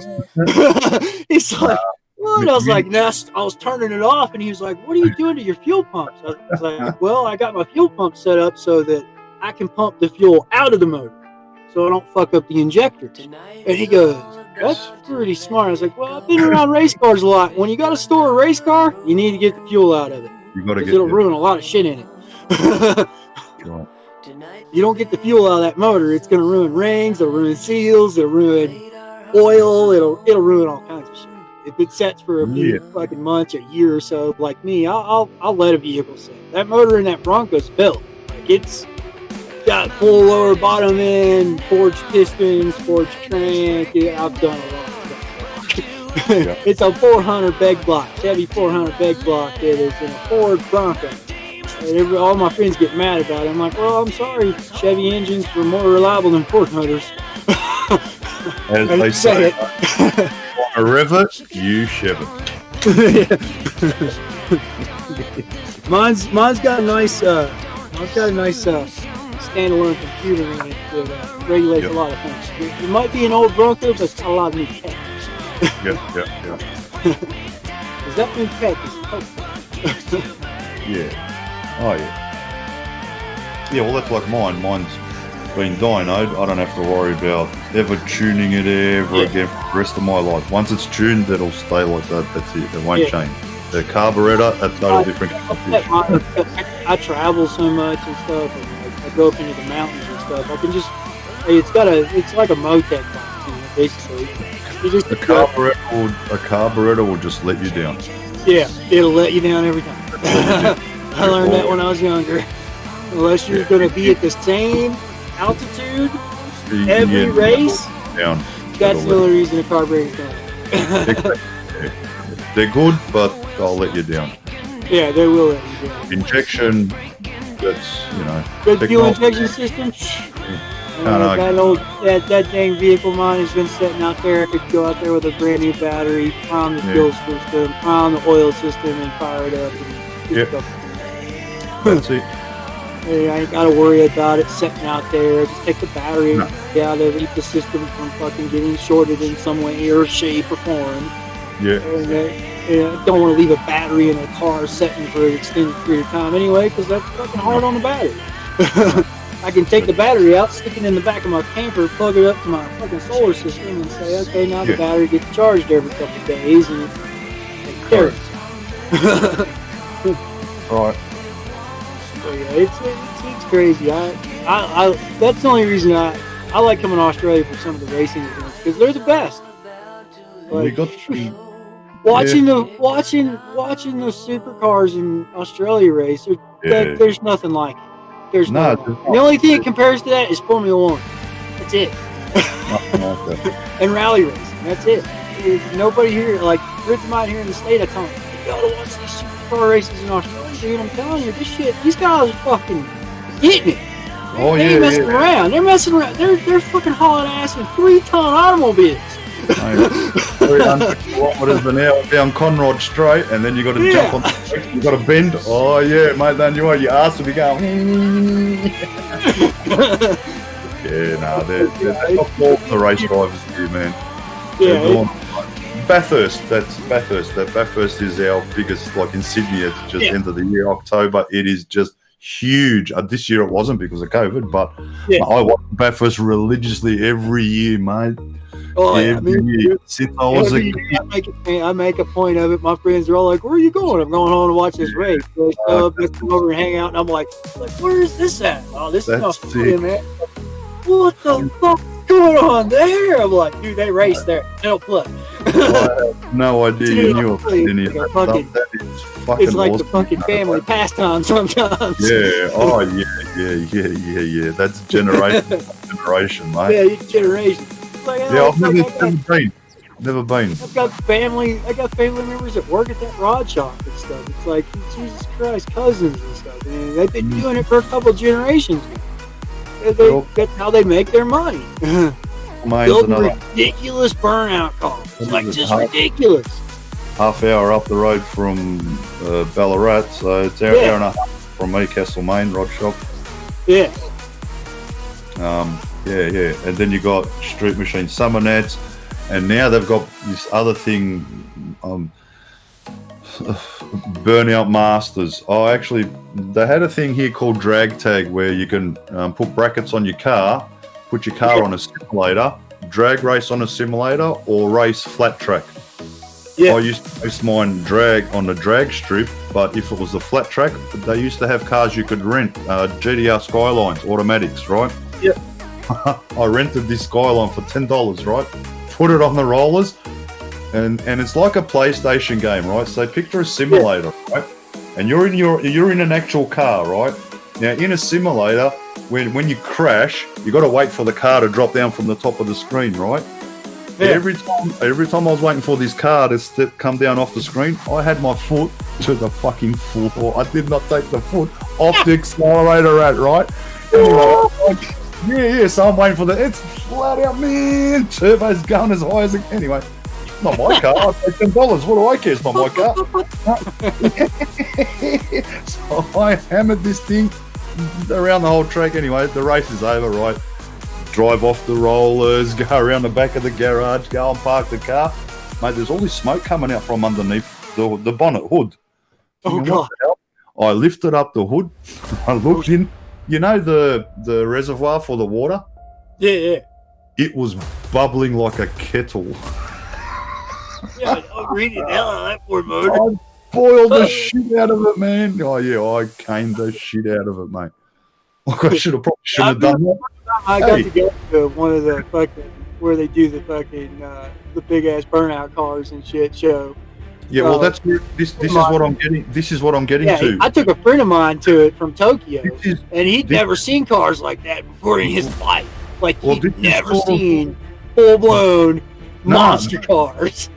All your big cars that you see now. This is what I'm talking about. It sort of started at drag tag. So obviously I was doing this simulator thing. Then what drag tag done was they actually built a burnout pad. There used to be a car park at the back of the garage where they had the simulator set up. Yeah. And what they done, that car park, they turned that into, they barricaded it and they made a burnout pad. I actually entered. I come runner-up. I come second. I've got trophies and everything. I got gold membership for that, for coming second. So I got a free t-shirt, gold membership, some other stuff, blah, blah, blah, blah. And then one of the first cars, if you've seen Street Machine magazine, the car's in there, it's a Statesman, and the registration is Big V8. He came third. I actually beat him. Right? Stock standard LS1. I came second. Right? The first time I was in the service when I was in Tokyo, it was about the time for that show to start kicking in. It was about that time of year, and I was like, man, I'm gonna go down to that, man. I'm gonna be on leave for 2 weeks, and that's only a week. And I was like, and there was a friend of mine in Japan, he's Japanese. Come and check this out. If you like all these race cars, drift cars, and drag cars, you gotta come down here and meet my family at the rod shop and stuff. Yeah. You're gonna see a real high horsepower car. And he's like, oh, okay. He came with me, and that was the first time he'd seen a big ass blower, supercharged fucking monster car. 71 Williams. Like, what in the heck is? He's just like a little Japanese guy, like, what? And like my cousin was like, well, we'll take you for a ride. They took him down the street. He's like, really? I was racing all over up there. He's like, they went down the street and they were coming back. And I was on the radio. I had the radio on. I was like, man, you need to quit work and show him what's up. Yeah. And all of a sudden you could hear it go, wah! You could hear him messing with the adjuster on the fuel system. You could hear the idle coming up, and then it went back down and it just started flopping. And he was like, I was like, there was another friend of ours with us, and he was like, what the heck's wrong with that car? I was like, man, he's messing with the fuel. And he was like, what? And I was like, yeah, it's got a mechanical fuel system in it. It's like out of an airplane. You gotta enrich it and lean it out with a knob right there on the dash. And he was like, what? And I was like, yeah, he's richening it up. He's getting ready to snap the throttle a couple of times. Yeah. And he was like, what do you mean, richen it up? I was like, yeah, he's gonna richen it up a little bit and then he'll lean it out. He's like, what? And I was like, if he doesn't richen it up, that motor will cook itself because it runs on methane. And he was like, holy shit. And I was like, he was rolling down the street and I was like, just watch him. And all of a sudden he just snapped the throttle. It was like instant smoke. He was like, that car should not be street legal. He's never seen a car do that before in his life. I was like, yeah, dude, just give us about 8 hours and you're gonna see hundreds of cars do that. All day long. Like I said, it started at drag tag because then that Statesman with the Rego Big V8, once he came down and put his Statesman in, all the big boys came into it, and then people like me with just to have fun, you wouldn't. There's no way known you'd come close to winning. You can't compete with. That's different. 3,000 blower cars. Yeah, 3,000 horsepower versus 500. Come on, I can't beat that. You can't. It's just not. That thing's running on straight methanol, dude. They kind of got a radiator. Yeah, they kind of killed it. And look, there's two people in here in Australia that are kings, and I mean kings in the burnout world. The first one is the owner of UC Smoke. It was an old Holt Brougham, right? UC Smoke. And the second legend is Lynchy in a little Corolla, because he's the first one that started from a power burnout and came into the freaking square and full 360s. He's the first one in a Corolla that done that in the world, not Australia. Yeah, I remember seeing that video. I remember seeing that shit. I was like, holy shit. Yeah, you would have heard. they're the two legends in Australia. In the burnout world, they are legends, mate. Legends. Yeah. And there's been other people, but they're the two that stand out because UC Smoke was one of the first ones that sort of organised it and won and whatever sort of thing, you know what I mean? And then it just went ape shit. Well, it's like my cousin, like the Rod Shop. They sent the Warbird and the Bumblebee car. Yeah. Warbird and what? It's at Cletus's. What's the other car? Florida. Hang on. Wait. What's the other car? Warbird and what other car? The B, the yellow Camaro. It's got the big one. It's called the Bumblebee or something like that. It's a yellow Camaro, Chevy Camaro, with a big old blubber sticking out of the hood. Warbird, I've heard of. I know. Yeah, Warbird's the old Falcon. Yeah, I know by the name. It's the old Falcon. That thing's got P-51 Mustang fuel injection system on it. Out of an airplane.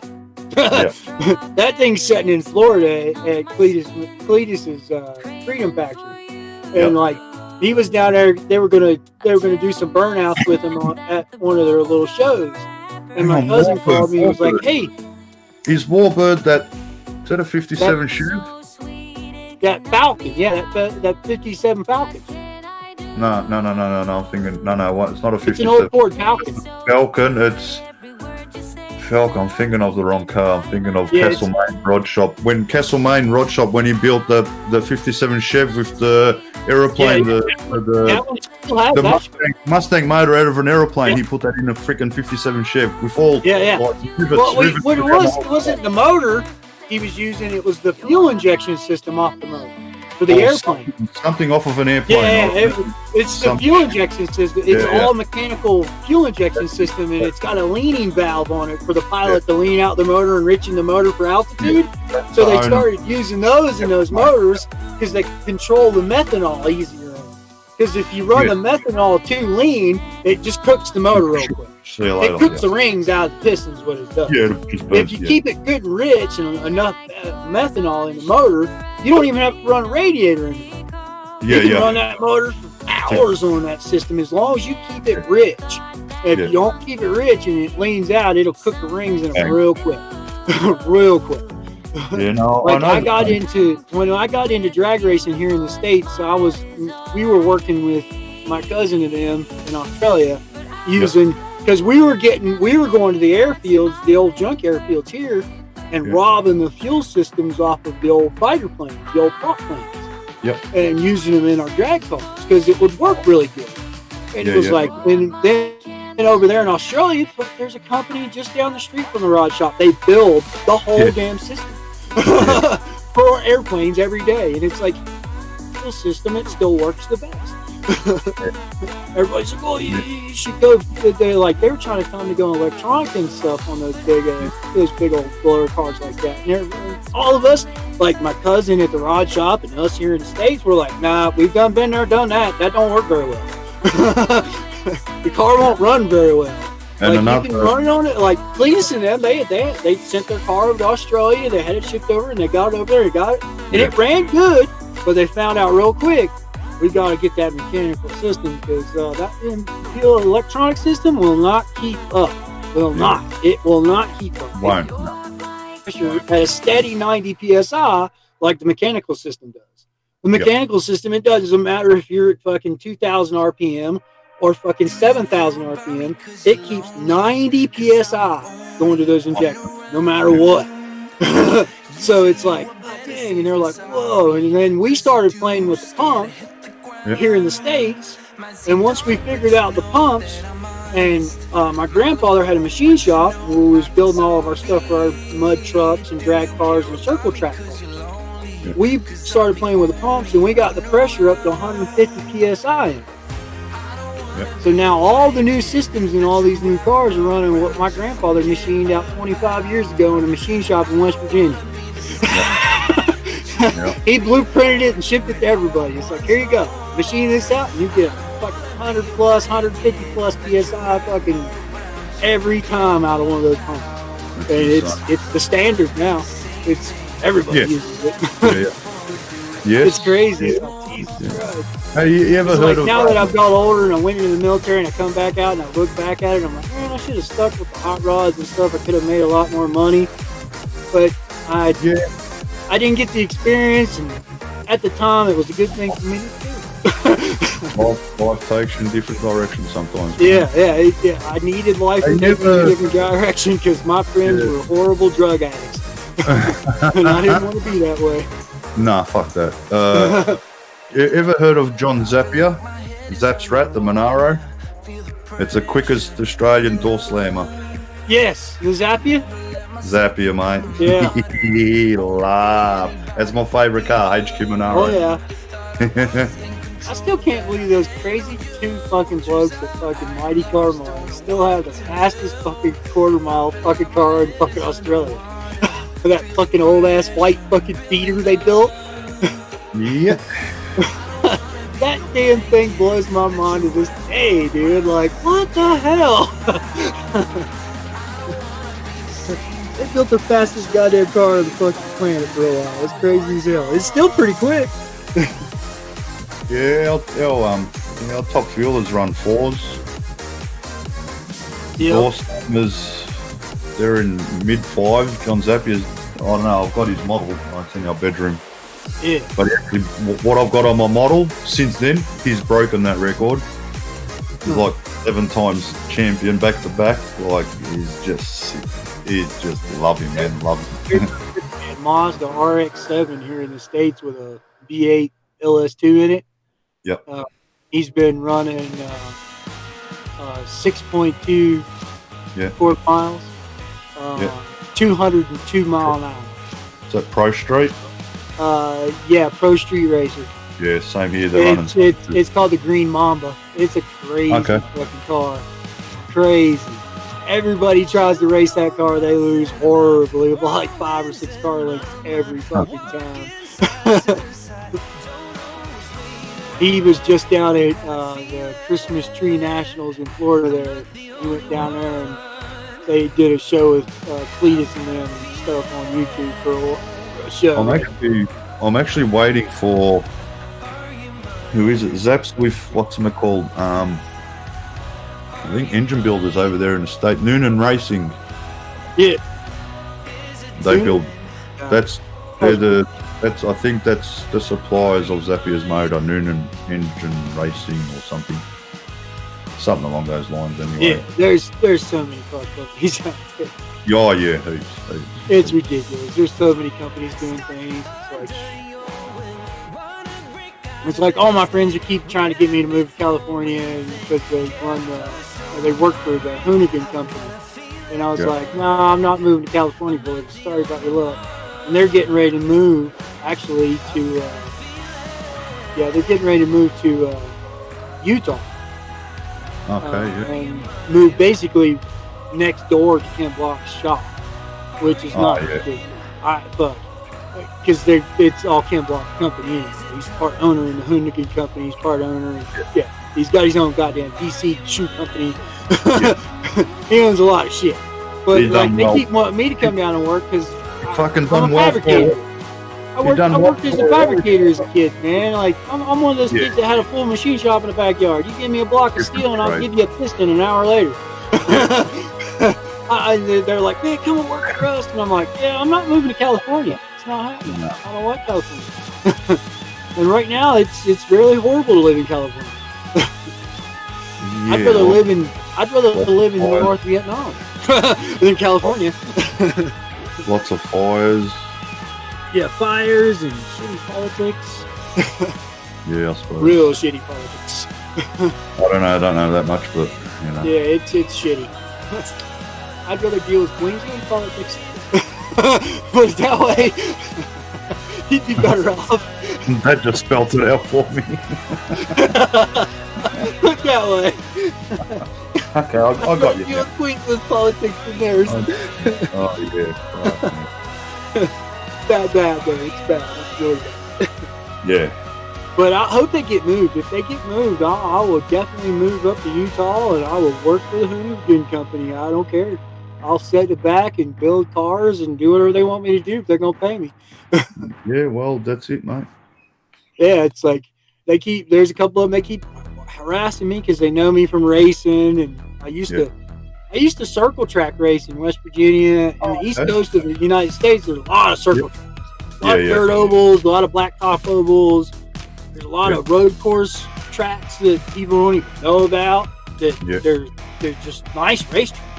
And we used to race a lot. And I was like, I got older and got out of the racing part, and I started fabricating parts, building motor parts for people, and making those full spools for drag strips. Like, there's probably 500 of those full spools on this planet that I've made with my name on them and top fuel drag strips. Still to this day. And I made them 25 years ago. There you go. Or actually, older than that. I made those motherfucking. I made 6 full spools for the Budweiser top fuel cars. 6 for the Navy company, the Navy top fuel company, the Navy top fuel cars at the time. I know which one. What's his name? Like 3 or 4 more for some low budget crews that wanted them, and I made them for them. It was fun. It was late 80s, early 90s when I was making those motherfuckers. What's his name? That sick ass American top fueler. He was in the army drag top fueler. John Force. Nah, not John Force. He was funny car.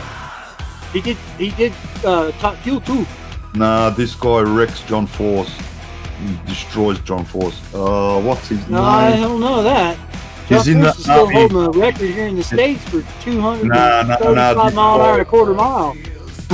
Yeah, but that might be in a funny car, not a top fueler. The guy. No, it was a top fuel car. The guy, the army.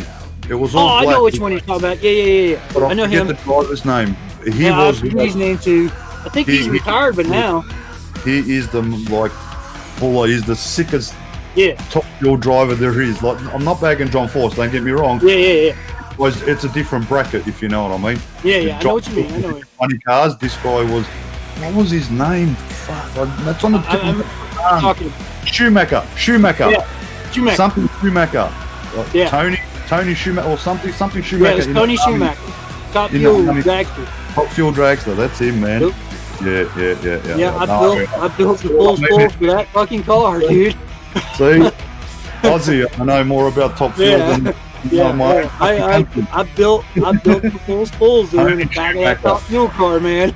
Yeah, man. Those are made out of 4130 chromoly steel. That's what I'm saying. I know. Mate. They took 18 hours a piece to make. Yeah, that running on a fucking vertical mill, fucking at the maximum speed I could run it to cut chromoly, heating it up with a torch at fucking 900 degrees. Yeah. There's a lot of machining to make that shit, man. But that was what I was saying. Like, that's what I've got older now. Friends of mine, go open that machine shop up and start making racing parts again. I'm like, yeah, I do, but I want to move my machine shop. I want to move it to Japan. I can get better steel in Japan. It's hard to get good steel here. You can get good steel in the States, but it's expensive as a motherfucker. In Japan, I could get ingots of chromoly for probably, last time I checked, was like way different. 2,000 for an ingot. That's a 100-pound block. I can machine a lot of shit out of a 100-pound block of chromoly. I can machine a lot of stuff out of that thing for race cars. Like all kinds of crazy stuff for race cars. All kinds of race cars. Unreal. Yeah, I could make so much out of just I could move to Japan and get steel a lot cheaper than I can here. And a machine shop in Japan, you ain't got to worry about the fucking state or the counties coming in and saying, oh, you got to have this kind of safety standard. Man, there ain't no safety standards in Japan. In the machine shop, man, just keep your fingers out of the machine, don't cut them off. There ain't no OSHA rule there. You can work with tongs on your feet if you want to. Yeah, pretty much. Pretty much. If you got steel caps, you ain't doing nothing. Yeah. But it's I tell people, it's like, there's things I want to do in life, but it's going to take some of the world changing a little bit before I do it. Speaking of Zapier. Hey, there he is. There he is. There he is, on number 9, baby. All right, mate. So yeah, my drag days go way back, man. Yeah. Way, I'm way 45 years old, Mars. I've been at it for a minute. And until you have seen, heard, smelt, and felt the ground rumble, you have not been to a drag race. No. So look, you can see your pro street, whatever, yeah, they're all loud. But until you hear a top, or even a door slam, a funny car, top fuelers. Yeah. The top fuelers are the most powerful, but any one of them three, mate, when you hear them feel the ground shake and that goes through your body, oh yeah, mate, that's just adrenaline. It's not like a 3,000 horsepower top fuel car. You know? I ain't getting ready. But yeah, there ain't nothing like it. Okay. You can hear that son of a bitch 5 miles away. Yeah. And you hear the brum, brum, brum, brum, brum, the idle. Or actually, hang on, I'll fuck that right up. It's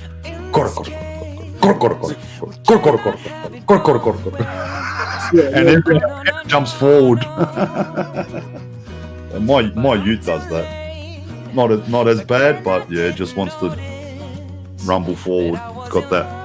It's got a massive cam in it. Massive cam. The cam's actually the craziest thing I've seen in life. Cam's good for drag racing, but not street friendly. And the clutch I just put in it, oh my god, that's a pain in the ass because it just wants to go.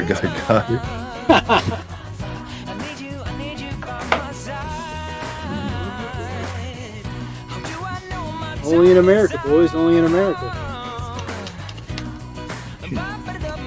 Look at that guy using a flamethrower to clean his driveway.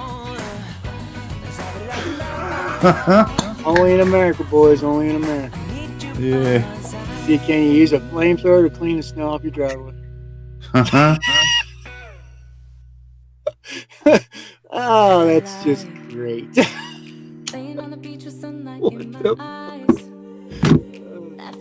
Seen it all day, boys. That's enough internet for me.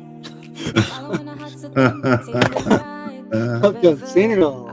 Well, I've seen a big drone like an M600 DJI freaking thing with a flamethrower on it, trying to get rid of some wasp nest or something that was stuck on a power line. Hornet's nest, probably. Something like that. Yeah. Bees of some type that sting and hurt like hell. Yeah. Then I would have probably used the flamethrower on them too. Yeah, they sent the drone up there that way. No human gets Yeah, which is I'm not a bee. I don't like bees. Ugh.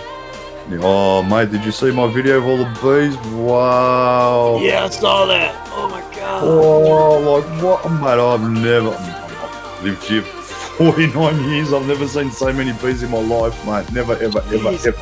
Like I've seen bees, maybe 100, 50 to 100. Mate, they were thousands, if not millions. And plus, what the GoPro couldn't pick up, which was behind the tree, behind the fence, on the other side, like, oh wow! But you could hear it. It was like, mate, louder than my car. And my car's loud. It's not quiet, far from it. I mean, it could be louder if I put a 3-inch exhaust on it, but no, it's loud enough. You know what I mean? A 383 stroker, it's loud enough. I've actually got a tame exhaust on it because the exhaust that got put on it was not meant for a stroker.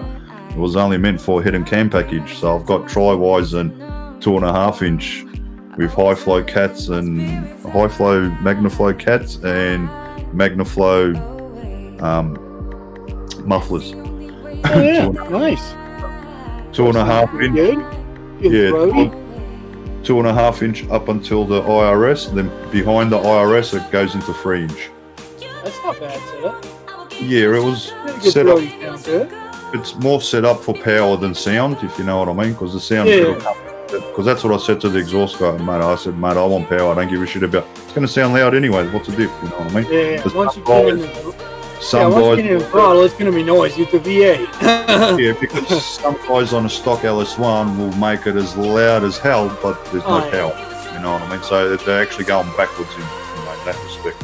I said, no. I said, I don't need the trust me, when the motor's finished head and cam package, it'll be loud enough. Yeah. what happened As my grandfather said, back compression is the key to a motor running properly. Correct. That's why I've got the exhaust set up that I've got on it. But it was meant for head and camp, but not meant for a stroker motor. What I need now is I actually need 4x1s and 3-inch. Yeah.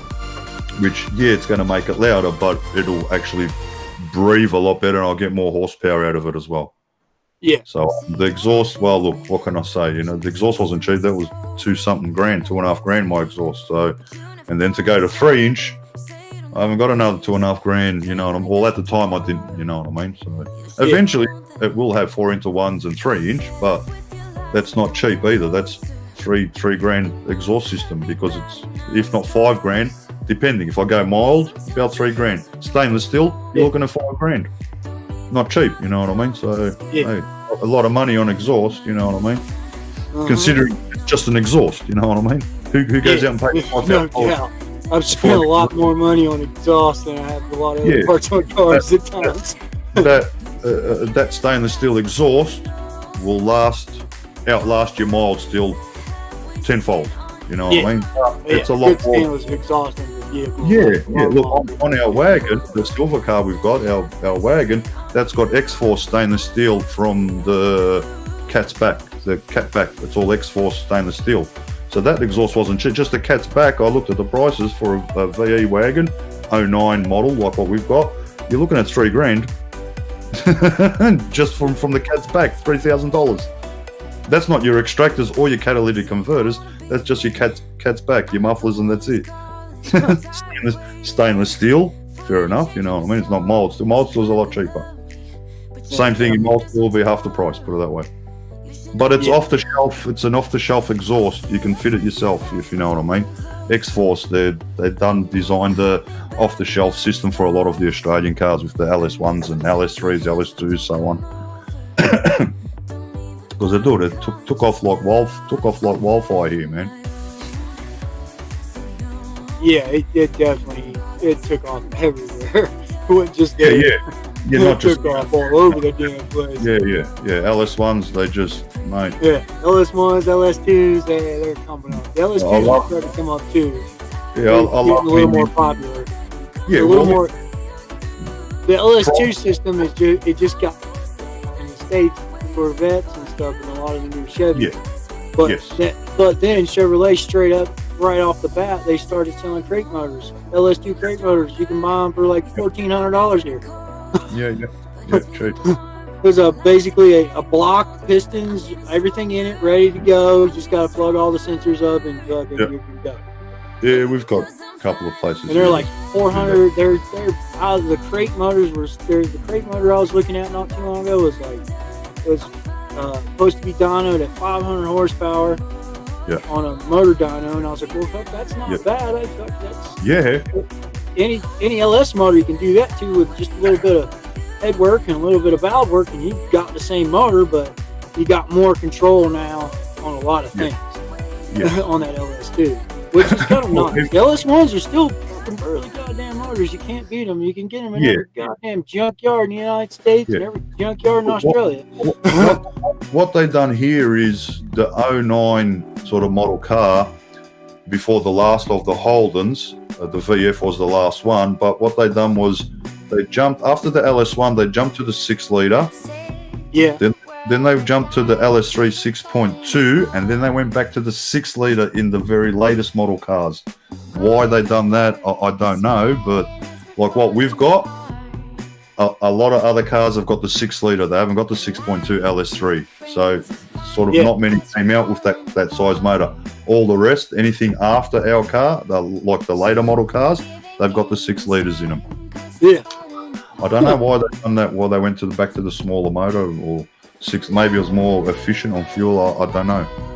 I've got no idea. Yeah, it could have been an emissions law or something in Australia that changed a little bit and made it go up and down what they could put in them and what they could. Something, when it comes to these car companies, it's hard to explain sometimes.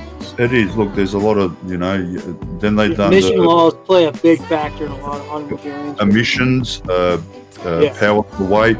A lot of the younger people that are just getting their license are not allowed to drive them types of cars because too powerful for them. So if you're on your, like here they call it probation, your P plates. Up until you're fully licensed, someone on P plates cannot drive my car. Can't even think about it. No. Even when it was standard stock, still too powerful. LS1, they won't be able to get behind it. V6, yes. LS1, no. But yet, they can have. Actually, they can't. They can't even have a V6 with a turbo. It's too powerful. Can't even drive a turbo on your P plates probation. And after 3 years, you're fully licensed. Then you can drive whatever you want. Whereas in my day, mate, I could buy a 600 horsepower motor and drive it on P plates. It did a pro stock dragster drove around. Nobody cared. Yeah, exactly. In my day, it did not matter. But now, you can't do that no more, man. Crazy, eh? We call it Victoria, the nanny state. Yep. Because you got to drive. Yeah, I've heard my uncle call it that a couple times. A couple other frank words there too. The nanny state. Don't stay on. Oh yeah. He's called him that a few times too. I'm like, damn it, you gotta stop doing that, man. You're a fucking Irishman in Australia. Somebody's gonna kick your ass. This is how fucked up it is, Rat. A guy had a Tirana XU1, 71 model, 69 model Tirana, right? He's had personal registration on it. I forget the name of it, but personal registrations for nearly 40 years almost, right? Yeah. Someone complained about the way or whatever it meant. He had to take that. He lost the registration. Oh my god. He had to change it. Yeah. They forced him to take the registration off the car because it was some word bomb or whatever it was. Like it was something to mean like a hotted up car. Yeah. But because the way it was spelled, something to do with terrorism or it offended someone. Yeah. They had to get rid of that registration. Like, Jesus Christ. So what are they going to do? Take my registration because I got mental SS? My registration is MNTL, mental. Oh yeah. Right? Some idiots see it. They're going to cry. Now, think about it. The car's SS. Who's the mental one? Hello, me. So what are you going to do? Make me take my... because that could be offensive to someone that's had mental, psychological issues. Really?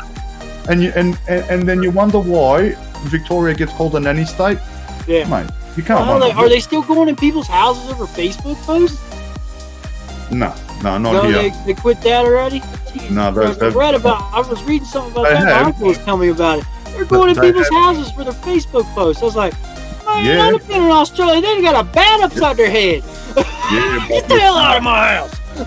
No. My home, not yours. Yeah, because they were trying to promote a gathering protests in the midst of COVID. Yeah. The laws in Australia, you're not allowed to do that. Yeah. So this girl thought she'd be a smart ass and do it anyway, and guess what? If you thought you were going to get away with it, what did you think? They weren't going to see it on Facebook? Yeah.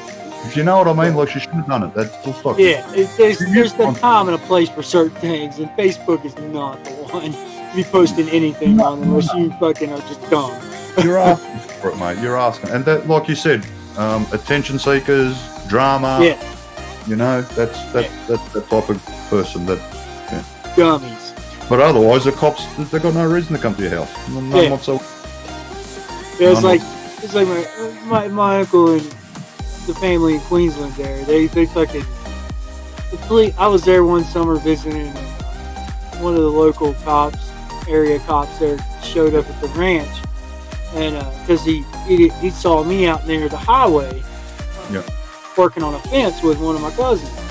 And he was just being nosy to see who I was. And my uncle was like, he come rolling up on the property. My uncle come walking out the door with a rifle in his hand.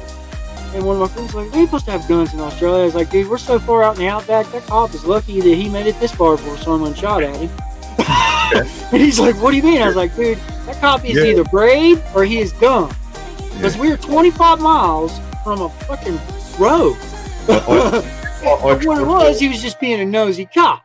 Yeah, and he was like, well, when he went climbing out of the car, my uncle walked up to him and said, what are you doing on my property? You've been on my property for almost a half a day.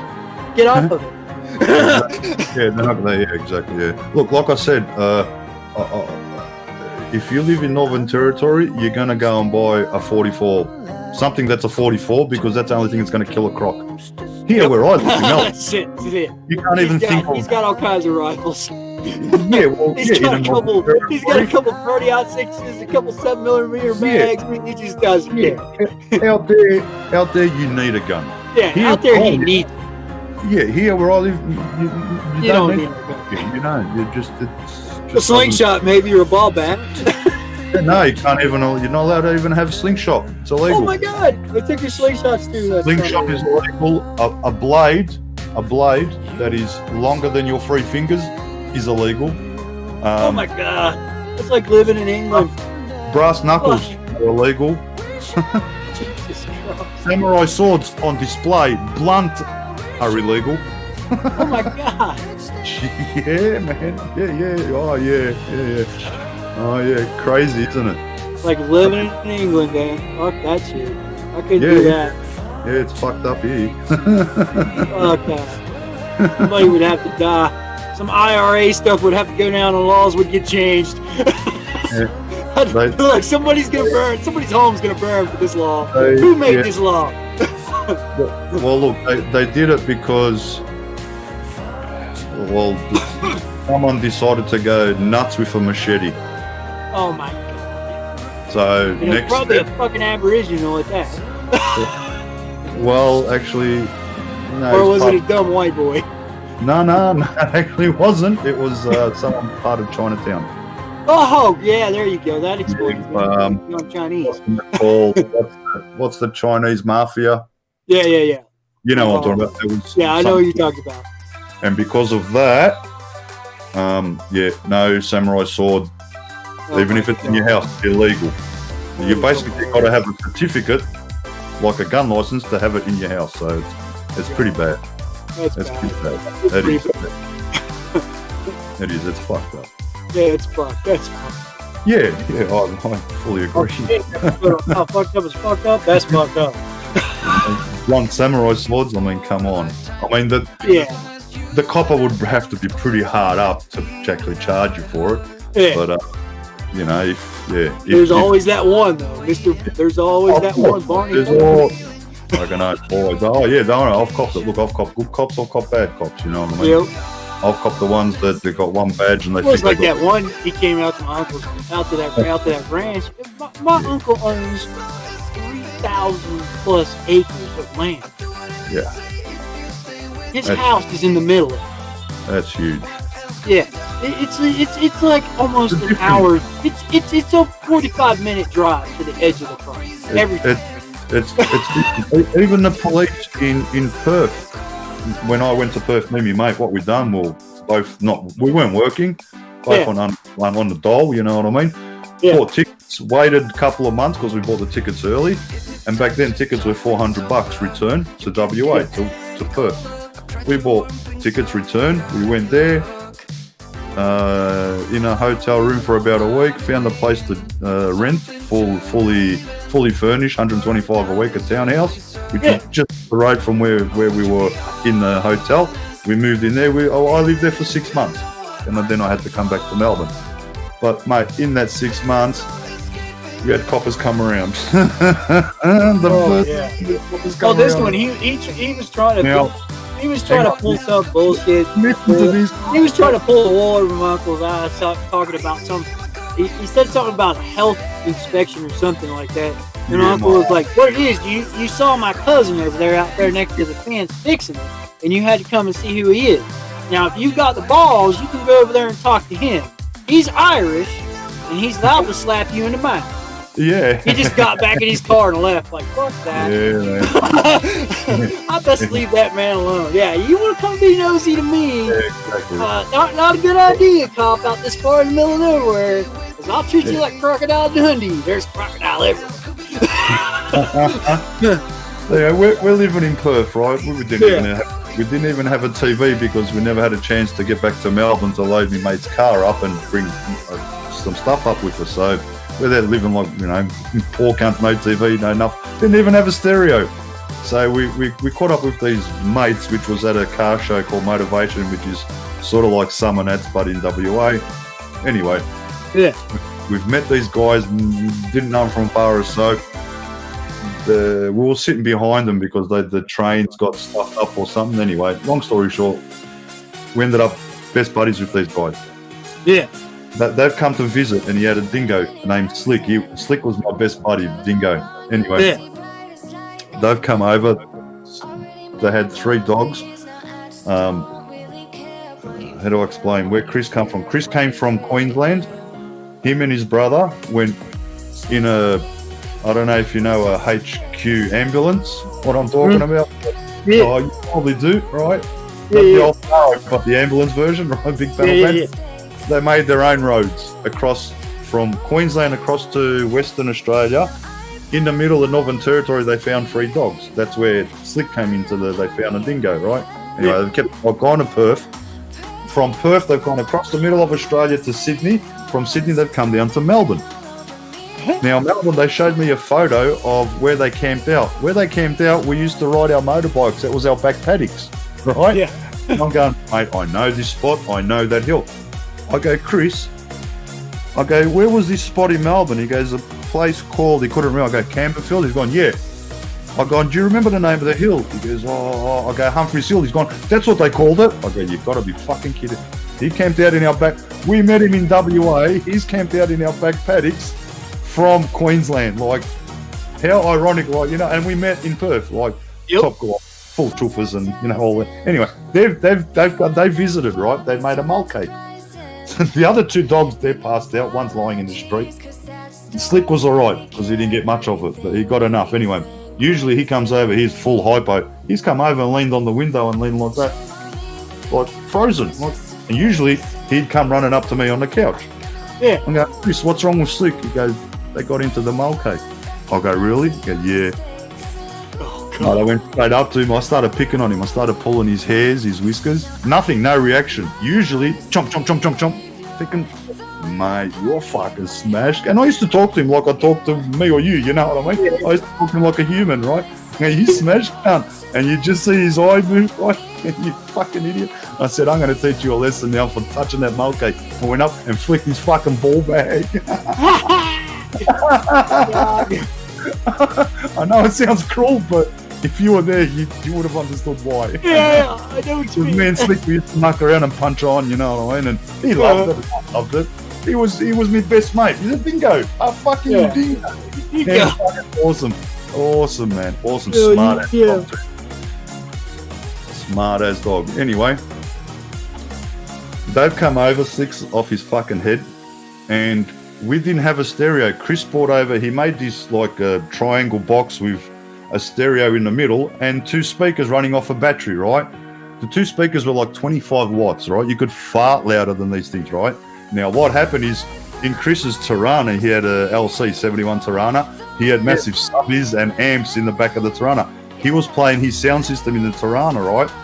The Sheila across the road, some old woman riding flats, called the cops on us, saying noise pollution. They're playing the stereo, right? Now, before the cops got there, we didn't know. It was just coincidence. Chris turned his stereo off, right? So there was nothing coming from our joint. Stupid bitch. She was still had her stereo blaring because she thought we had ours still going, right? Anyway, in the meantime, the cops have rolled up. Yeah, the cops have rolled up. They can't hear nothing. Cops are rolled up. They go, oh, we've had a complaint of noise. I go, what are you talking about? I go, mate, we don't own a TV. I go, we've got this stereo. I go, can you see those? I go, really? I go, you want me to turn it up full bore? They go, no, it's not necessary. We understand, sir. Anyway, that was one cop. The other cop, hang on, I've got to take my headphones off, right? Yeah. Fuck, I still have goggles on. He's walked in the door, right? Well, say this is the door and that's the wall. He's walked in the door. This is the second cop, young guy, right? Like this, leaned up against the fucking wall like this, with a smile on his face. Eyes red as a baboon's ass. Hard again. Fucking stoned off his head, mate. Hard bird pussy on the moon. Mate, he was higher than us, man. And that's what I mean. See, here, the coppers here, they're too aggro in Yeah, Melbourne. they are. In Well, Perth, they're this one of my uncle. That one at that time, my uncle had problem with that same the same Jack backpack. No, He was an No, outback cop, just traveling around and fucking checking on homes. I reckon if I had an alpha the kind of fucking bong, he would have said, "Yeah, fucking sweet." Yeah, mate. pretty much. He's like, let's get out. It's not like they're all innocent, mate. Please. Yeah, that one cop there, my uncle and them were telling me, like, he left that day. He left, and we was doing work around the ranch and stuff, and we'd went out to get some sheep from out on a back pasture and bring them in because we were going to do some shearing, and like we'd come back with all this. We brought them all, got all the sheep back, and we was sitting there, and here comes this same cop again with another cop. And my uncle's like, what the hell are the police doing on my property? And I was like, oh God, he's going to get pissed. So he like walks out there and they're standing there and they're trying to say something. And he was like, they'd never seen me before. And they was making sure I wasn't an illegal immigrant or something. Yeah. And I was like, I walked out there and I looked at them both and I was like, so what are you two blokes doing here? And they just looked at me and they're like, well, where are you from? That's none of your goddamn business. And you ought to meet my friend over here. You ought to come over here and meet my buddy. Well, they didn't realize that us crazy Irishmen were just like that crazy Crocodile Dundee guy. We weren't scared of anything in Ireland. We weren't scared of anything in America. And we definitely ain't scared of shit in Australia. So he walks around the truck, and while they were gone, my uncle said so. He's like, he'll probably be back. So I went down to close to one of the streams, and I went down there and snatched me up a big, nice 6-foot crocodile. Put a leader on him. Had him tied to the truck around the corner in the shade. I walked him around the truck, and I was like, y'all meet my buddy there? And my God, I thought I'd seen city boys run. Those two cops were definitely city cops. They had never seen a crocodile in their life, and they lived in Australia. Oh yeah. But they were driving away. We won't be back, we promise. So my uncle's like, you better not come back. We'll put that crocodile in your car. The youngins still wet behind their ears, mate. Yeah. They were young pops. They were wet by the ears. I was like, I wonder if they've ever seen a crocodile. No.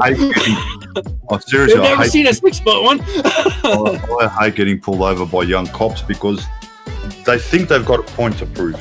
Yeah, it's crazy. And they've got no respect. Out of it. What I get a kick out of, Mars, is I was in the military. I did military police. Yeah. And I got out of the military, and there's been police officers pull me over in the States, and they're all young, and they're trying to power trip or something. Yeah. And they'll start it on me. And I'm like, I'll look at them, and I'm standing there, and I finally, and they're talking, they're asking a bunch of questions, and they're like, well, why don't you say anything? Under constitutional law, I don't have to talk to you at all. Yeah. Well, how do you know that? I was a military police officer in the Army for 9.5 years. Do you know your Constitution? And the guy just looked at me like, well, yes, I do. Well, then you explain to me right now the situation going on, that you're stopping me for nothing, holding me for nothing. So there's 2 constitutional laws in this country broken. Yeah. So I see it as you're 2 up. I'm 2 up on you. You're 2 down on me, and I hope you like your day in court. And they would always be like, oh, you can't do nothing. And they'd get all sassy and stuff. And I'm like, okay, yeah. Well, there's a good thing here in the United States, man. If you file a complaint against a police officer in federal court, that police officer has to show up and defend himself by himself. Yeah. And if he doesn't know constitutional law, he can get fined up to $20,000. Good. And I have had that happen probably about a couple dozen times. I love cops that don't know the law. They make me a lot of money. Every time in federal court here in the United States. The last one I got was just about 6 months ago. It was just before all this pandemic shit. Well, actually, it was way before. It was last year. I was on a dirt bike on a dirt road. Yep. Well, here in the state of Colorado, you're allowed to ride a dirt bike. If you're within a mile of a trailhead or a road, you can ride to that road. You don't have to have a license. You don't have to have insurance. You just have to have a taillight and a headlight. Okay, I agree with that. That's reasonable. That's reasonable. So he stops me at the beginning of basically what they call an HOV trailhead. It's off-road trail access. Yeah. So I'm like, I can see the sign. It's right there. It's 10 feet away. I told the officers, like, you know, I'm just going right there. I'm allowed to do that in the state of Colorado. Oh, no, you're not. No. Okay, whatever. Write your ticket, buddy. You run my ticket. And he proceeds to impound the motorcycle on me. I'm like, oh, okay. I was like, can I get your badge number and your card with your name on it? He's like, yeah, what's this for? I'll be seeing you in federal court. Yeah. Well, whatever. Okay. All right. He's like, well, why do you say that? Well, sir, if you look at my record, it will show that I am a retired military police officer. Oh, his eyes got about big. Back to his car, he's sitting there for about 10 minutes, on the radio, back and forth on the radio, I could hear him. He come back out of the car, tears the ticket up, but still impounds the motorcycle. I was like, okay, all right. I showed up with a federal subpoena at this officer's house. Here you go. He's like, what's that for? Theft of my motorcycle. You stole it. Yeah. My God, when we went to federal court, Mars, I'm here to tell you, that judge asked him 3 times, do you know the Constitution, son? He's like, yes, I do. Yeah. So why did you stop that man? Did he commit a crime? No. Was he committing a crime? No. Was he reported to commit a crime? No. So why did you stop him? Well, he was on a motorcycle on a black car. Well, it shows in the ticket here that he was, and you impounded the motorcycle in an HOV parking area. Was he like riding wheelies up and down a blacktop? No. Okay, so you stole his motorcycle. His eyes got real big again. Oh, me. Oh, yeah. Yeah, well, he had to go pay for the impound lot of the motorcycle and pay me $10,000. And he lost his job for 6 months with no pay, thanks to a federal judge. The city judge that ruled on the ticket tried to fine me $17,000 for not having insurance on a dirt bike. I'm like, are you fucking kidding? Yeah, he got to go to court too. I'm bored. They got to pay me a lot of money. So I didn't have to work for about 6 months. Better for you. I just sat around and thanks for paying me to do nothing, boys. Yeah.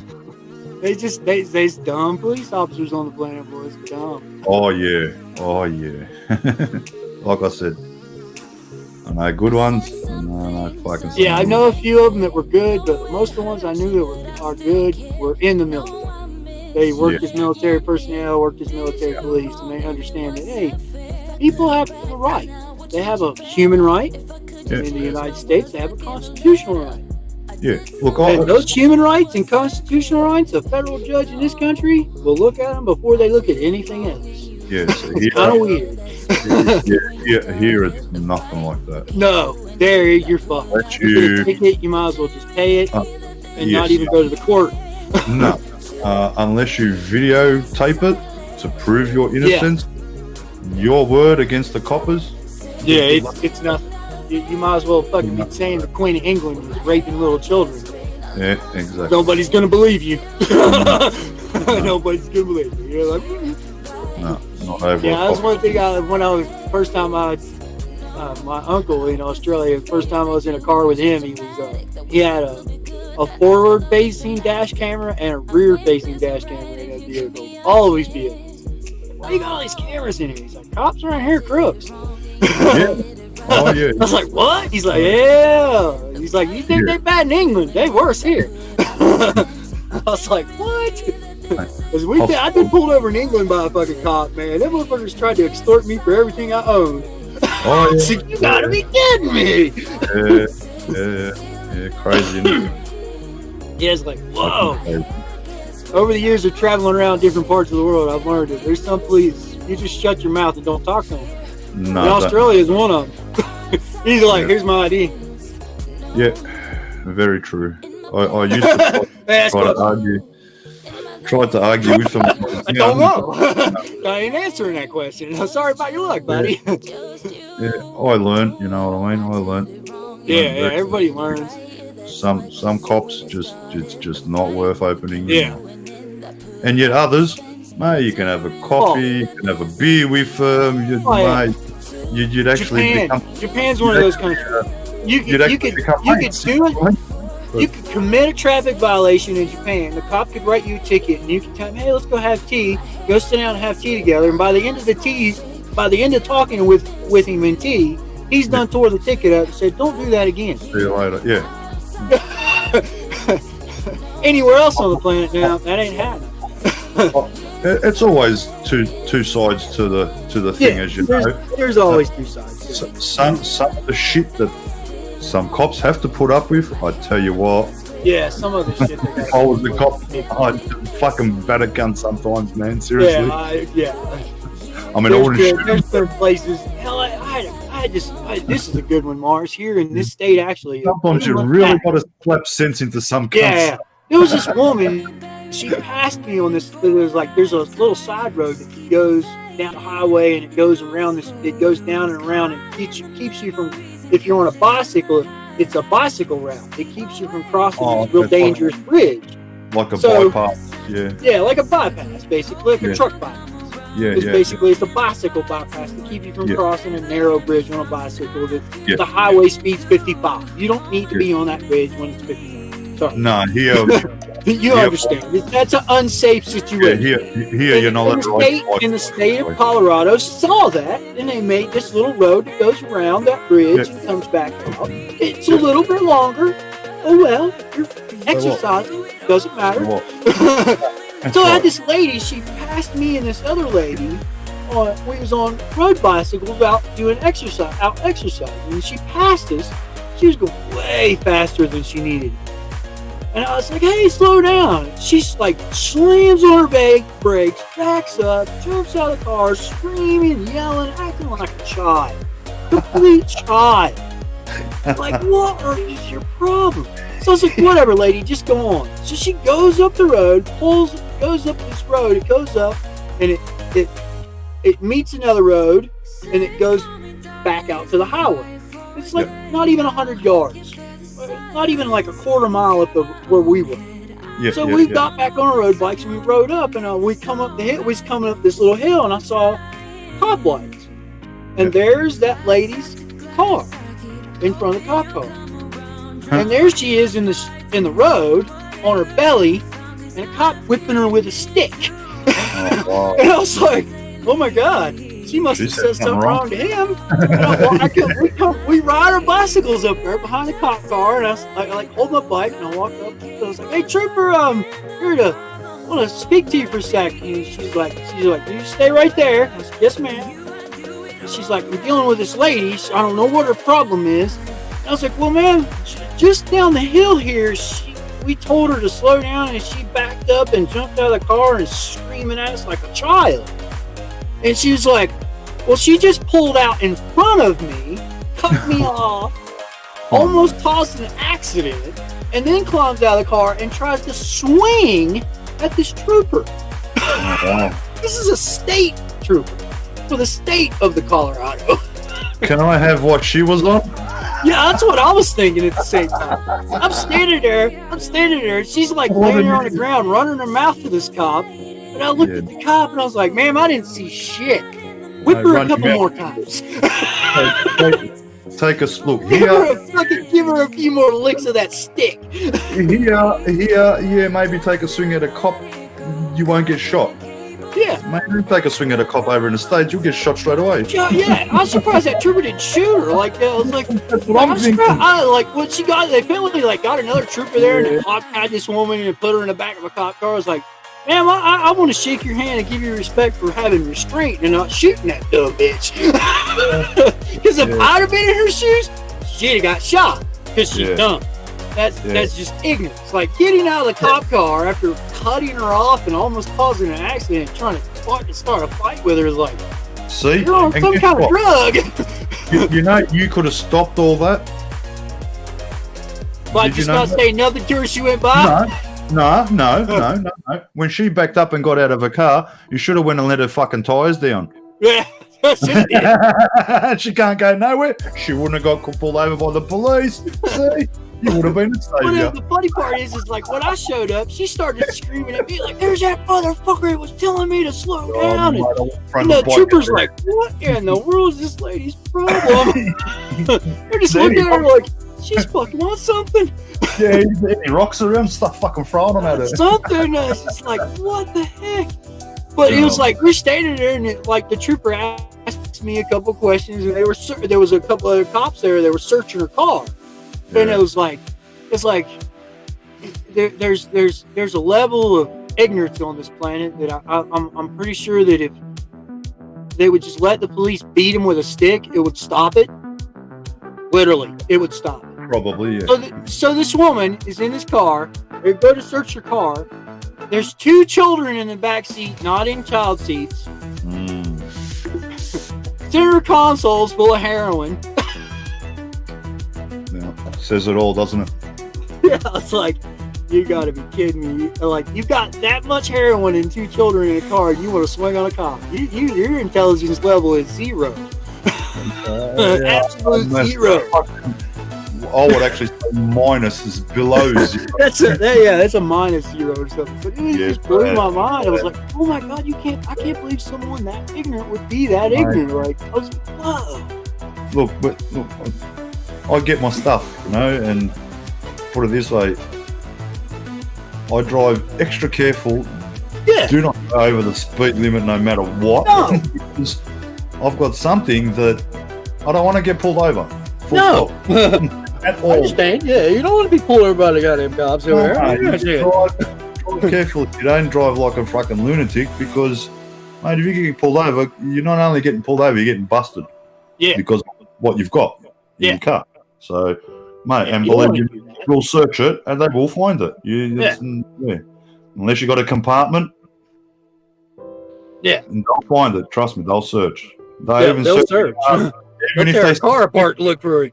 Here the law. Even if the copper suspects drugs, they're allowed to search the car.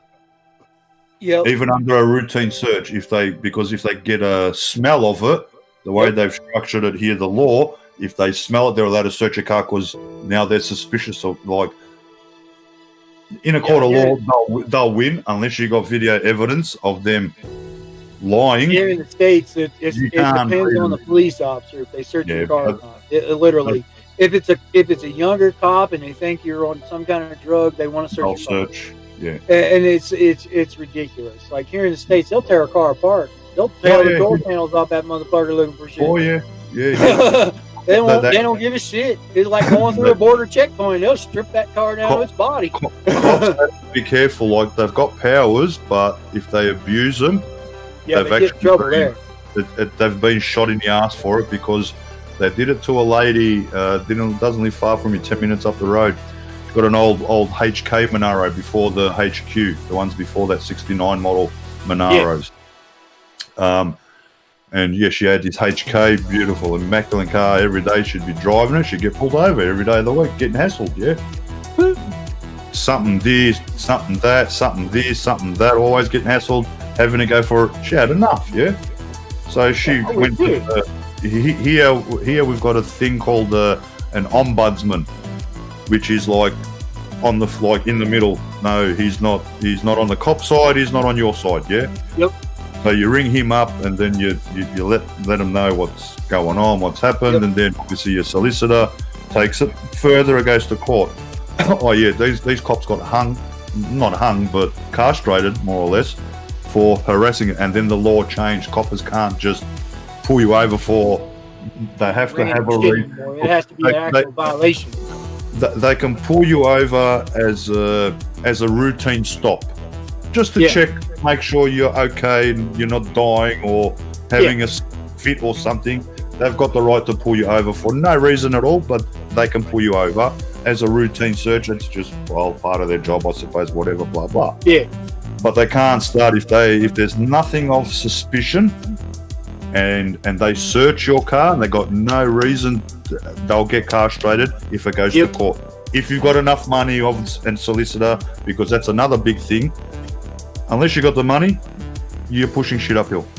Yep. That's it's that way on a lot of places. Yeah, if you ain't got money, there's certain places here in the United States, man, if you get pulled over by a police officer and you ain't from that town, you're fucked. You might as well just face it. You might as well, when he comes up to the window, just hand him your whole wallet. Get what you need, sir. Yeah. Because that's what he's going to do to you. That's right. That'll cost you less in the long run. Yep. And then there's places that they're like New York City, man. There's certain parts of New York City I lived in New York City for many years when I was younger. Yeah. There's city cops there that you could stand there and fucking throw trash at them. They just look at you like, whatever. I don't care. I'm getting paid to stand here. You ain't really committing a crime. There's nothing to do. You could go 2 blocks down and you could do the same thing to a cop, and that cop was gonna beat you in an inch of half of your life. It's like, what the hell? Night and day, huh? Yeah, you fucking day up. What you'll do?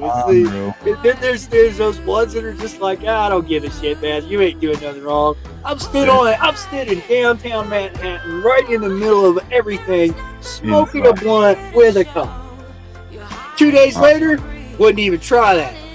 Yeah. Because it was a different group of cops, and they didn't like nothing you did. They didn't like you walking across the street. Hey, get back over there. You're not supposed to walk across there. And it's like, what? This is a crosswalk. I don't care. Get over there. It's like, whoa, buddy. Calm down, gangster. Yeah, we're tripping. Calm down, gangster boy. Calm down. It was like the first time I'd moved to New York City, and I was living in Brooklyn. I was living in the ghettos, like straight ghettos. Yep. You weren't carrying a gun, you'd better get a gun, because you're gonna get robbed sooner or later. They're gonna take your shoes, they're gonna take your shirt, they're gonna take everything you own. Yeah, I was just a country boy. I'd been around my grandfather, and he's Irish, and he traveled IRA and all kinds of crazy. I'd seen some dumb shit with my grandfather. Yep. My grandfather crazy. He was like, told me when I told him where I was moving to in Brooklyn, and he was like, you be careful in that area. There's a lot of blacks there. I was like, oh yeah, I know that, Grandpa. I know that. He's like, hey, a little crazy there. I was like, I know. I was there for 3 or 4 years. Never had any problems with nobody. Yeah. In the apartment complex I lived in, I was probably the only white guy that lived. The rest of them were black. And everybody's like, man, you don't get bothered here? No one ever bothers me. Yeah. Well, I've been there and I got hassled. Well, you must have been saying something you shouldn't have been saying. I was like, these are poor people, man. You don't talk about them. You don't look at them funny. You treat them like you. You try to treat poor people like they less than you. They're gonna fucking rob you. And friends are like, okay, you got a point there. It's like, oh, I was like, come on, man. How many times we went to fucking Dublin, Ireland? And it was like, I took friends of mine to Dublin, Ireland all the time. There was parts of Dublin and I was like, oh, you walking around, but you look up off the ground and an Irishman's gonna slap you in the mouth because you in the wrong neighborhood. Truly, wrong neighborhood. And they're like, what? Can you come here? Because I'm Irish. You're not. And they're all like, what? I'm like, yeah, you don't look up here. They're going to slap you in the mouth here. They're going to ask you from Ireland? Nope. Pop. In the mouth you get. You're going to get punched in the mouth. Get the hell out of here. You're not welcome. And they're like, what? I'm like, man, you got to experience that in life. People don't get to experience that. I think a lot of people need to experience that. It would help them with fucking life. Yeah. Oh, I've got a Make good them eye. open their eyes and look around and be like, okay, what's the environment? All right, we're good. We can be cool here. Look around and be like, all right. Yeah, I got a good Irish mate that I made when I was 18 working on the construction site here. It's called Melbourne Central, which is now called Diamaroo. It's in the city of freaking. It used to be the tallest building in the southern hemisphere until they built Rialto, and then Rialto appeared taller, but when you measured from ground to the top of it, Melbourne Central was actually higher than Rialto, and then Rialto added the Sky Deck Tower and became taller up. Bigger building. Yeah, at the time when I was working there, Melbourne Central was 53 floors, highest building in the southern hemisphere. At the time, it's not obviously anymore because they've gone past that. But at the time, that's what it was. And me, lucky enough, got to work there. And made a very good Irish mate, Lenny. Oh yeah, awesome guy. Good old Irish bucks are good old Irish bucks are pretty good too. We try to treat you very equally, man. We've been through worse shit than most people have. But I would have messed with Lenny. Look, it's not a good idea. I'm not scared of anyone. Most of the time, I'm a pretty quiet person, man. I try to keep to myself and try to mind my own business. But if someone wants to put their nose in my business, I'm the first up. Get out of my business. I've come across a lot of races. Yeah. And the ones that I'm weary of, one of them's the Irish. Yeah, they've been ridiculed. We've been ridiculed all over the planet, brother. I've grown up in underground world, and there's certain people you just got to be weary of. It's not you don't trust them. You do trust. It's because you know what they're capable, and I know for a fact. You'd be weary of Irish folk. They got to fucking just go off. Yeah, they're allowed to just flip out, pull a gun out, shoot you in the face, and go, I'm going to get back to eat my sandwich. You know something, right? I think I'm fucking part Irish. Because I just go off like that too, man. It's either Irish or it's it's not Irish. Could be some Irish in your blind there somewhere, buddy. I've got a short temper because I'm a fucking Aries, mate. And that's what I'm saying. I shouldn't be Irish, man. I go off like an Irishman. Oh man, Oh yeah, I do. So I hear you loud and clear, mate. There's been. Yeah, my mate Lenny, he was a power lifter. Yeah. Like. Fucking mate, he had fucking arms out here like huge, mate, huge. He would pick me up with his two fingers and freaking snap my neck like just a big bloke, right? Massive bloke, massive, huge, big Irishman, but heart of fucking gold, Help you till the day you die, guaranteed, no matter what. If you're his friend, you're his friend till the day you die. He might get mad at you for a week, cuss you, call you everything but a wife. But he's still coming out to the pub with you and have a beer. Look, I haven't seen Lenny since Melbourne Central. I was 18. I'm 49. Yeah, if you ran into him, he'd be like, "Let's go have a beer." Thank you. I don't drink beer. Let's catch up, see how everything's going. How's life been treating you, mate? You know? Yeah, man. So many stories to catch up on and all of bloody oath. Typical Irishman. Yeah. You're not wrong. Hey, g'day, Ali. Hey, Ali. And is it Mary Kiss My Ass yet? Yes, it is definitely past Mary Kiss My Ass. She always gives me grief. She gives everybody grief. Yeah, I give it. Checked out of a Scottish woman. Yeah, I give it. She's alright. Really delightful Irish cunt over here making some with the Scottish girl. Yeah. Ali's great. She's alright, our Ali. She keeps us in mind. Cool. I like messing with her. She's pretty cool though. By the way, Ali, can you see me? Look, it's ear. Yeah.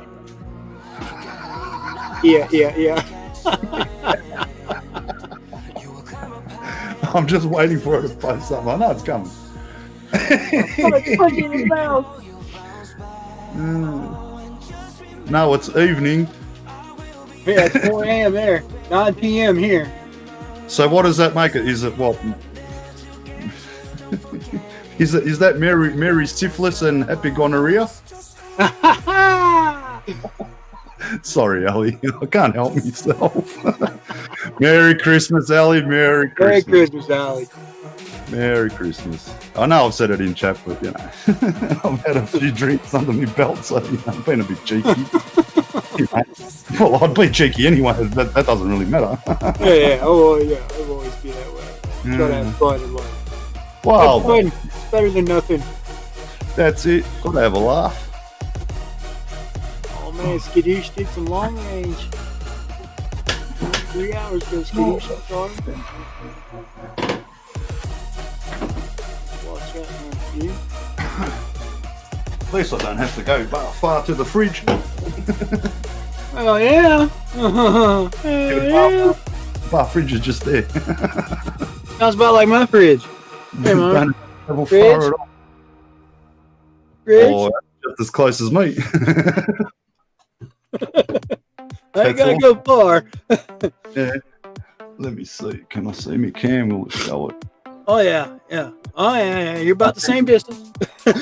Yeah, I won't even get out of frame to get to my fridge. There it is. It's a fully loaded fridge. So yeah, not far at all. I don't even have to get out of my chair if I don't want to. But yeah. No, me, I'll probably fall over or something, slip off or something. Still got prezzies to open. Oh.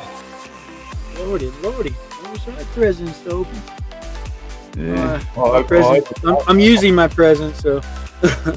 I opened my present. It's the paint on the car. That was my Christmas present. There you go. Mine was a computer. A nice business tower. I ordered a nice business tower with a. That's right, you got the. It's not a bad computer. It's got 16 gigs of RAM and 2 terabyte hard drive. It's doing everything I want to do. Can't complain. Yeah, it's doing this. I'm talking to you. I'm running YouTube. I'm running OBS, Discord. Yeah, I can't complain. It's not struggling at all. No, it's running good. It's running nice and smooth. Yeah. Yep. Just need to fill it up with stuff that does all that crazy shit for OBS. Yeah. That's all I need to do. I'm just lazy. Oh, look, it takes time. Took me. Not that I was doing it every day of the week, but yeah. Here and there, I'd do a stream and then pick up a little bit of rules, a bit of Mike, a bit of this other person, watch a few more channels, watch a few more vids, rah. You soon pick it up. Yeah. Here we go. A bit overwhelming at the start, but, you know. A lot of things. That's a hell of a picture right there, brother. Yeah. That's a hell of a picture right there. Oh, yeah, that's beautiful. That is the San Cristo mountain range here in Colorado. That's beautiful. That's all those mountains are over 14,000 feet. It's crazy. I got a couple other ones that are fucking beautiful pictures. OBS way too much. I can change this image. Move it.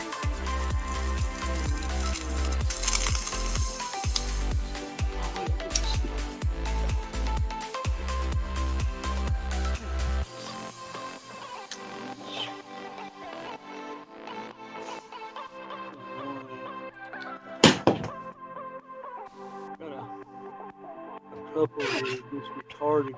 Let's see if I can stack it. Quit to screen.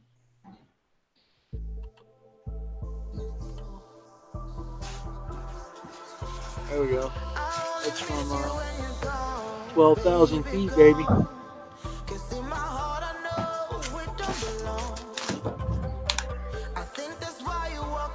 Oh.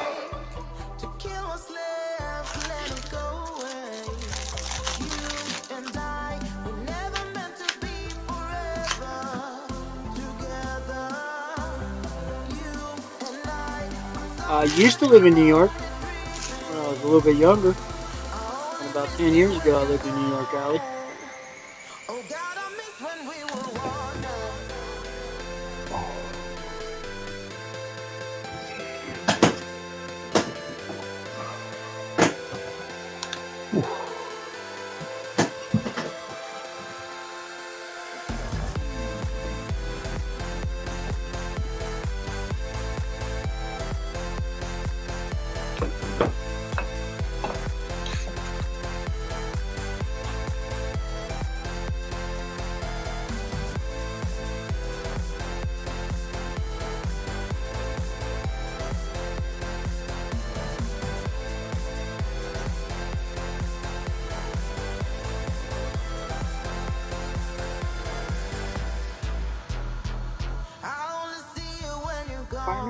Baby, gone.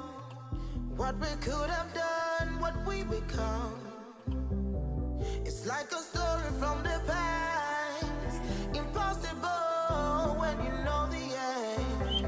You and I, we never meant to be forever together.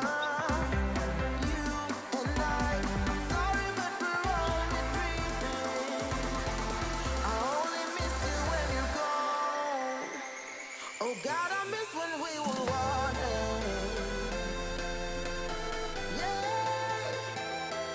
Oh God, I miss when we were wanted.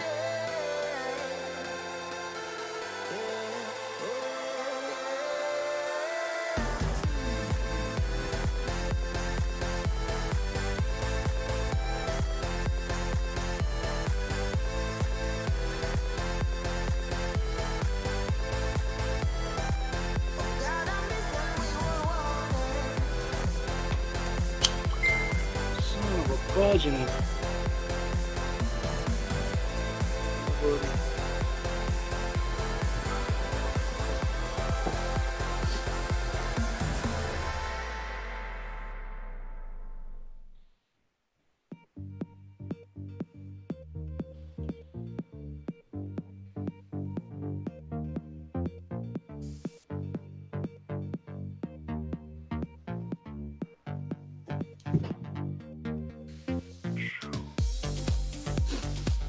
These are a good one, Mars. Oh yeah, that's nice. That's first time I ever flew a mini quad for a mile. From right where I was standing to the top is 1 mile. Jesus. It's crazy. Yeah. It's actually backwards. Flip that picture in.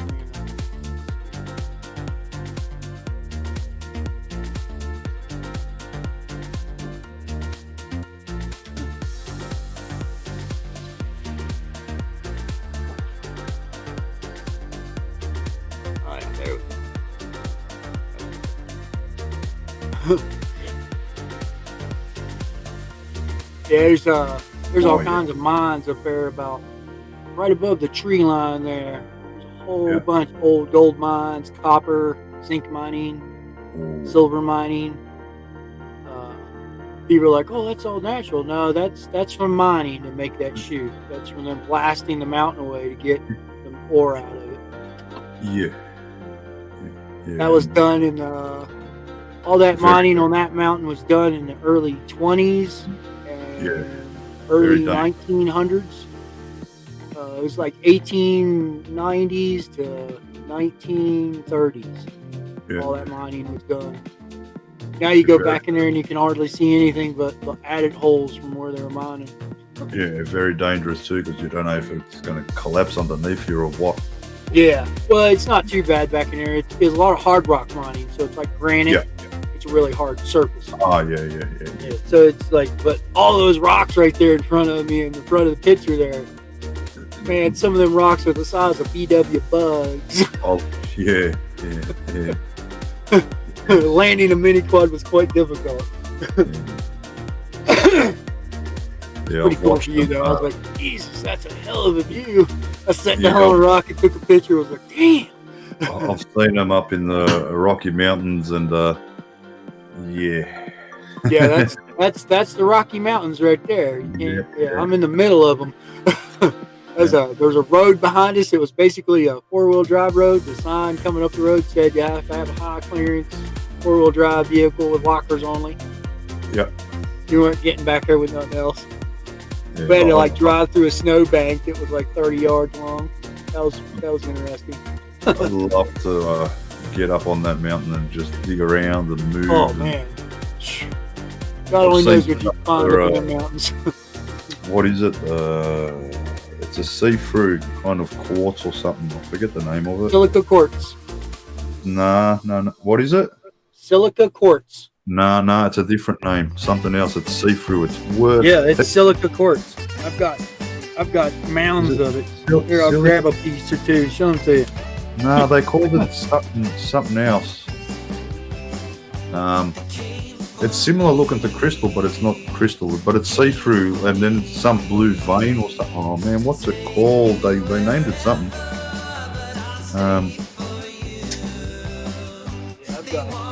I've got all kinds of it. I forgot the gem. What the name of it was?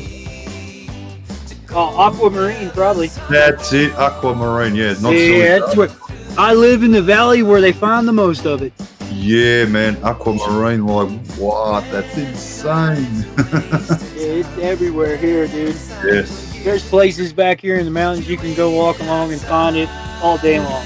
Yeah, that's the one I'm talking But about. the problem is that everybody wants this aquamarine, but it's not worth squat unless somebody wants to buy it. Yeah. And it just makes it just horrible that way. Yeah. Well, what we see here in Australia is probably already like 6, 7, 8 years old. So yeah, you know what I mean. Back then, it's probably all changed by. That's just a chunk of pure silica crystal quartz. Yeah. Yeah, no, the stuff they were getting is more smaller, thinner, and more like diamond shaped on the ends. Like this. Yeah, that's it, like a finger. Yeah. I can see. Yeah, that's it. That's the one I'm talking about. Whatever you've got there. That's pure. That is pure silica quartz. Like that. Yeah. That is a crystal grown off of a high pressure pocket of non-oxygen. Yep.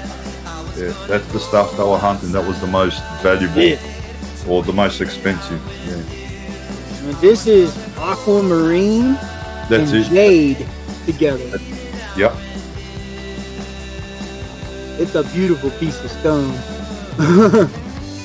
Usually that's what I noticed, what they were showing. A lot of that jade one is found more in rocks. There's 3 million year old pieces of seashell I found on the side of a mountain in Colorado. Oh. It's like little pieces of seashells. Yeah. I'm running through a rock polisher and polish them up. Okay, yeah. So this one, do like this. This is nothing but jade and gold. Wow. Like if I could get it in the right light, you could really see the gold. Yeah. Yeah, I know they some place over there. I can't remember the name of the town, but they do full on. They're on TV. They made a show of the place. They cut all the jade and all that, and so yeah, you can see the specks of gold in this piece of jade. Yeah. Like embedded in it. Inside, yeah. Yeah, it's crazy. But yeah, I've got all kinds of stones up polished up to show people and sell. Yeah. I sell them all the time. Yeah, bloody hell.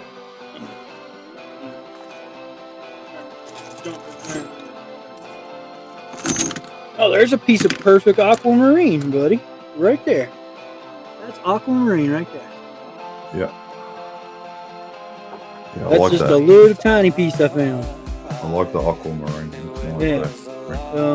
There's another big chunk of silica. That one's nice and clean. I was just found on the surface walking along. Yeah, what, the see-through and the blue one. They're the two best ones. This one here is the one that is I've made a lot of money off of. This is marble and jade mixed together. That's different. Yeah. It's actual jeweler's quality marble and jeweler's quality jade. Crazy. Yeah, there's a bunch of them. There's an old fossil. That's awesome. I find fossils all the time. There's a dirty piece of that quartz I found. Yeah. Quartz. That's nothing but copper. That's another one they were coming across was quartz as well. Yeah. This is a chunk of iron ore. This piece, it's iron ore, and there's specks of gold in it. Oh man! This little rock weighs 16 grams. It's like in the vein. Yeah, you can see the speckles of pyrite, but the gold is not speckling. It's that yellow color. That yellow. That's all gold. This is a piece of ancient clay. It has plant matter in it. This is mica. Straight mica. Yeah, I've heard of that. Yeah, they use that in your countertops. They use it in. They mix mica in with glass now for windshield cars. Yep. Yep. It gives it a little more strength. Yeah. But this is the craziest one. That is a piece of pink quartz. Wow. Pink. Can't get no pinker than that, huh? No. Looks like a jelly bean. I have probably found thousands of pieces like this and sell them to jewelers out on the East Coast for like $1,000 for a rock that size. Yeah. Like there's a United States dime. Yeah. Yeah, I like to go rock hunting. It's fun. Oh, yeah. Mate, look where you live. Yeah, it's everywhere. You just got to walk outside and look on the ground. You'll find this shit. Pretty much, yeah. It's pretty much everywhere. It's crazy. There's stones, and I've got more stones I've picked up off the ground. I sell them. There's some of them I keep. There's some of them I just hang on to show people because they're good examples. Yeah, that right there, that marble and that jade, that's badass. Yeah. Well, usually you get marble, the green, because I used to work at a place called Terrazzo Tiles. Yeah. Italian mob, and they always, obviously get their marble and granite. Yep. And I started off polishing floor tiles. Yep. And I ended up working in the factory making floor tiles for the shopping centre that's just up the road and the airport here in Melbourne. I made a lot of the tiles there. Actually handmade them. And then, I started learning how to polish marble, do the bevel edges, and all the bullnosing and all that. And I know how to do it all. And then I sort of got out of it and ended up working for another Here's a good one. marble company. But my favourite is the green with the white veins. That is my favourite marble. So this coin is one of the last ones that they issued out of the Namco arcades in Tokyo. Oh, wow. These are Namco arcade coins out of Japan. They got the little Pac-Man logo on them. What's that damn thing? A logo up. Oh, got like there's a little Pac-Man on it, standing up on it. I've had a bunch of those coins.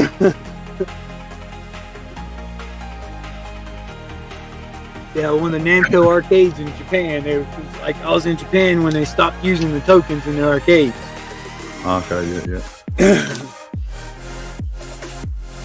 Well, eventually they'll be worth more than what they are. Oh yeah. It's like the they 1 definitely cent worth piece. more than they are. They're a 1 and 2 cent piece in Australia. They're worth more than 1 and 2 cents now. Yeah, they're definitely more than 1 and 2 cents. Worth more than 1 and 2 cents. Yeah, because they're not around no more. So same as the $1 bill, that's not around. $2 bill, that's not around. $5 bill, that's basically $5 bill and the $1 and $2 coin. That's it. And then we've got there's an old marble.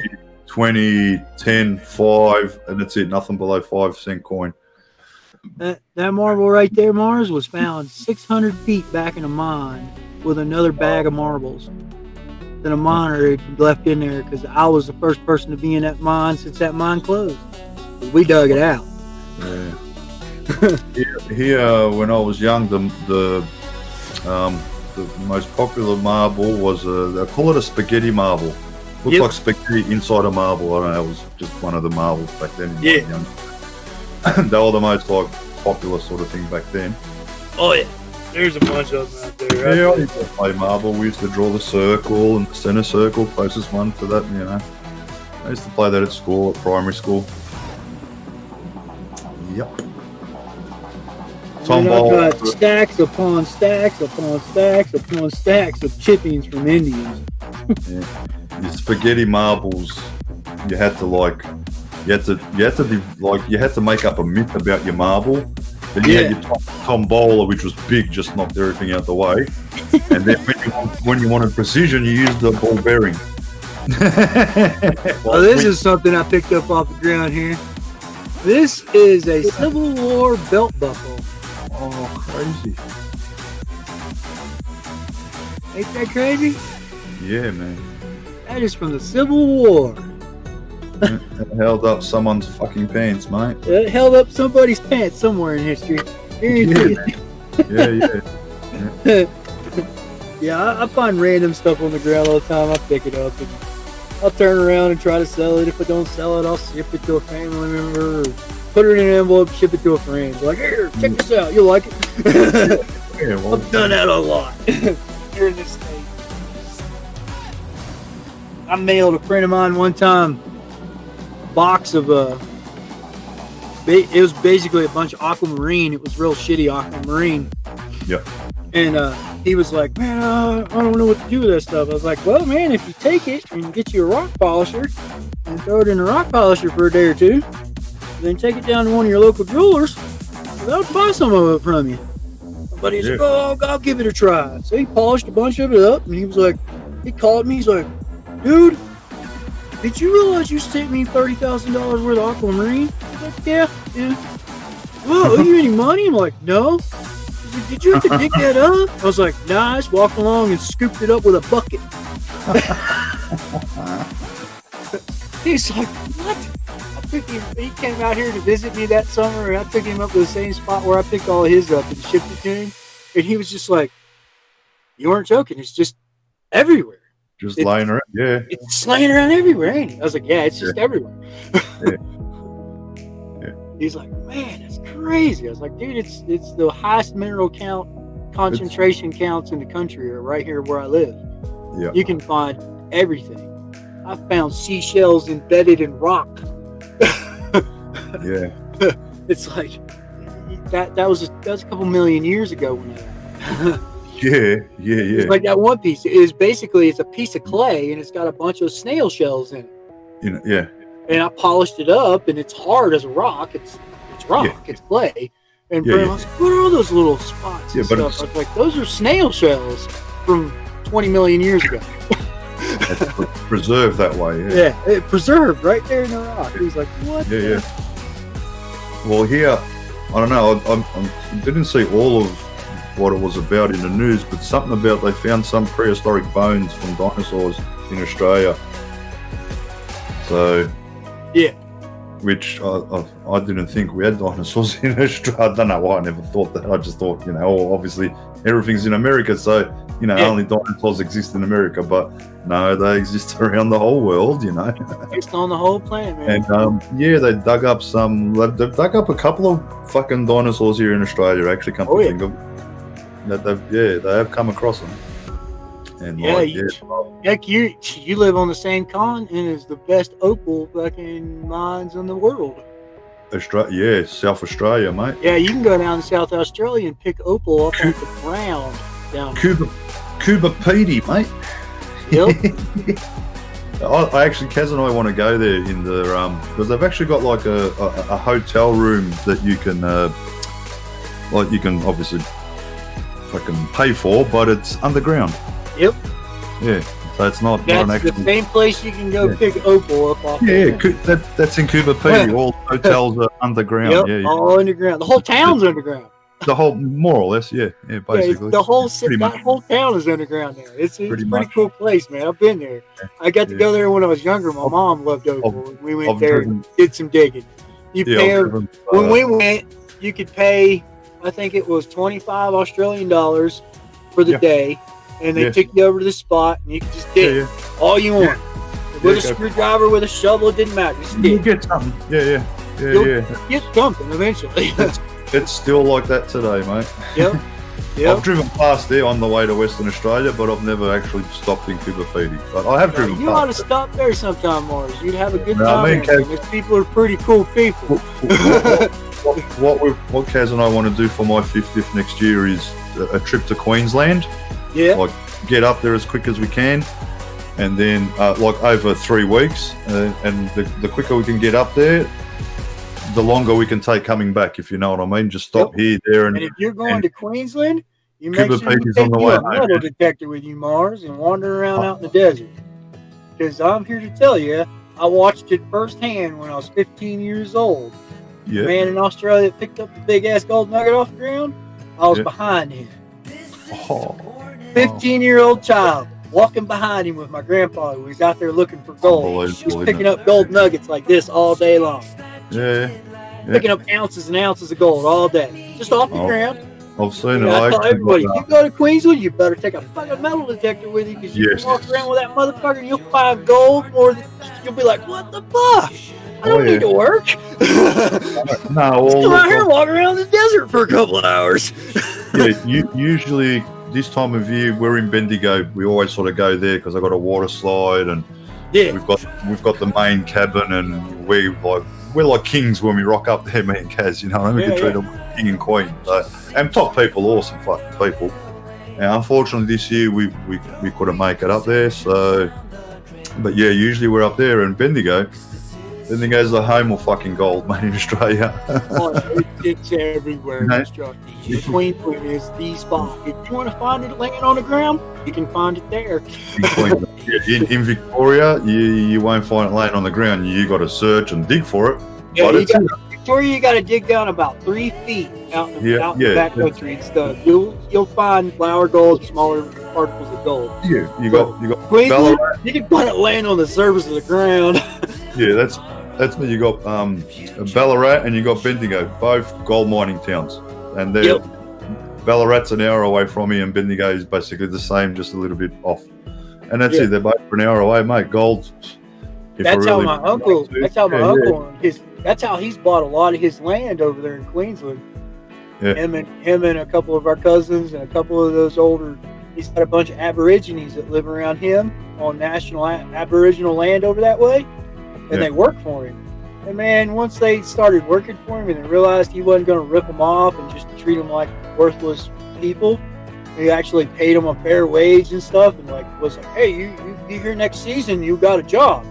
And then there was a couple of them Aborigines I keep in contact with, and they still work on the farm. They're older now. They were about my age when I was a kid, wandering around helping out. And we'd ask them, hey man, where could we find some gold? And they were like, well, we don't like telling people, but we'll show you an area you could probably find some.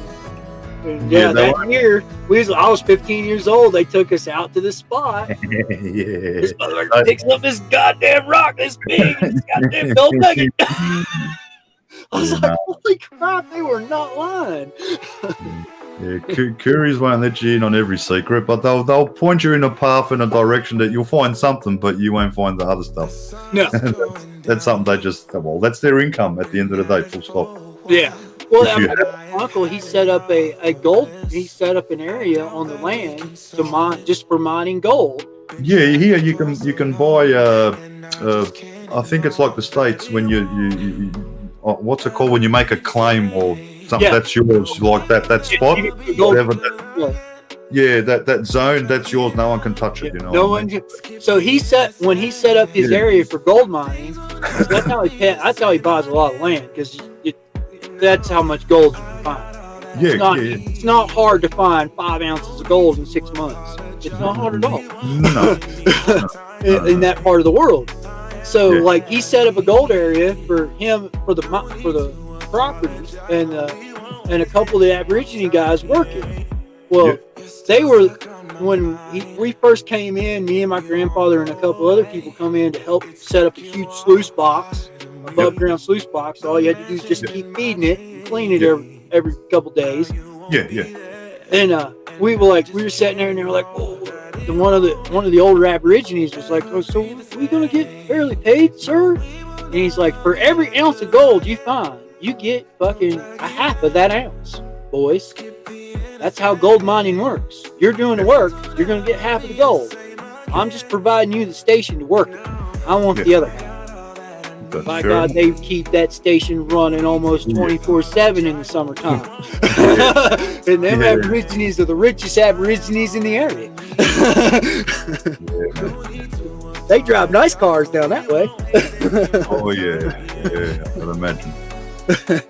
So he takes care. He helps him out. I mean, he understands. He's like, my uncle, he moved to that country back in the fucking 60s, 70s. He's in his 90s now. His sons are going to be taking over the property. They started out with 10 acres and now they're up to almost 2,000, 3,000 acres. And they bought that over the years with just mining and sheep herding, dealing with fucking the rainy season for the crocodiles. Yeah. Oh yeah, there's money in crops too. Yeah. They make money on all of it. They true Irish. If they can make money on it, they're going to do it. But it's good though, because over the years of living there, and he's hung out with a lot of the Aborigines and stuff. Yeah. And worked them and gave them jobs and like, hey, I'm not here to fuck you. This is your land too. When he buys land, he was buying land into the Aborigines land. And they bitch about it. He's like, no, come to the house. He'd sit down and be like, so you see this deed? And they're like, they read it and they're like, the land belongs to this McDonald's and the indigenous people of the land. And they were like, what? He's like, yeah, I'm not trying to take your land from you. I'm not the British. Fuck that. And then they sat down and explained to him one year, like he had to sit down and explain to him. And like one year he finally, he's like, you know what? Come on. Look, they hopped on a plane, went to Ireland. It's a catch. Hang on, it's a catch. Took 3 Aboriginals that had never seen a city, never had seen more than 3 cars in their life. Took them all the way to Ireland. Let them hang out for a whole week. And then they would come back and they were like, you're a good person. They were like, he's like, because they went to Ireland and saw the land that we had there and was like, oh my God, you got a lot of land in a couple of countries. He's like, yeah, but we're buying the land back from the Queen. I've got well, this is what I was about to bring up. Why should they pay the Queen jack shit? It was their land to begin with. It wasn't the fucking Queen's. Yeah, it wasn't the Queen's to begin with. Right. And that's how my uncle saw it too. He's like, fuck that. It's your land, not mine. My name's on it. I can do what I want on it, but you can do whatever you want on it. The only reason, I don't like saying Aboriginal because where I've been and dealt with, you call them. Some of them don't like it. Some of them. No, they don't. They don't like being called Aboriginal. I mean, I call them Aborigines. No, you're right. You're right. I can't do it. I've got to call them Coories. Yes. Right. I call them that because when I was in Australia visiting uncle and family and stuff, I asked them, I was like, so are you Earth people, Aboriginal people? Are you considering yourself black? And there was a couple of them that looked at me like really weird, like, that's messed up say. No, I'm an Irishman, okay? Yeah, what are you on? I've seen signs that say no Irish in the United States to this day. Yeah. I have seen signs in England that say no Irish to this day. So I know how you guys are. I know how you've been thinking. So I understand. How do you want me to address you as a human being? And every one of them said, you call me Aborigine. Yeah. And I was like, yes, sir. Well, I'm the original, and I'm the original population of this island. And I'm like, that I will agree with you 150% on that. in public, maybe, but if you're anything to do with anything that's illegal, you can't use that word Abo or you got to say Kuri because that's that. It's been the underground black market, all that jail. Blah, blah. That's where I got caught. And that's where I learned. You can't use that word Aboriginal. Or you can. Don't get me wrong, but you know what I mean. When who I'm dealing with, I call them Kuri, like bro, cuz. You know what I mean? Yeah. You got to. Some of them can be bit touchy. Like all the guys that are working on that ranch right now, basically every summer I spent in Queensland visiting my uncle. I grew up with those guys. Well, those kids, they're my brothers to me. That's and it. They know it. Behind bars, you have to call them Kuri. Yeah, or you get your fucking teeth kicked in. If you call them the other word, you get your teeth kicked in. Oh, in a fucking hurry, mate. Real hurry. I was lucky. I had a Kuri as a Sally. I got, like, obviously me Sally, and fucking he gave me the inside info, and that's how I know. You know what I mean? Yeah, these poor humans, man. They like when we grown up as kids, man. They were still walking. They were still running around and fucking basically a smock over their dick and carrying a stick. Oh yeah. And there's still a bunch of them that way up that way around my uncle's farm. They refuse to wear white man's clothes. And they come on the farm and people. Oh yeah. I went there like a few years back. I took my girlfriend and my little girl to visit, and my girlfriend was like, "They could get pants and shorts. I'll go buy them some clothes." And I'm like, "Don't say that to them. They'll slap you in the mouth." And she's like, "What do you mean?" I was like, "That's the way they choose to live. You leave them alone." It's different, totally. Yeah, it's their culture. That's how that's all they've known. Leave them alone. Don't try to change their culture. That's horrible. That'd be like me going to Japan and saying, "Oh, it's samurais. That's just bullshit. You don't need to talk about it." And she's like, "Oh, you get killed in Japan." Yes, exactly. Same thing goes with those people. You leave them alone. If they want to walk around with their fucking dick barely hanging out from under a piece of kangaroo hide, fucking let them do it. Do not argue the point. I'm not arguing with it. It's not a reason to. No. And my grandfather raised me. You don't. You leave those people alone. And I truly believe that they are magical people. Because my uncle's farm is out in the middle of fucking nowhere, Mars. And I'm here to tell you, you can sit on the front porch and see for about 6 miles in every direction. There's nothing. And I have seen them leave the front porch and just disappear right in front of us. It sucks. They lost their land because they didn't have the weapons. Nope. If they'd had the weapons, they'd still have their land. Oh, mate, I can tell you now, mate, it'd be on for fucking young and old. Oh, dude, they're not pussies or weak. No, they are not pussies in any way, shape, or form, man. Anybody that can live in that type of environment with that much trying to kill you, you got my props all day, every day. You're right. You are on that many poisonous animals and the sun. Yeah, barefoot. and barefoot, fuck. And barefoot. About that. Barefoot too, fuck. Oh yeah, mate. Now look, every one of those guys that worked on my uncle's farm never wore a pair of shoes since the day I known them. Never. That's what you call living off the land. How they lived. They definitely living off the land. Oh yeah. Well, we don't. You know what I mean? A lot of us. Yeah. Look, I was born here, fair enough, but my blood comes from Croatia because that's where mum and dad come from. So I sort of get the gist of it. It's mum and dad, they couldn't afford shoes. My sisters were born overseas. They're about 10 years older than me, 10 to 12 years older than me. I was born here. They were born there. They had to walk through snow without shoes just to get to school. And if they could get schooling, because if the parents could, because mum and dad lived out in a country town, everyone's poor, mate, you know what I mean? Yeah. If they're all eating out of one bowl, there was no, you know what I mean? It was a poor. That's why mum and dad come to Australia, the better country and all the rest of it, and rah. Then I was born, you know? Yeah. And I've lived here, but I understand what it's like, because I've heard how my sisters had to live. I've never had that way. I've never had to walk through snow, man. You know what I mean? They had to walk through fucking deep snow just to get to school, and I never went through none of that shit. My school was fucking 30-second walk. My high school. You know, that's the way a lot of my friends I can throw a rock. I can hit the school. I was thankful. My mom, she moved me from one of the largest cities in the United States at the time, Albuquerque, New Mexico.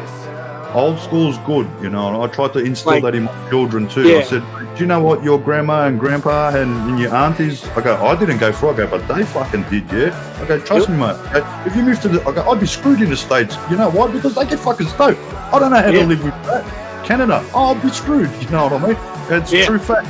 I mean, I'd learn to live, but there's a lot of learning, even here. Yes. You move from the city to the outback, you've got lessons to learn. Yeah, you can't leave leaves You just on don't your go fucking walking roof. out the door without a gun in your Yeah, hand because you're out and not come back. Yeah, a lot of people leave Melbourne and go like a little bit not bush, but a little bit into the country sort of thing, get away Yeah, from go the into city. the Blue Range and shit like that. But they don't know what to do if there's a snake. No. They don't know what to do. You got to keep things maintained. You can't trust me. You cannot leave it because of bushfire. And mate, trust me, it'll happen. Oh Gotta yeah. be careful. Yeah, Where are I you? remember like first time I went to Australia when I was 10 years old with my grandfather. We went to visit my uncle and stuff in there, and my grandfather brought me out on the front porch, and there's a couple of their Aboriginal kids and a couple of the older guys were hanging out there, and they were all bullshitting around, standing around smoking cigarettes with my uncle. And my grandfather looked at one of them and was like, "Hey, you need to teach this boy about living around here so he don't die on us." And he just kind of looked at my grandpa and laughed. He's like, I got him. Come on, boy, come on. And we went walking around for a couple hours on the farm there and stuff. And went out into the bush a little bit. He was like, we was walking near this little stream bed, looked like a creek. Yes, and I was getting over close to it, and he reaches over and grabs me by my shoulder. And he's like, "Remember what your grandpa said about you living, boy? So here in Australia, I don't know where you're from. There are things that live in the water that will eat you in one gulp." Oh yeah. And he literally took his stick and tapped the water, and I watched the biggest crocodile I've ever seen because I was fucking 8 years old. Yeah. Even Come bigger up than. out of that water at that stick, and Yeah, I it was was like, he turned around, and I was running for the farmhouse like, nope, I'm gone. I'm not going back out there again. It was probably like just a 3-footer, but because you're so young, that looks like a 5-footer, you know. Yeah, it was probably just a little crocodile compared to what it really was. Where I live, we don't get crocodiles here. They don't exist in Melbourne. Wrong Apart side from of the the zoo. Like you go to the Territory, Western Australia, Queensland. Yeah. I don't think they're in Sydney. I don't think they're in New South Wales. Well, they do see him down there, but they try to keep him out of the game. You know. Yeah, more so Queensland, Northern Territory, and Western Australia. There, you fucking come across a croc, all right. Hell yeah, you'll come across hundreds of them. But it's like they're in the States. I don't know what suburb, but they've got alligator problems. They like walk down the street and shit and get into those estates, you know, the richest state. Yeah, Florida's big on that. Florida, Georgia, they got alligators along the coast. They got all the rich and la-di-da backyards onto the back of the river. And his croc just walks out of the river straight into their backyard. Ah! Yep. Where are you living? And you're screaming, really? You didn't know that before you bought this $1 million mansion. Really? Yeah. Your education doesn't tell you you don't know about Alex? Mate, come on, I got a good one for you, Mars. There was this guy, he was Swiss. It was a Swiss family. They were living about probably almost 100 kilometers from my uncle.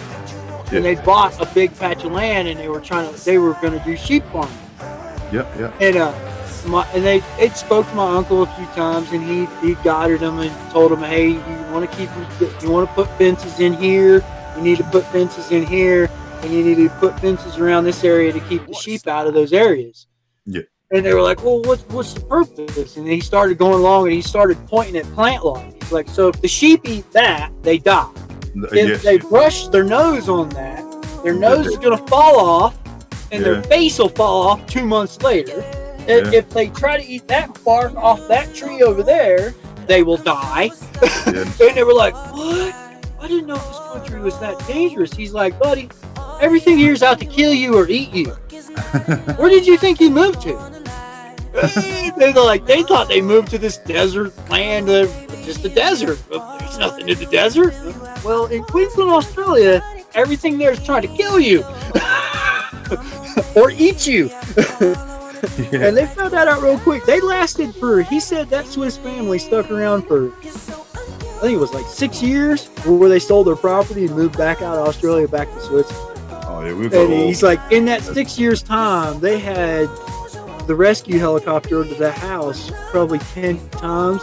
He heard it go over his house from the hospital, because the flight path from the hospital to to their house was literally over my uncle's house.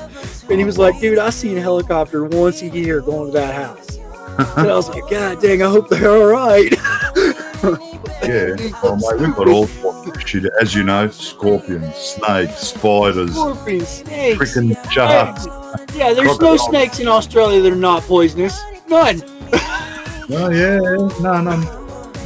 There might be one, and it might be like in the southern western part of Australia where but over in Queensland, every snake in the outback is poisonous. Yeah. Here, not so much, but Yeah, over that way, every snake is poisonous. Oh, we have. After growing up and hanging out with those guys that work on the ranch and stuff, and like I got older and I started reading and learning about how the Aborigines and all this stuff, and my grandfather made me read. So it was like I wanted to learn about these people and wanted to learn a little bit more, and like the books only took you so far. And then like one time I showed up one summer and I told him, I was like, man, I've been reading in books about you, but I don't know if it's real or not. And I want to know if it's real. And one of them, he could read and speak English really well. And he was like, he went to college and stuff, and he came back to help teach the rest of the clan English and a little bit, so that they came across somebody that could speak, and called a conversation. And like he sat down with me in that book, and he was like, so I'm gonna rip every page out of this book that is false. It got down to 3 pages. The rest of it was so fucking fake and false about those people. He's I'd like to know who wrote this book, because I would cut their head off. I was like, God dang, that's pretty bad coming out of that man. He's usually pretty peaceful. He was pretty mad about it. He's like, here, you want to learn about our culture? Come with us to the camp. Don't ever think people don't take acid and fucking write books. Yeah. They do that here in this country too. Yeah, it's like, Oh yeah. I couldn't believe it though. It's like he went through that book, and there was only 3 pages in this book about the Aboriginal people of Australia that was true. And the 3 things that were true: they live in the outback, they never wear shoes, and they live off the land. That's right. That was the only 3 things that were in the book that were true. The rest of it was just bullshit. Utter bullshit. I was like, oh my god, you poor people. Sorry, Abbo's Coories. I felt bad. I felt bad when I started learning about them and learning about how the culture was done. I was like, oh, that's just fun. They're not all innocent. Neither is no. No, they're not. There's some of them that are just utter fucking not being racist, mate. Yin and yang doesn't matter where the fuck you are, and that's just it is all over the world. It does not matter. It does not matter. It just depends on how they were raised, where they were raised. Like these guys, all these guys, man. The first time they'd ever seen a moving more than 3 cars at a time on the ranch was when my uncle took them to Bucking Island. Yeah. Like that was the first time they'd ever seen like any of the big cities of Australia. Like when they went they went into Sydney to fly out. And those poor guys were just so overwhelmed when they got into the city. They were just like, what the hell happened to our continent? Like, they didn't realize how much it had changed. Like, their teachings and their history teachings through family and through generations, it talked about certain things in dealing with the white people and how they were treating them. But they didn't, like these guys, they lived in the outback of Queensland their whole entire life. They just see cars going by. They never got one. They walked to the ranch every day to work. My uncle would put him in, he'd be like, in the back of the truck, boys, you ain't gotta walk, we'll drive out there. And that was the most they'd ever rode in a vehicle. They didn't know, fucking, we got him on an airplane, and they straight up, the one of them, he was an older guy. It was the funniest thing in my life, because I was with him when they went to Ireland. Yeah. I was with him because my uncle was like, hey, they trust you like they trust me. They trust you. They respect you as another human being. You're not out to hurt them. And when we got him off the ground, that one old boy, he just said, oh my lord, this thing comes off the ground? He didn't know. he had no idea. He's like, what? It was a whole new learning experience for him. It was like, and everybody's like, that's just mean you do that. No, they needed to learn that. That way they could go back to the rest of the clan, explain it to them, and be like, hey, the world is changing around us. I want to try to keep up a little bit. And they do. They look, because to this day, they'll come to my, they'll bring half of that tribe in that area to my uncle's house, and my uncle will set up a projection screen thing on the barn, and let them watch fucking movies for hours. Like, here you go, right out. Isn't it crazy? Yeah, he was like, dude, when you see someone that's never experienced and behind technology, and you see the look on their face, like totally dumbfounded, like, does this even exist? But to us, it's everyday life. Yeah, everyday life. To us, we're used to the thing. They're not. Yeah, man. Look, it's not that they live so far, but because it's so rural, they haven't got internet. They haven't got TV. No cell phones, no internet, no electricity. No mobile cell phone. No, they don't need it, mate. Yeah? No. They do not need any of that, man. No. And they were cool. They were really cool because they were the three in the group. They were the three out of that clan that wanted to fucking go. My uncle had asked me, is there anybody in the clan? Because my uncle didn't call it a tribe. He called them a clan. And they couldn't figure out why he called them that. And he was like, well, you are a clan. Yeah. You're more than 100. You're less than 500. And you take care of each other. That's a clan in our world. And once they figured out the Irish way, when we was in Ireland, we showed them history and they could read. They were like, all the guys that were with us were like, whoa, you guys, I understand why you say clan all the time now. I was like, yeah, because we don't want to call you indigenous people. It seems wrong to us. And they were like, thank you. I was like, you're a clan to us. You're a clan. You're a family. You're taking care of yourself. And it's the same way in our family. We're the McDonald clan. We're about fucking 12,000 strong. They get the label with that is the other way around. They get called indigenous people and all this stuff. It's like as I got older, when I go to Australia and I hang out with them, I don't call them. I call them human beings. And there's a lot of them. They're like, "Why do you call me? You're a human being like me."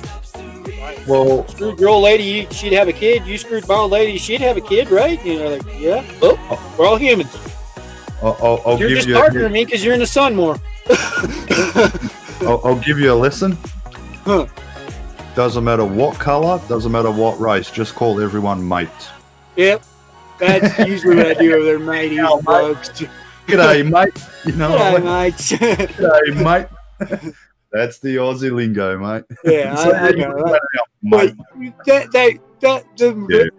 those humans I know, and I've known them since I was a little fucking wee kid.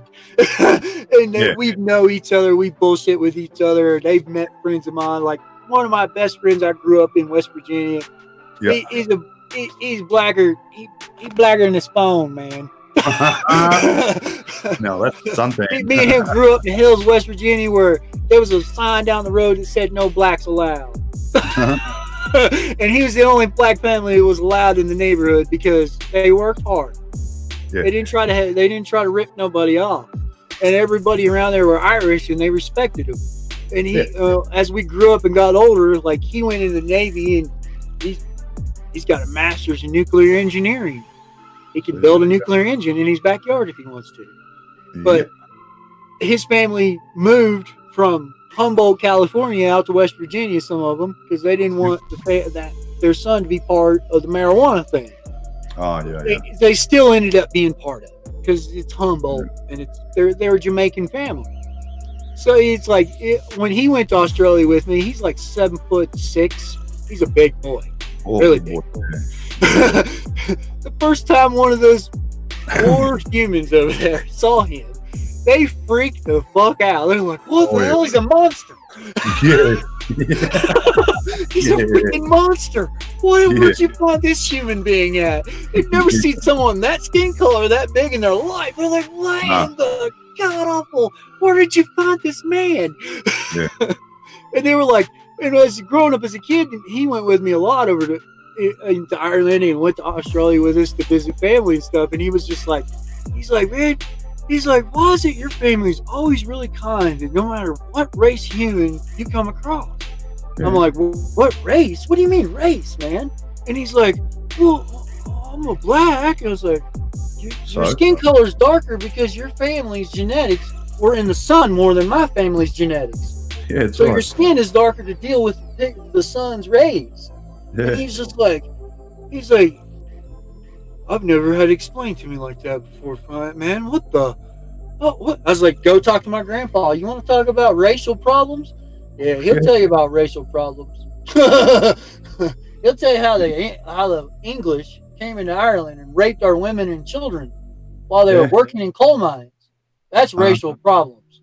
Yeah. And he was like, okay, I get the point now. That's why your grandpa don't like it. My grandfather hated the N-word. He hated it with a passion. If someone called a black person the N-word around him, it was an instant fist fight to death with him. He didn't care who you were. He didn't care if you was the same color as that person calling that person. It was a fight till the death. And he didn't like it. No. And that's how he raised me. I didn't have a father around. My grandfather. My grandfather taught me that we're all human beings on this planet. Exactly. And I asked my grandfather, well, why is his skin darker than mine? Well, son, come here, boy. He grabbed your globe and he's like, so his family line and his family generation and his heritage come from this area on the globe with a lot of sunlight, right? I was like, yeah. So, to deal with the sunlight, the skin gets darker. Like, okay.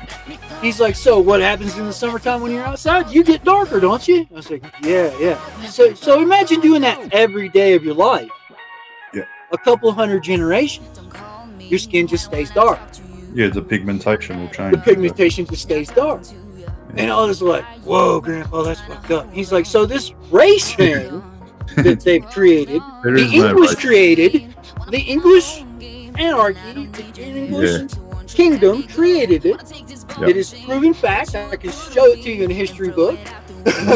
You don't have to. They're the ones that created the race wars.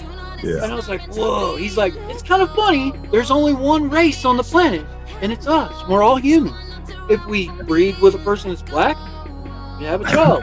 If we breed with a person that's Chinese, we have a child. It's kind of funny, ain't it? How can it be different races? Well, to me, and my motto, after everything, and look, I'm Catholic, you know, they try to brainwash me with this, mate. Fuck off. I've got so many questions. We're all human beings on this rock. We got to live together. God help God when I get up there, mate. I've got so many questions. But anyway, apart from that, no religion and all that, that's fucking blah. Me, I don't care. I don't care where you're from. I hate everyone equally. If you're a fucking I hate everybody equally too, but we're all human beings on this planet. Dickhead. I don't care what color you are, mate. There's no difference. What eyes you got, mate, I don't give a fuck. Yeah, there's no difference in the skin color shit. That shit when people start talking about, this and that. Yeah, well, look. This person is black person. I've never seen a black person. Have you ever seen a black person, Mars? Have you ever seen a truly black person?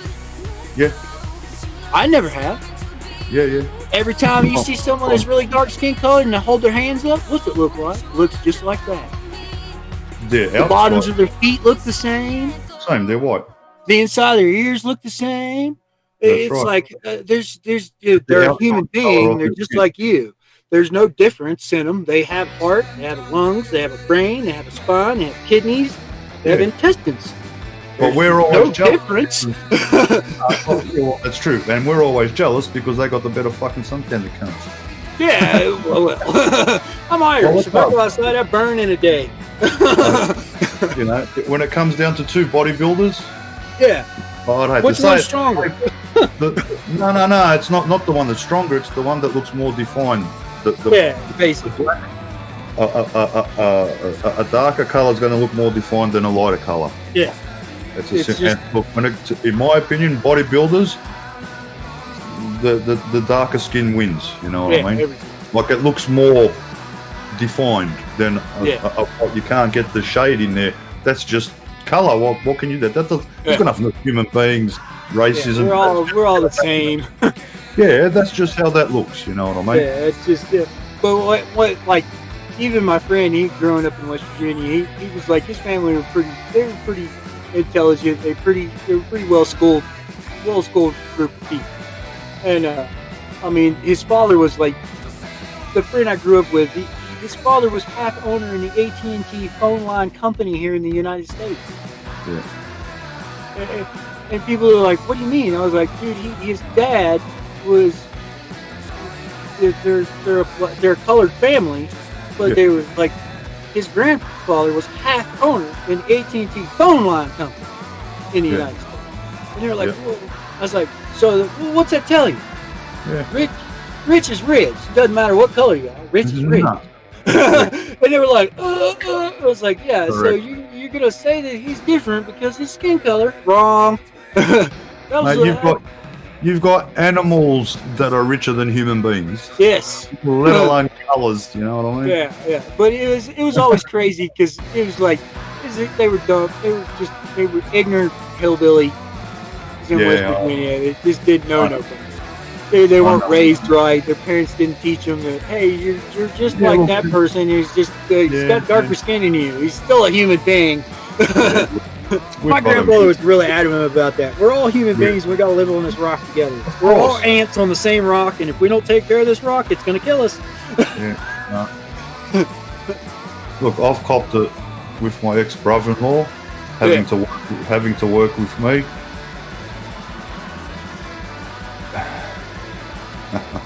He's lucky. I didn't freaking. Anyway. Bash his damn skull in for a second. Pretty much. Give him a divot. Big divot to your head, boy.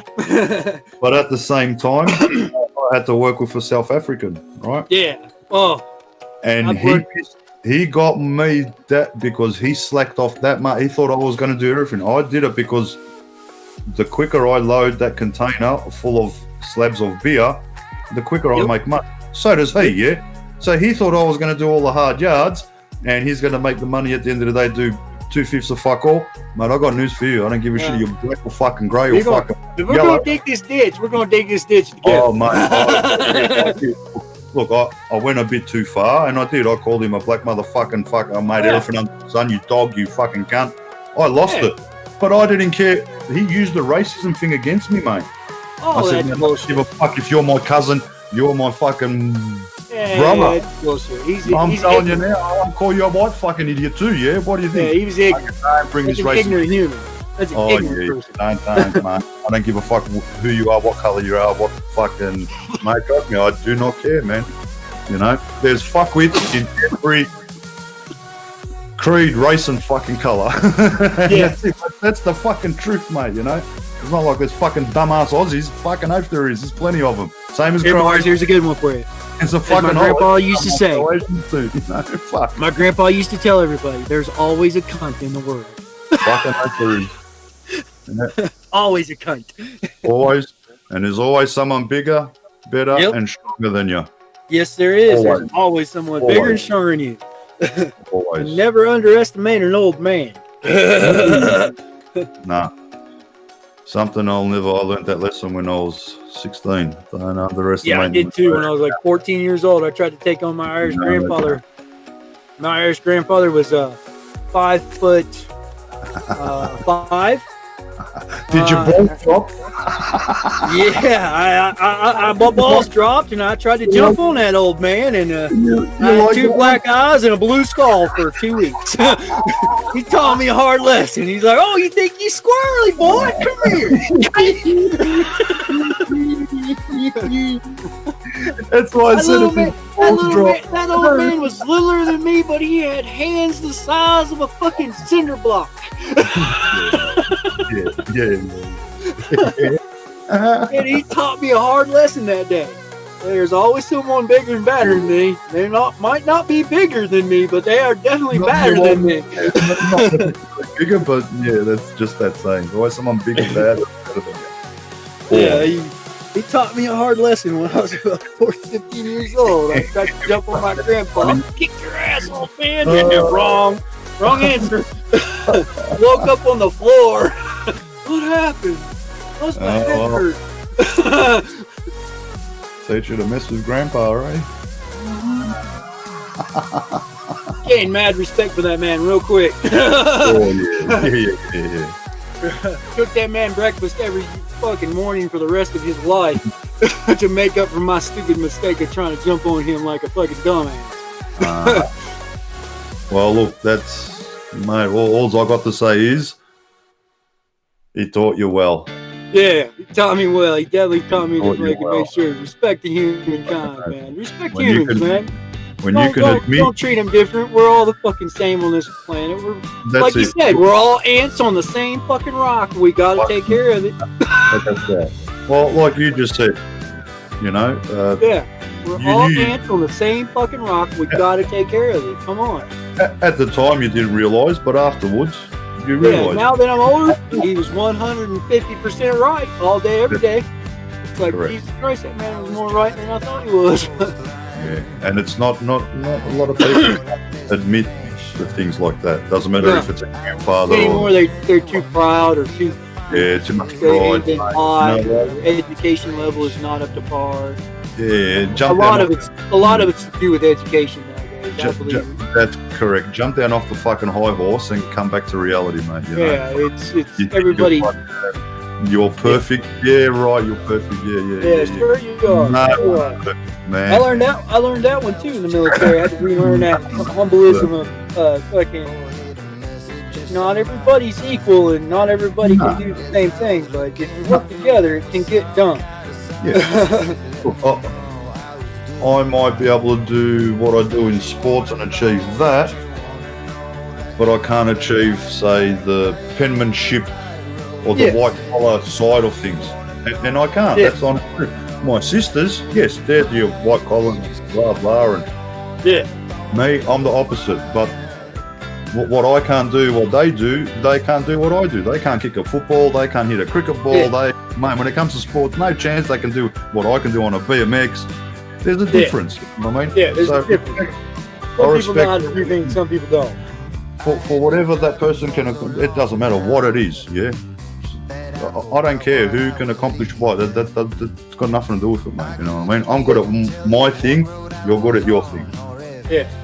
But it's like the first 2 weeks in boot camp. That's where we learned that it's airborne school and Army, man. That's where we learned that you can do a lot more than you think you can do if you put your mind to it. And that was one place that I learned real quick is you can do people can do a lot more than they think they can do.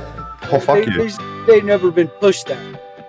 And correct. It comes down to that fact. It's like there's friends of mine I go riding mountain bikes here in Colorado with, and we go up on these big trails on these mountains. There's a trail here called the Fresh Trail. Yep. And it's basically at 12,000 feet from beginning to end. Yep. And it's at altitude. And there's been people I've had come out here that want to go ride this trail, and I'm like, we get up there, and I'm like, I stop and I'll take a break. Well, I can keep going. I'm like, no, you really should take a break. Acclimatized to the altitude.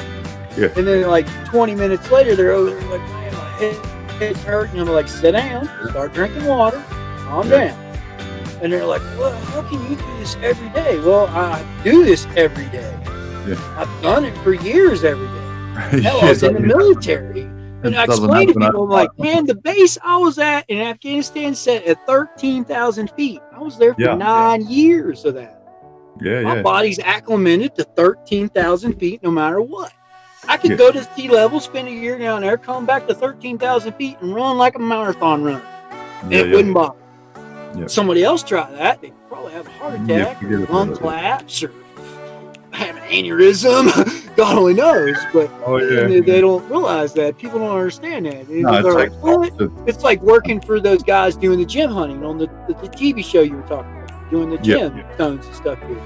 I was working with the Weather Channel.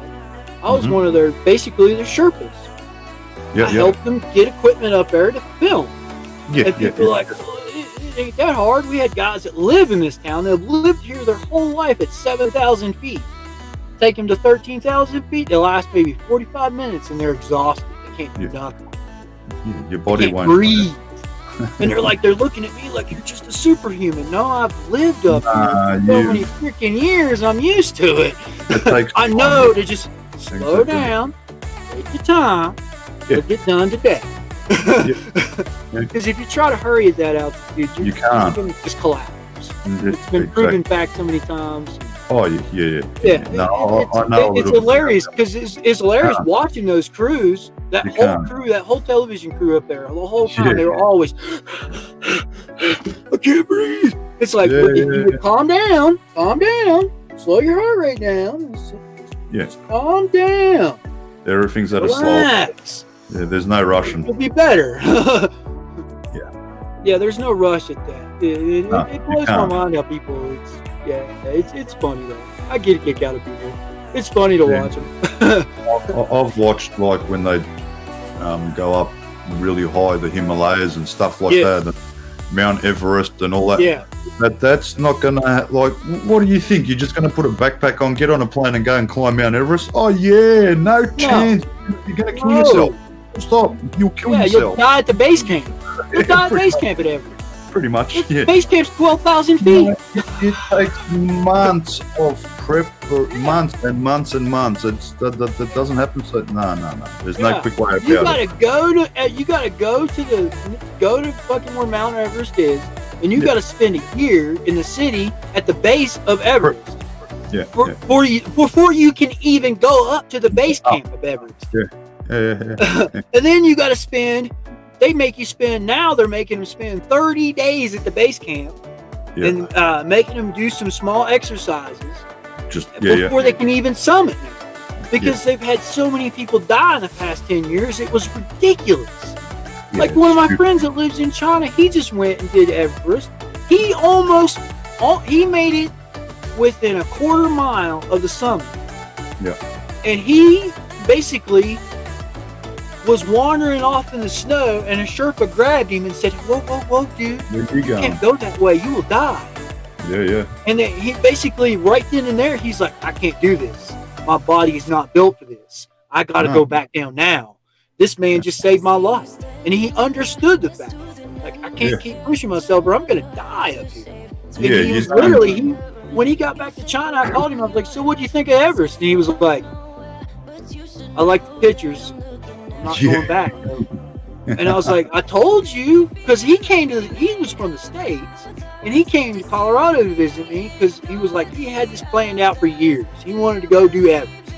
Yeah. I was like, man, come to Colorado for a month and hang out with me, and we'll go wander around in the mountains a little bit. And he was like, what do you mean? I was like, dude, we'll take a week, we'll take a month, and we'll take off with backpacks, and we'll go live in the woods. Yeah, fucking and that way you get a concept of what's going on. So he showed up, and we spent a month in the backcountry with a backpack, and a rifle, pistol, and hunting knife, and rice in a bag for nutrient if we couldn't kill an animal. And we spent a month away from everything. No cell phones, no GPS. I had a topo map, a compass. I just come out of the military. You ain't gonna get me. Good luck. I grew up in the woods. Good luck. I grew up in the backwoods of West Virginia where there's 5 miles to the next neighbor. It's like, okay. And he was like, all right. He was kind of worried, but I was like, dude, after this month, you'll be able to make your decision whether you want to go try Everest or not. And in that month's time, like we hiked up to these 14,000 foot peaks. It was like on the backside of the Rocky Mountain Range. Literally, what you saw me flying earlier, that big mountain range, we was on the back of it, just hiking along, camping, having fun. And he was like, by the end of that month, we come back to the hotel, and we were sitting in the hotel. I was like, so are you going to try Everest? And he's like, actually want to try it, man. I did pretty good on those hikes. He didn't huff and puff too bad at 14,000 with a pack on and 20 pounds of gear. And he was doing good. I was like, all right. I was like, please, before you do Everest, do this mountain range in Mongolia. There's a mountain range in Mongolia that you can get a ride to the base, which is at like 12,000 feet, and they go up to like 15, almost 16,000 feet. Some of them do. And I was like, they're day hikes like we were doing. But it'll give you more of a climatization of actually what Everest will be. The humidity will be more proper. The climate will be more of Everest climate. And he was like, okay. So he went and did that. Him and his wife, they went and hiked up. And his wife, she's an avid mountaineer in China. She goes all over the place in China and hikes big mountains. Okay, yeah. And it's like, and I was like, so take your wife with you so she can watch and she understands deprivation, oxygen deprivation, and altitude sickness and stuff like that. And he was like, okay. And I was like, you sure didn't have much problems in that area in Mongolia?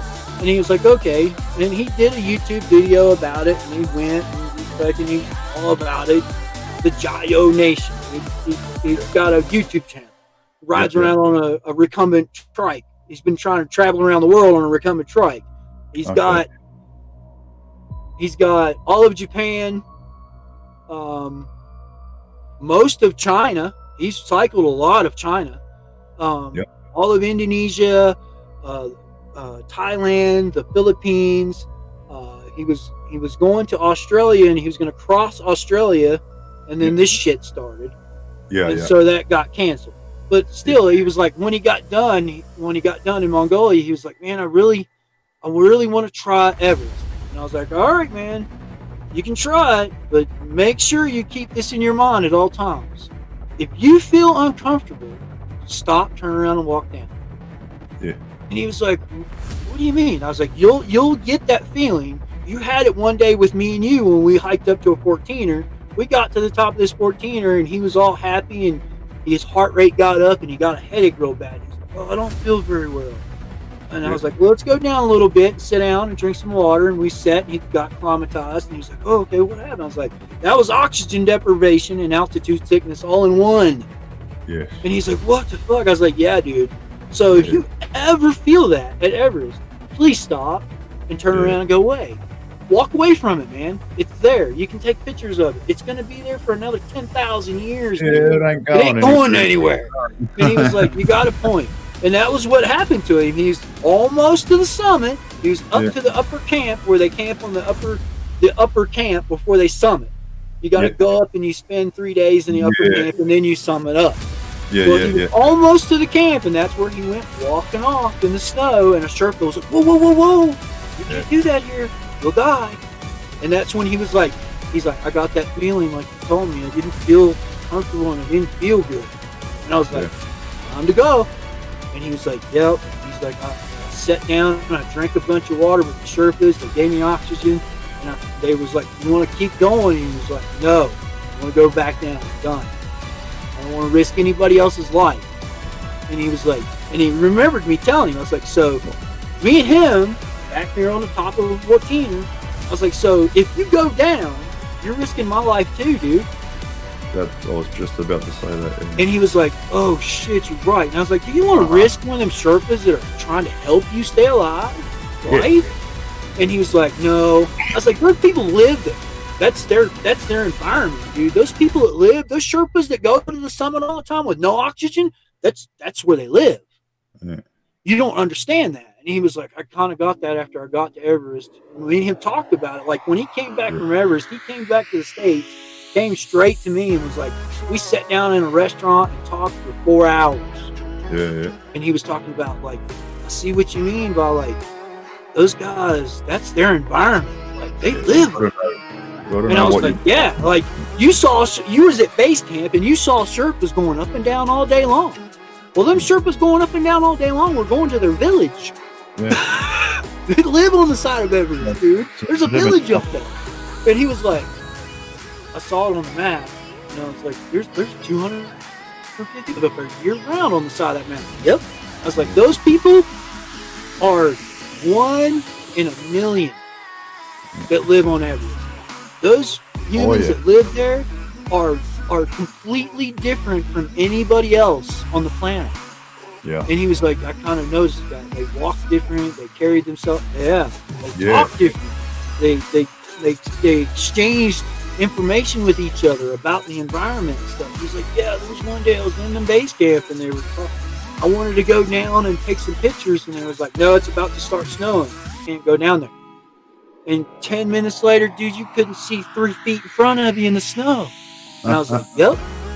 He's like, and they knew before the weather guy that at the weather station it was going to snow. And I was like, dude, they've been living there for thousands of generations around that. Yeah. I was like, the only reason there's a trail going up that side of that mountain is to go to that one village on the backside of Everest that nobody knows about. That's right. Nobody realizes there's a fucking village on the side of the Mount Everest at fucking 15,000 feet with 200 people living in it year round. And people are like, oh, that's impossible. Not for those people. No, not for them. After a couple hundred generations, their bodies changed and evolved and acclimated to the altitude and the thinner air. Their lungs are bigger. Their mouths are bigger. Their noses are bigger. They breathe better. They breathe deeper. They breathe different than we do. And he was like, I kind of noticed that. He's like, they set us down in a tent, and the Sherpas would sit there and be like, you need to breathe like this. Yeah. And he was like, they tried to explain, you need to try to breathe, or you're going to die. Yeah. And it was like, they're telling you the truth. Like, you get on a satellite phone and call me. He's like, man, they're telling me this, Franklin. I know you've lived in the backcountry more than anybody I know. I was like, dude, you listen to them Sherpas there, dude. Yeah. That's 100 generations of people living in that environment. They know more than anybody. I know. It'd be like going to the middle of Africa and thinking you're going to live in the middle of Africa and not listen to the Africans. Wrong. You will die quickly. A lion will eat you. A cheetah will eat you. A chimpanzee will eat you. A gorilla will eat you. A giraffe will eat you. And he was like, man, I can't believe that, man. I can't believe you. I was like, dude, you gotta live in those areas to do that. Oh, look. I tried to tell him, he wants to try Everest again, and I was like, dude, you really need to listen to me and go and live there for a year first. Live at the base of that mountain. Everest. Live at the base of Mount Everest. Go down, you can see the mountain in the distance, and you're in the town, you live there. Live there for 1 year, and then go to the top of Everest. You'll have a best time of your life if you do it that way. And he was like, you're probably right. Deadly, not because you got to accumulate your body, but it's just straight in desert is deadly. If you don't know your stuff, doesn't matter how many years you've lived in this country, you'll die. Yeah. I would not take somebody that's lived here in Colorado or fucking Australia and turn them loose. Hell no. Yeah, you gotta, here in Colorado, there's nothing here in Colorado that will kill you. The snakes here maybe get more than a foot long, and they're rattlesnakes, and half the time they're so small they couldn't get a fang on you. They can't piss, Yeah. Can't piss the skin anyway. You'd have to stick your finger down there in their mouth to get bit. Yeah. It's not like Australia, a big old brown that's 12 feet long. It's got fangs that's long in its head. Brown snake. Yeah, it's not like a big old brown and stuff like that over there. It's like second deadliest snake in the world. Yeah, it's like people don't. There's friends of mine all the time growing up. They're like, we tell them we're going to Australia. They want to go. I'm like, no, you can't go. And they're like, why? Do you know anything about Australia? And they'd look at me. Oh, I know a lot. Well, you tell me about Australia. How many poisonous plants? How much poisonous plant life is in Australia? And they'd be like, there's no poisonous plant life in Australia. Wrong. There's like 80 different varieties of plants in that country that will kill you if you just touch it. And he was like, they're like, what? I was like, do you know what a crocodile is? And they're like, no. Look up a crocodile. Go get a dictionary and look up what a crocodile is. And they'd come out, I don't want to go to Australia. That's a big lizard. It's more than just a big lizard. Oh yeah. Big ass goddamn animal is what it is. With teeth and claws. Yeah. And they can move about 30 miles an hour on the ground. Yeah. And then we have got big lizards. It's called the goanna. Yeah, the goannas are big down that way too. I was like, Jesus Christ. First time I saw a goanna down there, I was like, what the fuck is that? Yeah. You don't want to get clawed. You don't want to get clawed by one of them, and you definitely do not want to get bitten by one of them. They've got so much disease in that mouth of theirs that ain't funny, mate. Oh yeah, it's bad. It's really bad. Goannas, you got to be really careful. you do not want to get bitten by one of them, that's for sure. And you wouldn't think it, it's a goanna, you know? It's a freaking lizard. Yeah. Big lizard, it ain't freaking small. Fucking No, they're not. They're never small. Fucking Every leg time I've been there, I've never seen a small one. They're always like freaking this big around in the bottom and freaking 8 feet long. I'm like, what is that? Fucking hell, I've seen goannas taller than me. Oh yeah, I believe you. I believe you. Yeah. But yeah, I've had so many friends of mine that wanted to go to Australia with me. I'm like, no, I don't want to keep an eye on you. And they're like, well, you're just going into one of the cities. I was like, no, I'm going into Sydney. And my uncle will be outside the doors of the airport to pick me up, and then we're driving up to Queensland. And we're going way out into the outback. And you're like, what do you mean? Of course you're Remember gonna that movie Crocodile Dundee? Can't imagine that except reality. It is real. It is real. Oh yeah, it's not fake. Very fucking real. It's fucking real, alright. People are like, what? I'm like, yeah, that wasn't just a movie. Look, living in the outback, well, look, that's like, I don't know, living rurally somewhere in, I don't know, where they've got, you know, scorpions and whatnot, you know. I mean, mate, you got to look out for them, man. Otherwise, you get bit by a scorpion, you're dead. So that's no different, you know what I mean? Yeah. Yeah, it's like where I live out here in Colorado. If you go south of me, if you go south of this valley here, you'll find small brown scorpions and some larger ones, but none of them are really poisonous. It's like getting stung by a yellow jacket or a wasp or something like that. It's not gonna kill you, but it'll swell your goddamn arm up enough to make you hurt, like a son of a bitch. You're gonna wish that you didn't let that thing sting you when it's done.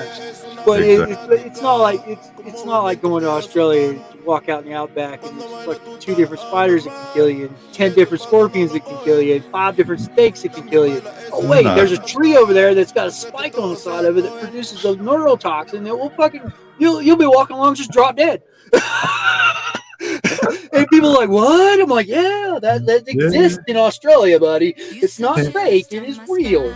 Don't forget the good old drop bear. Yeah. Oh yeah. You're funny there, buddy. Drop bear. Yeah. Remember somebody told me about a drop bear one time. I was like, you ever tried drop bear kickball? You're like, what? I was like, yeah, go kick a koala one time and show me what it does to you. Oh yeah, they're kicking cuddly. Yeah, they're cute, cuddly, all right. They got a lot of claws and teeth on them. Don't upset a koala, I can tell you right now. Yeah, he tried to kick one. Fuck that shit. My uncle got me to do that when I was like 16 years old. There was a koala. There was a couple koalas in a tree near the house, and they were nesting in this tree. And there was one down on the ground, and my uncle was like, "Go kick that koala." I went over, I went to kick that koala. That motherfucker stood up with all his claws out, like, "I'll eat you, motherfucker." I was like, "Oh shit!" He's got claws. Big teeth. I thought it was just like a little bear, you know. It looked like a little bear to me. I was 16. I know no better. Cute, cuddly, you know. Oh, so like, cute. Oh, it's a cute little cuddly bear. No, it's not a cute little cuddly bear. Nah, mate. When you hear a koala, you're not going to think it's so fucking cute no more, mate. They sound worse. They make the god-awfulest noises. They sound worse than pit bulls, mate. Oh. Sound like a freaking woman being killed in the woods. How old was I? I was in my 30s.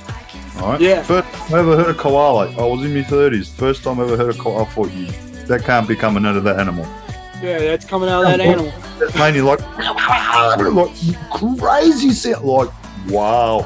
I'm telling you, the sound does not match that animal. It does not match that animal at all. I know what you mean.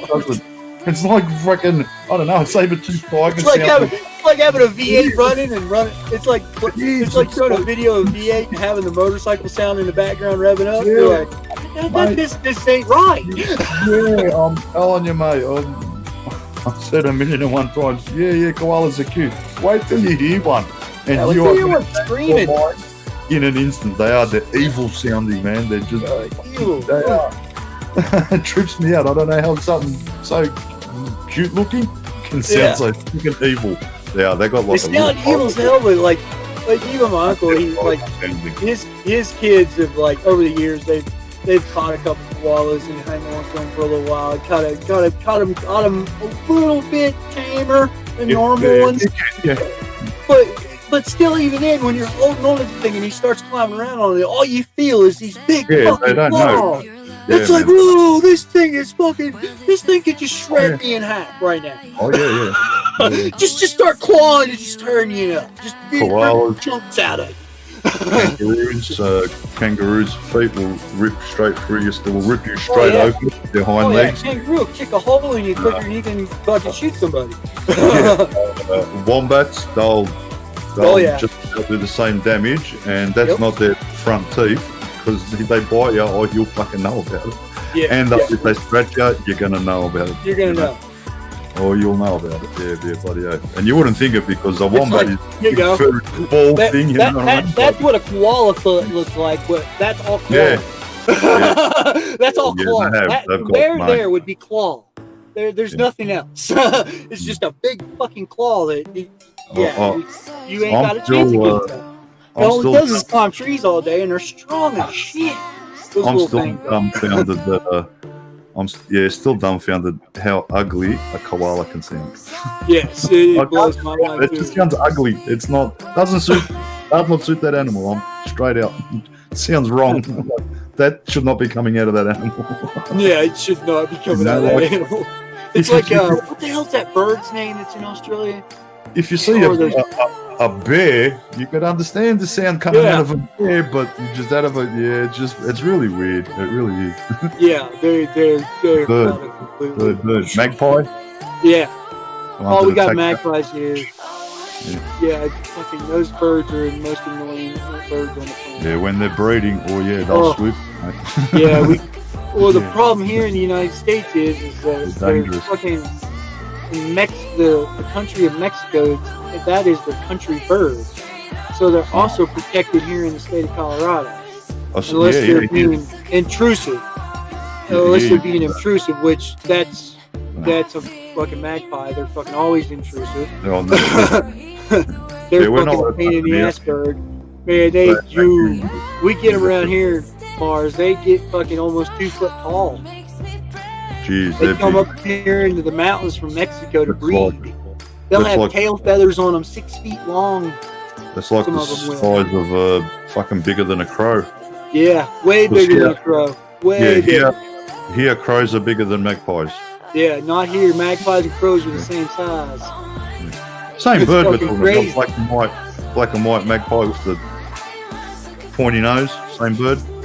Black and white magpie bird, but black and white. There's other magpie. Big old tail feathers on them. I didn't know. Yeah, those birds will travel the world. They're like a seagull. They're like a falcon. They can get in the air and they can glide. They can basically glide for thousands of miles. The ones that come up from Mexico into the States here every year, some of those ones that come up out, you can see them when the springtime when they're coming up, coming up from Mexico for the springtime breeding around here, because we're really close. It's like 600 miles and 800 miles you'd be in Mexico from where I'm at. Probably a little bit more than that, but still, it's a good distance for a bird to travel to breed. But it's still, it's like, Jesus Christ. And friends of mine, there's other friends of mine that live in Australia, they're like, magpies, you got, like, dude, I go outside and take pictures of them, and like, holy shit, I didn't know they lived there. Same. I had no idea that. Yeah, they're all over this state. They're protected in this state. They're protected because they're a Mexican national bird. But here in the States, a lot of people are like, no, that thing is dying as soon as it gets in range. I kill them all the time with air here. They are an intrusive, very intrusive bird. We're we're not allowed to harm them here. Yeah, it's because they're, what is it, 2 states in Australia? They're the actual national bird? Or state bird? Yeah. So I only mess with them when they're trying to really, like, there's a nest in a tree outside when I'm flying. They're only bad when they're breeding. When it's not breeding season, they're all right. Yeah, when it's not breeding season, we hardly ever see them here. Yeah, you don't. But when it's breeding season, whoo, there's millions of them. Yeah, man. They will go stick with you. them. They will go you. Yeah, they will.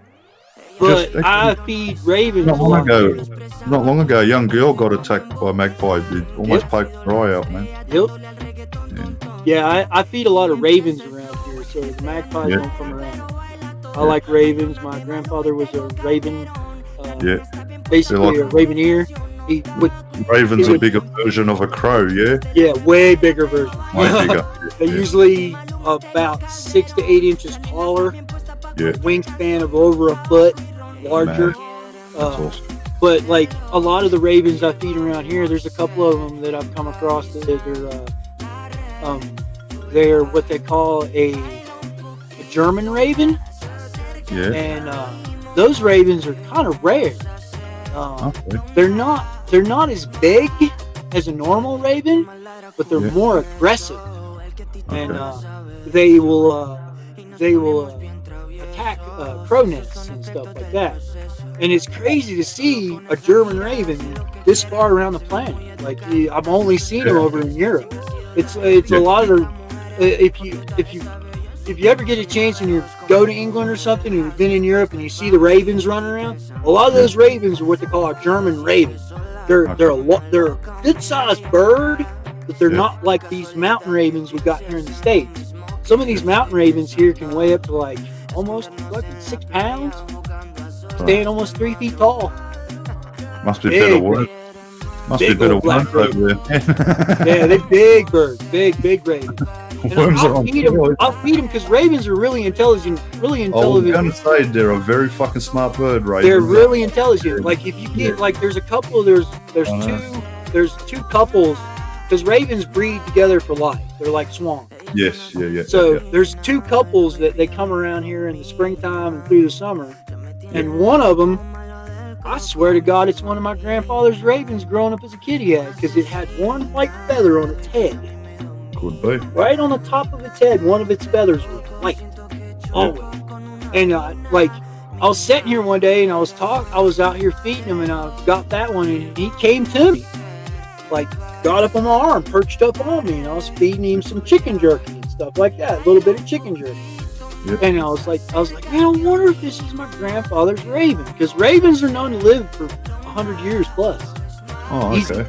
Like, they'll live a very long time. Long time. Those birds are one of the oldest style birds on the planet. Like, they've been around as long as longer than dinosaurs. They found raven feathers and raven skeletons impacted in dinosaur bones. So it's like, and my grandfather told me when I was growing up, he like took care of ravens. He had hundreds of ravens on our farm. Like, he had this one raven that was his best buddy. It had a gold band on its leg. He banded it with a gold band. Yeah. That raven, my grandfather said his grandfather had that raven. And his grandfather lived to 120.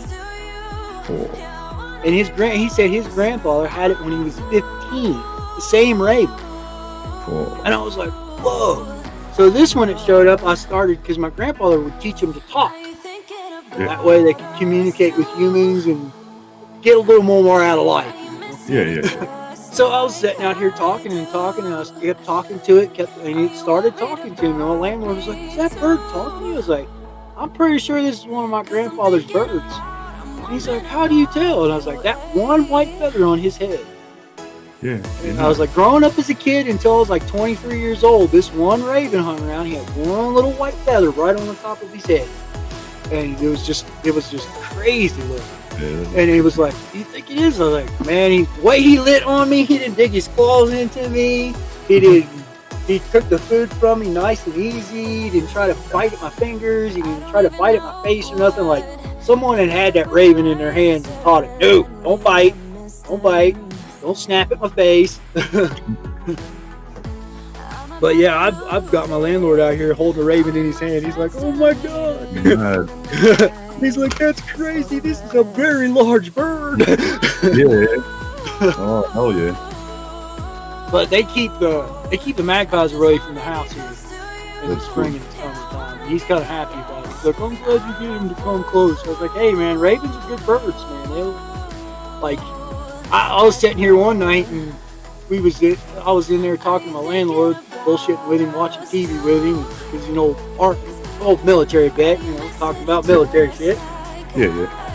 And I could hear ravens outside just going crazy.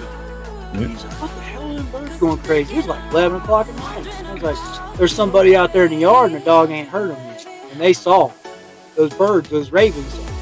So I went out the back door, he went out the front door, and lo and behold, there's somebody out there trying to break in his equipment truck. Oh. He's like, God damn.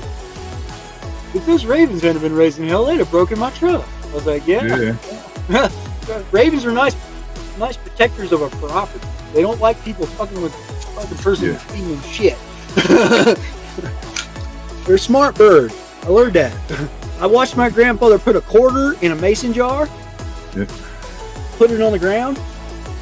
It took it about 3 minutes, and one of the ravens come along and snatched the jar up, flew up in the air and dropped the jar, got down and grabbed the quarter, kind of and went walking away with the quarter like, yeah, you think you're smarter than me.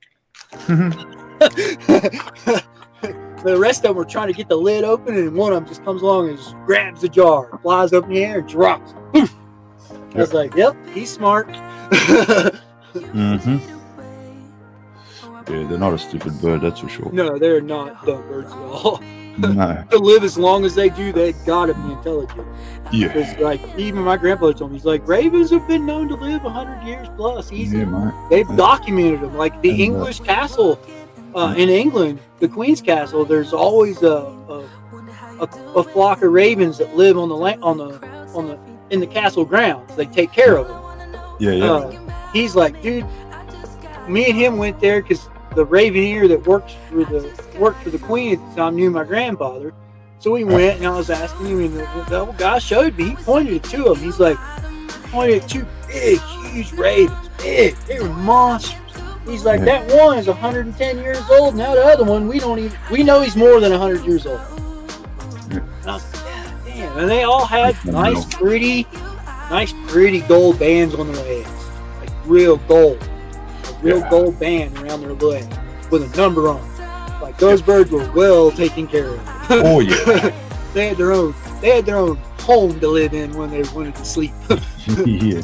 You live better than both of us. Yeah, they're living better than any of us.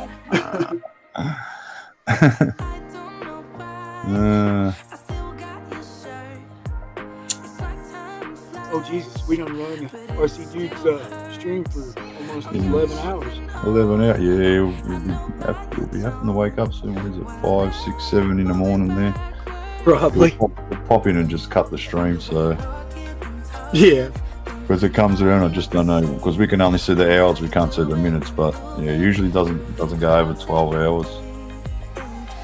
Tries to keep it under that 12-hour mark. Yeah, he tries to, doesn't he? Yeah. And YouTube's been getting so shitty lately. I don't even want to fucking use it hardly. It does my head in sometimes. It's a pain in the dick, is what it is. Yeah, it can be, yeah. They just stopped the sharing of each other's channels in the chat. I was like, why? Like, that was doing nothing but helping YouTube. What the?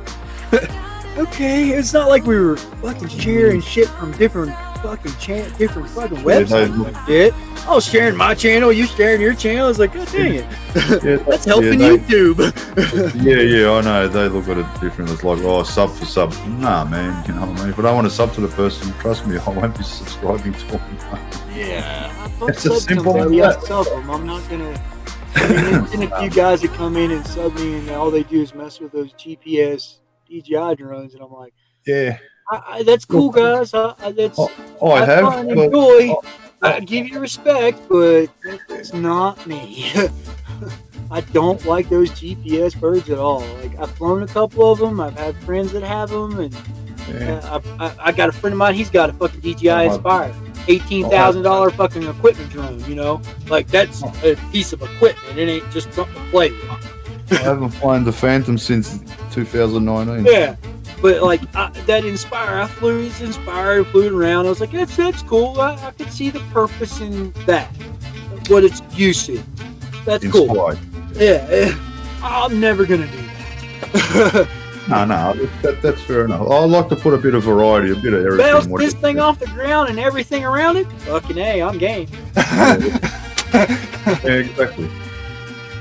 But you know, motorbike, mountain bike. Yeah, I like my mountain bike. A bit of variety, everything. It doesn't just have to strictly be FPV. It can be other stuff. You know what I mean? Shit. Hell, Mars, you ever seen my RC crawler? A big one? I've seen some vids. Yeah.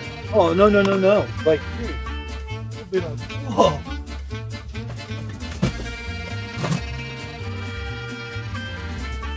This big monstrosity. That is a 2.0 RC crawler tire. Measures 5.5 inches tall. Yeah. This thing is like basically a real truck. Yeah. Full steel roll cage and everything. It is. I like these. This is what I go to play with this is how I find a lot of the spots I go fly mini quads with this. With that I thing, can put a 6,000 mile 4S in this thing, and 4 hours later, it's still running. Still running. It don't go much faster than I can run, but I don't want it to go much faster than that. But it's like everybody's like, yeah. It's like I play with these too, like from the RC car hobbies. You know, it's like this is what I like to have fun with. This thing can go and go and go and go and go until you're sick of fucking following it through the woods. Yeah, never got around to getting into them ones because even got like straight up LED bars on it. Yeah. A couple of mates that I used to drift with have got the rock crawlers and stuff like that. Yeah. Another guy via what's he got? On my video, what's it called? The Martin. Shit, what battery did he have on this thing? These things, and it was doing flips, sparks were flying off and all sorts. Oh god! Oh, it was one of those Arma cars. Yeah, the truck, like it's insane. It'll flip over by itself too. Yeah. Back over, you know. Yeah. That one is like that's like having a crawler, a truck that you want to go trail running on. It'll go pretty quick, but you ain't gonna make it ride a wheelie, and it ain't gonna flip itself. No, rock crawlers are different. It's designed to walk behind. Another thing, that Martin thing that he had, I don't know. It was a bashing truck, big monster truck. Yeah, man, the thing's a beast, mate. Yeah, it's retarded. I got an 8-scale buggy that'll do that shit, man. RC buggy, 8-scale RC buggy that'll fucking. That's what. This thing's gonna kill itself. That's why I love the underground ripping, because when we catch up with the boys, when a lot of them come down, they'll bring their trucks, their drift cars, the RC cars, quads. Electric skateboard. I brought the electric skateboard, and you know what I mean? Like, we just have a blast, and I love it. It's freaking awesome, man. It's awesome. Yeah, buddy. We had. I was wrapped. He did what he done with the Martin truck, making sparks fly off. Oh yeah. Yeah, I got some good footage of it. Like, not bad footage. Yeah, one of my friends just on the GoPro because the GoPro's not the best in low light, you know what I mean? But other than that, mate, the footage is crazy. Yeah, one of my friends just got one of those Arma trucks, and he's been playing with it. Because he was wanting something like my rock crawler, and he didn't really want to buy a rock crawler out the back, and he's like, maybe I'll want something faster. I was like, well, okay, get whatever you want, buddy. And he showed me the Arma 4-wheel drive truck. It's a big 8-scale 4-wheel drive truck. It's a big truck. It's bigger than my crawler. It's a size. It's a decent sized vehicle. But he was like, he's been playing with it, and he's broke it a couple times, and he's fixed it. And like not too long ago, he's asking me, he's like, man, so if I was gonna get one of those trail trucks that you got, what would you suggest? I was like, anything from Axle Racing, bud. And he's like, really? I was like, yeah, because there's plenty of parts, plenty of aftermarket parts, there's plenty of clone parts. Just take your pick. You type in the one you buy and parts, and you're going to get a fucking month-long look of parts for it. And he was like, okay. Because we went out somewhere, we went hiking not too long ago, and it was kind of warm, and he wanted to go somewhere where I like to fly mini quads, and you got to hike with it. You got to park, and then you got to hike up this trail, and then hike across the mountain to get over to it where it's at. The big rock face we can fly. And he was like, he tried to take his armor truck, and it was just like flipping over, and it just didn't want to go right. He finally ended up just stopping, like not even a couple 100-yard walk into it. He was like, man, I'm just gonna take my truck back to the truck. I was like, okay, man, I'll wait right here. And I was running my RC crawler in front of us the whole time. He was like, I want one like that. That's a little more controllable, and it seems a little more fun. I was like, yeah, and it makes a good headlamp when it gets dark. And he was like, what? I was like, you'll see tonight. Like, we'll be out of here before dark. I was like, dude, this is a 3.5 mile walk to this cliff. So it's going to take us a little bit to walk back here. And then I'm going to fly until almost dark, and then I'm going to walk out. And he was like, okay. So we flew, and it was like after dark, and I plugged my battery up in my crawler, turned on the LEDs, and sent it down the trail in front of me. He was like, yep, I got to get me one of those for sure. Yeah. It's like, that is pretty damn cool. That's bright ass LEDs on that thing. I'm like, yep, can't do no better than that. It's shining in front of you. Just follow it. He was like, that is crazy as hell. I was wondering why y'all had those. He's like, oh, I always thought they were just slow. I was like, well, they're slow, but when you're walking, it's perfect. Oh, yeah. It'll go faster than you can walk. It'll go faster than you can run. And it'll climb up vertical rock. Yeah. Like it's nothing. So it's like, yeah. He was like, dang, I was like, but yeah, he won one now. He's like, yeah, that's pretty cool. And then he actually got looking into it and was like, Jesus, you can buy pretty much anything for him, can't you? I was like, dude, you can buy everything down to a scale winch. Oh, yeah. You can make that thing look exactly like your Toyota pickup if you want to. Heck, RC four-wheel drive makes Toyota bodies all the time. Yeah.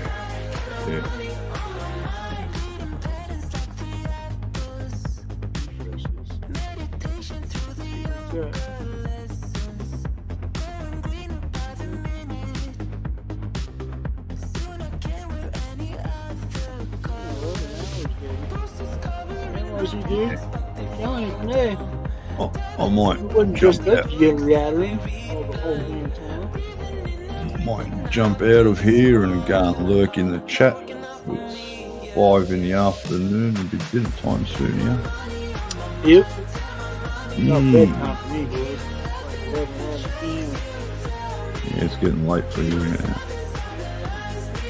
Yeah. I'll pop here and stare at some YouTube or something for a while. Yeah. Debate if I want to go to work tomorrow or not. I'm still not quite feeling 100%, so I might just not. Well, that's just how it goes, eh? Yeah, well, they can deal with it. That's it. The way all this pandemic shit's going on, being fucking actual flu sickness is better than fucking that shit. Oh, yeah. Definitely. I got into the cold without my face covered and other sinuses. But yeah, Mars, I'm gonna hop up here too, brother. Yeah, take care of yourself, brother. Be Always. good. Always. Fly fucking safe, fly hard. Oh, as you yeah. do. Always do. We'll catch up when we catch up again, eh? All right, Mars, you be safe, brother. Be safe. As we say here, see you when I'm looking at you. I see you when I'm looking at you again.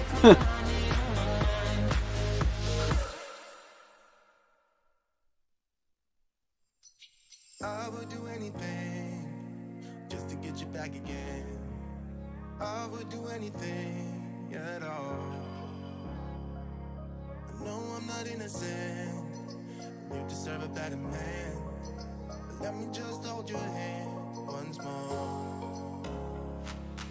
Ooh, ooh, ooh, I wanna take you out. Ooh, ooh, ooh, show you what I'm all about. Make up for what we lost. Tonight is the night that we're gonna fall in love. I don't care about you and him. I don't care about what has been. I only care about your soft skin. 'Cause we're still sleeping.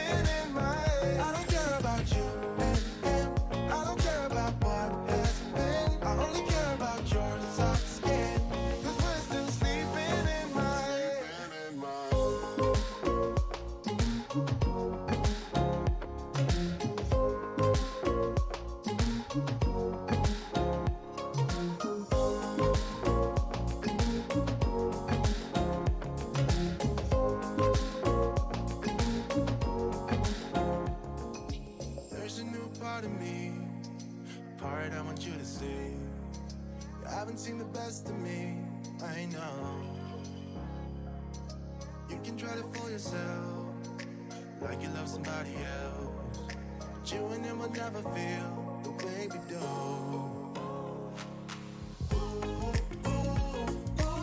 I wanna take you out.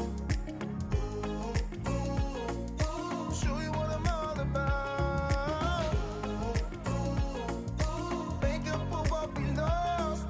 Tonight is the night that we're gonna fall in love.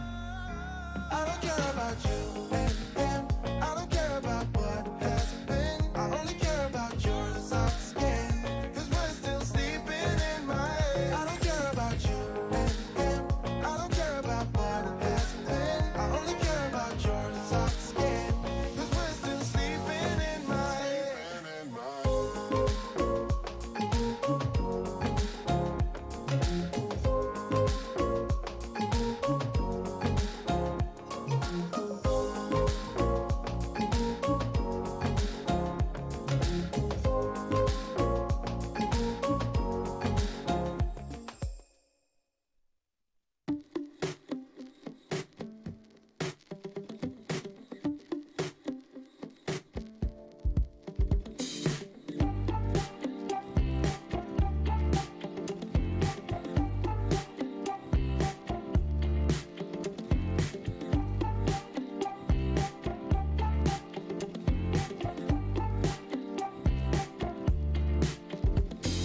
When we first started out, with our flaws to care about, we were both young and sure.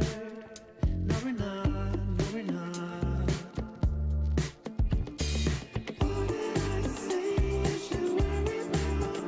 You should worry about all of me. What did I say you should care about? You should care about what you see.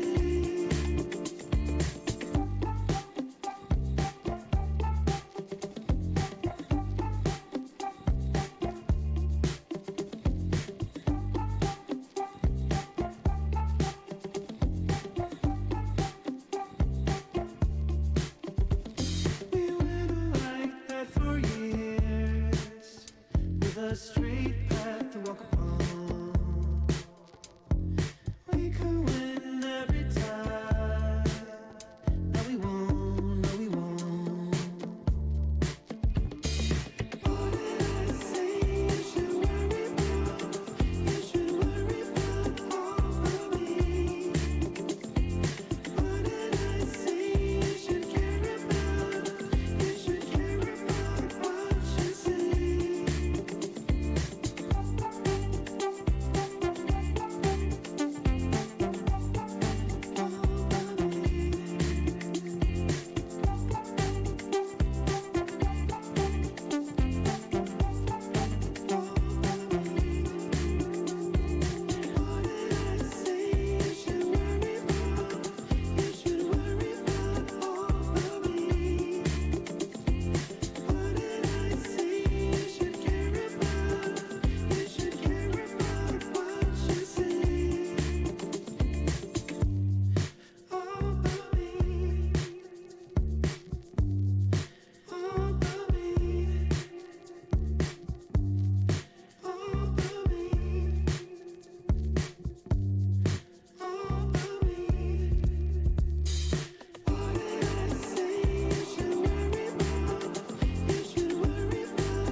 Shut the fuck up, man.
Shut the fuck up, man.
You might be the one that truly get me,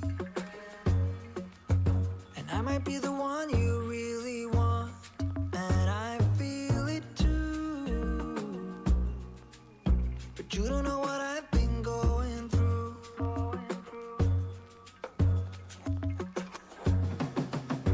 This is when you tell me that you're different. This is when you try to make me fall. Convince me it's true, and that is why you want me like you do. But you didn't even have to try, 'cause you can start a fire without a spark.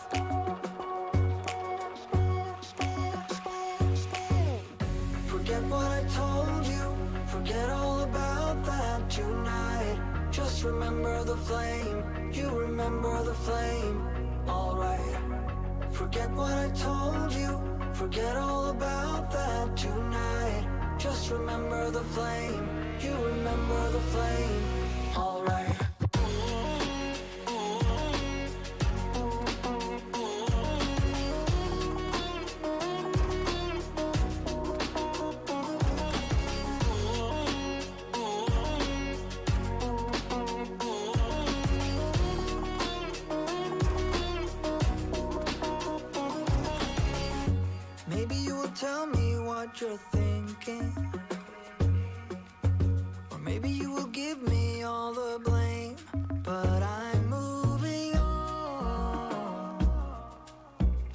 just have to make sure that you know.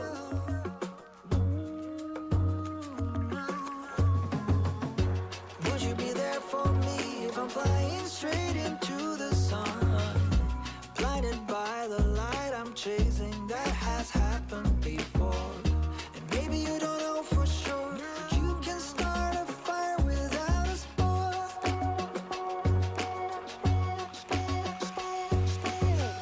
Forget what I told you, forget all about that tonight. Just remember the flame, you remember the flame, alright. Forget what I told you, forget all about that tonight. Just remember the flame, you remember the flame, alright.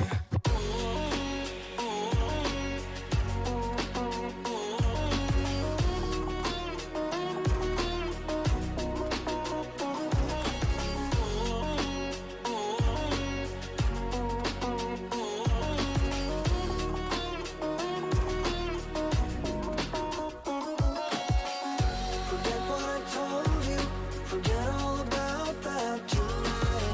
Just remember the flame, you remember the flame, alright. Forget what I told you, forget all about that tonight. Just remember the flame, you remember the flame, alright.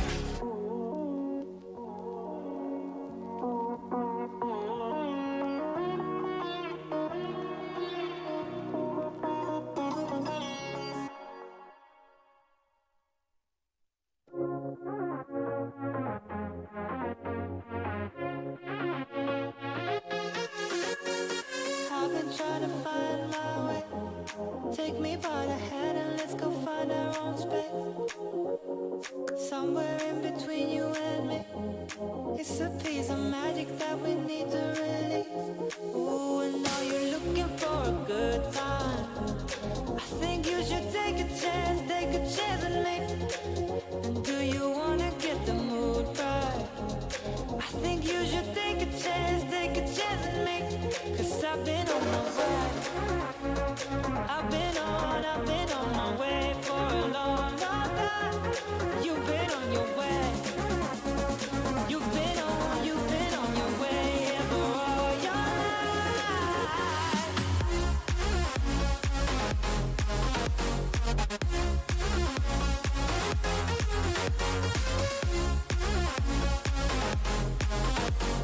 Take a chance with me.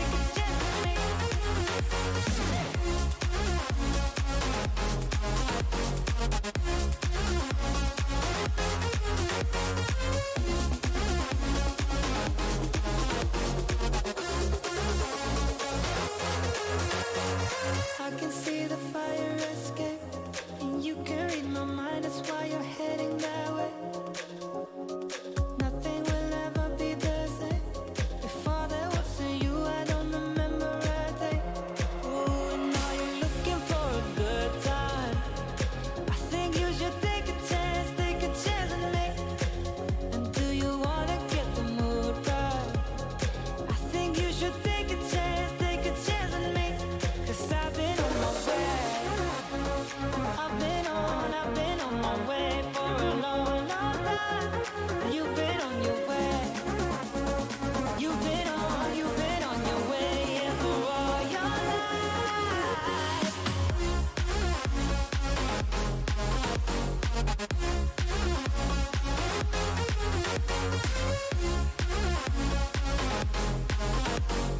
Take a chance with me.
ever sees me, I'm losing every battle. No one ever sees me, I'm losing every battle. No one ever sees me, I'm losing every battle. Can somebody save me, I'm losing every battle.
No one ever sees me, I'm losing every battle. No one ever sees me, I'm losing every battle. No one ever sees me, I'm losing every battle. Can somebody save me, I'm losing every battle.